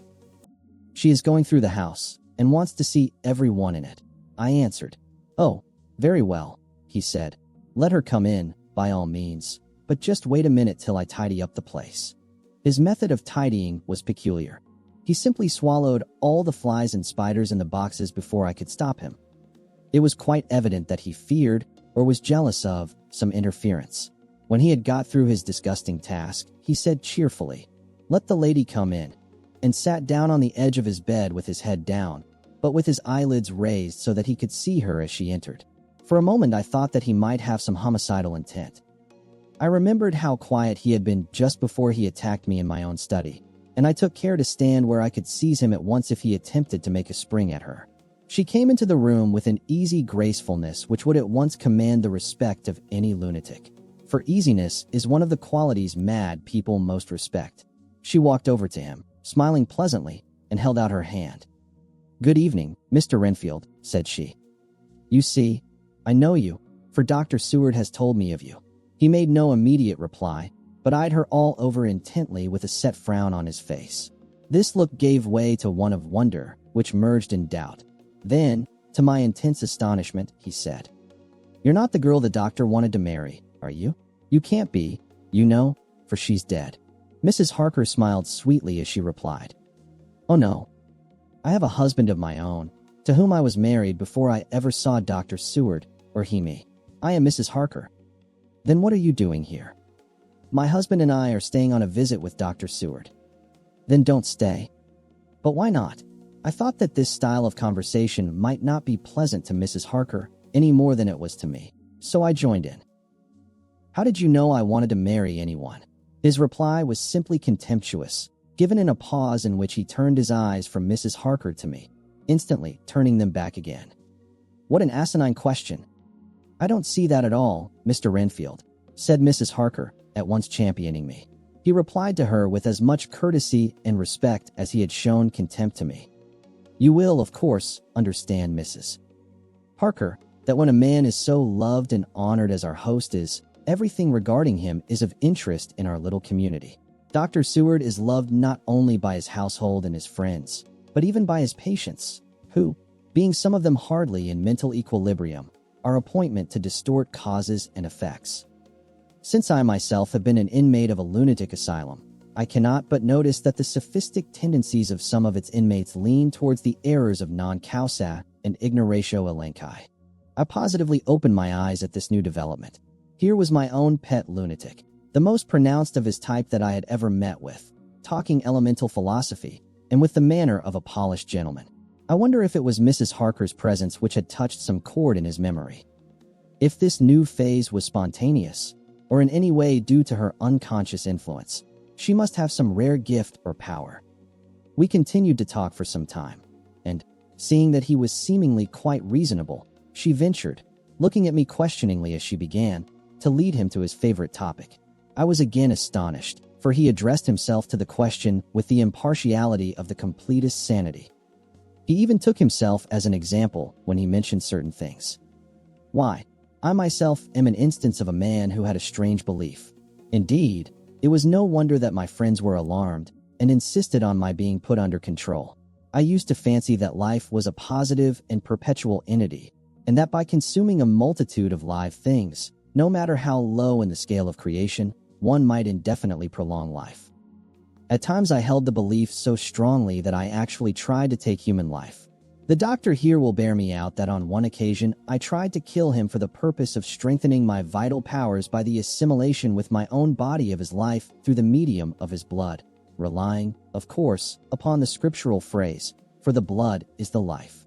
Though, indeed, the vendor of a certain nostrum has vulgarised the truism to the very point of contempt. Isn't that true, doctor? I nodded assent, for I was so amazed that I hardly knew what to either think or say. It was hard to imagine that I had seen him eat up his spiders and flies not 5 minutes before. Looking at my watch, I saw that I should go to the station to meet Van Helsing, so I told Mrs. Harker that it was time to leave. She came at once, after saying pleasantly to Mr. Renfield, "Goodbye, and I hope I may see you often, under auspices pleasanter to yourself." To which, to my astonishment, he replied, "Goodbye, my dear. I pray God I may never see your sweet face again. May he bless and keep you." When I went to the station to meet Van Helsing, I left the boys behind me. Poor Art seemed more cheerful than he has been since Lucy first took ill, and Quincy is more like his own bright self than he has been for many a long day. Van Helsing stepped from the carriage with the eager nimbleness of a boy. He saw me at once and rushed up to me, saying, "Ah, friend John, how goes all? Well? So, I have been busy, for I come here to stay if need be. All affairs are settled with me, and I have much to tell. Madam Mina is with you?" "Yes. And her so fine husband? And Arthur and my friend Quincy, they are with you too? Good." As I drove to the house, I told him of what had passed, and of how my own diary had come to be of some use through Mrs. Harker's suggestion, at which the professor interrupted me. "Ah, that wonderful Madam Mina. She has man's brain, a brain that a man should have were he much gifted, and a woman's heart. The good God fashioned her for a purpose, believe me, when he made that so good combination. Friend John, up to now fortune has made that woman of help to us. After tonight, she must not have to do with this so terrible affair. It is not good that she run a risk so great. We men are determined, nay, are we not pledged, to destroy this monster, but it is no part for a woman. Even if she be not harmed, her heart may fail her in so much and so many horrors, and hereafter she may suffer, both in waking, from her nerves, and in sleep, from her dreams. And, besides, she is young woman and not so long married. There may be other things to think of some time, if not now. You tell me she has wrote all, then she must consult with us. But tomorrow she say goodbye to this work, and we go alone." I agreed heartily with him, and then I told him what we had found in his absence, that the house which Dracula had bought was the very next one to my own. He was amazed, and a great concern seemed to come on him. "Oh, that we had known it before," he said, "for then we might have reached him in time to save poor Lucy. However, the milk that is spilt cries not out afterwards, as you say. We shall not think of that, but go on our way to the end." Then he fell into a silence that lasted till we entered my own gateway. Before we went to prepare for dinner, he said to Mrs. Harker, "I am told, Madam Mina, by my friend John, that you and your husband have put up in exact order all things that have been up to this moment. Not up to this moment, Professor, she said impulsively, but up to this morning. But why not up to now? We have seen hitherto how good light all the little things have made. We have told our secrets, and yet no one who has told is the worse for it. Mrs. Harker began to blush, and taking a paper from her pockets, she said, Dr. Van Helsing, will you read this, and tell me if it must go in? It is my record of today.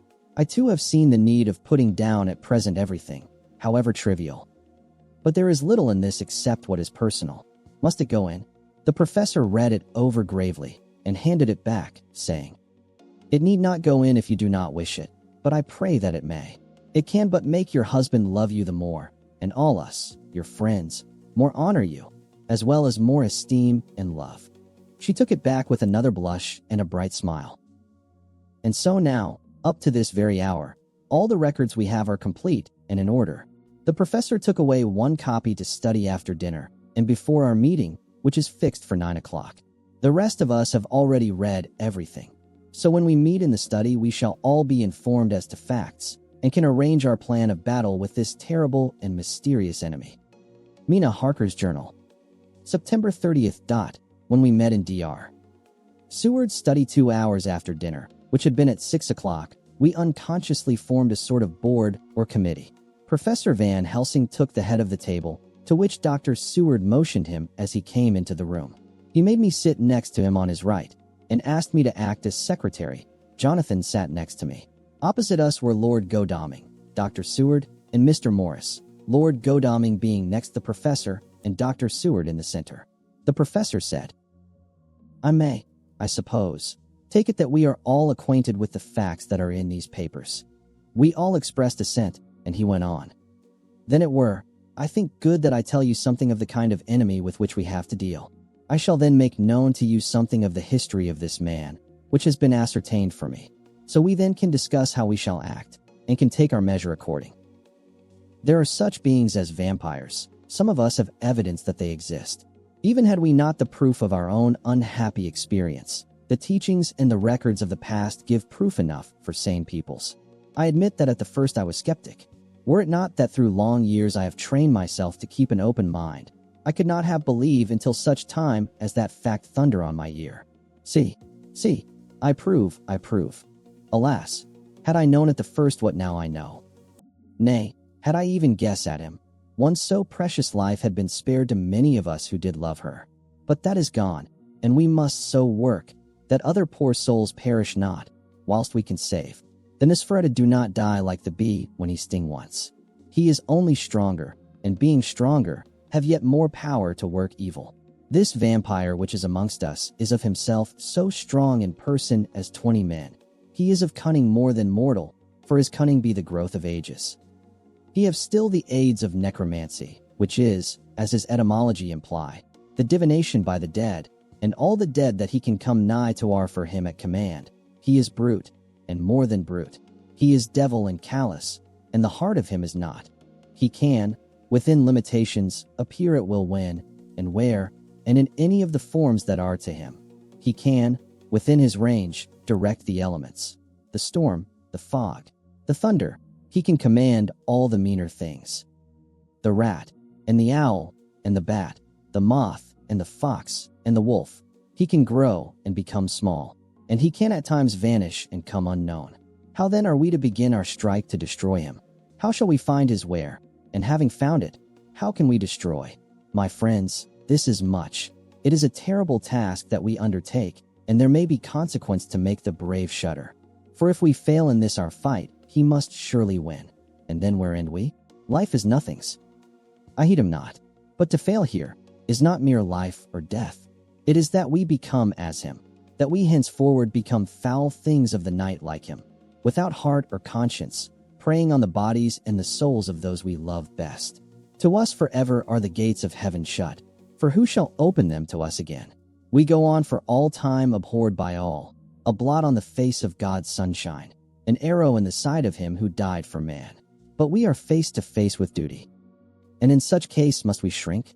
For me, I say no, but then I am old, and life, with his sunshine, his fair places, his song of birds, his music, and his love, lie far behind.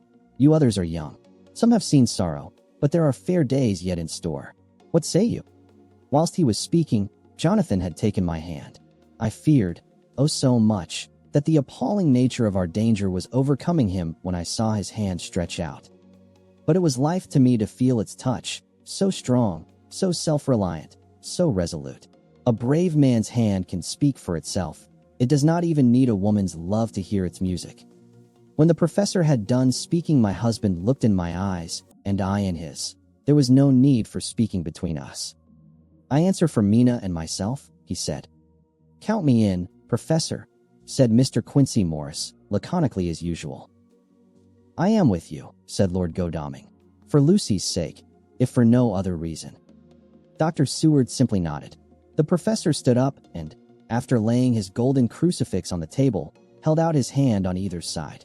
I took his right hand, and Lord Godalming his left. Jonathan held my right with his left and stretched across to Mr. Morris. So as we all took hands, our solemn compact was made.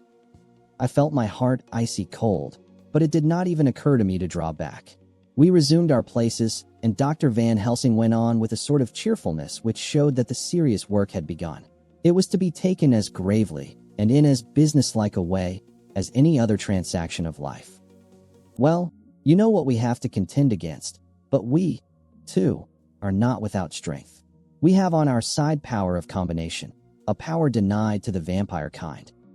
We have sources of science. We are free to act and think, and the hours of the day and the night are ours equally. In fact, so far as our powers extend, they are unfettered, and we are free to use them. We have self-devotion in a cause, and an end to achieve which is not a selfish one. These things are much. Now let us see how far the general powers arrayed against us are restrict, and how the individual cannot. In fine, let us consider the limitations of the vampire in general, and of this one in particular.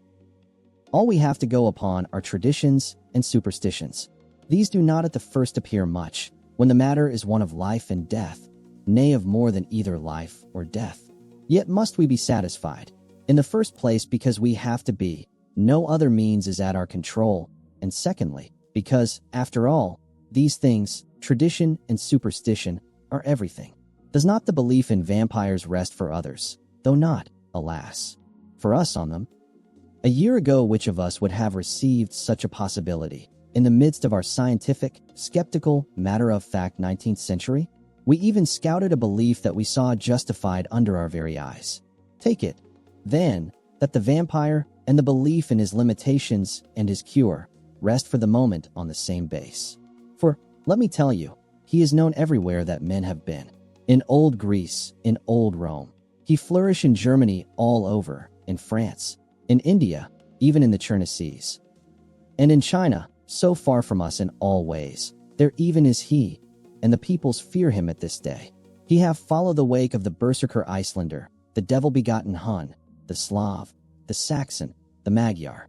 So far, then, we have all we may act upon. And let me tell you that very much of the beliefs are justified by what we have seen in our own so unhappy experience. The vampire live on, and cannot die by mere passing of the time. He can flourish when that he can fatten on the blood of the living.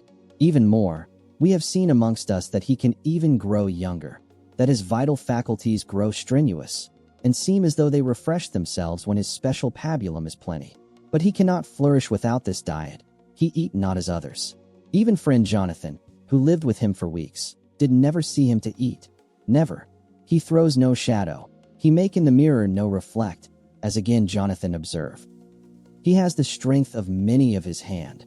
Witness again Jonathan when he shut the door against the wolves, and when he help him from the diligence too. He can transform himself to wolf, as we gather from the ship arrival in Whitby, when he tear open the dog. He can be as bat, as Madam Mina saw him on the window at Whitby, and as friend John saw him fly from this so near house, and as my friend Quincy saw him at the window of Miss Lucy. He can come in mist which he create. That noble ship's captain proved him of this. But, from what we know, the distance he can make this mist is limited, and it can only be round himself. He come on moonlight rays as elemental dust. As again Jonathan saw those sisters in the Castle of Dracula. He becomes so small, We ourselves saw Miss Lucy, ere she was at peace, slip through a hairbreadth space at the tomb door. He can, when once he find his way, come out from anything or into anything, no matter how close it be bound, or even fused up with fire, solder you call it. He can see in the dark, no small power this, in a world which is one half shut from the light. But hear me through. He can do all these things, yet he is not free. Nay, he is even more prisoner than the slave of the galley, than the madman in his cell. He cannot go where he lists. He who is not of nature has yet to obey some of nature's laws, why we know not. He may not enter anywhere at the first, unless there be some one of the household who bid him to come, though afterwards he can come as he please. His power ceases, as does that of all evil things, at the coming of the day. Only at certain times can he have limited freedom. If he be not at the place whither he is bound, he can only change himself at noon or at exact sunrise or sunset. These things are we told, and in this record of ours we have proof by inference. Thus, whereas he can do as he will within his limit, when he have his earth home, his coffin home, his hell home, the place unhallowed, as we saw when he went to the grave of the suicide at Whitby, still at other time he can only change when the time come. It is said, too, that he can only pass running water at the slack or the flood of the tide. Then there are things which so afflict him that he has no power, as the garlic that we know of. And as for things sacred, as this symbol, my crucifix, that was amongst us even now when we resolve, to them he is nothing, but in their presence he take his place far off and silent with respect. There are others, too, which I shall tell you of, lest in our seeking we may need them. The branch of wild rose on his coffin keep him that he move not from it. A sacred bullet fired into the coffin kill him, so that he be true dead, and as for the stake through him, we know already of its peace, or the cut-off head that giveth rest. We have seen it with our eyes. Thus when we find the habitation of this man that was, we can confine him to his coffin and destroy him, if we obey what we know. But he is clever. I have asked my friend Arminius, of Budapest University, to make his record. And, from all the means that are, he tell me of what he has been. He must, indeed, have been that voivode Dracula who won his name against the Turk over the great river on the very frontier of Turkeyland. If it be so, then was he no common man, for in that time, and for centuries after, he was spoken of as the cleverest and the most cunning, as well as the bravest of the sons of the land beyond the forest. That mighty brain and that iron resolution went with him to his grave, and are even now arrayed against us. The Draculas were, says Arminius, a great and noble race, though now and again were signs who were held by their coevals to have had dealings with the evil one. They learned his secrets in the Scholomance, amongst the mountains over Lake Hermanstadt, where the devil claims the 10th scholar as his due. In the records are such words as Stragoica, witch or dog, and Pokel, Satan and hell, and in one manuscript this very Dracula is spoken of as Wamper, which we all understand too well. There have been from the loins of this very one great men and good women, and their graves make sacred the earth where alone this foulness can dwell. For it is not the least of its terrors that this evil thing is rooted deep in all good. In soil barren of holy memories it cannot rest. Whilst they were talking, Mr. Morris was looking steadily at the window, and he now got up quietly and went out of the room. There was a little pause, and then the professor went on. And now we must settle what we do. We have here much data, and we must proceed to lay out our campaign. We know from the inquiry of Jonathan that from the castle to Whitby came 50 boxes of earth, all of which were delivered at Carfax. We also know that at least some of these boxes have been removed. It seems to me that our first step should be to ascertain whether all the rest remain in the house beyond that wall where we look today, or whether any more have been removed. If the latter, we must trace. Here we were interrupted in a very startling way. Outside the house came the sound of a pistol shot. The glass of the window was shattered with a bullet, which, ricocheting from the top of the embrasure, struck the far wall of the room. I am afraid I am at heart a coward, for I shrieked out. The men all jumped to their feet. Lord Godalming flew over to the window and threw up the sash. As he did so, we heard Mr. Morris's voice without. "Sorry, I fear I have alarmed you. I shall come in and tell you about it." A minute later he came in and said, "It was an idiotic thing of me to do, and I ask your pardon, Mrs. Harker, most sincerely. I fear I must have frightened you terribly. But the fact is that whilst the professor was talking, there came a big bat and sat on the windowsill. I have got such a horror of the damned brutes from recent events that I cannot stand them, and I went out to have a shot, as I have been doing of late of evenings, whenever I have seen one. You used to laugh at me for it then, Art. Did you hit it? Asked Dr. Van Helsing. I don't know. I fancy not, for it flew away into the wood. Without saying any more, he took his seat, and the professor began to resume his statement. We must trace each of these boxes, and when we are ready, we must either capture or kill this monster in his lair, or we must, so to speak, sterilize the earth, so that no more he can seek safety in it. Thus in the end we may find him in his form of man between the hours of noon and sunset, and so engage with him when he is at his most weak. And now for you, Madam Mina. This night is the end until all be well. You are too precious to us to have such risk. When we part tonight, you no more must question. We shall tell you all in good time. We are men and are able to bear. But you must be our star and our hope, and we shall act all the more free that you are not in the danger, such as we are. All the men, even Jonathan, seemed relieved. But it did not seem to me good that they should brave danger and, perhaps, lessen their safety, strength being the best safety, through care of me. But their minds were made up, and, though it was a bitter pill for me to swallow, I could say nothing, save to accept their chivalrous care of me. Mr. Morris resumed the discussion. As there is no time to lose, I vote we have a look at his house right now. Time is everything with him. And swift action on our part may save another victim. I own that my heart began to fail me when the time for action came so close, but I did not say anything, for I had a greater fear that if I appeared as a drag or a hindrance to their work, they might even leave me out of their counsels altogether. They have now gone off to Carfax, with means to get into the house. Manlike, they had told me to go to bed and sleep. As if a woman can sleep when those she loves are in danger, I shall lie down and pretend to sleep, lest Jonathan have added anxiety about me when he returns. Dr. Seward's Diary. October 1st, for a.m., just as we were about to leave the house, an urgent message was brought to me from Renfield to know if I would see him at once, as he had something of the utmost importance to say to me. I told the messenger to say that I would attend to his wishes in the morning. I was busy just at the moment. The attendant added, He seems very importunate, sir.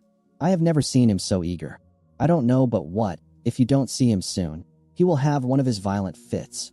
I knew the man would not have said this without some cause, so I said, All right, I'll go now, and I asked the others to wait a few minutes for me, as I had to go and see my patient. Take me with you, friend John, said the professor. His case in your diary interests me much, and it had bearing, too, now and again on our case.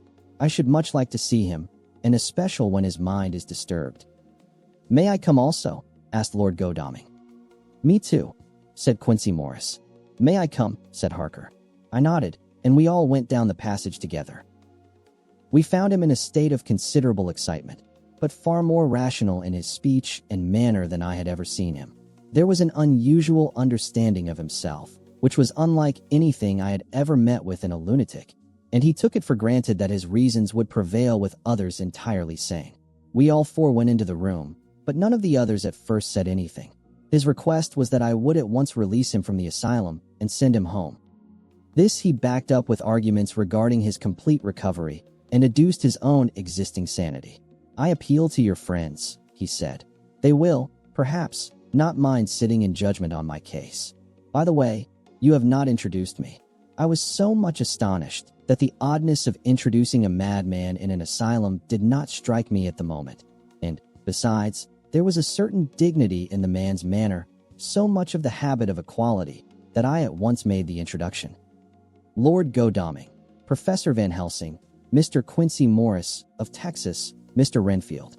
He shook hands with each of them, saying in turn, Lord Godalming, I had the honor of seconding your father at the Wyndham. I grieve to know, by your holding the title, that he is no more. He was a man loved and honored by all who knew him, and in his youth was, I have heard, the inventor of a burnt rum punch, much patronized on Derby night. Mr.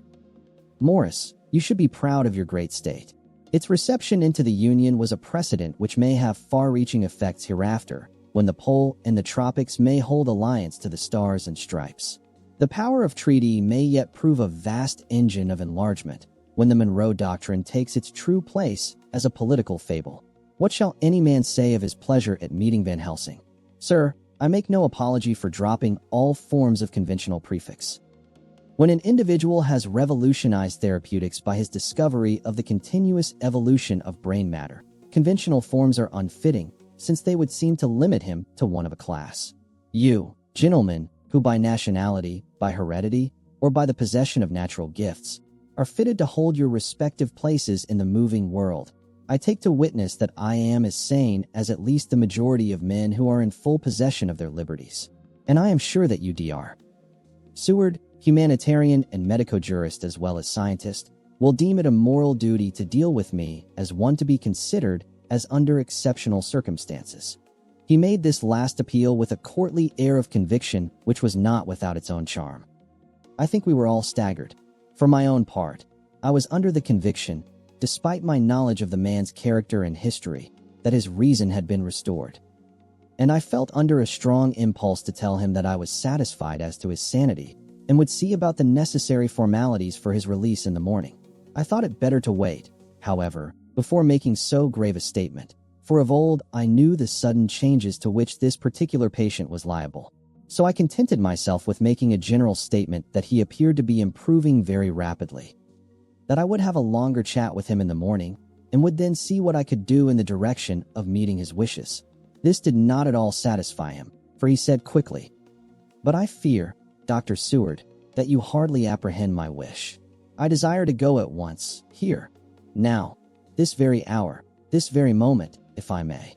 Time presses, and in our implied agreement with the old scytheman, it is of the essence of the contract. I am sure it is only necessary to put before so admirable a practitioner as Dr. Seward so simple, yet so momentous a wish, to ensure its fulfillment." He looked at me keenly, and seeing the negative in my face, turned to the others and scrutinized them closely. Not meeting any sufficient response, he went on. "Is it possible that I have erred in my supposition?" "You have," I said frankly, but at the same time, as I felt, brutally. There was a considerable pause, and then he said slowly, "Then I suppose I must only shift my ground of request. Let me ask for this concession, boon, privilege, what you will. I am content to implore in such a case, not on personal grounds, but for the sake of others. I am not at liberty to give you the whole of my reasons, but you may, I assure you, take it from me that they are good ones, sound and unselfish, and spring from the highest sense of duty. Could you look, sir, into my heart, you would approve to the full the sentiments which animate me. Nay, more, you would count me amongst the best and truest of your friends." Again he looked at us all keenly. I had a growing conviction that this sudden change of his entire intellectual method was but yet another form or phase of his madness, and so determined to let him go on a little longer, knowing from experience that he would, like all lunatics, give himself away in the end. Van Helsing was gazing at him with a look of utmost intensity, his bushy eyebrows almost meeting with the fixed concentration of his look.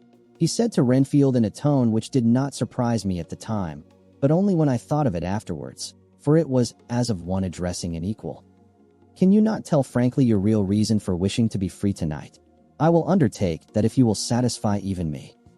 A stranger, without prejudice, and with the habit of keeping an open mind, Dr. Seward will give you, at his own risk and on his own responsibility, the privilege you seek. He shook his head sadly, and with a look of poignant regret on his face. The professor went on. "Come, sir, bethink yourself. You claim the privilege of reason in the highest degree, since you seek to impress us with your complete reasonableness. You do this, whose sanity we have reason to doubt, since you are not yet released from medical treatment for this very defect. If you will not help us in our effort to choose the wisest course, how can we perform the duty which you yourself put upon us? Be wise and help us, and if we can, we shall aid you to achieve your wish." He still shook his head as he said, "Dr. Van Helsing, I have nothing to say. Your argument is complete, and if I were free to speak, I should not hesitate a moment, but I am not my own master in the matter. I can only ask you to trust me. If I am refused, the responsibility does not rest with me." I thought it was now time to end the scene, which was becoming too comically grave, so I went towards the door, simply saying, "Come, my friends, we have work to do. Good night." However, I got near the door, a new change came over the patient. He moved towards me so quickly that for the moment I feared that he was about to make another homicidal attack.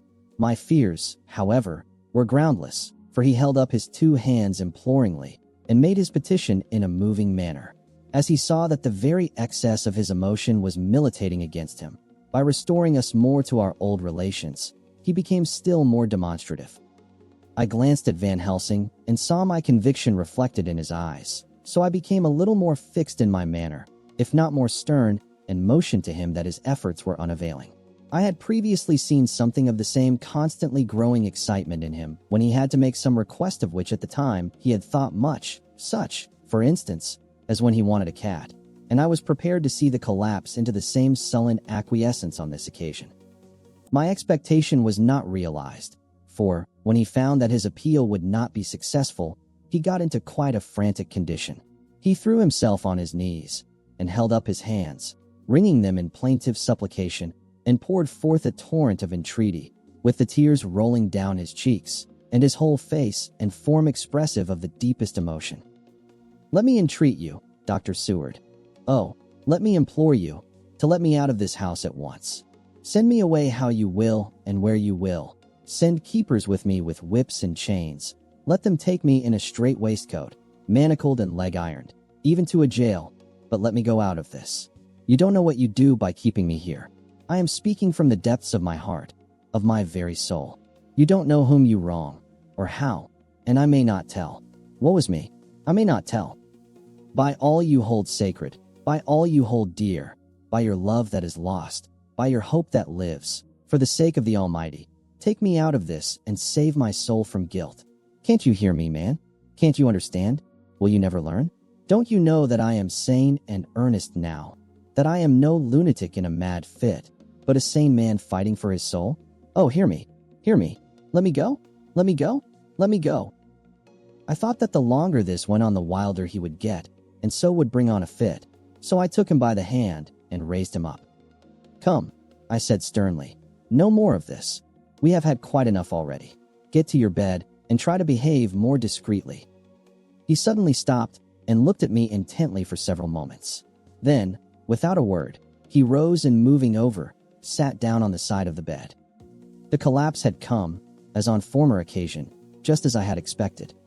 When I was leaving the room, last of our party, he said to me in a quiet, well-bred voice, "You will, I trust, Dr. Seward, do me the justice to bear in mind, later on, that I did what I could to convince." Mina begins to sense a shadow pressing tighter around her, as if something unseen is drawing nearer with every breath. Van Helsing watches her with growing dread, realizing that the truth he feared is slowly becoming impossible to hide. Meanwhile, the asylum sinks into an eerie stillness, a quiet so unnatural it chills the blood of everyone within its walls. And Renfield, trembling with terror, begs them to understand his warnings before the horror he feels finally breaks loose. Until at last they burst into Mina's room, only to find a nightmare waiting for them in the sinking moonlight, where the sacred wafer burns its mark into her flesh, revealing a truth none of them are ready to face. Now we continue with Bram Stoker's Dracula, chapters 19 to 21. Chapter 19. Jonathan Harker's Journal. October 1st, I went with the party to the search with an easy mind, for I think I never saw Mina so absolutely strong and well. I am so glad that she consented to hold back and let us men do the work. Somehow, it was a dread to me that she was in this fearful business at all. But now that her work is done, and that it is due to her energy and brains and foresight that the whole story is put together in such a way that every point tells, she may well feel that her part is finished, and that she can henceforth leave the rest to us. We were, I think, all a little upset by the scene with Mr. Renfield. When we came away from his room, we were silent till we got back to the study. Then Mr. Morris said to Dr. Seward, "Say, Jack, if that man wasn't attempting a bluff, he is about the sanest lunatic I ever saw. I'm not sure, but I believe that he had some serious purpose, and if he had, it was pretty rough on him not to get a chance." Lord Godalming and I were silent, but Dr. Van Helsing added, Friend John, you know more of lunatics than I do, and I'm glad of it, for I fear that if it had been to me to decide, I would before that last hysterical outburst have given him free. But we live and learn, and in our present task we must take no chance, as my friend Quincy would say. All is best as they are. Dr. Seward seemed to answer them both in a dreamy kind of way. I don't know but that I agree with you. If that man had been an ordinary lunatic, I would have taken my chance of trusting him. But he seems so mixed up with the Count in an indexy kind of way that I am afraid of doing anything wrong by helping his fads.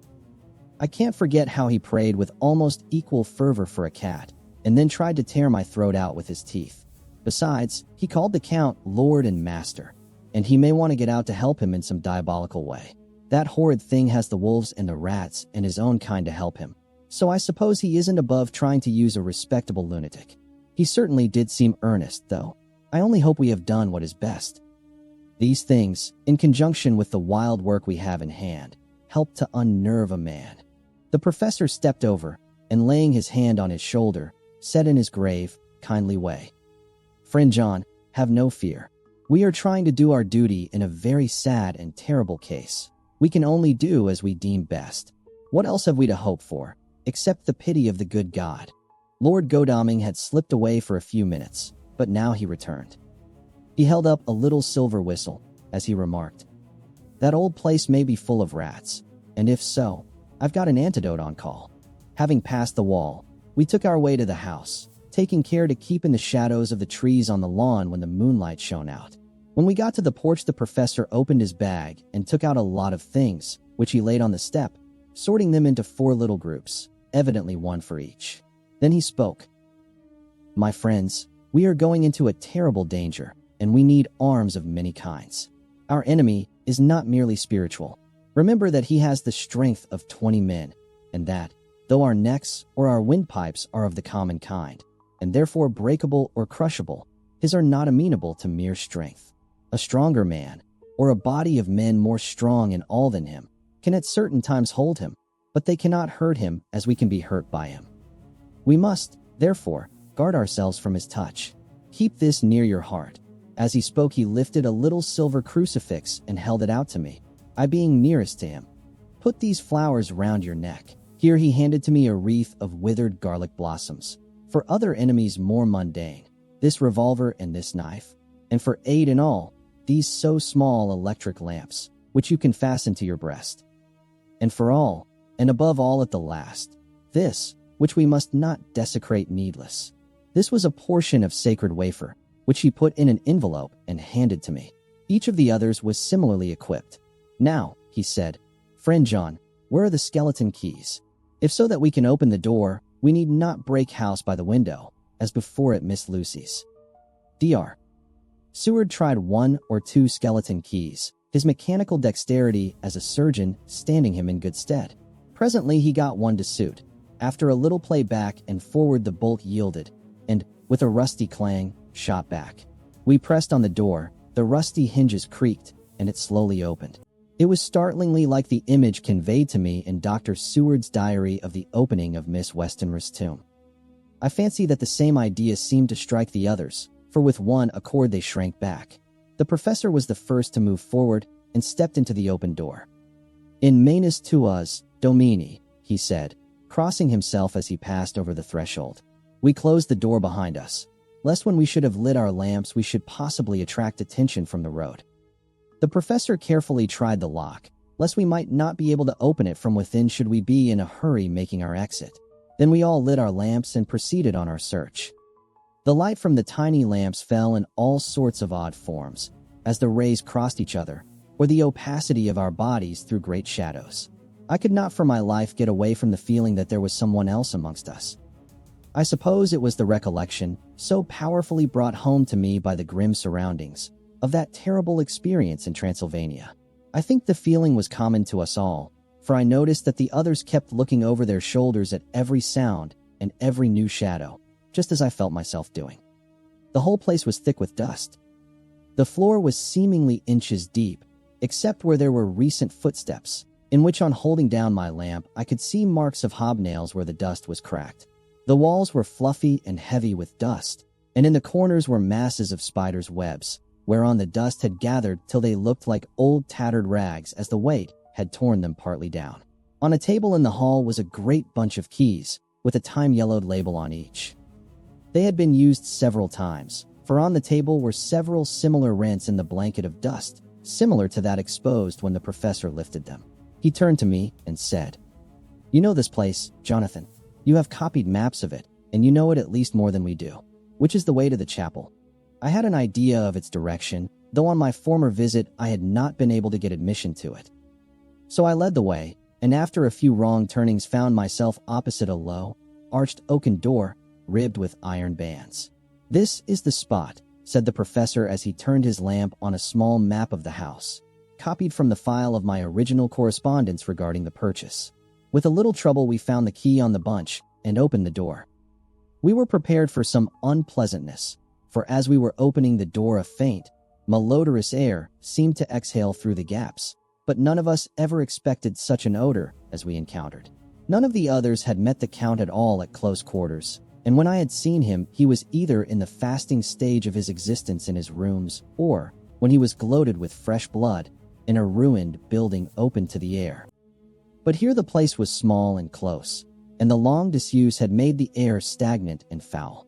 There was an earthy smell, as of some dry miasma, which came through the fouler air. But as to the odor itself, how shall I describe it?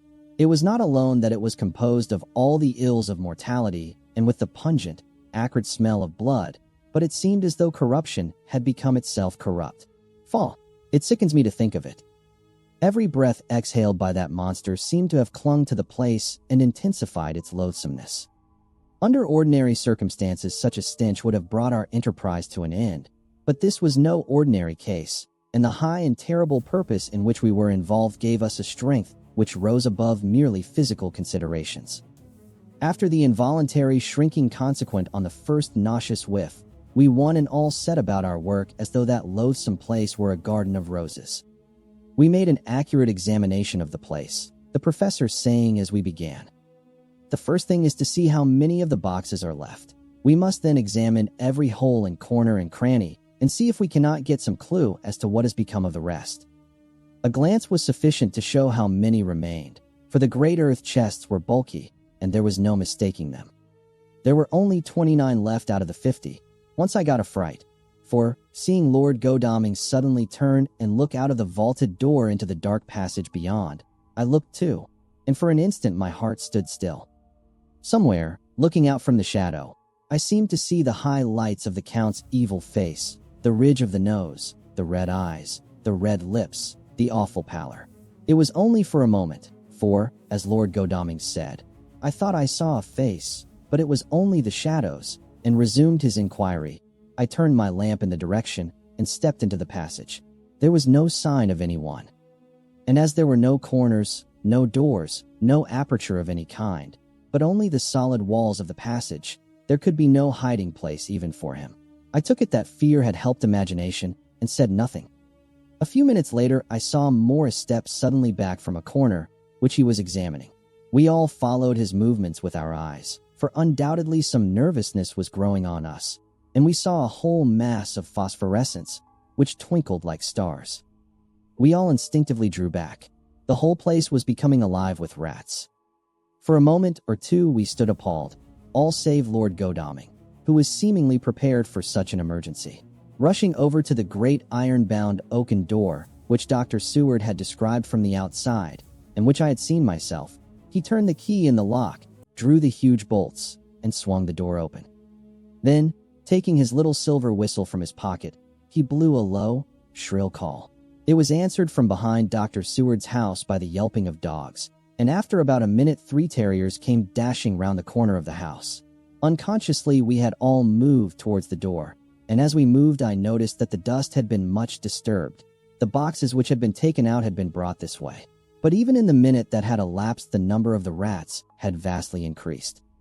They seemed to swarm over the place all at once, till the lamplight, shining on their moving dark bodies and glittering, baleful eyes, made the place look like a bank of earth set with fireflies. The dogs dashed on, but at the threshold suddenly stopped and snarled, and then, simultaneously lifting their noses, began to howl in most lugubrious fashion. The rats were multiplying in thousands, and we moved out. Lord Godalming lifted one of the dogs, and carrying him in, placed him on the floor. The instant his feet touched the ground, he seemed to recover his courage and rushed at his natural enemies. They fled before him so fast that before he had shaken the life out of a score, the other dogs, who had by now been lifted in the same manner, had but small prey ere the whole mass had vanished. With their going, it seemed as if some evil presence had departed, for the dogs frisked about and barked merrily as they made sudden darts at their prostrate foes, and turned them over and over and tossed them in the air with vicious shakes. We all seemed to find our spirits rise. Whether it was the purifying of the deadly atmosphere by the opening of the chapel door, or the relief which we experienced by finding ourselves in the open, I know not.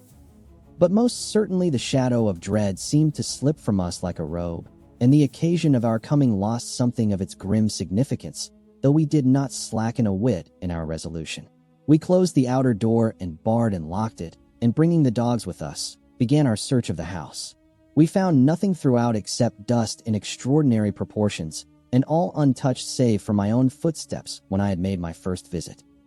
Never once did the dogs exhibit any symptom of uneasiness, and even when we returned to the chapel they frisked about as though they had been rabbit hunting in a summer wood.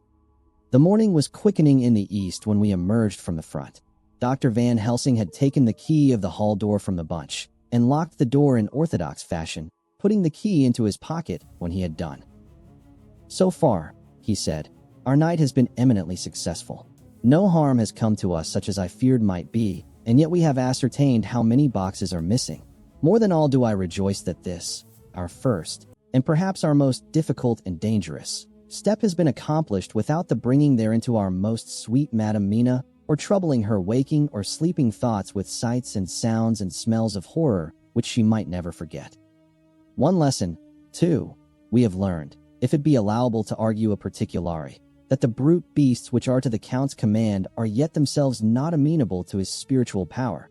For look, these rats that would come to his call, just as from his castle top he summoned the wolves to your going and to that poor mother's cry. Though they come to him, they run pell-mell from the so little dogs of my friend Arthur. We have other matters before us, other dangers, other fears, and that monster. He has not used his power over the brute world for the only or the last time tonight. So be it that he has gone elsewhere. Good. It has given us opportunity to cry check in some ways in this chess game, which we play for the stake of human souls. And now let us go home. The dawn is close at hand, and we have reason to be content with our first night's work. It may be ordained that we have many nights and days to follow, if full of peril, but we must go on, and from no danger shall we shrink." The house was silent when we got back, save for some poor creature who was screaming away in one of the distant wards, and a low, moaning sound from Renfield's room. The poor wretch was doubtless torturing himself, after the manner of the insane, with needless thoughts of pain. I came tiptoe into our own room, and found Mina asleep, breathing so softly that I had to put my ear down to hear it. She looks paler than usual. I hope the meeting tonight has not upset her. I am truly thankful that she is to be left out of our future work, and even of our deliberations. It is too great a strain for a woman to bear. I did not think so at first, but I know better now. Therefore I am glad that it is settled. There may be things which would frighten her to hear, and yet to conceal them from her might be worse than to tell her if once she suspected that there was any concealment. Henceforth our work is to be a sealed book to her, till at least such time as we can tell her that all is finished, and the earth free from a monster of the nether world. I dare say it will be difficult to begin to keep silence after such confidence as ours, but I must be resolute, and tomorrow I shall keep dark over tonight's doings, and shall refuse to speak of anything that has happened. I rest on the sofa, so as not to disturb her. October 1st, later. I suppose it was natural that we should have all overslept ourselves, for the day was a busy one, and the night had no rest at all. Even Mina must have felt its exhaustion, for though I slept till the sun was high, I was awake before her, and had to call 2 or 3 times before she awoke. Indeed, she was so sound asleep that for a few seconds she did not recognize me, but looked at me with a sort of blank terror, as one looks who has been waked out of a bad dream. She complained a little of being tired, and I let her rest till later in the day. We now know of 21 boxes having been removed, and if it be that several were taken in any of these removals, we may be able to trace them all. Such will, of course, immensely simplify our labor, and the sooner the matter is attended to the better. I shall look up Thomas Snelling today. Dr. Seward's Diary. October 1st. It was towards noon when I was awakened by the professor walking into my room. He was more jolly and cheerful than usual, and it is quite evident that last night's work has helped to take some of the brooding weight off his mind. After going over the adventure of the night, he suddenly said, "Your patient interests me much. May it be that with you I visit him this morning? Or if that you are too occupied, I can go alone if it may be. It is a new experience to me to find a lunatic who talk philosophy and reason so sound. I had some work to do which pressed, so I told him that if he would go alone I would be glad, as then I should not have to keep him waiting. So I called an attendant and gave him the necessary instructions. Before the professor left the room, I cautioned him against getting any false impression from my patient. But, he answered, I want him to talk of himself and of his delusion as to consuming live things.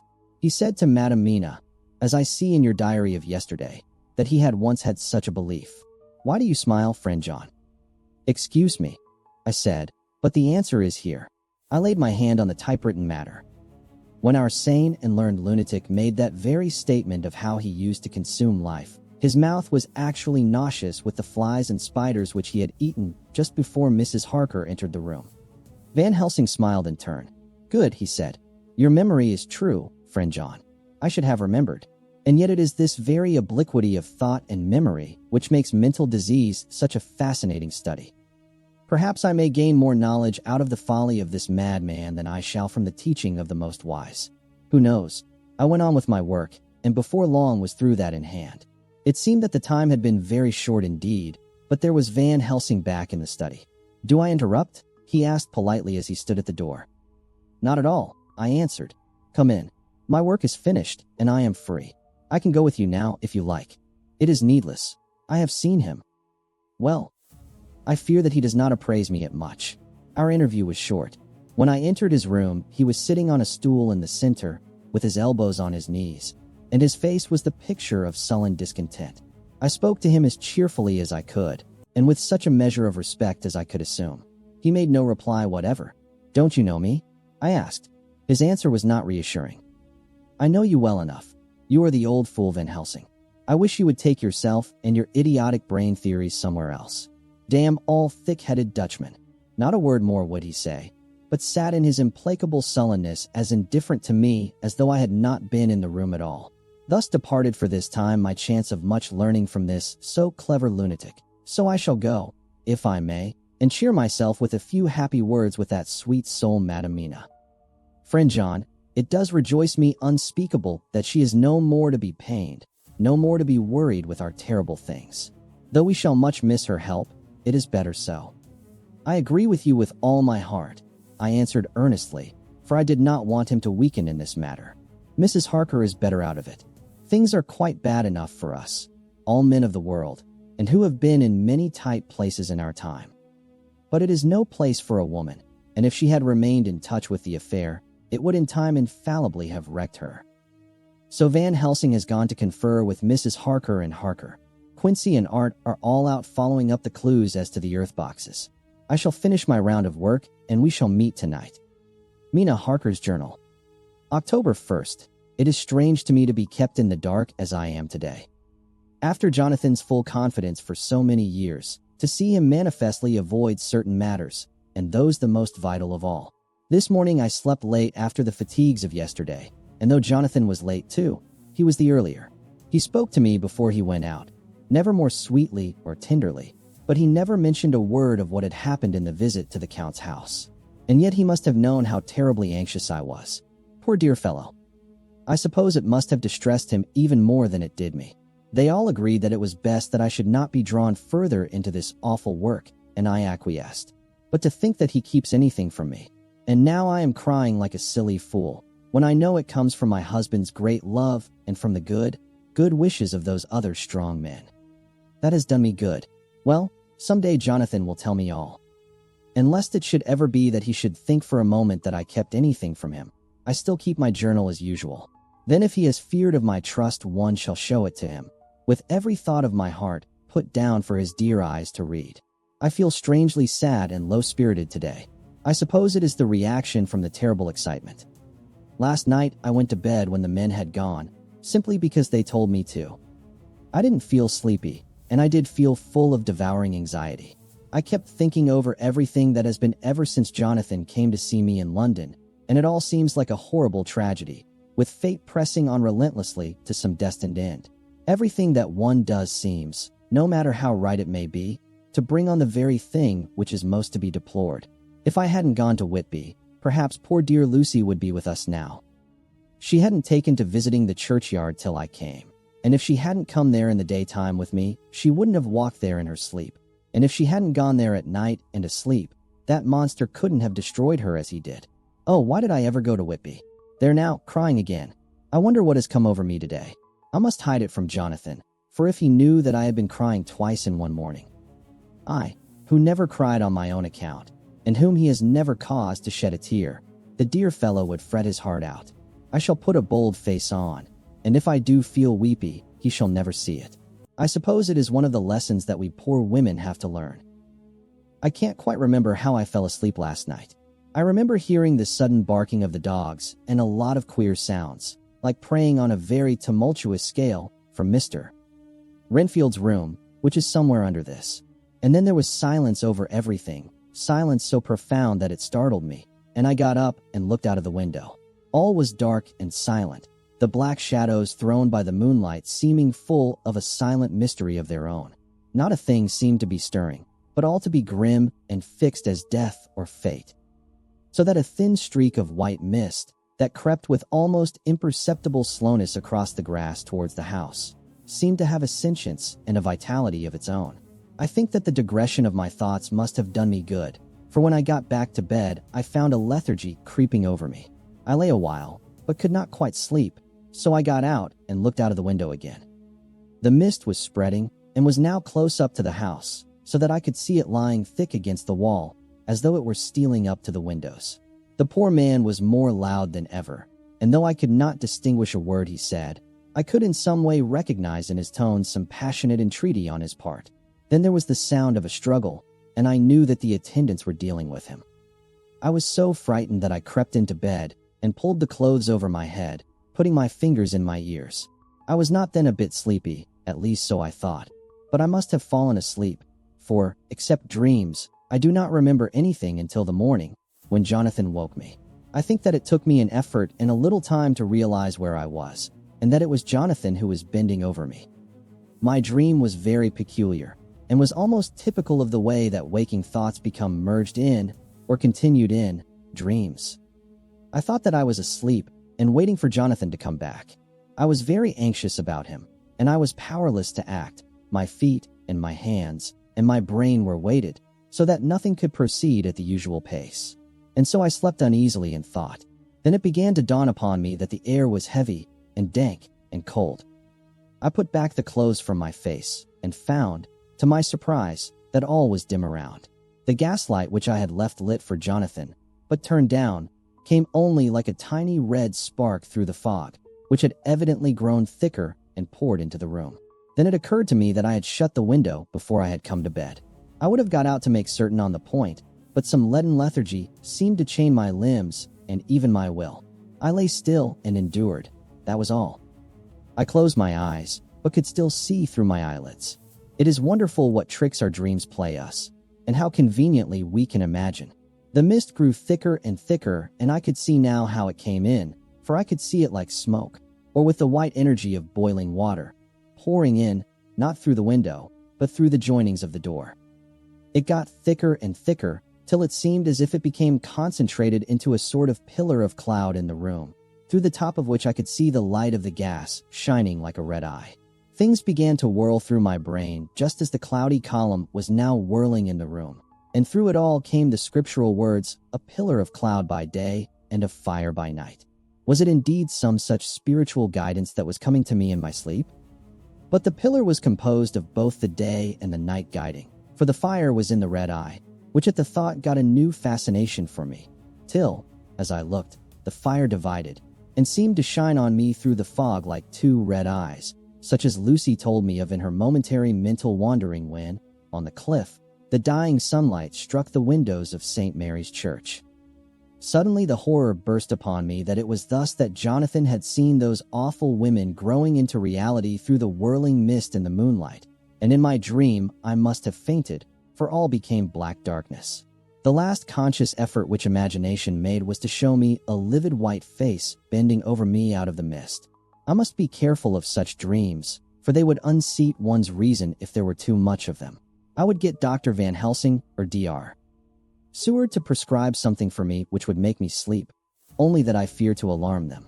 Such a dream at the present time would become woven into their fears for me. Tonight I shall strive hard to sleep naturally. If I do not, I shall tomorrow night get them to give me a dose of chloral that cannot hurt me for once, and it will give me a good night's sleep. Last night tired me more than if I had not slept at all. October 2nd, 10 p.m. Last night I slept, but did not dream. I must have slept soundly, for I was not waked by Jonathan coming to bed. But the sleep has not refreshed me, for today I feel terribly weak and spiritless. I spent all yesterday trying to read, or lying down dozing. In the afternoon Mr. Renfield asked if he might see me. Poor man, he was very gentle, and when I came away he kissed my hand and bade God bless me. Some way it affected me much. I am crying when I think of him. This is a new weakness, of which I must be careful. Jonathan would be miserable if he knew I had been crying. He and the others were out till dinner time, and they all came in tired. I did what I could to brighten them up, and I suppose that the effort did me good, for I forgot how tired I was. After dinner they sent me to bed, and all went off to smoke together, as they said, but I knew that they wanted to tell each other of what had occurred to each during the day. I could see from Jonathan's manner that he had something important to communicate. I was not so sleepy as I should have been. So before they went I asked Dr. Seward to give me a little opiate of some kind, as I had not slept well the night before. He very kindly made me up a sleeping draught, which he gave to me, telling me that it would do me no harm, as it was very mild. I have taken it, and am waiting for sleep, which still keeps aloof. I hope I have not done wrong, for as sleep begins to flirt with me, a new fear comes, that I may have been foolish in thus depriving myself of the power of waking. I might want it. Here comes sleep. Good night. Chapter 20. Jonathan Harker's Journal. October 1st, evening. I found Thomas Snelling in his house at Bethnal Green, but unhappily he was not in a condition to remember anything.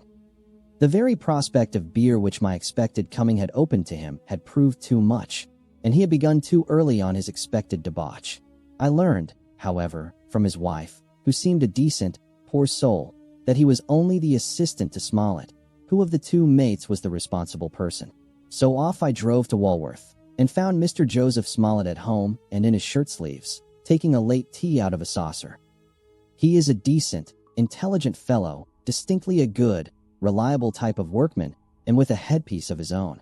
He remembered all about the incident of the boxes, and from a wonderful dog's-eared notebook, which he produced from some mysterious receptacle about the seat of his trousers, and which had hieroglyphical entries in thick, half-obliterated pencil, he gave me the destinations of the boxes. There were, he said, 6 in the cartload which he took from Carfax and left at 197, Chickson Street, Mile End New Town, and another 6 which he deposited at Jamaica Lane, Bermondsey. If then the Count meant to scatter these ghastly refuges of his over London, these places were chosen as the first of delivery, so that later he might distribute more fully. The systematic manner in which this was done made me think that he could not mean to confine himself to 2 sides of London. He was now fixed on the far east of the northern shore, on the east of the southern shore, and on the south. The north and west were surely never meant to be left out of his diabolical scheme, let alone the city itself, and the very heart of fashionable London in the southwest and west. I went back to Smollett, and asked him if he could tell us if any other boxes had been taken from Carfax. He replied, "Well, Governor, you've treated me wery handsome. I had given him half a sovereign, and I'll tell you all I know. I heard a man by the name of Bloxham say 4 nights ago in the Arran Ounds, in Pincher's Alley, as how he and his mate 'ad at a rare, dusty job in a old ooze at Perfect.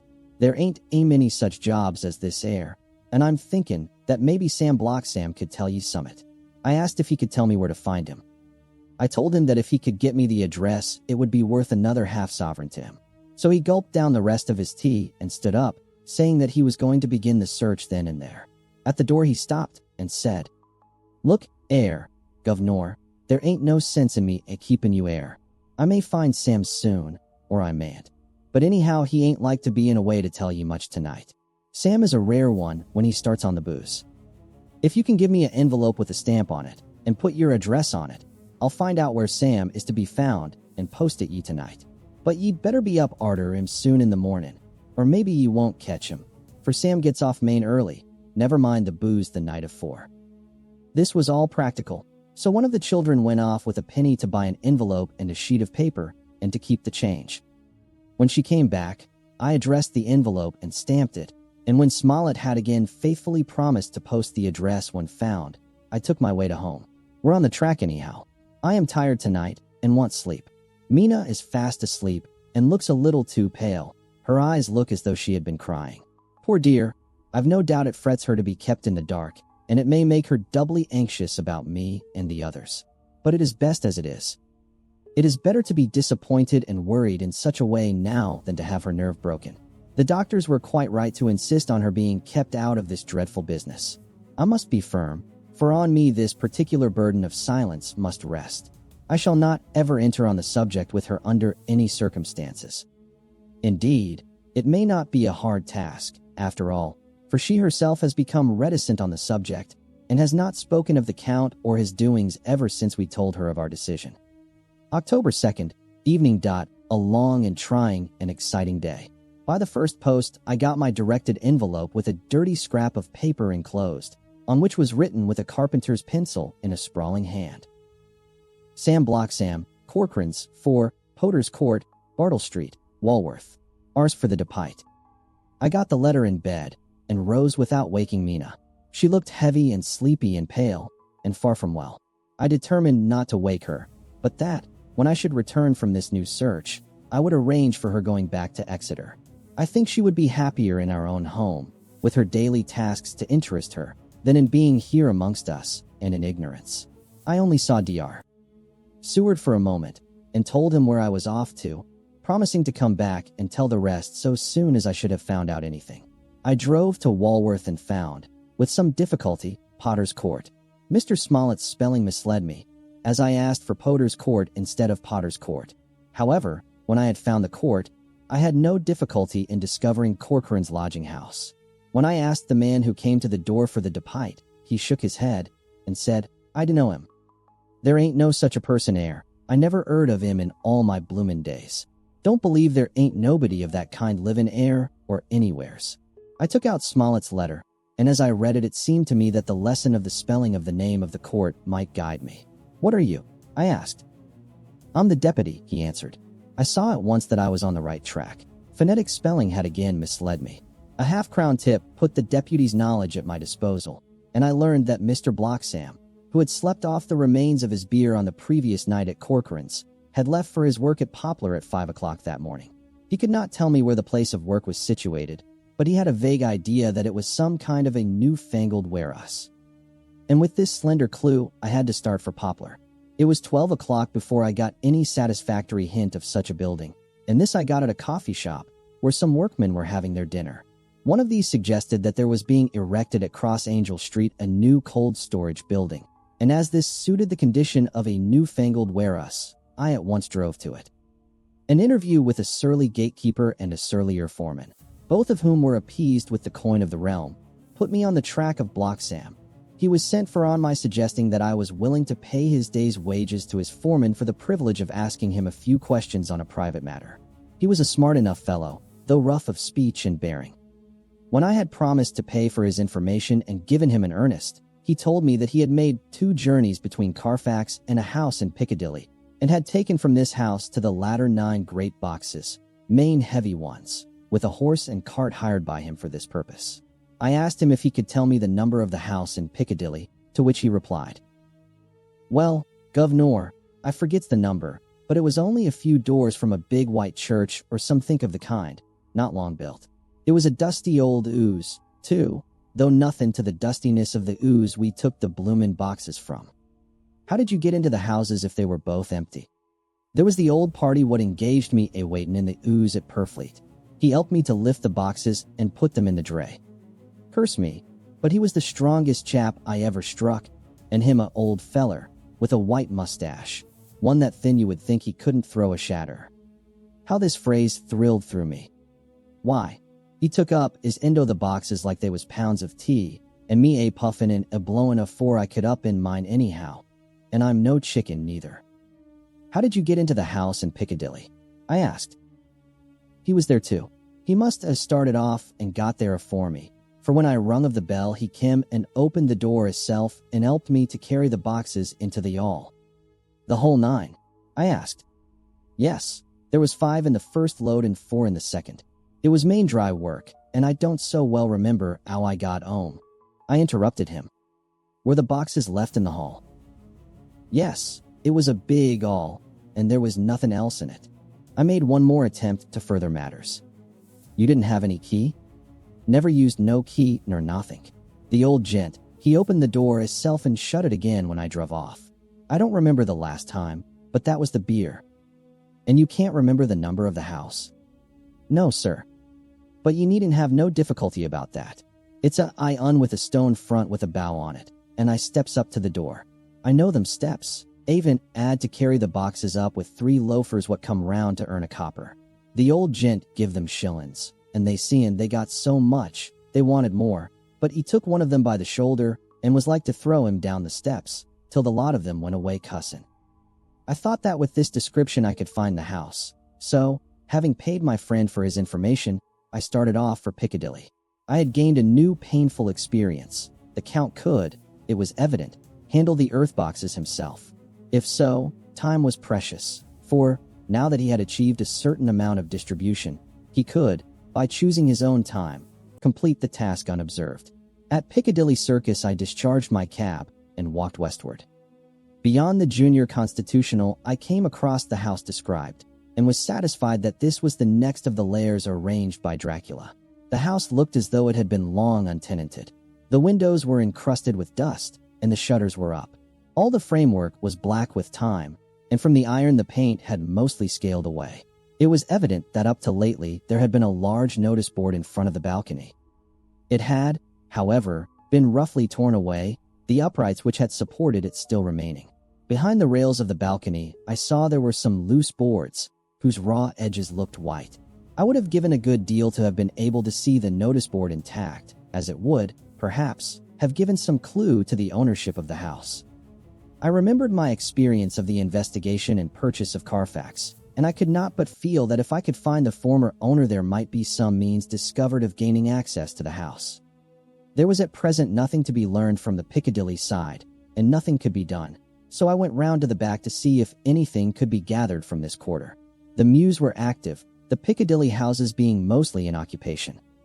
I asked 1 or 2 of the grooms and helpers whom I saw around if they could tell me anything about the empty house. One of them said that he heard it had lately been taken, but he couldn't say from whom. He told me, however, that up to very lately there had been a notice board of "for sale" up, and that perhaps Mitchell, Sons, and Candy, the house agents, could tell me something, as he thought he remembered seeing the name of that firm on the board. I did not wish to seem too eager, or to let my informant know or guess too much, so, thanking him in the usual manner, I strolled away. It was now growing dusk, and the autumn night was closing in, so I did not lose any time. Having learned the address of Mitchell, Sons, and Candy from a directory at the Berkeley, I was soon at their office in Sackville Street. The gentleman who saw me was particularly suave in manner, but uncommunicative in equal proportion. Having once told me that the Piccadilly house, which throughout our interview he called a mansion, was sold, he considered my business as concluded. When I asked who had purchased it, he opened his eyes a thought wider, and paused a few seconds before replying. "It is sold, sir." "Pardon me," I said, with equal politeness, "but I have a special reason for wishing to know who purchased it." Again he paused longer, and raised his eyebrows still more. "It is sold, sir," was again his laconic reply. "Surely," I said, "you do not mind letting me know so much." "But I do mind," he answered. "The affairs of their clients are absolutely safe in the hands of Mitchell, Sons, and Candy." This was manifestly a prig of the first water, and there was no use arguing with him. I thought I had best meet him on his own ground, so I said, "Your clients, sir, are happy in having so resolute a guardian of their confidence.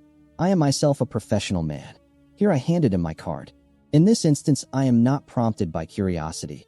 I act on the part of Lord Godalming, who wishes to know something of the property which was, he understood, lately for sale. These words put a different complexion on affairs. He said, "I would like to oblige you if I could, Mr. Harker, and especially would I like to oblige his lordship. We once carried out a small matter of renting some chambers for him when he was the Honorable Arthur Holmwood. If you will let me have his lordship's address, I will consult the house on the subject and will, in any case, communicate with his lordship by tonight's post. It will be a pleasure if we can so far deviate from our rules as to give the required information to his lordship." I wanted to secure a friend and not to make an enemy, so I thanked him, gave the address at Dr. Seward's, and came away. It was now dark, and I was tired and hungry. I got a cup of tea at the Aerated Bread Company and came down to Purfleet by the next train. I found all the others at home. Mina was looking tired and pale, but she made a gallant effort to be bright and cheerful. It wrung my heart to think that I had had to keep anything from her, and so caused her inquietude. Thank God, this will be the last night of her looking on at our conferences and feeling the sting of our not showing our confidence. It took all my courage to hold to the wise resolution of keeping her out of our grim task. She seems somehow more reconciled. Or else the very subject seems to have become repugnant to her, for when any accidental allusion is made she actually shudders. I am glad we made our resolution in time, as with such a feeling as this, our growing knowledge would be torture to her. I could not tell the others of the day's discovery till we were alone, so after dinner, followed by a little music to save appearances even amongst ourselves, I took Mina to her room and left her to go to bed. The dear girl was more affectionate with me than ever, and clung to me as though she would detain me, but there was much to be talked of, and I came away. Thank God, the ceasing of telling things has made no difference between us. When I came down again, I found the others all gathered round the fire in the study. In the train, I had written my diary so far, and simply read it off to them as the best means of letting them get abreast of my own information. When I had finished, Van Helsing said, "This has been a great day's work, friend Jonathan. Doubtless we are on the track of the missing boxes. If we find them all in that house, then our work is near the end. But if there be some missing, we must search until we find them. Then shall we make our final coup and hunt the wretch to his real death." We all sat silent a while, and all at once Mr. Morris spoke. "Say, how are we going to get into that house?" "We got into the other," answered Lord Godalming quickly. "But, Art, this is different. We broke house at Carfax, but we had night and a walled park to protect us. It will be a mighty different thing to commit burglary in Piccadilly, either by day or night. I confess I don't see how we are going to get in unless that agency duck can find us a key of some sort. Perhaps we shall know when you get his letter in the morning." Lord Godalming's brows contracted, and he stood up and walked about the room. By and by he stopped and said, turning from one to another of us, "Quincy's head is level. This burglary business is getting serious. We got off once all right, but we have now a rare job on hand, unless we can find the Count's key basket." As nothing could well be done before morning, and as it would be at least advisable to wait till Lord Godalming should hear from Mitchell's, we decided not to take any active step before breakfast time. For a good while we sat and smoked, discussing the matter in its various lights and bearings. I took the opportunity of bringing this diary right up to the moment. I am very sleepy and shall go to bed. Just a line. Mina sleeps soundly, and her breathing is regular. Her forehead is puckered up into little wrinkles, as though she thinks even in her sleep. She is still too pale, but does not look so haggard as she did this morning. Tomorrow will, I hope, mend all this. She will be herself at home in Exeter. Oh, but I am sleepy. Dr. Seward's diary. October 1st. I am puzzled afresh about Renfield.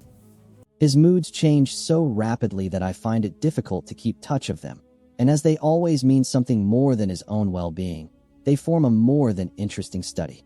This morning, when I went to see him after his repulse of Van Helsing, his manner was that of a man commanding destiny. He was, in fact, commanding destiny, subjectively. He did not really care for any of the things of mere earth. He was in the clouds and looked down on all the weaknesses and wants of us poor mortals. I thought I would improve the occasion and learn something, so I asked him, "What about the flies these times?"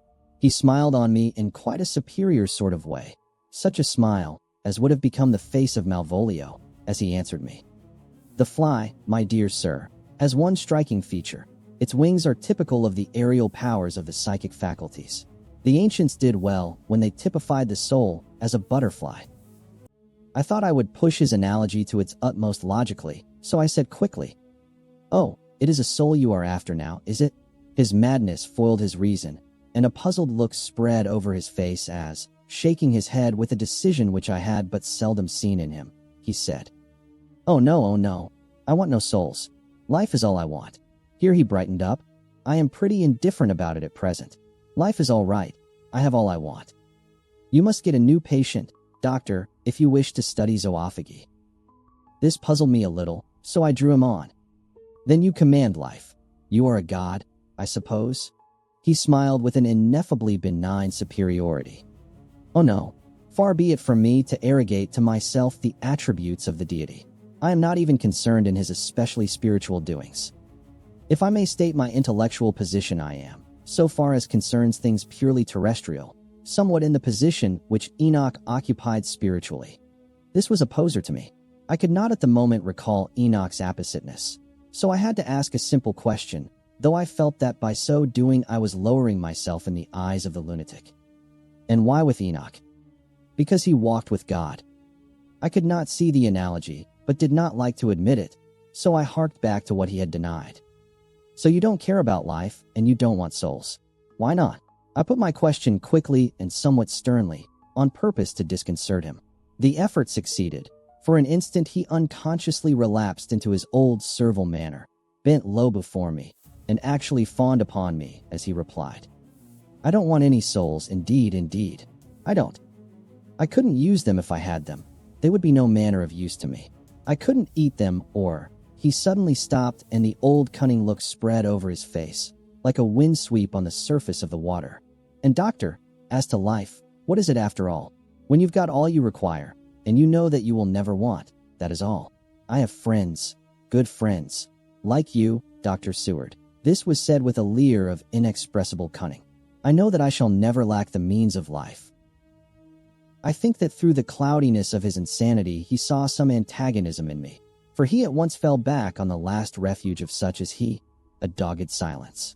After a short time I saw that for the present it was useless to speak to him. He was sulky, and so I came away. Later in the day he sent for me. Ordinarily I would not have come without special reason, but just at present I am so interested in him that I would gladly make an effort. Besides, I am glad to have anything to help to pass the time. Harker is out, following up clues, and so are Lord Godalming and Quincy. Van Helsing sits in my study poring over the record prepared by the Harkers. He seems to think that by accurate knowledge of all details he will light upon some clue. He does not wish to be disturbed in the work, without cause. I would have taken him with me to see the patient, only I thought that after his last repulse he might not care to go again. There was also another reason.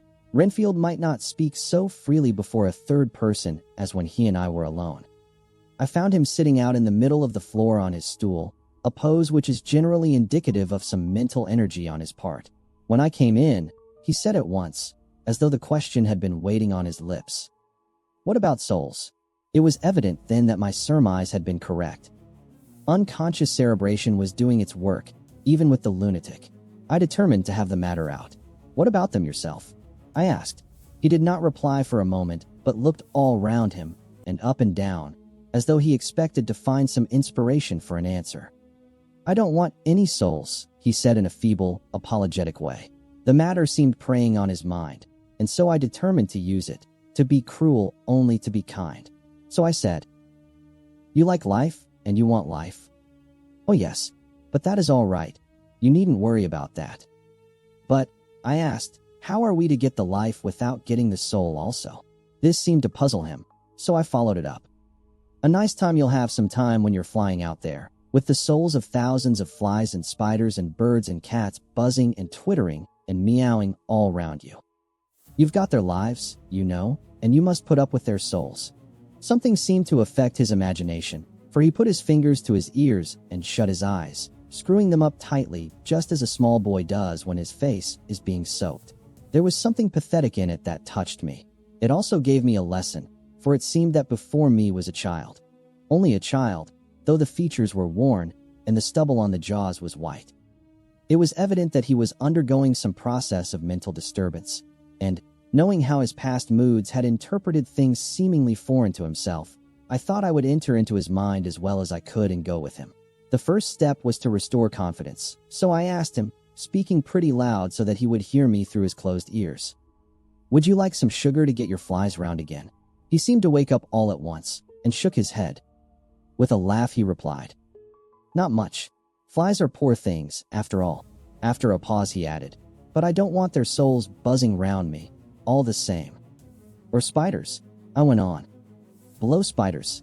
What's the use of spiders?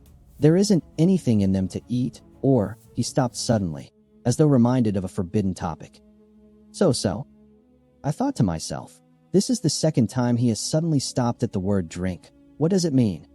Renfield seemed himself aware of having made a lapse, for he hurried on, as though to distract my attention from it. "I don't take any stock at all in such matters. Rats and mice and such small deer, as Shakespeare has it. Chicken feet of the larder they might be called. I'm past all that sort of nonsense. You might as well ask a man to eat molecules with a pair of chopsticks, as to try to interest me about the lesser carnivora when I know of what is before me." "I see," I said. "You want big things that you can make your teeth meet in? How would you like to breakfast on elephant?" "What ridiculous nonsense you are talking." He was getting too wide awake, so I thought I would press him hard. "I wonder," I said reflectively, "what an elephant's soul is like." The effect I desired was obtained, for he at once fell from his high horse and became a child again. "I don't want an elephant's soul, or any soul at all," he said. For a few moments he sat despondently. Suddenly he jumped to his feet, with his eyes blazing and all the signs of intense cerebral excitement. "To hell with you and your souls," he shouted. "Why do you plague me about souls? Haven't I got enough to worry and pain and distract me already, without thinking of souls?" He looked so hostile that I thought he was in for another homicidal fit, so I blew my whistle. The instant, however, that I did so he became calm and said apologetically, "Forgive me, doctor. I forgot myself. You do not need any help. I am so worried in my mind that I am apt to be irritable. If you only knew the problem I have to face, and that I am working out, you would pity and tolerate and pardon me. Pray do not put me in a strait waistcoat. I want to think, and I cannot think freely when my body is confined. I am sure you will understand." He had evidently self-control, so when the attendants came I told them not to mind, and they withdrew. Renfield watched them go. When the door was closed he said, with considerable dignity and sweetness, "Dr. Seward, you have been very considerate towards me. Believe me that I am very, very grateful to you. I thought it well to leave him in this mood, and so I came away. There is certainly something to ponder over in this man's state. Several points seem to make what the American interviewer calls a story, if one could only get them in proper order. Here they are. Will not mention drinking. Fears the thought of being burdened with the soul of anything. Has no dread of wanting life in the future. Despises the meaner forms of life altogether, though he dreads being haunted by their souls. Logically, all these things point one way. He has assurance of some kind that he will acquire some higher life. He dreads the consequence, the burden of a soul. Then it is a human life he looks to. And the assurance? Merciful God, the Count has been to him, and there is some new scheme of terror afoot. Later, I went after my round to Van Helsing and told him my suspicion. He grew very grave, and, after thinking the matter over for a while, asked me to take him to Renfield. I did so. As we came to the door we heard the lunatic within singing gaily, as he used to do in the time which now seems so long ago. When we entered we saw with amazement that he had spread out his sugar as of old. The flies, lethargic with the autumn, were beginning to buzz into the room. We tried to make him talk of the subject of our previous conversation, but he would not attend. He went on with his singing, just as though we had not been present. He had got a scrap of paper and was folding it into a notebook. We had to come away as ignorant as we went in. His is a curious case indeed. We must watch him tonight. Letter, Mitchell, Sons and Candy to Lord Godalming. October 1st. My Lord, We are at all times only too happy to meet your wishes. We beg, with regard to the desire of your lordship expressed by Mr. Harker on your behalf, to supply the following information concerning the sale and purchase of number 347 Piccadilly. The original vendors are the executors of the late Mr. Archibald Winter Suffield. The purchaser is a foreign nobleman, Count de Ville, who effected the purchase himself, paying the purchase money in notes over the counter. If your lordship will pardon us using so vulgar an expression. Beyond this we know nothing whatever of him. We are, my lord, your lordship's humble servants. Mitchell, Sons and Candy. Dr. Seward's Diary. October 2nd. I placed a man in the corridor last night and told him to make an accurate note of any sound he might hear from Renfield's room, and gave him instructions that if there should be anything strange he was to call me. After dinner, when we had all gathered round the fire in the study, Mrs. Harker having gone to bed, we discussed the attempts and discoveries of the day. Harker was the only one who had any result, and we are in great hopes that his clue may be an important one. Before going to bed, I went round to the patient's room and looked in through the observation trap. He was sleeping soundly, and his heart rose and fell with regular respiration. This morning the man on duty reported to me that a little after midnight he was restless and kept saying his prayers somewhat loudly. I asked him if that was all. He replied that it was all he heard. There was something about his manner so suspicious that I asked him point blank if he had been asleep. He denied sleep, but admitted to having dozed for a while. It is too bad that men cannot be trusted unless they are watched. Today Harker is out following up his clue, and Art and Quincy are looking after horses. Godalming thinks that it will be well to have horses always in readiness, for when we get the information which we seek, there will be no time to lose. We must sterilize all the imported earth between sunrise and sunset. We shall thus catch the Count at his weakest, and without a refuge to fly to. Van Helsing is off to the British Museum looking up some authorities on ancient medicine. The old physicians took account of things which their followers do not accept, and the professor is searching for witch and demon cures which may be useful to us later. I sometimes think we must be all mad, and that we shall wake to sanity in straight waistcoats. Later. We have met again. We seem at last to be on the track, and our work of tomorrow may be the beginning of the end. I wonder if Renfield's quiet has anything to do with this. His moods have so followed the doings of the Count that the coming destruction of the monster may be carried to him in some subtle way. If we could only get some hint as to what passed in his mind between the time of my argument with him today and his resumption of fly-catching, it might afford us a valuable clue. He is now seemingly quiet for a spell. Is he? That wild yell seemed to come from his room. The attendant came bursting into my room and told me that Renfield had somehow met with some accident. He had heard him yell, and when he went to him found him lying on his face on the floor, all covered with blood. I must go at once. Chapter 21. Dr. Seward's Diary. October 3rd. Let me put down with exactness all that happened, as well as I can remember it, since last I made an entry. Not a detail that I can recall must be forgotten. In all calmness I must proceed. When I came to Renfield's room, I found him lying on the floor on his left side in a glittering pool of blood. When I went to move him, it became at once apparent that he had received some terrible injuries. There seemed none of that unity of purpose between the parts of the body which marks even lethargic sanity. As the face was exposed, I could see that it was horribly bruised, as though it had been beaten against the floor. Indeed, it was from the face wounds that the pool of blood originated. The attendant who was kneeling beside the body said to me as we turned him over, "I think, sir, his back is broken. See, both his right arm and leg and the whole side of his face are paralyzed." How such a thing could have happened puzzled the attendant beyond measure. He seemed quite bewildered, and his brows were gathered in as he said, "I can't understand the two things. He could mark his face like that by beating his own head on the floor.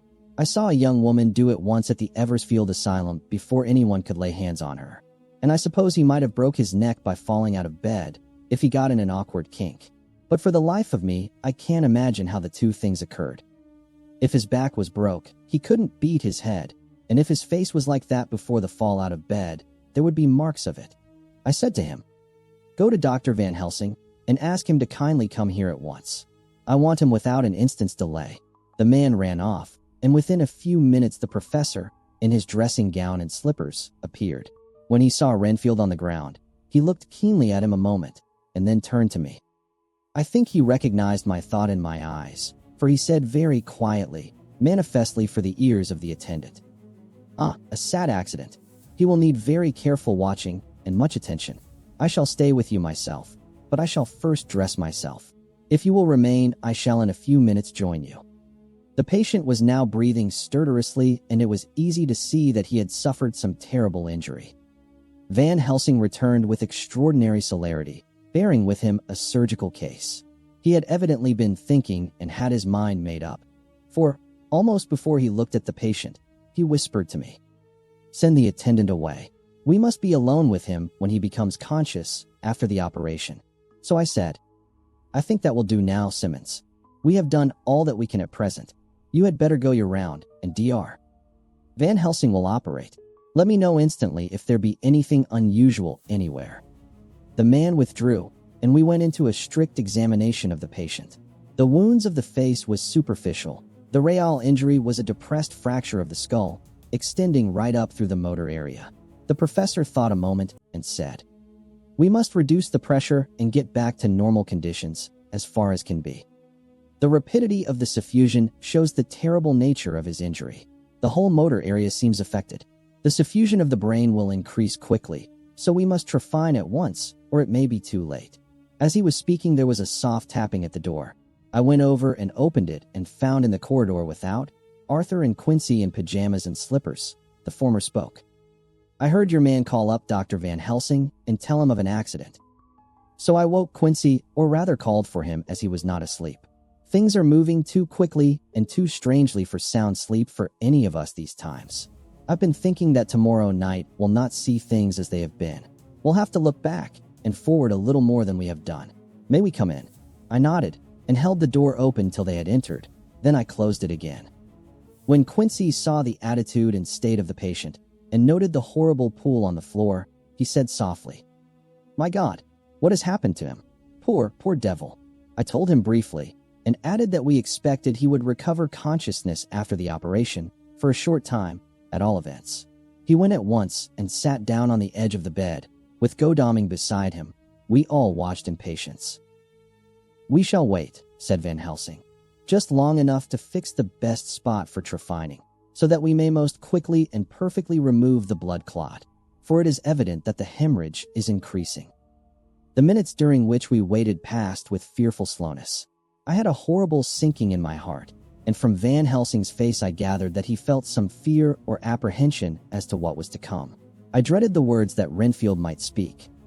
I was positively afraid to think, but the conviction of what was coming was on me, as I have read of men who have heard the death watch.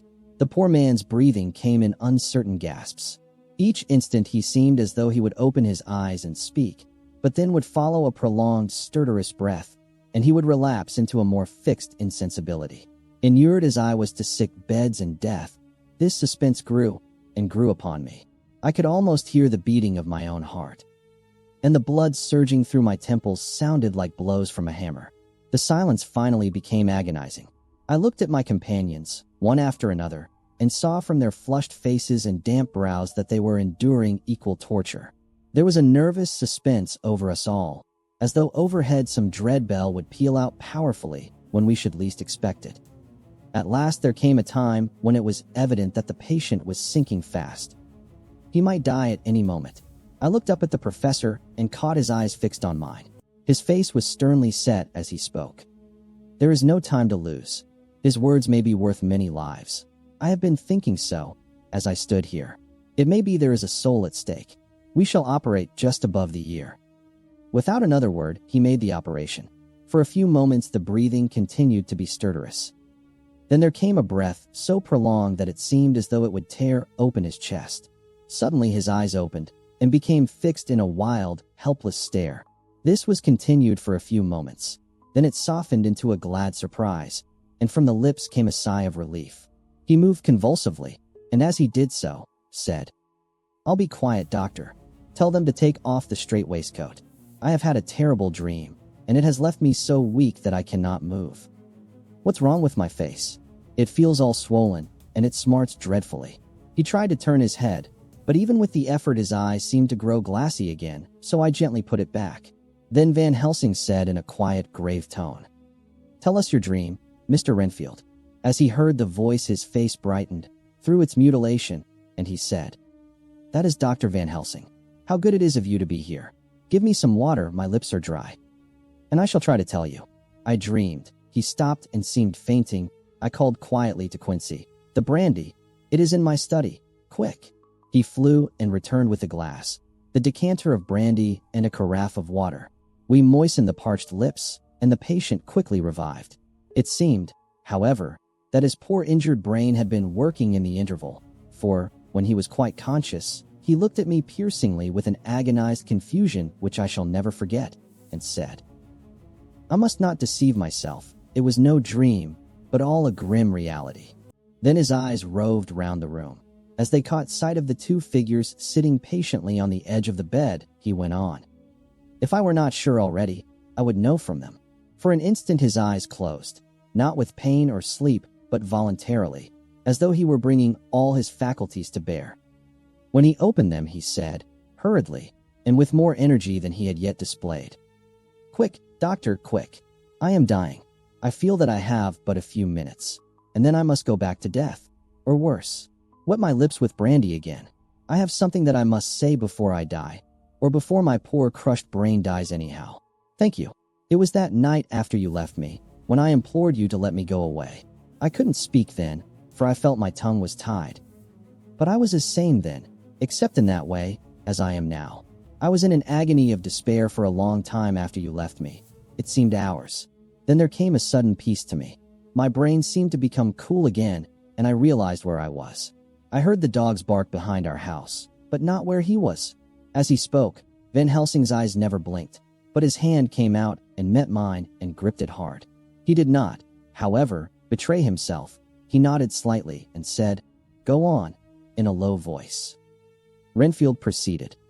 "He came up to the window in the mist, as I had seen him often before, but he was solid then, not a ghost, and his eyes were fierce like a man's when angry. He was laughing with his red mouth. The sharp white teeth glinted in the moonlight when he turned to look back over the belt of trees to where the dogs were barking. I wouldn't ask him to come in at first, though I knew he wanted to, just as he had wanted all along. Then he began promising me things, not in words, but by doing them. He was interrupted by a word from the professor. How?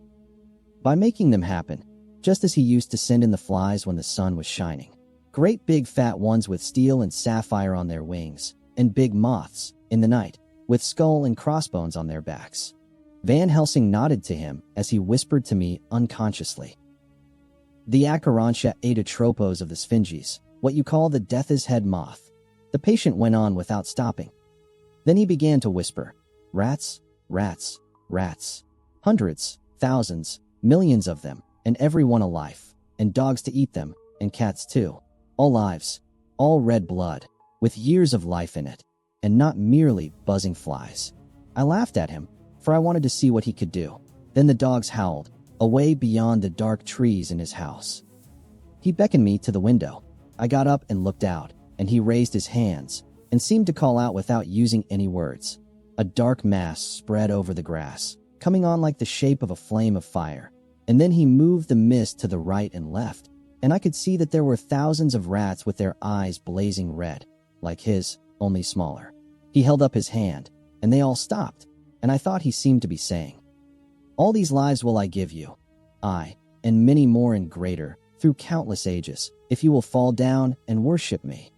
And then a red cloud, like the color of blood, seemed to close over my eyes, and before I knew what I was doing, I found myself opening the sash and saying to him, come in, Lord and Master. The rats were all gone, but he slid into the room through the sash, though it was only open an inch wide.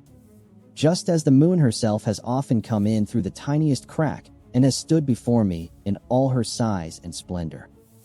His voice was weaker, so I moistened his lips with the brandy again, and he continued, but it seemed as though his memory had gone on working in the interval, for his story was further advanced. I was about to call him back to the point, but Van Helsing whispered to me, let him go on. Do not interrupt him. He cannot go back, and maybe could not proceed at all if once he lost the thread of his thought. he proceeded. All day I waited to hear from him, but he did not send me anything, not even a blowfly. And when the moon got up, I was pretty angry with him. When he slid in through the window, though it was shut, and did not even knock, I got mad with him. He sneered at me, and his white face looked out of the mist with his red eyes gleaming. And he went on as though he owned the whole place, and I was no one. He didn't even smell the same as he went by me. I couldn't hold him. I thought that, somehow, Mrs. Harker had come into the room. The two men sitting on the bed stood up and came over, standing behind him so that he could not see them, but where they could hear better. They were both silent, but the professor started and quivered. His face, however, grew grimmer and sterner still. Renfield went on without noticing. When Mrs. Harker came in to see me this afternoon, she wasn't the same. It was like tea after the teapot had been watered. Here we all moved, but no one said a word. He went on. I didn't know that she was here till she spoke, and she didn't look the same. I don't care for the pale people. I like them with lots of blood in them, and hers had all seemed to have run out. I didn't think of it at the time, but when she went away, I began to think, and it made me mad to know that he had been taking the life out of her. I could feel that the rest quivered, as I did, but we remained otherwise still. So when he came tonight, I was ready for him. I saw the mist stealing in, and I grabbed it tight. I had heard that madmen have unnatural strength, and as I knew I was a madman, at times anyhow, I resolved to use my power. And he felt it too, for he had to come out of the mist to struggle with me. I held tight, and I thought I was going to win, for I didn't mean him to take any more of her life, till I saw his eyes. They burned into me, and my strength became like water. He slipped through it, and when I tried to cling to him, he raised me up and flung me down. There was a red cloud before me, and a noise like thunder, and the mist seemed to steal away under the door. His voice was becoming fainter, and his breath more stertorous. Van Helsing stood up instinctively. We know the worst now, he said. He is here, and we know his purpose. It may not be too late. Let us be armed, the same as we were the other night, but lose no time. There is not an instant to spare. There was no need to put our fear, nay our conviction, into words. We shared them in common. We all hurried and took from our rooms the same things that we had when we entered the Count's house. The professor had his ready, and as we met in the corridor he pointed to them significantly as he said, They never leave me, and they shall not till this unhappy business is over. Be wise also, my friends. It is no common enemy that we deal with. Alas, alas, that dear Madam Mina should suffer. He stopped. His voice was breaking, and I do not know if rage or terror predominated in my own heart. Outside the Harker's door we paused. Art and Quincy held back, and the latter said, Should we disturb her? We must, said Van Helsing grimly. If the door be locked, I shall break it in. May it not frighten her terribly? It is unusual to break into a lady's room. Van Helsing said solemnly, You are always right, but this is life and death. All chambers are alike to the doctor, and even were they not, they are all as one to me tonight. Friend John, when I turn the handle, if the door does not open, do you put your shoulder down and shove? And you too, my friends. Now, he turned the handle as he spoke, but the door did not yield. We threw ourselves against it. With a crash it burst open, and we almost fell headlong into the room. The professor did actually fall, and I saw across him as he gathered himself up from hands and knees. What I saw appalled me. I felt my hair rise like bristles on the back of my neck, and my heart seemed to stand still. The moonlight was so bright that through the thick yellow blind the room was light enough to see. On the bed beside the window lay Jonathan Harker, his face flushed and breathing heavily as though in a stupor. Kneeling on the near edge of the bed facing outwards was the white-clad figure of his wife. By her side stood a tall, thin man, clad in black. His face was turned from us, but the instant we saw we all recognized the Count, in every way, even to the scar on his forehead. With his left hand he held both Mrs. Harker's hands, keeping them away with her arms at full tension. His right hand gripped her by the back of the neck, forcing her face down on his bosom. Her white nightdress was smeared with blood, and a thin stream trickled down the man's bare breast which was shown by his torn-open dress. The attitude of the two had a terrible resemblance to a child forcing a kitten's nose into a saucer of milk to compel it to drink. As we burst into the room, the Count turned his face, and the hellish look that I had heard described seemed to leap into it. His eyes flamed red with devilish passion. The great nostrils of the white, aquiline nose opened wide and quivered at the edge, and the white sharp teeth, behind the full lips of the blood-dripping mouth, champed together like those of a wild beast. With a wrench, which threw his victim back upon the bed as though hurled from a height, he turned and sprang at us. But by this time the professor had gained his feet and was holding towards him the envelope which contained the sacred wafer. The count suddenly stopped, just as poor Lucy had done outside the tomb, and cowered back. Further and further back he cowered, as we, lifting our crucifixes, advanced. The moonlight suddenly failed, as a great black cloud sailed across the sky, and when the gaslight sprang up under Quincy's match, we saw nothing but a faint vapor. This, as we looked, trailed under the door, which with the recoil from its bursting open, had swung back to its old position. Van Helsing, Art, and I moved forward to Mrs. Harker, who by this time had drawn her breath and with it had given a scream so wild, so ear-piercing, so despairing that it seems to me now that it will ring in my ears till my dying day. For a few seconds, she lay in her helpless attitude and disarray. Her face was ghastly, with a pallor which was accentuated by the blood which smeared her lips and cheeks and chin. From her throat trickled a thin stream of blood. Her eyes were mad with terror.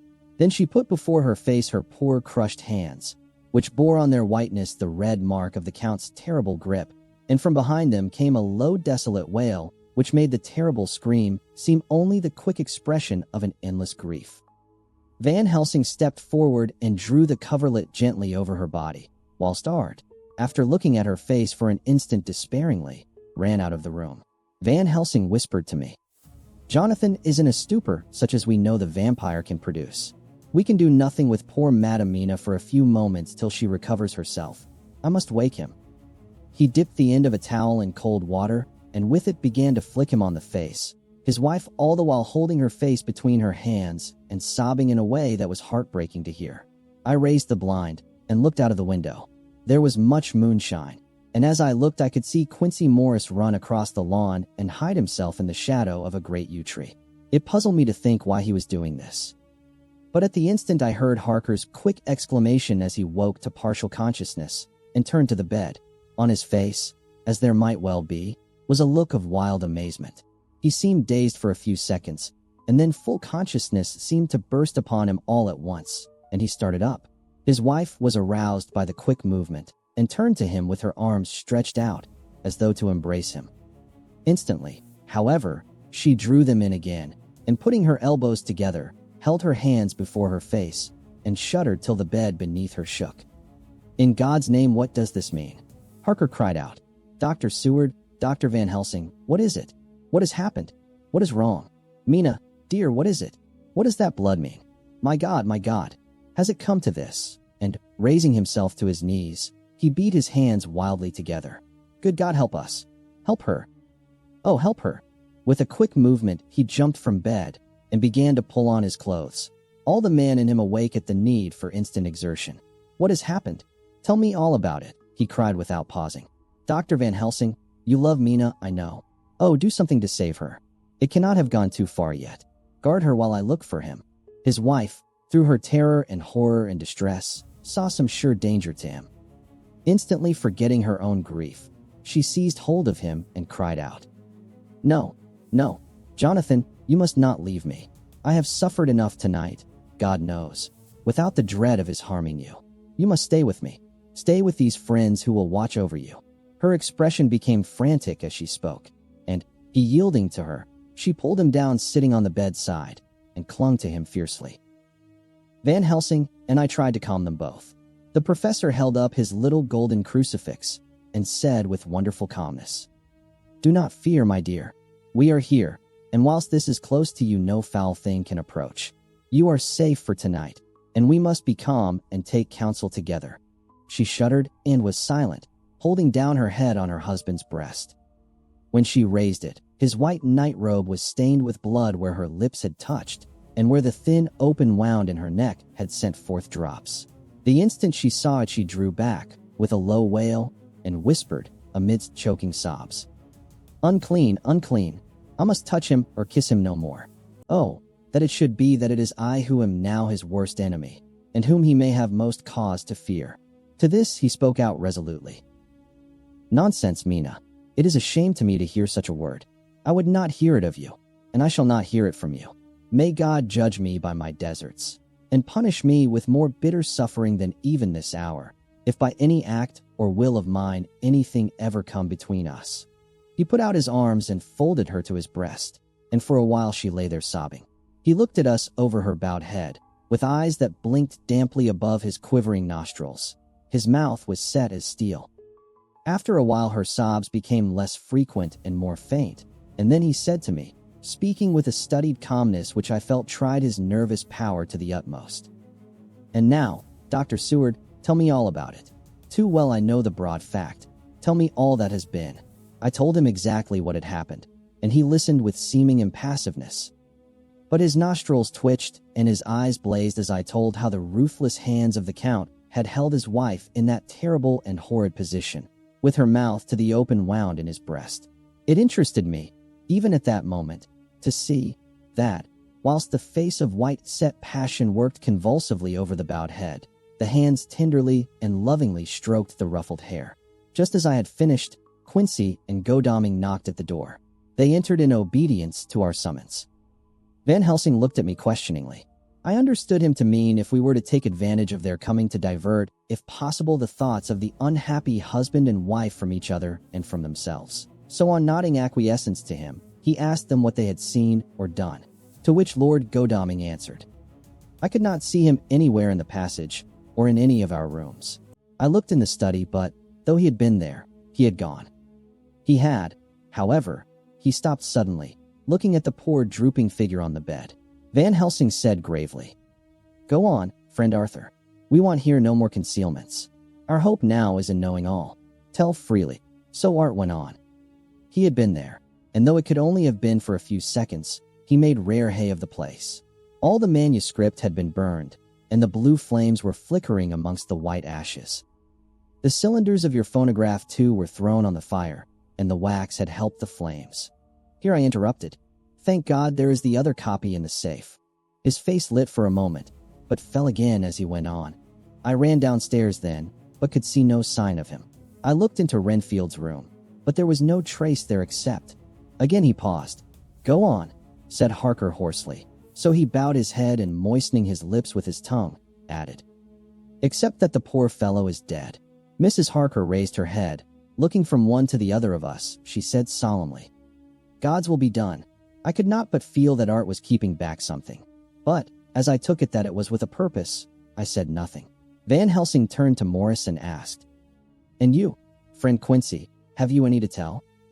"A little," he answered. "It may be much eventually, but at present I can't say. I thought it well to know if possible where the Count would go when he left the house. I did not see him, but I saw a bat rise from Renfield's window and flap westward.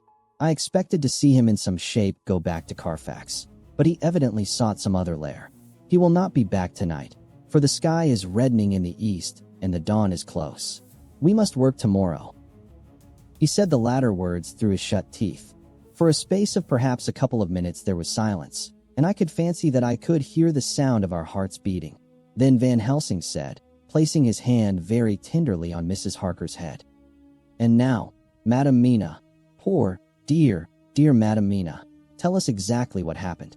God knows that I do not want that you be pained, but it is need that we know all. For now more than ever has all work to be done quick and sharp and in deadly earnest. The day is close to us that must end all, if it may be so, and now is the chance that we may live and learn." The poor, dear lady shivered, and I could see the tension of her nerves as she clasped her husband closer to her and bent her head lower and lower still on his breast. Then she raised her head proudly and held out one hand to Van Helsing, who took it in his, and, after stooping and kissing it reverently, held it fast. The other hand was locked in that of her husband, who held his other arm thrown round her protectingly. After a pause in which she was evidently ordering her thoughts, she began. "I took the sleeping draught which you had so kindly given me, but for a long time it did not act. I seemed to become more wakeful, and myriads of horrible fancies began to crowd in upon my mind, all of them connected with death and vampires, with blood and pain and trouble." Her husband involuntarily groaned as she turned to him and said lovingly, "Do not fret, dear. You must be brave and strong and help me through the horrible task. If you only knew what an effort it is to me to tell of this fearful thing at all, you would understand how much I need your help." Well, I saw I must try to help the medicine to its work with my will, if it was to do me any good, so I resolutely set myself to sleep. Sure enough, sleep must soon have come to me, for I remember no more. Jonathan coming in had not waked me, for he lay by my side when next I remember. There was in the room the same thin white mist that I had before noticed. But I forget now if you know of this. You will find it in my diary, which I shall show you later. I felt the same vague terror which had come to me before, and the same sense of some presence. I turned to wake Jonathan, but found that he slept so soundly that it seemed as if it was he who had taken the sleeping draught, and not I. I tried, but I could not wake him. This caused me a great fear, and I looked around terrified. Then indeed, my heart sank within me. Beside the bed, as if he had stepped out of the mist. Or rather as if the mist had turned into his figure, for it had entirely disappeared, stood a tall, thin man, all in black. I knew him at once from the description of the others. The waxen face, the high aquiline nose, on which the light fell in a thin white line, the parted red lips, with the sharp white teeth showing between, and the red eyes that I had seemed to see in the sunset on the windows of St. Mary's Church at Whitby. I knew, too, the red scar on his forehead where Jonathan had struck him. For an instant my heart stood still, and I would have screamed out, only that I was paralyzed. In the pause he spoke in a sort of keen, cutting whisper, pointing as he spoke to Jonathan. "Silence. If you make a sound I shall take him and dash his brains out before your very eyes." I was appalled and was too bewildered to do or say anything. With a mocking smile, he placed one hand upon my shoulder and, holding me tight, bared my throat with the other, saying as he did so, "First, a little refreshment to reward my exertions. You may as well be quiet. It is not the first time, or the second, that your veins have appeased my thirst." I was bewildered, and, strangely enough, I did not want to hinder him. I suppose it is a part of the horrible curse that such is, when his touch is on his victim. And oh my God, pity me. He placed his reeking lips upon my throat. Her husband groaned again. She clasped his hand harder and looked at him pityingly, as if he were the injured one, and went on. I felt my strength fading away, and I was in a half-swoon. How long this horrible thing lasted I know not, but it seemed that a long time must have passed before he took his foul, awful, sneering mouth away. I saw it drip with the fresh blood. The remembrance seemed for a while to overpower her, and she drooped and would have sunk down but for her husband's sustaining arm. With a great effort she recovered herself and went on. Then he spoke to me mockingly. "And so you, like the others, would play your brains against mine. You would help these men to hunt me and frustrate me in my designs. You know now, and they know in part already, and will know in full before long, what it is to cross my path. They should have kept their energies for use closer to home, whilst they played wits against me who commanded nations and intrigued for them and fought for them hundreds of years before they were born. I was countermining them, and you, their best beloved one, are now to me flesh of my flesh, blood of my blood, kin of my kin, my bountiful winepress for a while, and shall be later on my companion and my helper. You shall be avenged in turn, for not one of them but shall minister to your needs. But as yet you are to be punished for what you have done. You have aided in thwarting me. Now you shall come to my call. When my brain says come, to you, you shall cross land or sea to do my bidding. And to that end this." With that he pulled open his shirt, and with his long sharp nails opened a vein in his breast. When the blood began to spurt out, he took my hands in one of his, holding them tight, and with the other seized my neck and pressed my mouth to the wound, so that I must either suffocate or swallow some of the— Oh my God, what have I done? What have I done to deserve such a fate? I who have tried to walk in meekness and righteousness all my days. God pity me. Look down on a poor soul in worse than mortal peril, and in mercy pity those to whom she is dear." Then she began to rub her lips as though to cleanse them from pollution. As she was telling her terrible story, the eastern sky began to quicken, and everything became more and more clear. Harker was still and quiet.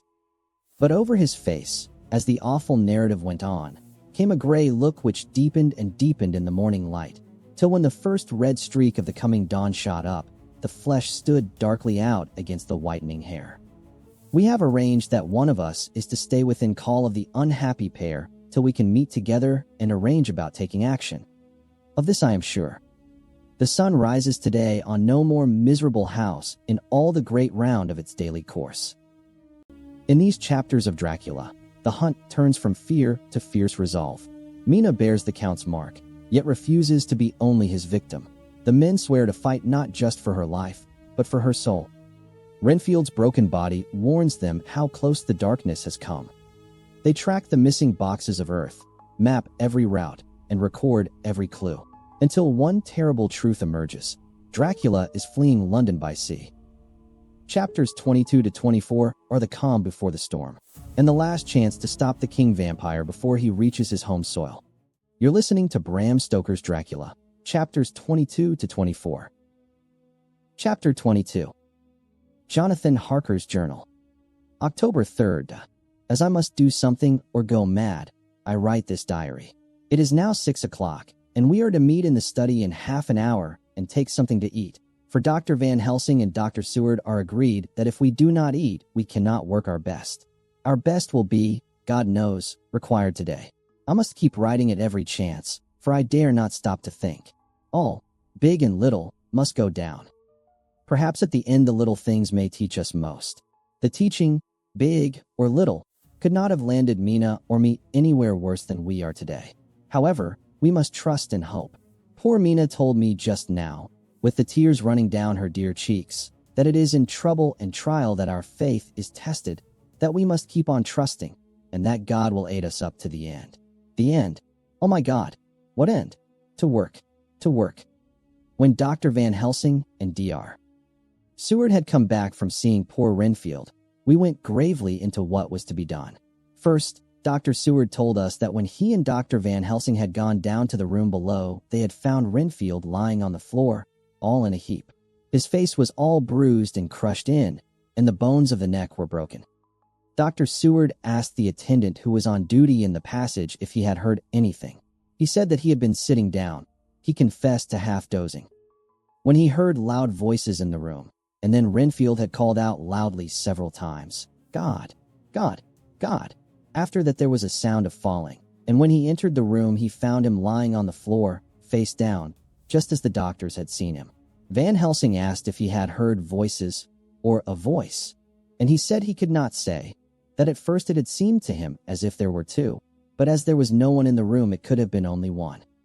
He could swear to it, if required, that the word God was spoken by the patient. Dr. Seward said to us, when we were alone, that he did not wish to go into the matter. The question of an inquest had to be considered, and it would never do to put forward the truth, as no one would believe it. As it was, he thought that on the attendant's evidence he could give a certificate of death by misadventure in falling from bed. In case the coroner should demand it, there would be a formal inquest, necessarily to the same result. When the question began to be discussed as to what should be our next step, the very first thing we decided was that Mina should be in full confidence, that nothing of any sort, no matter how painful, should be kept from her. She herself agreed as to its wisdom, and it was pitiful to see her so brave and yet so sorrowful, and in such a depth of despair. There must be no concealment, she said. Alas, we have had too much already, and besides there is nothing in all the world that can give me more pain than I have already endured, than I suffer now. Whatever may happen, it must be of new hope or of new courage to me. Van Helsing was looking at her fixedly as she spoke, and said, suddenly but quietly, "But dear Madam Mina, are you not afraid, not for yourself, but for others from yourself, after what has happened?" Her face grew set in its lines, but her eyes shone with the devotion of a martyr as she answered, "Oh no, for my mind is made up." "To what?" he asked gently, whilst we were all very still, for each in our own way we had a sort of vague idea of what she meant. Her answer came with direct simplicity, as though she were simply stating a fact. "Because if I find in myself, and I shall watch keenly for it, a sign of harm to any that I love, I shall die." "You would not kill yourself?" he asked, hoarsely. "I would, if there were no friend who loved me, who would save me such a pain, and so desperate an effort. She looked at him meaningly as she spoke. He was sitting down, but now he rose and came close to her and put his hand on her head as he said solemnly, "My child, there is such an one if it were for your good. For myself, I could hold it in my account with God to find such an euthanasia for you, even at this moment, if it were best. Nay, were it safe. But my child," for a moment he seemed choked, and a great sob rose in his throat. He gulped it down and went on. "There are here some who would stand between you and death. You must not die. You must not die by any hand, but least of all by your own. Until the other, who has fouled your sweet life, is true dead, you must not die. For if he is still with the quick undead, your death would make you even as he is. No, you must live. You must struggle and strive to live, though death would seem a boon unspeakable. You must fight death himself, though he come to you in pain or in joy, by the day or the night, in safety or in peril. On your living soul I charge you that you do not die, nay, nor think of death, till this great evil be past." The poor dear grew white as death, and shook and shivered, as I have seen a quicksand shake and shiver at the incoming of the tide. We were all silent. We could do nothing. At length she grew more calm, and turning to him said, sweetly, but oh, so sorrowfully, as she held out her hand, "I promise you, my dear friend, that if God will let me live, I shall strive to do so, till, if it may be in his good time, this horror may have passed away from me." She was so good and brave that we all felt that our hearts were strengthened to work and endure for her, and we began to discuss what we were to do. I told her that she was to have all the papers in the safe, and all the papers or diaries and phonographs we might hereafter use, and was to keep the record as she had done before. She was pleased with the prospect of anything to do, if pleased, could be used in connection with so grim an interest. As usual, Van Helsing had thought ahead of everyone else, and was prepared with an exact ordering of our work. "It is perhaps well," he said, "that at our meeting after our visit to Carfax we decided not to do anything with the earth boxes that lay there. Had we done so, the Count must have guessed our purpose, and would doubtless have taken measures in advance to frustrate such an effort with regard to the others. But now he does not know our intentions. Nay, more, in all probability, he does not know that such a power exists to us as can sterilize his lairs, so that he cannot use them as of old. We are now so much further advanced in our knowledge as to their disposition that, when we have examined the house in Piccadilly, we may track the very last of them. Today, then, is ours, and in it rests our hope. The sun that rose on our sorrow this morning guards us in its course. Until it sets tonight, that monster must retain whatever form he now has. He is confined within the limitations of his earthly envelope. He cannot melt into thin air nor disappear through cracks or chinks or crannies. If he go through a doorway, he must open the door like a mortal. And so we have this day to hunt out all his lairs and sterilize them. So we shall, if we have not yet catch him and destroy him, drive him to bay in some place where the catching and the destroying shall be, in time, sure. Here I started up, for I could not contain myself at the thought that the minutes and seconds so preciously laden with Mina's life and happiness were flying from us, since whilst we talked action was impossible. But Van Helsing held up his hand warningly. "Nay, friend Jonathan," he said, "in this, the quickest way home is the longest way, so your proverbs say. We shall all act, and act with desperate quick, when the time has come. But think, in all probable the key of the situation is in that house in Piccadilly. The Count may have many houses which he has bought. Of them he will have deeds of purchase, keys, and other things. He will have paper that he write on. He will have his book of checks. There are many belongings that he must have somewhere. Why not in this place so central, so quiet, where he come and go by the front or the back at all hour, when in the very vast of the traffic there is none to notice? We shall go there and search that house. And when we learn what it holds, then we do what our friend Arthur call, in his phrases of Hunt, stop the earths, and so we run down our old fox. So, is it not?" "Then let us come at once," I cried. "We are wasting the precious, precious time." The professor did not move, but simply said, "And how are we to get into that house in Piccadilly?" "Anyway," I cried, "we shall break in if need be." "And your police, where will they be, and what will they say?" I was staggered, but I knew that if he wished to delay he had a good reason for it.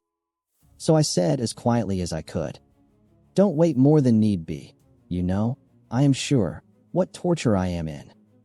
Ah, my child, that I do, and indeed there is no wish of me to add to your anguish. But just think, what can we do, until all the world be at movement? Then will come our time. I have thought, and it seems to me that the simplest way is the best of all. Now we wish to get into the house, but we have no key. Is it not so?" I nodded.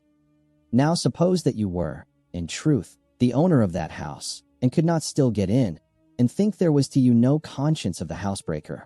What would you do?"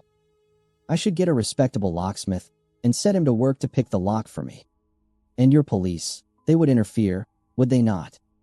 "Oh no, not if they knew the man was properly employed." Then he looked at me as keenly as he spoke.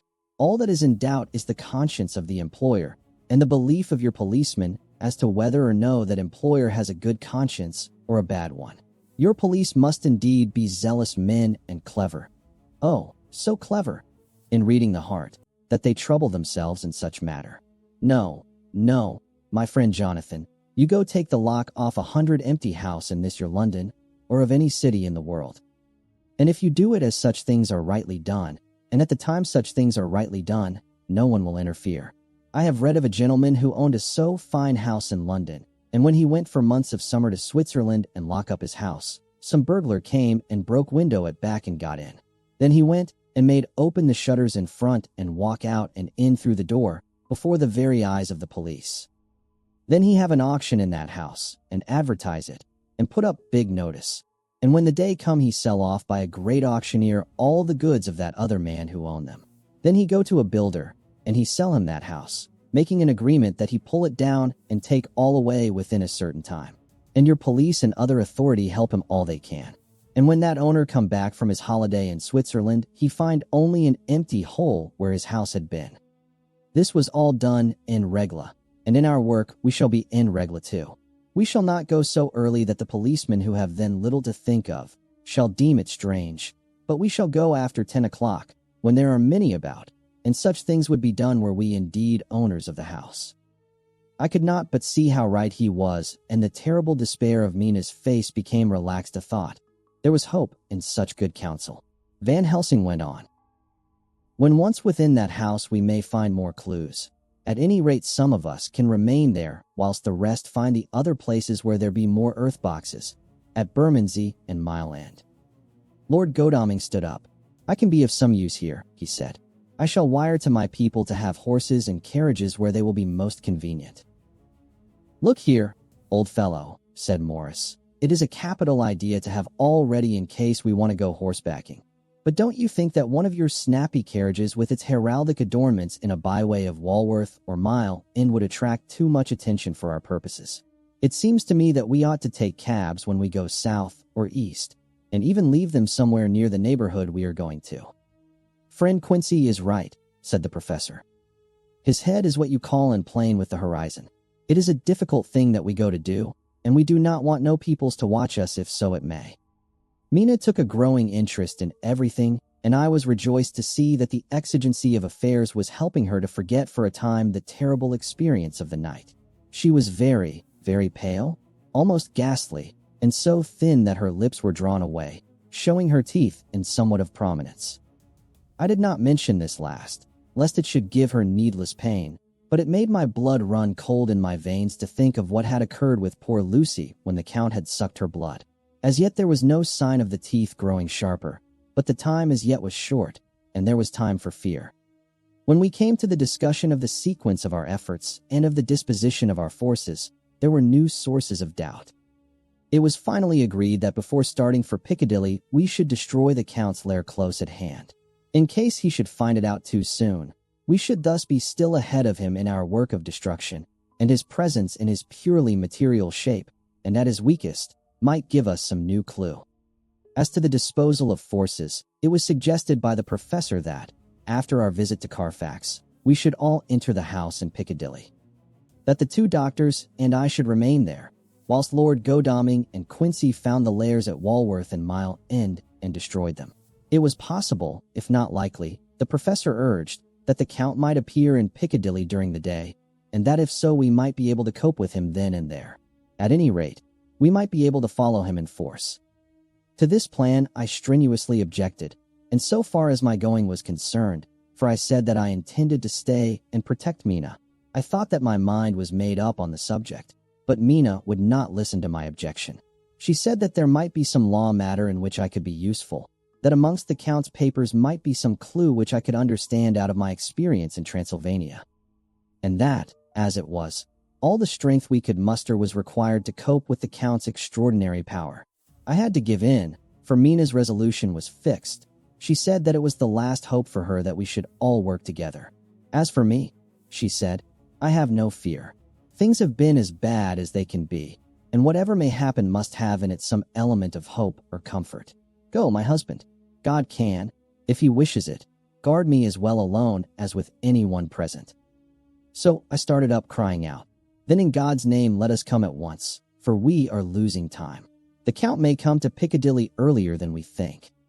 Not so, said Van Helsing, holding up his hand. But why? I asked. Do you forget, he said, with actually a smile, that last night he banqueted heavily, and will sleep late? Did I forget? Shall I ever? Can I ever?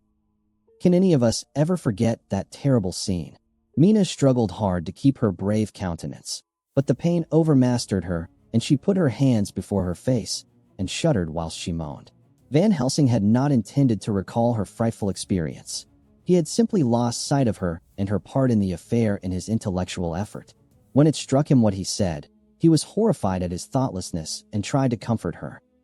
Oh, Madam Mina, he said. Dear, dear Madam Mina, alas, that I of all who so reverence you should have said anything so forgetful. These stupid old lips of mine and this stupid old head do not deserve so. But you will forget it, will you not? He bent low beside her as he spoke. She took his hand, and looking at him through her tears, said hoarsely, No, I shall not forget, for it is well that I remember. And with it I have so much in memory of you that is sweet, that I take it all together. Now, you must all be going soon. Breakfast is ready, and we must all eat that we may be strong. Breakfast was a strange meal to us all. We tried to be cheerful and encourage each other, and Mina was the brightest and most cheerful of us. When it was over, Van Helsing stood up and said, Now, my dear friends, we go forth to our terrible enterprise. Are we all armed, as we were on that night when first we visited our enemy's lair, armed against ghostly as well as carnal attack? We all assured him. Then it is well. Now, Madam Mina, you are in any case quite safe here until the sunset, and before then we shall return. If we shall return. But before we go, let me see you armed against personal attack. I have myself, since you came down, prepared your chamber by the placing of things of which we know, so that he may not enter. Now let me guard yourself. On your forehead I touch this piece of sacred wafer in the name of the Father, the Son, and— There was a fearful scream, which almost froze our hearts to hear. As he had placed the wafer on Mina's forehead, it had seared it, had burned into the flesh as though it had been a piece of white-hot metal. My poor darling's brain had told her the significance of the fact as quickly as her nerves received the pain of it, and the two so overwhelmed her that her overwrought nature had its voice in that dreadful scream. But the words to her thought came quickly. The echo of the scream had not ceased to ring on the air when there came the reaction, and she sank on her knees on the floor in an agony of abasement, pulling her beautiful hair over her face. As the leper of old his mantle, she wailed out, Unclean, unclean, even the Almighty shuns my polluted flesh. I must bear this mark of shame upon my forehead until the judgment day. They all paused. I had thrown myself beside her in an agony of helpless grief, and putting my arms around held her tight. For a few minutes our sorrowful hearts beat together, whilst the friends around us turned away their eyes that ran tears silently.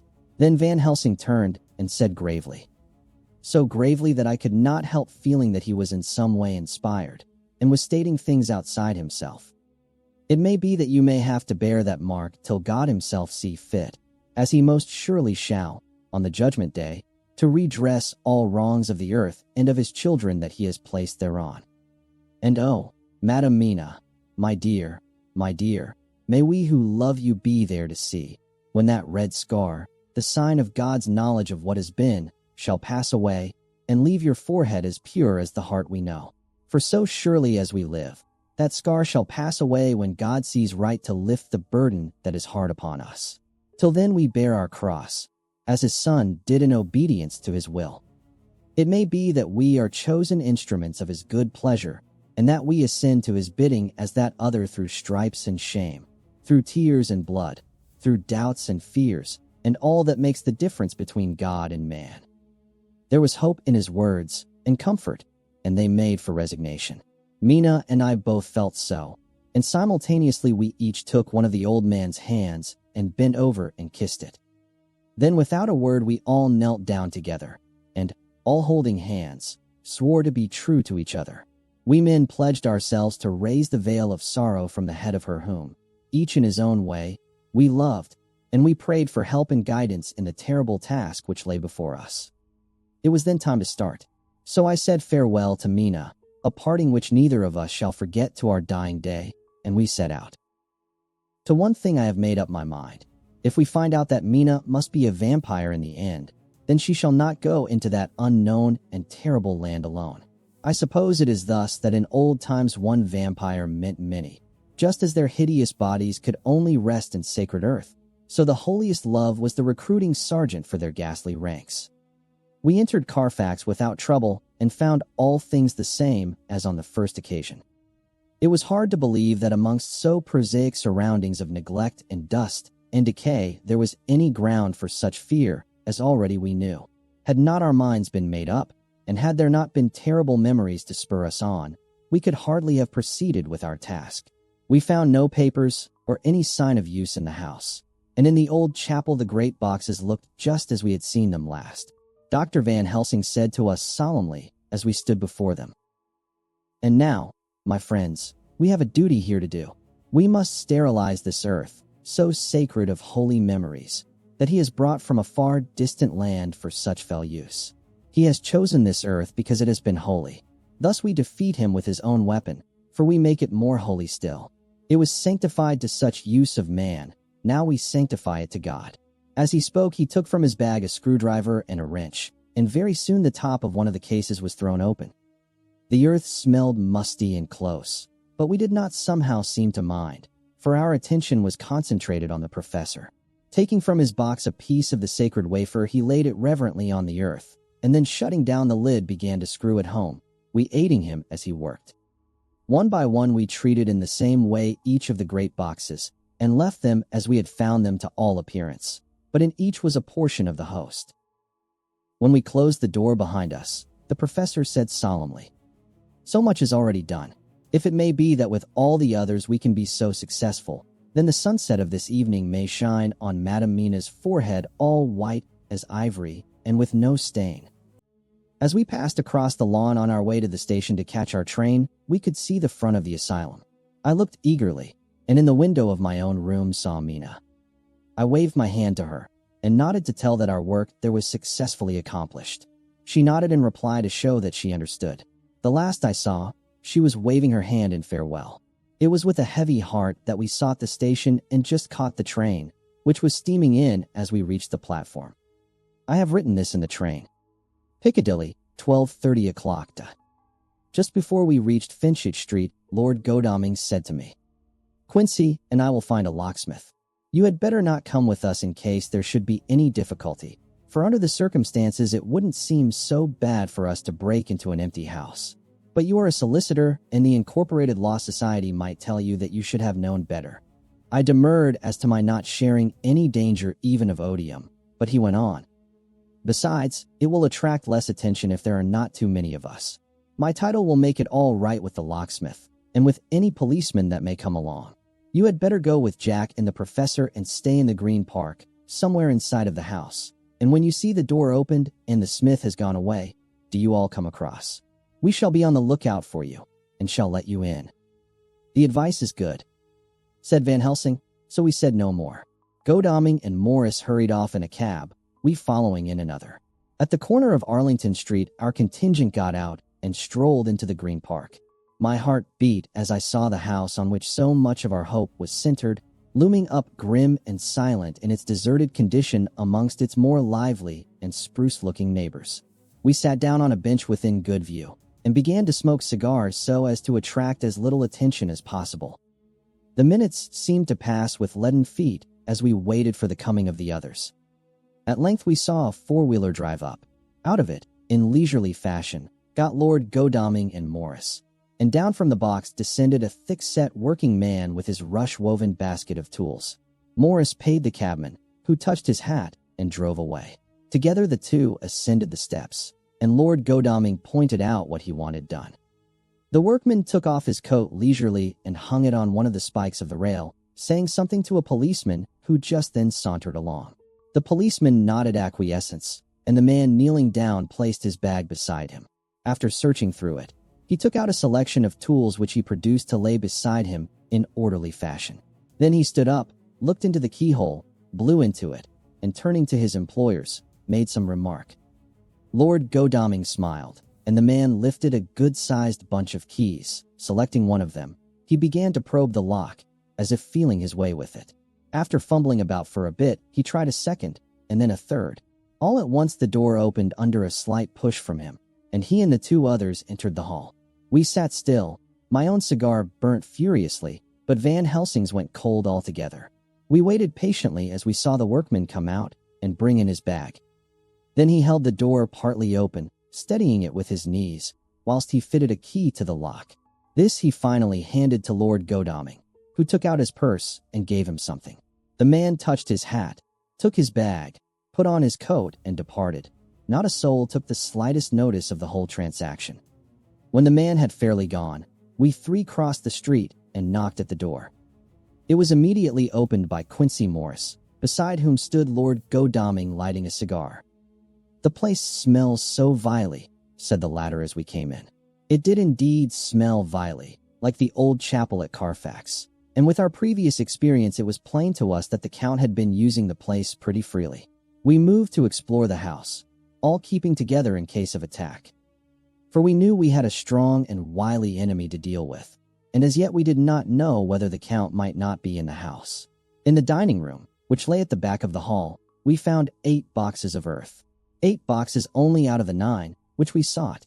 Our work was not over, and would never be until we should have found the missing box. First we opened the shutters of the window which looked out across a narrow stone-flagged yard at the blank face of a stable, pointed to look like the front of a miniature house. There were no windows in it, so we were not afraid of being overlooked. We did not lose any time in examining the chests. With the tools which we had brought with us we opened them, one by one, and treated them as we had treated those others in the old chapel. It was evident to us that the Count was not at present in the house, and we proceeded to search for any of his effects. After a cursory glance at the rest of the rooms, from basement to attic, we came to the conclusion that the dining room contained any effects which might belong to the Count, and so we proceeded to minutely examine them. They lay in a sort of orderly disorder on the great dining room table. There were title deeds of the Piccadilly house in a great bundle, deeds of the purchase of the houses at Mile End and Bermondsey, notepaper, envelopes, and pens and ink. All were covered up in thin wrapping paper to keep them from the dust. There were also a clothes brush, a brush and comb, and a jug and basin, the latter containing dirty water which was reddened as if with blood. Last of all was a little heap of keys of all sorts and sizes, probably those belonging to the other houses.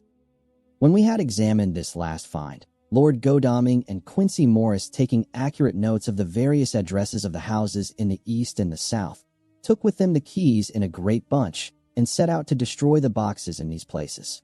The rest of us are, with what patience we can, waiting their return or the coming of the Count. Chapter 23. Dr. Seward's Diary. October 3rd. The time seemed terribly long whilst we were waiting for the coming of Godalming and Quincy Morris.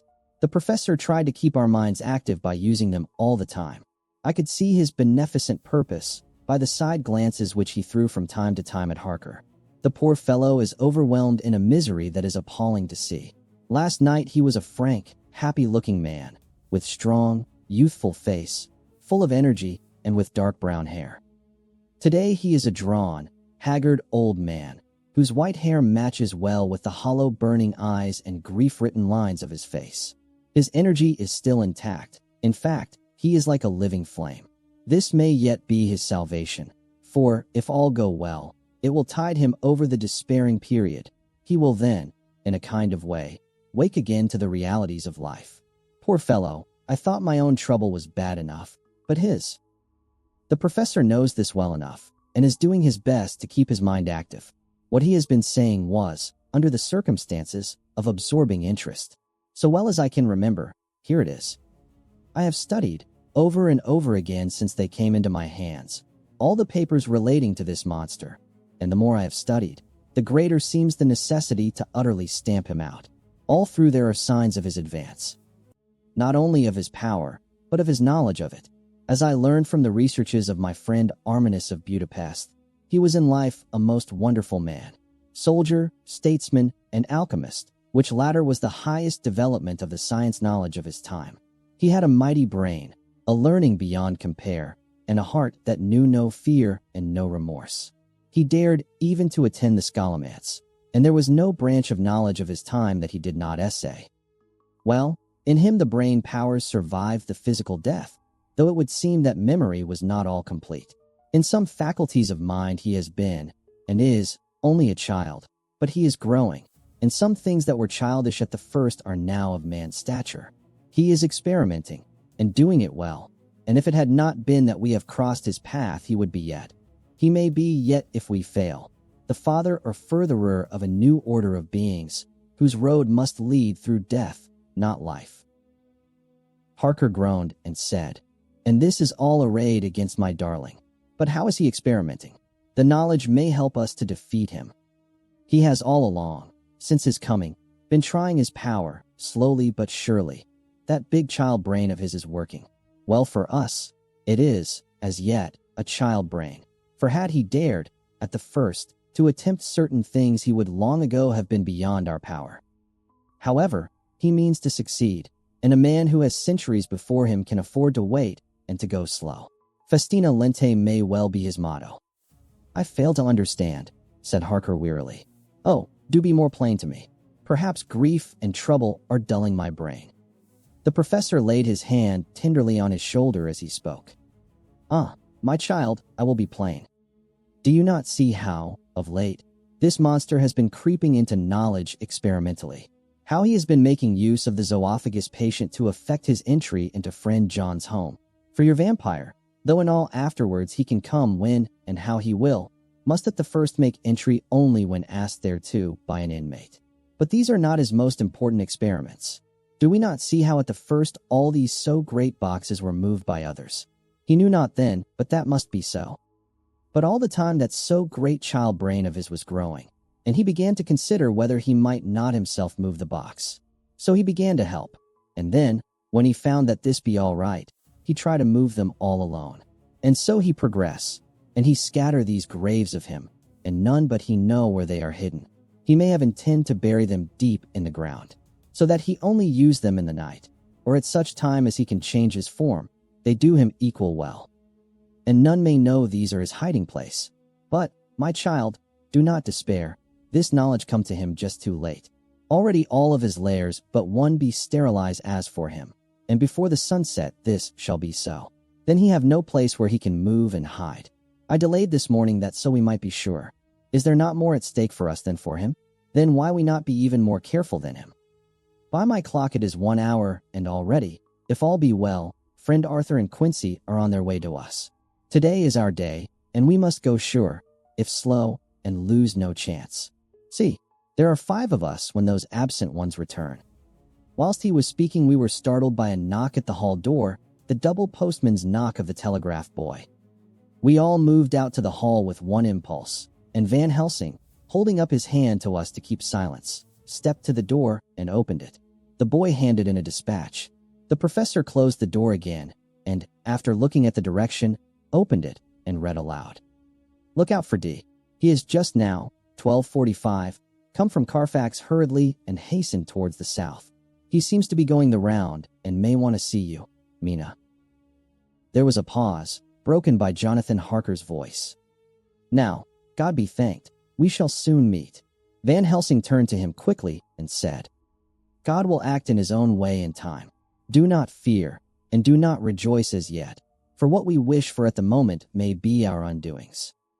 "I care for nothing now," he answered hotly, "except to wipe out this brute from the face of creation. I would sell my soul to do it." "Oh, hush, hush, my child," said Van Helsing. "God does not purchase souls in this wise, and the devil, though he may purchase, does not keep faith. But God is merciful and just, and knows your pain and your devotion to that dear Madam Mina.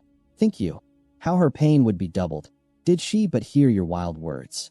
Do not fear any of us. We are all devoted to this cause, and today shall see the end. The time is coming for action. Today this vampire is limit to the powers of man. Until sunset he may not change. It will take him time to arrive here. See, it is 20 minutes past 1, and there are yet some times before he can hither come, be he never so quick. What we must hope for is that my Lord Arthur and Quincy arrive first." About half an hour after we had received Mrs. Harker's telegram, there came a quiet, resolute knock at the hall door. It was just an ordinary knock, such as is given hourly by thousands of gentlemen, but it made the professor's heart and mind beat loudly. We looked at each other, and together moved out into the hall. We each held ready to use our various armaments, the spiritual in the left hand, the mortal in the right. Van Helsing pulled back the latch, and, holding the door half open, stood back, having both hands ready for action. The gladness of our hearts must have shone upon our faces when on the step, close to the door, we saw Lord Godalming and Quincy Morris. They came quickly in and closed the door behind them, the former saying, as they moved along the hall, "It is all right. We found both places, 6 boxes in each, and we destroyed them all." "Destroyed?" asked the professor. For him, we were silent for a minute, and then Quincy said, "There's nothing to do but to wait here. If, however, he doesn't turn up by 5 o'clock, we must start off, for it won't do to leave Mrs. Harker alone after sunset." "He will be here before long now," said Van Helsing, who had been consulting his pocketbook.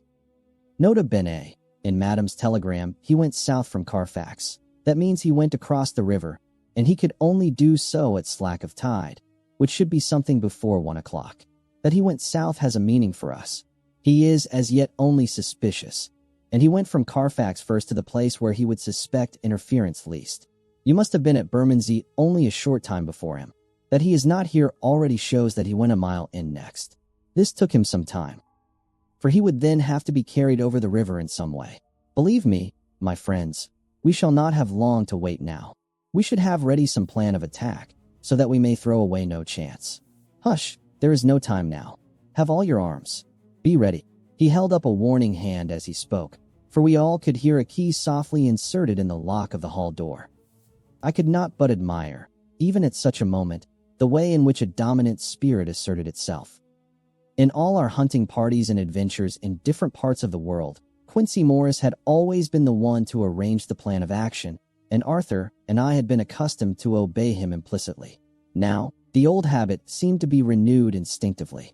With a swift glance around the room, he at once laid out our plan of attack, and, without speaking a word, with a gesture, placed us each in position. Van Helsing, Harker, and I were just behind the door, so that when it was opened the professor could guard it whilst we two stepped between the incomer and the door. Godalming behind and Quincy in front stood just out of sight ready to move in front of the window. We waited in a suspense that made the seconds pass with nightmare slowness. The slow, careful steps came along the hall. The Count was evidently prepared for some surprise, at least he feared it. Suddenly, with a single bound, he leaped into the room, winning away past us before any of us could raise a hand to stay him. There was something so panther-like in the movement, something so unhuman, that it seemed to sober us all from the shock of his coming. The first to act was Harker, who, with a quick movement, threw himself before the door leading into the room in the front of the house. As the Count saw us, a horrible sort of snarl passed over his face, showing the eye teeth long and pointed, but the evil smile as quickly passed into a cold stare of lion-like disdain. His expression again changed as, with a single impulse, we all advanced upon him. It was a pity that we had not some better organized plan of attack, for even at the moment I wondered what we were to do. I did not myself know whether our lethal weapons would avail us anything. Harker evidently meant to try the matter, for he had ready his great cookery knife and made a fierce and sudden cut at him. The blow was a powerful one. Only the diabolical quickness of the Count's leap back saved him. A second less, and the trenchant blade had shorn through his heart. As it was, the point just cut the cloth of his coat, making a wide gap whence a bundle of banknotes and a stream of gold fell out. The expression of the Count's face was so hellish that for a moment I feared for Harker, though I saw him throw the terrible knife aloft again for another stroke. Instinctively, I moved forward with a protective impulse, holding the crucifix and wafer in my left hand. I felt a mighty power fly along my arm, and it was without surprise that I saw the monster cower back before a similar movement made spontaneously by each one of us. It would be impossible to describe the expression of hate and baffled malignity, of anger and hellish rage, which came over the Count's face. His waxen hue became greenish-yellow by the contrast of his burning eyes, and the red scar on the forehead showed on the pallid skin like a palpitating wound. The next instant, with a sinuous dive, he swept under Harker's arm, ere his blow could fall, and, grasping a handful of the money from the floor, dashed across the room, threw himself at the window. Amid the crash and glitter of the falling glass, he tumbled into the flagged area below. Through the sound of the shivering glass, I could hear the ting of the gold, as some of the sovereigns fell on the flagging. We ran over and saw him spring unhurt from the ground. He, rushing up the steps, crossed the flagged yard, and pushed open the stable door. There he turned and spoke to us. "You think to baffle me, you? With your pale faces all in a row, like sheep in a butcher's. You shall be sorry yet, each one of you. You think you have left me without a place to rest, but I have more. My revenge is just begun. I spread it over centuries, and time is on my side. Your girls that you all love are mine already, and through them you and others shall yet be mine, my creatures, to do my bidding and to be my jackals when I want to feed. Bah." With a contemptuous sneer, he passed quickly through the door, and we heard the rusty bolt creak as he fastened it behind him. A door beyond opened and shut. The first of us to speak was the professor, as, realizing the difficulty of following him through the stable, we moved toward the hall. "We have learnt something much.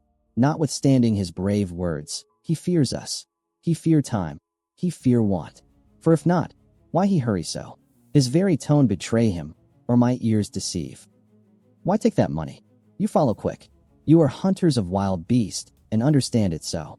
For me, I make sure that nothing here may be of use to him, if so that he return."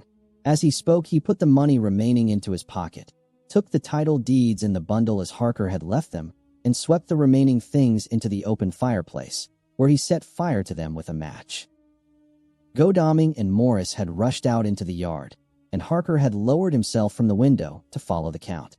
He had, however, bolted the stable door, and by the time they had forced it open there was no sign of him. Van Helsing and I tried to make inquiry at the back of the house, but the mews was deserted and no one had seen him depart. It was now late in the afternoon, and sunset was not far off. We had to recognize that our game was up. With heavy hearts we agreed with the professor when he said, "Let us go back to Madame Mina. Poor, poor dear Madame Mina. All we can do just now is done, and we can there, at least, protect her. But we need not despair. There is but one more earth box, and we must try to find it. When that is done, all may yet be well." I could see that he spoke as bravely as he could to comfort Harker. The poor fellow was quite broken down. Now and again he gave a low groan which he could not suppress. He was thinking of his wife. With sad hearts we came back to my house, where we found Mrs. Harker waiting us, with an appearance of cheerfulness which did honor to her bravery and unselfishness. When she saw our faces, her own became as pale as death. For a second or two her eyes were closed as if she were in secret prayer, and then she said cheerfully, "I can never thank you all enough. Oh, my poor darling." As she spoke, she took her husband's gray head in her hands and kissed it. "Lay your poor head here and rest it. All will yet be well, dear. God will protect us if he so will it in his good intent." The poor fellow groaned. There was no place for words in his sublime misery. We had a sort of perfunctory supper together, and I think it cheered us all up somewhat. It was, perhaps, the mere animal heat of food to hungry people, for none of us had eaten anything since breakfast. or the sense of companionship may have helped us. But anyhow, we were all less miserable, and saw the morrow as not altogether without hope. True to our promise, we told Mrs. Harker everything which had passed. And although she grew snowy white at times when danger had seemed to threaten her husband, and red at others when his devotion to her was manifested, she listened bravely and with calmness. When we came to the part where Harker had rushed at the Count so recklessly, she clung to her husband's arm and held it tight as though her clinging could protect him from any harm that might come. She said nothing, however, till the narration was all done and matters had been brought right up to the present time. Then, without letting go her husband's hand, she stood up amongst us and spoke. Oh, that I could give any idea of the scene, of that sweet, good woman in all the radiant beauty of her youth and animation, with the red scar on her forehead, of which she was conscious, and which we saw with grinding of our teeth, remembering whence and how it came. Her loving kindness against our grim hate, her tender faith against all our fears and doubting, and we, knowing that so far as symbols went, she with all her goodness and purity and faith was outcast from God. Jonathan, she said, and the words sounded like music on her lips, it was so full of love and tenderness. Jonathan dear, and you all my true friends, I want you to bear something in mind through all this dreadful time. I know that you must fight, that you must destroy even as you destroyed the false Lucy, so that the true Lucy might live hereafter, but it is not a work of hate. That poor soul who has wrought all this misery is the saddest case of all. Just think what will be his joy when he, too, is destroyed in his worser part, that his better part may have spiritual immortality. You must be pitiful to him, too, though it may not hold your hands from his destruction. As she spoke, I could see her husband's face darken and draw together, as though the passion in him were shriveling his being to its core. Instinctively, the clasp on his wife's hand grew closer, till his knuckles looked white. She did not flinch from the pain which I knew she must have suffered, but looked at him with eyes that were more appealing than ever. As she stopped speaking, he leaped to his feet, almost tearing his hand from hers as he spoke. May God give him into my hand just for long enough to destroy that earthly life of him which we are aiming at. If beyond it I could send his soul for ever and ever to burning hell, I would do it. Oh, hush. Oh, hush. In the name of the good God, don't say such things, Jonathan, my husband, or you will crush me with fear and horror. Just think, my dear, I have been thinking all this long day of it, that, perhaps, some day, I, too, may need such pity, and that some other like you, and with equal cause for anger, may deny it to me. Oh, my husband, indeed I would have spared you such a thought had there been another way. But I pray that God may not have treasured your wild words, except as the heartbroken wail of a very loving and sorely stricken man. Oh God, let these poor white hairs go in evidence of what he has suffered, who all his life has done no wrong, and on whom so many sorrows have come. We men were all in tears now. There was no resisting them, and we wept openly. She wept, too, to see that her sweeter counsels had prevailed. Her husband flung himself on his knees beside her, and putting his arms round her, hid his face in the folds of her dress. Van Helsing beckoned to us, and we stole out of the room, leaving the two loving hearts alone with their God. Before they retired, the professor fixed up the room against any coming of the vampire and assured Mrs. Harker that she might rest in peace. She tried to school herself to the belief, and, manifestly for her husband's sake, tried to seem content. It was a brave struggle, and was, I think and believe, not without its reward. Van Helsing had placed at hand a bell which either of them was to sound in case of any emergency. When they had retired, Quincy, Godalming, and I arranged that we should sit up, dividing the night between us, and watch over the safety of the poor stricken lady. The first watch falls to Quincy, so the rest of us shall be off to bed as soon as we can. Godalming has already turned in, for his is the second watch. Now that my work is done, I, too, shall go to bed. Jonathan Harker's Journal. 3 to 4 October, close to midnight. I thought yesterday would never end. There was over me a yearning for sleep, in some sort of blind belief that to wake would be to find things changed, and that any change must now be for the better. Before we parted, we discussed what our next step was to be, but we could arrive at no result. All we knew was that one earthbox remained, and that the Count alone knew where it was. If he chooses to lie hidden, he may baffle us for years. And in the meantime, the thought is too horrible. I dare not think of it even now. This I know, that if ever there was a woman who was all perfection, that one is my poor wrong darling. I love her 1,000 times more for her sweet pity of last night, a pity that made my own hate of the monster seem despicable. Surely God will not permit the world to be the poorer by the loss of such a creature. This is hope to me. We are all drifting reefwards now, and faith is our only anchor. Thank God, Mina is sleeping, and sleeping without dreams. I fear what her dreams might be like, with such terrible memories to ground them in. She has not been so calm, within my seeing, since the sunset. Then, for a while, there came over her face a repose which was like spring after the blasts of March. I thought at the time that it was the softness of the red sunset on her face, but somehow now I think it has a deeper meaning. I am not sleepy myself, though I am weary to death. However, I must try to sleep. For there is tomorrow to think of, and there is no rest for me until later. I must have fallen asleep, for I was awaked by Mina, who was sitting up in bed, with a startled look on her face. I could see easily, for we did not leave the room in darkness. She had placed a warning hand over my mouth, and now she whispered in my ear, "Hush, there is someone in the corridor." I got up softly, and crossing the room, gently opened the door. Just outside, stretched on a mattress, lay Mr. Morris, wide awake. He raised a warning hand for silence as he whispered to me, "Hush, go back to bed, it is all right. One of us will be here all night. We don't mean to take any chances." His look and gesture forbade discussion, so I came back and told Mina.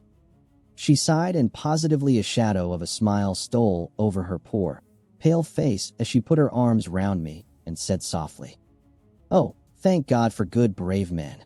With a sigh, she sank back again to sleep. I write this now as I am not sleepy, though I must try again. October 4th, morning. Once again during the night, I was wakened by Mina. This time we had all had a good sleep, for the gray of the coming dawn was making the windows into sharp oblongs, and the gas flame was like a speck rather than a disk of light. She said to me hurriedly, "Go, call the professor. I want to see him at once." "Why?" I asked. "I have an idea. I suppose it must have come in the night, and matured without my knowing it. He must hypnotize me before the dawn, and then I shall be able to speak. Go quick, dearest, the time is getting close." I went to the door. Dr. Seward was resting on the mattress, and, seeing me, he sprang to his feet. "Is anything wrong?" he asked in alarm. "No," I replied, "but Mina wants to see Dr. Van Helsing at once." "I will go," he said, and hurried into the professor's room. In 2 or 3 minutes later, Van Helsing was in the room in his dressing gown, and Mr. Morris and Lord Godalming were with Dr. Seward at the door asking questions. When the professor saw Mina smile, a positive smile ousted the anxiety of his face. He rubbed his hands as he said, "Oh, my dear Madam Mina, this is indeed a change. See, friend Jonathan, we have got our dear Madam Mina, as of old, back to us today." Then turning to her, he said, cheerfully, "And what am I due for you? For at this hour you do not want me for nothings." "I want you to hypnotize me," she said. "Do it before the dawn, for I feel that then I can speak, and speak freely. Be quick, for the time is short." Without a word, he motioned her to sit up in bed. Looking fixedly at her, he commenced to make passes in front of her, from over the top of her head downward, with each hand in turn. Mina gazed at him fixedly for a few minutes, during which my own heart beat like a trip hammer, for I felt that some crisis was at hand. Gradually her eyes closed, and she sat, stock still. Only by the gentle heaving of her bosom could one know that she was alive. The professor made a few more passes and then stopped, and I could see that his forehead was covered with great beads of perspiration. Mina opened her eyes, but she did not seem the same woman. There was a faraway look in her eyes, and her voice had a sad dreaminess which was new to me. Raising his hand to impose silence, the professor motioned to me to bring the others in. They came on tiptoe, closing the door behind them, and stood at the foot of the bed, looking on. Mina appeared not to see them. The stillness was broken by Van Helsing's voice speaking in a low, level tone which would not break the current of her thoughts. "Where are you?" The answer came in a neutral way. I do not know. Sleep has no place it can call its own. For several minutes, there was silence. Mina sat rigid, and the professor stood staring at her fixedly. The rest of us hardly dared to breathe. The room was growing lighter. Without taking his eyes from Mina's face, Dr. Van Helsing motioned me to pull up the blind. I did so, and the day seemed just upon us. A red streak shot up, and a rosy light seemed to diffuse itself through the room. On the instant, the professor spoke again. Where are you now? The answer came dreamily, but with intention. It were as though she were interpreting something. I have heard her use the same tone when reading her shorthand notes. I do not know. It is all strange to me. What do you see? I can see nothing. It is all dark. What do you hear? I could detect the strain in the professor's patient voice. The lapping of water. It is gurgling by, and little waves leap. I can hear them on the outside. Then you are on a ship? We all looked at each other, trying to glean something each from the other. We were afraid to think. The answer came quick. Oh yes. What else do you hear? The sound of men stamping overhead as they run about. There is the creaking of a chain, and the loud tinkle as the check of the capstan falls into the rachet. What are you doing? I am still. Oh, so still. It is like death. The voice faded away into a deep breath as of one sleeping, and the open eyes closed again. By this time the sun had risen, and we were all in the full light of day. Dr. Van Helsing placed his hands on Mina's shoulders and laid her head down softly on her pillow. She lay like a sleeping child for a few moments, and then, with a long sigh, awoke and stared in wonder to see us all around her. Have I been talking in my sleep? Was all she said. She seemed, however, to know the situation without telling, though she was eager to know what she had told. The professor repeated the conversation, and she said, Then there is not a moment to lose. It may not be yet too late. Mr. Morris and Lord Godalming started for the door, but the professor's calm voice called them back. Stay, my friends. That ship, wherever it was weighing anchor while she spoke. There are many ships weighing anchor at the moment in your so great port of London. Which of them is it that you seek? God be thanked that we have once again a clue, though whither it may lead us we know not. We have been blind somewhat, blind after the manner of men, since when we can look back we see what we might have seen looking forward if we had been able to see what we might have seen. Alas, but that sentence is a puddle, is it not?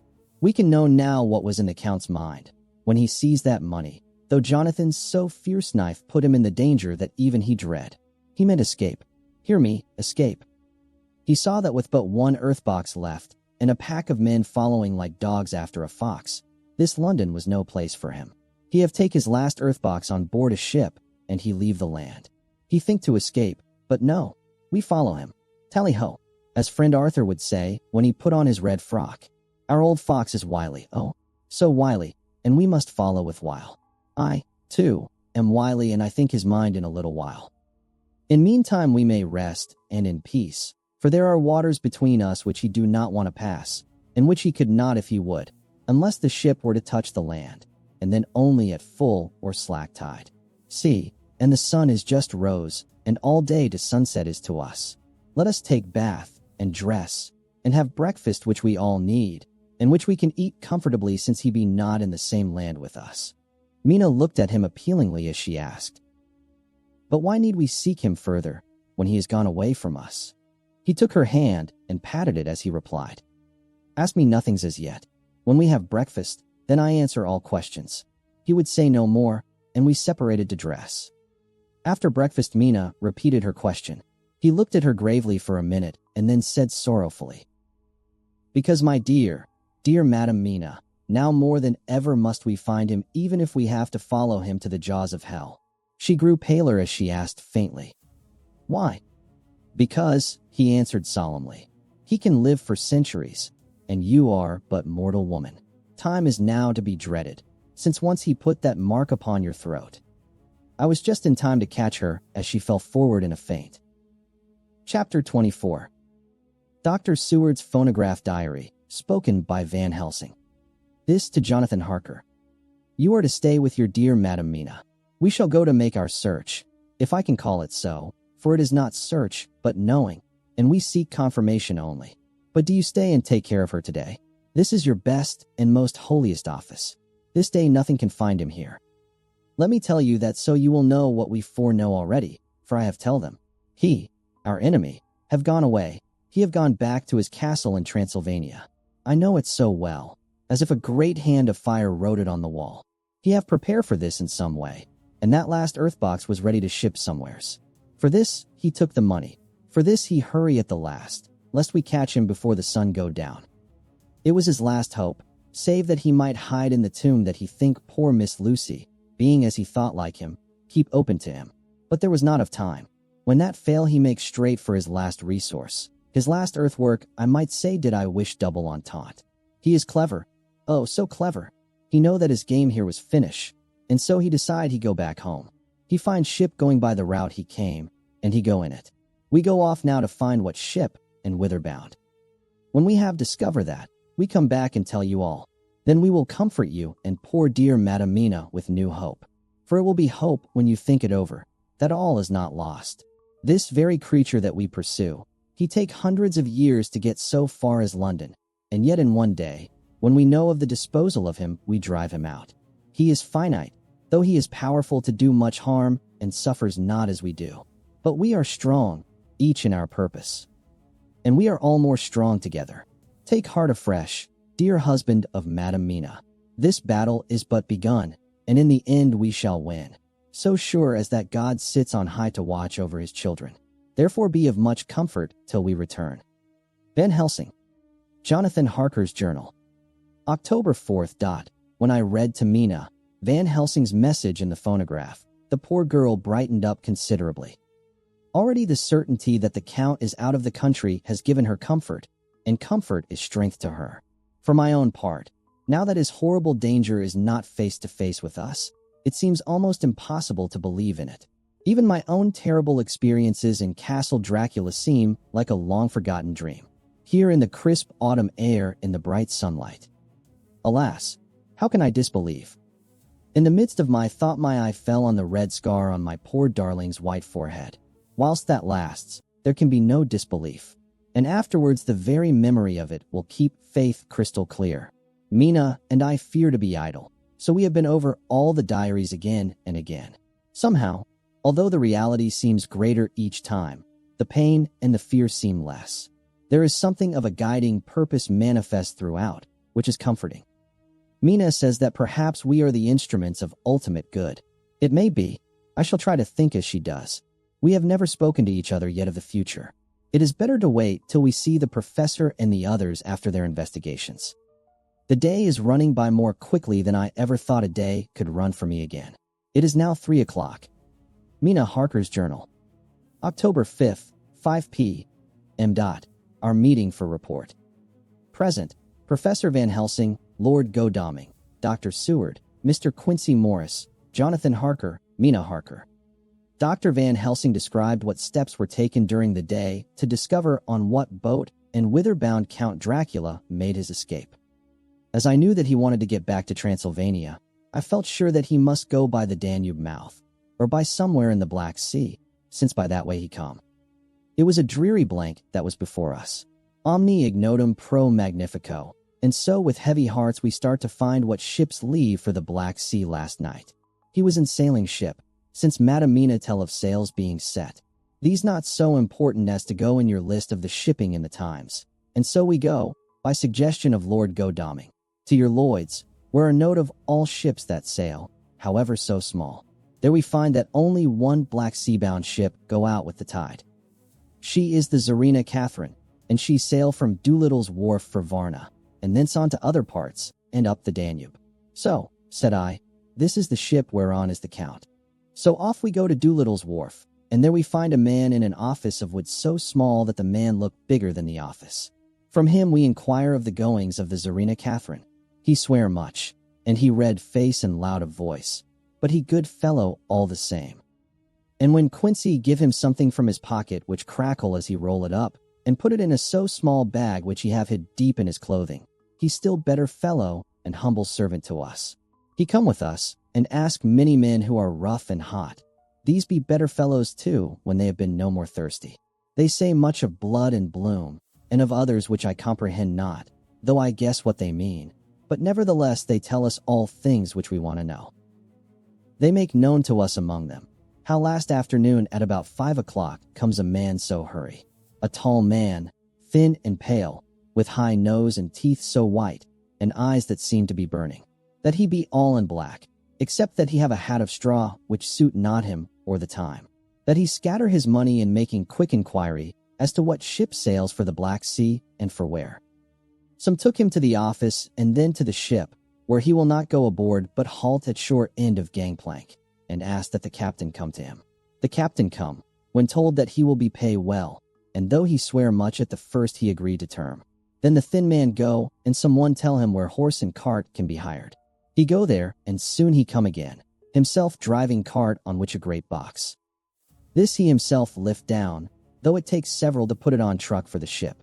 He give much talk to captain as to how and where his box is to be placed. But the captain like it not, and swear at him in many tongues, and tell him that if he like he can come and see where it shall be. But he say no, that he come not yet, for that he have much to do. Whereupon the captain tell him that he had better be quick, with blood, for that his ship will leave the place of blood before the turn of the tide, with blood. Then the thin man smile, and say that of course he must go when he think fit, but he will be surprised if he go quite so soon. The captain swear again, polyglot, and the thin man make him bow, and thank him, and say that he will so far intrude on his kindness as to come aboard before the sailing. Final the captain, more red than ever, and in more tongues tell him that he doesn't want no Frenchmen, with bloom upon them, and also with blood, in his ship. With blood on her also. And so, after asking where there might be close at hand a ship where he might purchase ship forms, he departed. No one knew where he went, or Bloomin well cared, as they said, for they had something else to think of, well with blood again, for it soon became apparent to all that the Tsarina Catherine would not sail, as was expected. A thin mist began to creep up from the river, and it grew and grew, till soon a dense fog enveloped the ship and all around her. The captain swore polyglot, very polyglot, polyglot with bloom and blood, but he could do nothing. The water rose and rose, and he began to fear that he would lose the tide altogether. He was in no friendly mood, when just at full tide, the thin man came up the gangplank again and asked to see where his box had been stowed. Then the captain replied that he wished that he and his box, old and with much bloom and blood, were in hell. But the thin man did not be offended, and went down with the mate and saw where it was placed, and came up and stood a while on deck in fog. He must have come off by himself, for none noticed him. Indeed, they thought not of him, for soon the fog began to melt away, and all was clear again. My friends of the thirst and the language that was of bloom and blood laughed, as they told how the captain's swears exceeded even his usual polyglot, and was more than ever full of picturesque. When on questioning other mariners who were on movement up and down on the river that hour, he found that few of them had seen any of fog at all, except where it lay round the wharf. However, the ship went out on the ebb tide, and was doubtless by morning far down the river mouth. She was by then, when they told us, well out to sea. And so, my dear Madam Mina, it is that we have to rest for a time, for our enemy is on the sea, with the fog at his command, on his way to the Danube mouth. To sail a ship takes time, go she never so quick, and when we start we go on land more quick, and we meet him there. Our best hope is to come on him when in the box between sunrise and sunset, for then he can make no struggle, and we may deal with him as we should. There are days for us, in which we can make ready our plan. We know all about where he go, for we have seen the owner of the ship, who have shown us invoices and all papers that can be. The box we seek is to be landed in Varna, and to be given to an agent, one Ristix, who will there present his credentials, and so our merchant friend will have done his part. When he asks if there be any wrong, for that so, he can telegraph and have inquiry made at Varna, we say no. For what is to be done is not for police or of the customs. It must be done by us alone and in our own way. When Dr. Van Helsing had done speaking, I asked him if he were certain that the Count had remained on board the ship. He replied, "We have the best proof of that, your own evidence, when in the hypnotic trance this morning." I asked him again if it were really necessary that they should pursue the Count, for I dread Jonathan leaving me, and I know that he would surely go if the others went. He answered in growing passion at first quietly. As he went on, however, he grew more angry and more forceful, till in the end we could not but see wherein was at least some of that personal dominance which made him so long a master amongst men. Yes, it is necessary, necessary, necessary, for your sake in the first, and then for the sake of humanity. This monster has done much harm already, in the narrow scope where he find himself, and in the short time when as yet he was only as a body groping his so small measure in darkness and not knowing. All this have I told these others. You, my dear Madam Mina, will learn it in the phonograph of my friend John, or in that of your husband. I have told them how the measure of leaving his own barren land, barren of peoples, and coming to a new land where life of man teems till they are like the multitude of standing corn, was the work of centuries. Were another of the undead, like him, to try to do what he has done, perhaps not all the centuries of the world that have been, or that will be, could aid him. With this one, all the forces of nature that are occult and deep and strong must have worked together in some wondrous way. The very place where he have been alive, undead for all these centuries, is full of strangeness of the geologic and chemical world. There are deep caverns and fissures that reach none know whither. There have been volcanoes, some of whose openings still send out waters of strange properties, and gases that kill or make to vivify. Doubtless, there is something magnetic or electric in some of these combinations of occult forces which work for physical life in strange way. And in himself were from the first some great qualities. In a hard and warlike time, he was celebrate that he have more iron nerve, more subtle brain, more braver heart than any man. In him some vital principle have in strange way found their utmost. And as his body keeps strong and grow and thrive, so his brain grow too. All this without that diabolic aid which is surely to him, for it have to yield to the powers that come from, and are, symbolic of good. And now this is what he is to us. He have infect you. Oh, forgive me, my dear, that I must say such, but it is for good of you that I speak. He infect you in such wise, that even if he do no more, you have only to live in your own old, sweet way, and so in time, death, which is of man's common lot, and with God's sanction, shall make you like to him. This must not be. We have sworn together that it must not. Thus are we ministers of God's own wish. That the world, and men for whom his Son die, will not be given over to monsters, whose very existence would defame him. He have allowed us to redeem one soul already, and we go out as the old knights of the cross to redeem more. Like them we shall travel towards the sunrise, and like them, if we fall in good cause. He paused and I said, but will not the Count take his rebuff wisely? Since he has been driven from England, will he not avoid it, as a tiger does the village from which he has been hunted? Aha, he said, your simile of the tiger good, for me, and I shall adopt him. Your man-eater, as they of India call the tiger who has once tasted blood of the human, care no more for the other prey, but prowl unceasing till he get him. This that we hunt from our village is a tiger, too, a man-eater, and he never ceased to prowl. Nay, in himself he is not one to retire and stay afar. In his life, his living life, he go over the Turkey frontier and attack his enemy on his own ground.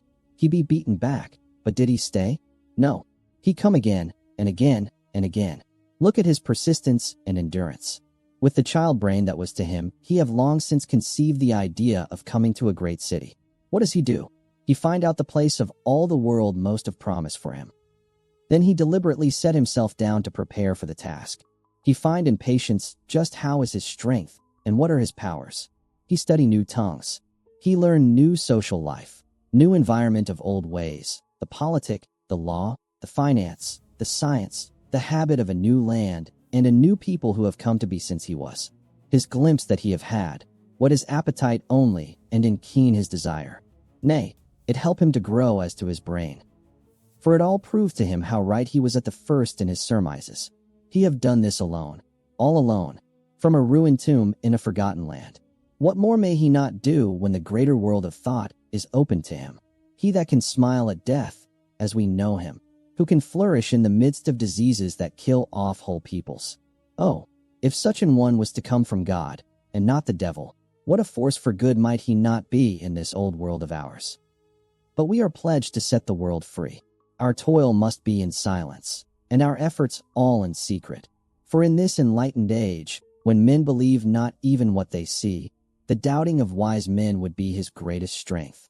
It would be at once his sheath and his armor, and his weapons to destroy us, his enemies, who are willing to peril even our own souls for the safety of one we love, for the good of mankind, and for the honor and glory of God.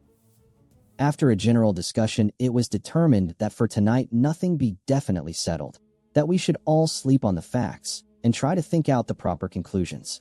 Tomorrow, at breakfast, we are to meet again, and, after making our conclusions known to one another, we shall decide on some definite cause of action.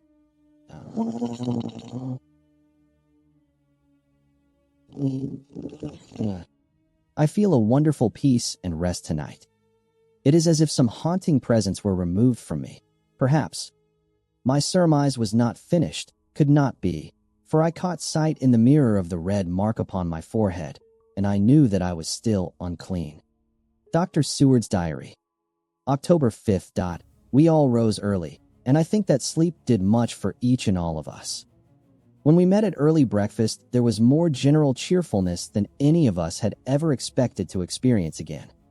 It is really wonderful how much resilience there is in human nature. Let any obstructing cause, no matter what, be removed in any way, even by death, and we fly back to first principles of hope and enjoyment. More than once as we sat around the table, my eyes opened in wonder whether the whole of the past days had not been a dream. It was only when I caught sight of the red blotch on Mrs. Harker's forehead that I was brought back to reality. Even now, when I am gravely revolving the matter, it is almost impossible to realize that the cause of all our trouble is still existent. Even Mrs. Harker seems to lose sight of her trouble for whole spells. It is only now and again, when something recalls it to her mind, that she thinks of her terrible scar. We are to meet here in my study in half an hour and decide on our course of action. I see only one immediate difficulty. I know it by instinct rather than reason. We shall all have to speak frankly, and yet I fear that in some mysterious way, poor Mrs. Harker's tongue is tied. I know that she forms conclusions of her own, and from all that has been I can guess how brilliant and how true they must be, but she will not, or cannot, give them utterance. I have mentioned this to Van Helsing, and he and I are to talk it over when we are alone. I suppose it is some of that horrid poison which has got into her veins beginning to work. The Count had his own purposes when he gave her what Van Helsing called the vampire's baptism of blood. Well, there may be a poison that distills itself out of good things. In an age when the existence of ptomaines is a mystery, we should not wonder at anything. One thing I know, that if my instinct be true regarding poor Mrs. Harker's silences, then there is a terrible difficulty, an unknown danger, in the work before us. The same power that compels her silence may compel her speech. I dare not think further, for so I should in my thoughts dishonor a noble woman. Van Helsing is coming to my study a little before the others. I shall try to open the subject with him. Later. When the professor came in, we talked over the state of things. I could see that he had something on his mind which he wanted to say, but felt some hesitancy about broaching the subject. After beating about the bush a little, he said suddenly, "Friend John, there is something that you and I must talk of alone, just at the first at any rate. Later, we may have to take the others into our confidence." Then he stopped, so I waited. He went on. "Madam Mina, our poor, dear Madam Mina, is changing." A cold shiver ran through me to find my worst fears thus endorsed. Van Helsing continued, "With the sad experience of Miss Lucy, we must this time be warned before things go too far. Our task is now in reality more difficult than ever, and this new trouble makes every hour of the direst importance. I can see the characteristics of the vampire coming in her face. It is now but very, very slight. But it is to be seen if we have eyes to notice without to prejudge. Her teeth are some sharper, and at times her eyes are more hard. But these are not all. There is to her the silence now often, as so it was with Miss Lucy. She did not speak, even when she wrote that which she wished to be known later. Now my fear is this. If it be that she can, by our hypnotic trance, tell what the Count see and hear, is it not more true that he who have hypnotized her first, and who have drink of her very blood and make her drink of his, should, if he will, compel her mind to disclose to him that which she know?" I nodded acquiescence. He went on. "Then, What we must do is to prevent this. We must keep her ignorant of our intent, and so she cannot tell what she know not. This is a painful task. Oh, so painful that it heartbreak me to think of, but it must be. When today we meet, I must tell her that for reason which we will not to speak, she must not more be of our counsel, but be simply guarded by us." He wiped his forehead, which had broken out in profuse perspiration at the thought of the pain which he might have to inflict upon the poor soul already so tortured. I knew that it would be some sort of comfort to him if I told him that I also had come to the same conclusion. For at any rate, it would take away the pain of doubt. I told him, and the effect was as I expected. It is now close to the time of our general gathering. Van Helsing has gone away to prepare for the meeting and is painful part of it. I really believe his purpose is to be able to pray alone. Later. At the very outset of our meeting, a great personal relief was experienced by both Van Helsing and myself. Mrs. Harker had sent a message by her husband to say that she would not join us at present, as she thought it better that we should be free to discuss our movements without her presence to embarrass us. The professor and I looked at each other for an instant, and somehow we both seemed relieved. For my own part, I thought that if Mrs. Harker realized the danger herself, it was much pain as well as much danger averted. Under the circumstances, we agreed, by a questioning look and answer, with finger on lip, to preserve silence in our suspicions until we should have been able to confer alone again. We went at once into our plan of campaign. Van Helsing roughly put the facts before us first. The Tsarina Catherine left the Thames yesterday morning. It will take her at the quickest speed she has ever made at least 3 weeks to reach Varna. But we can travel overland to the same place in 3 days. Now, if we allow for 2 days less for the ship's voyage, owing to such weather influences as we know that the Count can bring to bear, and if we allow a whole day and night for any delays which may occur to us, then we have a margin of nearly 2 weeks. Thus, in order to be quite safe, we must leave here on 17th at latest. Then we shall at any rate be in Varna a day before the ship arrives, and able to make such preparations as may be necessary. Of course we shall all go armed against evil things, spiritual as well as physical. Here Quincy Morris added, "I understand that the Count comes from a wolf country, and it may be that he shall get there before us. I propose that we add Winchesters to our armament.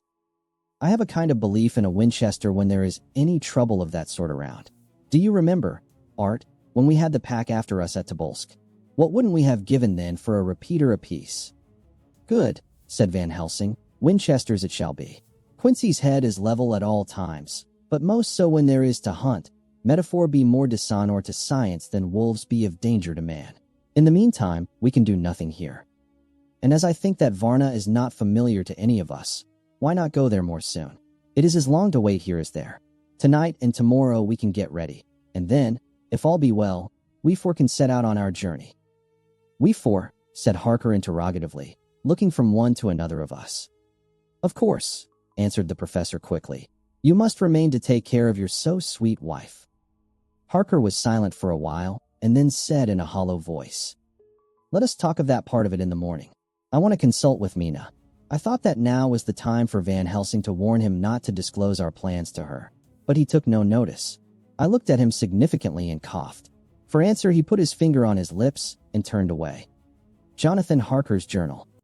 October 5th, afternoon. For some time after our meeting this morning, I could not think. The new phases of things leave my mind in a state of wonder which allows no room for active thought. Mina's determination not to take any part in the discussion set me thinking, and as I could not argue the matter with her, I could only guess. I am as far as ever from a solution now. The way the others received it, too, puzzled me. The last time we talked of the subject, we agreed that there was to be no more concealment of anything amongst us. Mina is sleeping now, calmly and sweetly like a little child. Her lips are curved and her face beams with happiness. Thank God, there are such moments still for her. Later. How strange it all is. I sat watching Mina's happy sleep, and came as near to being happy myself as I suppose I shall ever be. As the evening drew on, and the earth took its shadows from the sun sinking lower, the silence of the room grew more and more solemn to me. All at once Mina opened her eyes, and looking at me tenderly, said, "Jonathan, I want you to promise me something on your word of honor." A promise made to me, but made wholly in God's hearing, and not to be broken though I should go down on my knees and implore you with bitter tears. Quick, you must make it to me at once." "Mina," I said, "a promise like that, I cannot make at once. I may have no right to make it." "But, dear one," she said, with such spiritual intensity that her eyes were like pole stars, "it is I who wish it, and it is not for myself. You can ask Dr. Van Helsing if I am not right. If he disagrees, you may do as you will. Nay, more, if you all agree, later, you are absolved from the promise." "I promise," I said, and for a moment she looked supremely happy, though to me all happiness for her was denied by the red scar on her forehead. She said, "Promise me that you will not tell me anything of the plans formed for the campaign against the Count, not by word, or inference, or implication, not at any time, whilst this remains to me." And she solemnly pointed to the scar. I saw that she was in earnest, and said solemnly, "I promise." And as I said it, I felt that from that instant a door had been shut between us. Later, midnight. Mina has been bright and cheerful all the evening, so much so that all the rest seemed to take courage, as if infected somewhat with her gaiety. As a result, even I myself felt as if the pall of gloom which weighs us down were somewhat lifted. We all retired early. Mina is now sleeping like a little child. It is a wonderful thing that her faculty of sleep remains to her in the midst of her terrible trouble. Thank God for it, for then at least she can forget her care.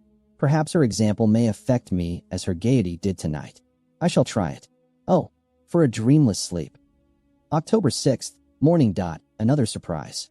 Mina woke me early, about the same time as yesterday, and asked me to bring Dr. Van Helsing.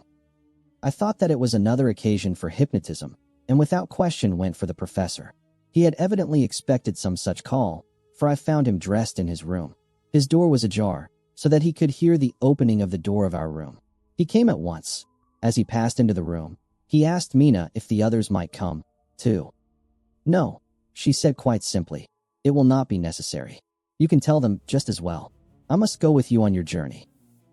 Dr. Van Helsing was as startled as I was. After a moment's pause he asked, "But why?" "You must take me with you.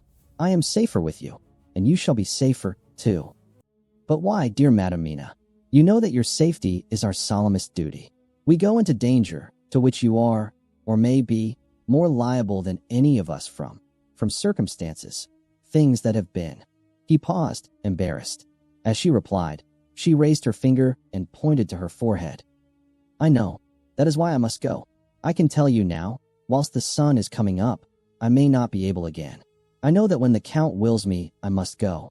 I know that if he tells me to come in secret, I must come by any device to hoodwink, even Jonathan." God saw the look that she turned on me as she spoke, and if there be indeed a recording angel, that look is noted to her everlasting honor. I could only clasp her hand. I could not speak.